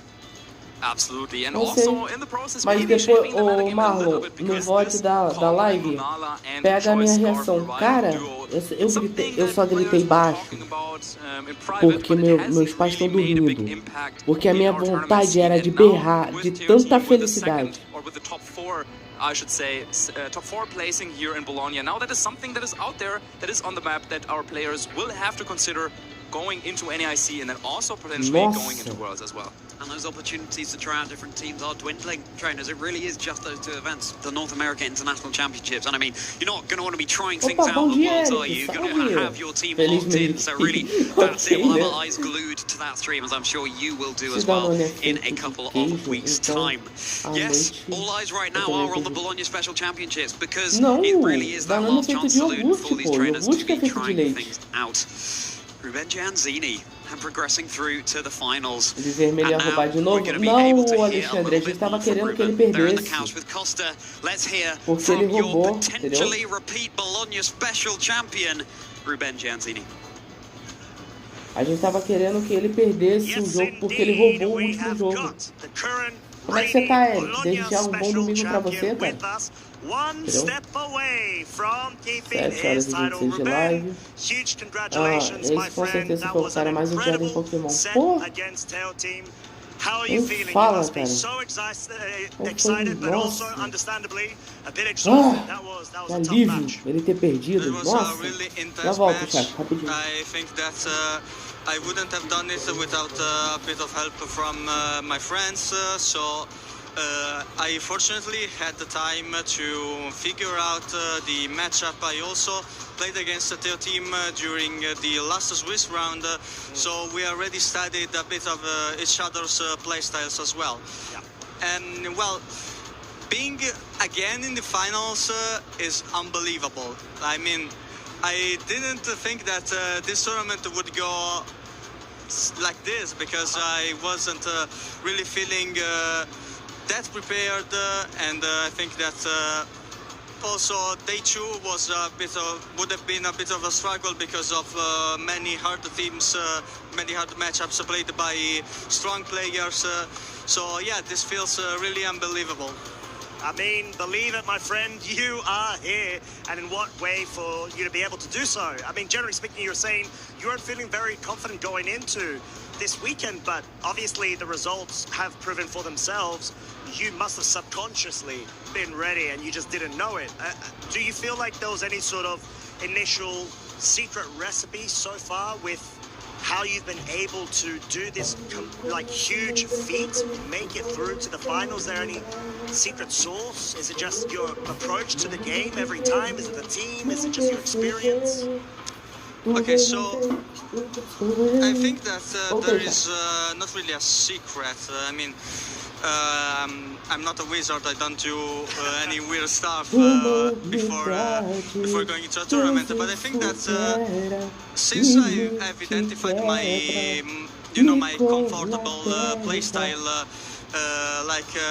Even if I was not really prepared, I just took a bunch of monsters that I have been playing since forever, like Calyrex Shadows, Amazenta, Rillaboom. I mean, even if I don't really have much experience with the format, I mean, those are the usual Pokemons I just use. So I think that since I picked a comfortable team, so Calyrex Shadows, Amazenta, and the team was good. I've been able to pick up a good team. And I think that the rest is just pure skill to the game. That I mean, it's not a secret. We all need a right team, a bit of luck, but also a lot of skill in order to do well in a tournament. And so even when you're not that prepared, if you can always compensate it with your skill. I mean, because even if you're not comfortable with the team, you can just always identify the optimal plays every time if you're a really good player. Yeah, and clearly you have been able to do just that, my friend. It looked like you were sort of in the flow state. You were in the zone and you were able to absolutely call what needed to be done. You did it incredibly well. Calyrex Shadow Rider last year, Calyrex Shadow Rider this year as well, with his little buddy Zamazenta, of course, let's not forget. So I wanted to talk a bit about, generally speaking, had you been traveling to a lot of different events before Bologna, or has this been your main one you've been trying to focus down for the entire season? Okay, so actually this is my fifth tournament this season. A final vai ser quase o mesmo time. A gente vai ter a final entre o Matheus, né, e o Ruben, que é esse que tá falando na entrevista aí, ó. O time do Ruben: Calyrex Shadow, Zamazenta, Chimpao, Range Bolt, Amogus e Rillaboom. O time do Matheus: Calyrex Shadow, o Wolf, né, no caso, Shadow Rider, Zamazenta, Incineroar, Chimpao, Amogus e Rillaboom. Se você tirar o Incineroar e colocar o Raging Bolt, ia ficar o mesmo time, basicamente. Much free time, so I dedicated myself and got a top 32 that allowed me to, be in a good situation for getting the World's Invite. And then, yeah, after ESC I went to Stockholm. Also there I did a good result and got more points. And then I went here to secure my World's Invite. And well, I think that I really have secured it with over 1,000 points at this point. Yeah, you most definitely have, my friend. Whether you go ahead and you keep the title for yourself or not, I think I will completely agree. You are in such a good spot for that world's invitation. So, I guess, final question for yourself, Ruben. You are now one set away from potentially picking up Tem umas pedrinhas que são doces, ô Alexandre, não sei se é essa que tu tá falando. Se for essas, eu acho que eu já comi sim.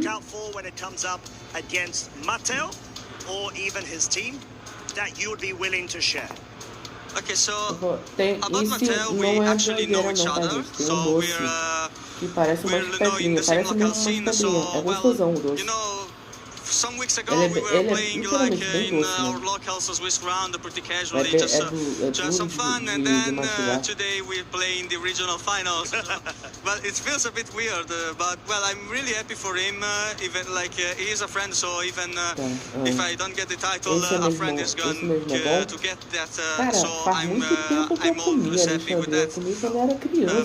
And well, against the team, I think that I'm not really sure about the matchup because you know, when you have two Calyrex Shadow Riders, it's always complicated because it's a very offensive monster, a very offensive Pokemon, sorry, and at the same time it is really fragile, so it is very complicated to play a mirror match. And also Eu já comi uma vez na minha vida, mas pra nunca mais. Eu comi tanto que eu fiquei com dor de barriga. Aí eu fiquei com trauma de comer e nunca mais comi. I think that it will not be a really easy match. Eu também não gosto não, vejo graça. On the stretch forward because I feel like there is no optimal game plan like against any other matchup. You cannot really find the optimal way to play. You can't flowchart it completely, right? Yeah, it's a bit of a guessing game because of the wide guard or body press or barrage. I also have anchor, so I mean there are a lot of elements of counterplay. Like every player has its counter, so it's a bit of a guessing game. That is a very good breakdown. Thank you so much, Ruben. I super appreciate your time. What we are going to be doing is giving you a moment to have a little refreshment before you go ahead and tackle the finals versus Mato. Very quickly, cara, eu sou horrível com o nome do pessoal dos jogos. Do pessoal dos jogos, mal eu lembro dos da Elite dos 4. E os campeões eu lembro pouco, principalmente o Steve, né, que é o meu favorito. Then I want to shout out also Lukaku Rivelli that helped me preparing and figuring out the Top Cat matches. He lent a huge hand to me. And also shout out to all of my friends that you are so many that I cannot count you. So well. I mean, we heard a lot of them right here. They were supporting you. Não esquece, tá, Marlon? Depois volta no VOD da live. Na parte que o cara tá perdendo e olha a comemoração. They're just all great people and seeing them in real life every tournament is always really cool. I also want to shout out to Montana Mott for using my same 6 Pokemons in Portland regionals because that inspired me to play this team and se eu não me engano, a prioridade dele é maior do que a do... to thank my family because they're all watching me from home and they all appreciate all what I do and I appreciate that as well. That is very heartwarming, lovely. Mesmo você trocando de Pokémon, ele toma o ataque, um ataque do tipo Dark. Não é Extended Speed não, Quick Attack não. Ele é um ataque de prioridade também, mas é do tipo Dark.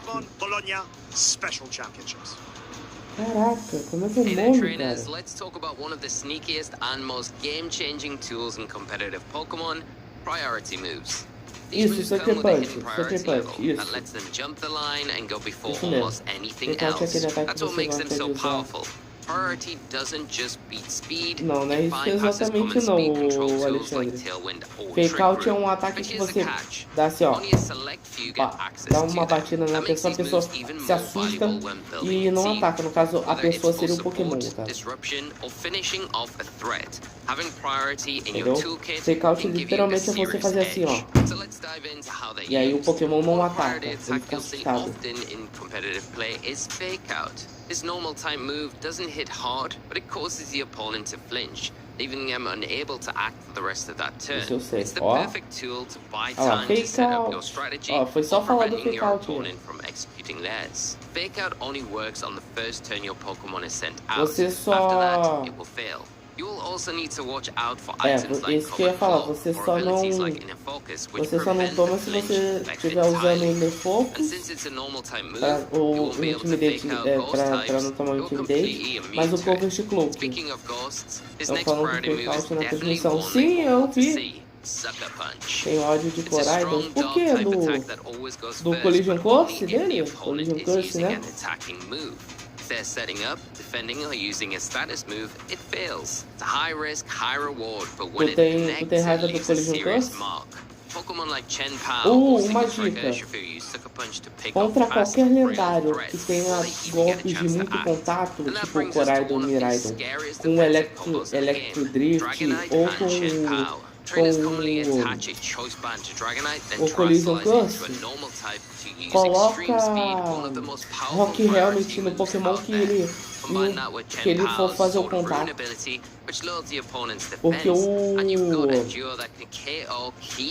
o Pokémon, ele, se for ataque físico, o Pokémon toma 30% de dano, eu acho.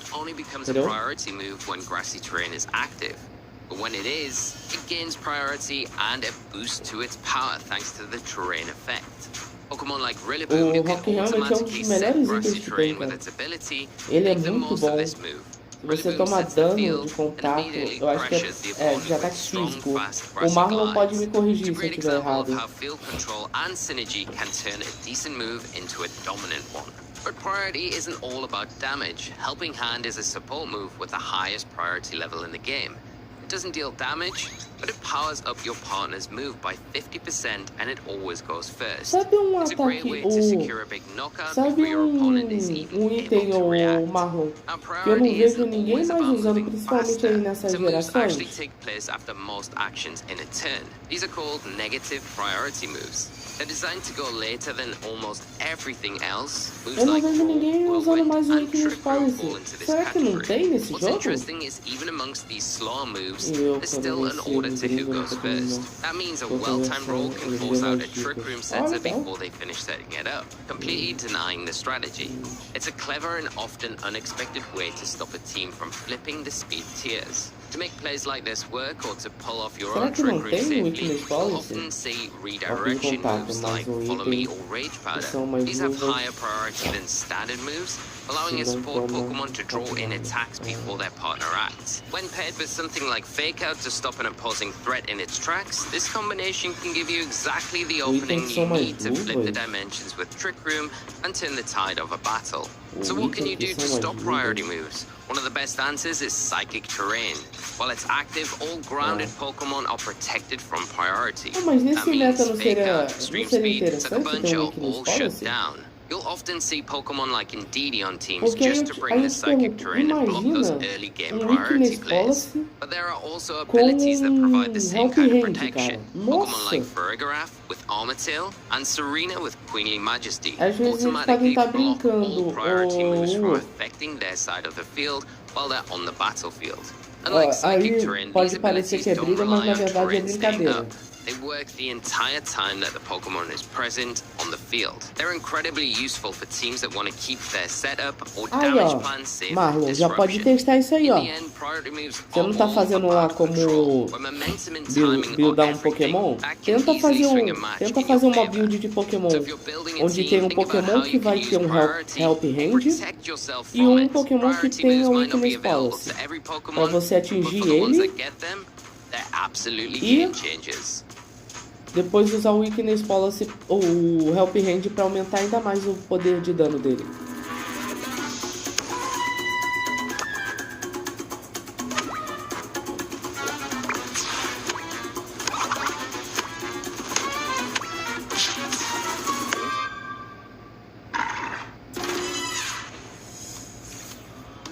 EU regional level events of the 2025 season, and we've reached the last stop in Bologna. All the more reason to reflect and celebrate all the tournaments that came before. But what's that I hear you cry? You want more? Well, I've got good news, my friend. It's grand finals time, and let's crown one last trainer. But just before I end my rhyme, thank you for your support all season long. Thank you for keeping our community going strong. Charlie Merriman on the desk with Marcus. We're here. We're here. Baixa o Canva e procura um tipo de modelo de thumb para vídeo. Aí a partir dela, você pega um modelo de thumb e tenta fazer a tua. Não é vergonha nenhuma você se basear em alguma, entendeu? Para você ir pegando uma manha, entendeu? As minhas são simples por dois motivos. Primeiro, eu também não sou eu não sei fazer thumb. E segundo, normalmente o que eu quero passar na minha thumb é que ela seja objetiva. E é uma coisa que o pessoal sempre me cobrou, entendeu? Coming in from Italy, and one of them will be taking home the trophy and taking down this tournament. And yeah, with Ruben and Matteo, I feel like both of their stories are definitely quite a bit different. We'll talk about that in a bit, but having a look here at some of the amazing trainers that both of them have defeated. Tanto que se vocês forem ver as minhas thumbs do Mine, ali seria o que eu quero fazer o que eu vou fazer ali no vídeo, no episódio, basicamente eu mostro ali na thumb, entendeu? Eu deixo explícito ali na thumb. Lindas. Vou parar de gravar um pouco o vídeo. Longos eu vou fazer shorts. Ô Alexandre, se tu vê que compensa mais, você tem mais tempo pra fazer vídeos curtos, faz, pô. Só você que ensina a fazer thumb de Pokémon, não sei se ensina a fazer os outros. Mas como assim fazer outras thumb de Pokémon? Yeah, Ruben back in the finals once again after really making it their breakout tournament performance. Bursting onto the scene with a big win last year in Bologna, then going on top 16 at Worlds, and so on and so on. Yeah, he might be the favorite going into this match, but Matteo definitely also has some experience being a top 16 player at the Italian National Championships in 2016. That was such a long time ago, but Matteo, yeah, still strong or coming back, as he was talking about there in his interview. Yeah, kind of rejoining with some of his old friends with their old hobby, and now preparing together. One of them made it all the way into the finals. Certainly did, and it's all Italian again, just like it was last year in Bologna. Let's take a bit of a deeper dive into the run that Matteo had all the way to the grand finals this weekend. A wonderful new opportunity they're able to show to you. They actually lost their very first round yesterday, but just one out from there against a broad range of teams. Yeah, they didn't just lose against anyone. They lost against Giuseppe, who later on, yeah, he went on to be undefeated that first day. So, well, yeah, Matteo could have been the first and maybe only lost there for Giuseppe that day, but Giuseppe coming out on top. But then Matteo, going down with an early loss. He didn't kind of like hide away, or he kept going, and he kept going strong, win after win after win, ending day one with a 7-1 record. Absolutely phenomenal achievement in itself. I was certainly incredibly proud of themselves, and then going even further to the top cut, indeed the grand finals. We can even see how it shapes up on day two. There's that Torterra team, even beating Torterra about it this morning as we walked over to the venue. The Torterra team that had access to Elite Seed, putting on his best Calyrex Ice Rider impression. The fact that made day two absolutely phenomenal in itself. A whole bunch of Incineroars beaten there, but as you can see from Matteo's picture, no stranger to that Pokemon. Yeah, it seems like Matteo might be a little bit of an expert when it comes to that Zamazenta Calyrex Shadow Rider mirror, and this is also what he will face in the finals. Already winning in top 8 and top 4 against two really strong players from Italy. Can he continue the streak and do it once more in our finals? I can hear the crowd gathering behind us, Marcus. The hype is going to be absolutely through the roof. We're going to be able to feature this incredible finals for you in just a moment's time. Cheeky Smeagol's lurking on the teams there. I remember seeing an Oranguru this morning on someone's player run. None of those that Matteo was going up against here in Bologna, but certainly did go up against that Trick Room team that featured the Smeagol and the Torkoal as well. Really interesting that Matteo and Ruben have pretty similar teams, but enough differences between them that we can't really call it a mirror match. Let's take a look at Ruben's team. Let's take a look at their run through the tournament this past weekend. Yeah, 5 of the same 6 Pokemon, but we will dive into that a little bit more. Also rocking that Incineroar plush there on their picture. And yeah, looking at the day one of Ruben, it was a little bit like, well, I don't want to say less eventful. Francesco, also a very strong player in contention for a Worlds invite there in round 1, but he was able to overcome that, then beating a couple of Calyrex Shadow Riders in the upcoming round before losing to Stefano in round 6, and Stefano that is one of the players that Matteo was able to beat then on his way to the finals. Yeah, that's a really good point, yeah. Fascinating to see how these runs match up into each other. And yeah, clearly Ruben and Matteo believe in Incineroar so much. Maybe Ruben slightly less because they haven't actually brought it to the tournament. The only difference in Pokemon between the two teams is Rillaboom for Ruben instead of the Incineroar. And if there's going to be any kind of difference, that's probably the one. The two most premier fake-out Pokemon in the format right now. Did get that buy in the top cut, so maybe coming in ever so slightly fresher than Matteo, having had one little break in between. Yeah, and look at that. The matchups that Ruben had to play today, they were quite a bit different from his opponent there. So many Lunala and Miraidon coming out in almost every round. But of course, Ruben, he's like, well, I don't care who sits across me and what they're using. I'm just gonna win anyway on an absolute tier today. And yeah, deservingly now in the finals, but this will be his hardest challenge yet. Going up into this mirror that he was describing in his interview just now as so volatile. It is so tough. You have to be on top of your game. You have to get a couple of calls right. And yeah, in the mirror match here in Bologna, his chance to defend his title. Ruben was also saying that he couldn't have reached this position without the support of the wonderful community around him. And not only that, but never expected to reach the finals this weekend. So it just goes to show for anyone at home wanting to take part, you never know. We've seen so many first-time champions. Yes, Ruben is a previous champion too. Just come and give it a go. And who knows, maybe you'll have a run like this. Maybe you'll find yourselves in the grand finals. But these trainers, they've been on that road. They've reached it. Will very shortly be able to remove the roadblocks and get piloting down this long, narrow road to the finals. And now finally Ruben can play against his favorite Pokemon, Calyrex Shadow Rider. Maybe he was waiting to face it the entire day. But yeah, it could be Calyrex Shadow Rider, his favorite Pokemon, that is the final obstacle that blocks him and denies him this championship. Of course, for Ruben's legacy, it would be incredible. Like, there are so many strong Italian players, and I feel like Ruben is one of the players who's maybe a little bit under the radar for a while, just because, well, you got the Marco Silva, you got Fede Campo, right? You got Francesco, you have so many great players. Yeah, just naming them all would probably take a while, and they would be like, oh, we gotta, like, yeah, close the menu. But Ruben, in the last couple of years, really proving himself, and with this win, I feel like he would be on his way to maybe being like a top 5 player in Italy, for sure. I feel like maybe he's already nearly there, to be honest, having reached the grand finals. But yeah, maybe we'll be able to go one step closer. Back in the Bologna Special Championship last year, Ruben, able to win against Luca Cerapelli, world champion there. But we said there was some luck that went Ruben's way in that final. But the fact is, they reached that final, and that is no mean feat. To reach the final again, a year later, with the weight on your shoulders being the defending champion, that is just phenomenal. It can't be understated. Ruben Giancini is a star that we're seeing rise here, but the same absolutely can be said for Matteo Balata. Yeah, I think, Charlie, you're making a really good point there about how different the circumstances were for Ruben going into this tournament compared to a year ago.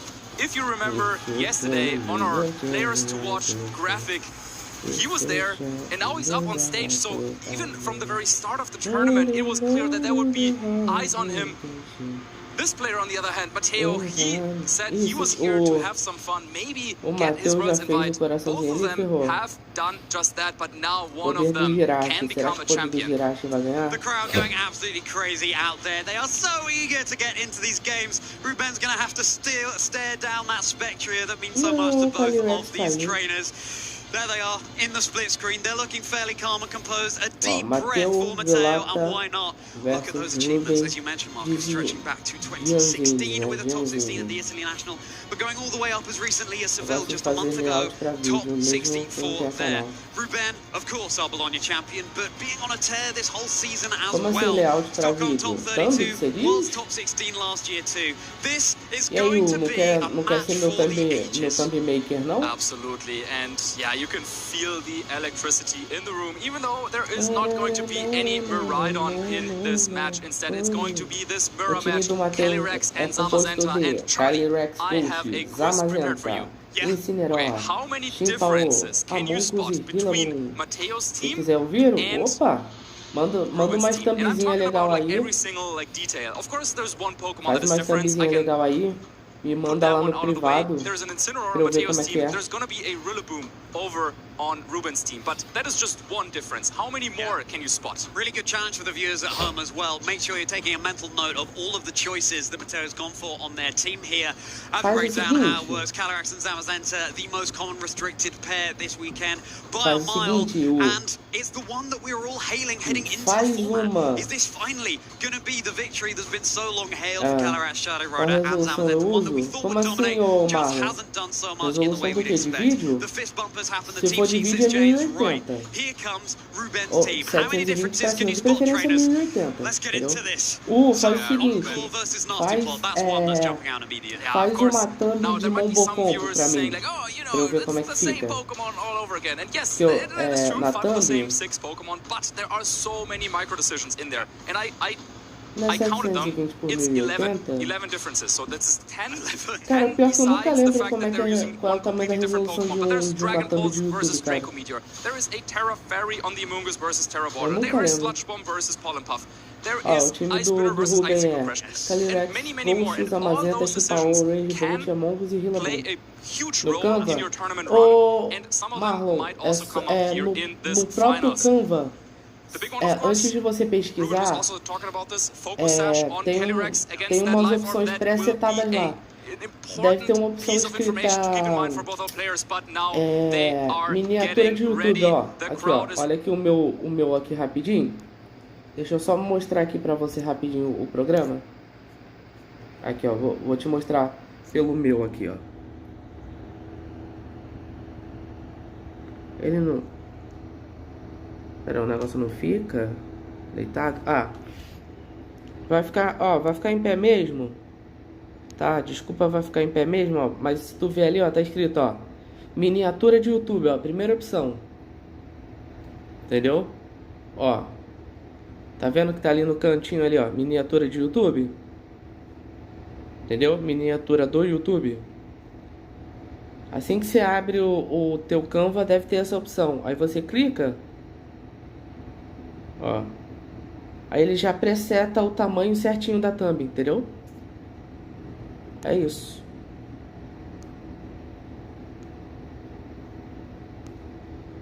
Deixa eu voltar aqui agora pro jogo.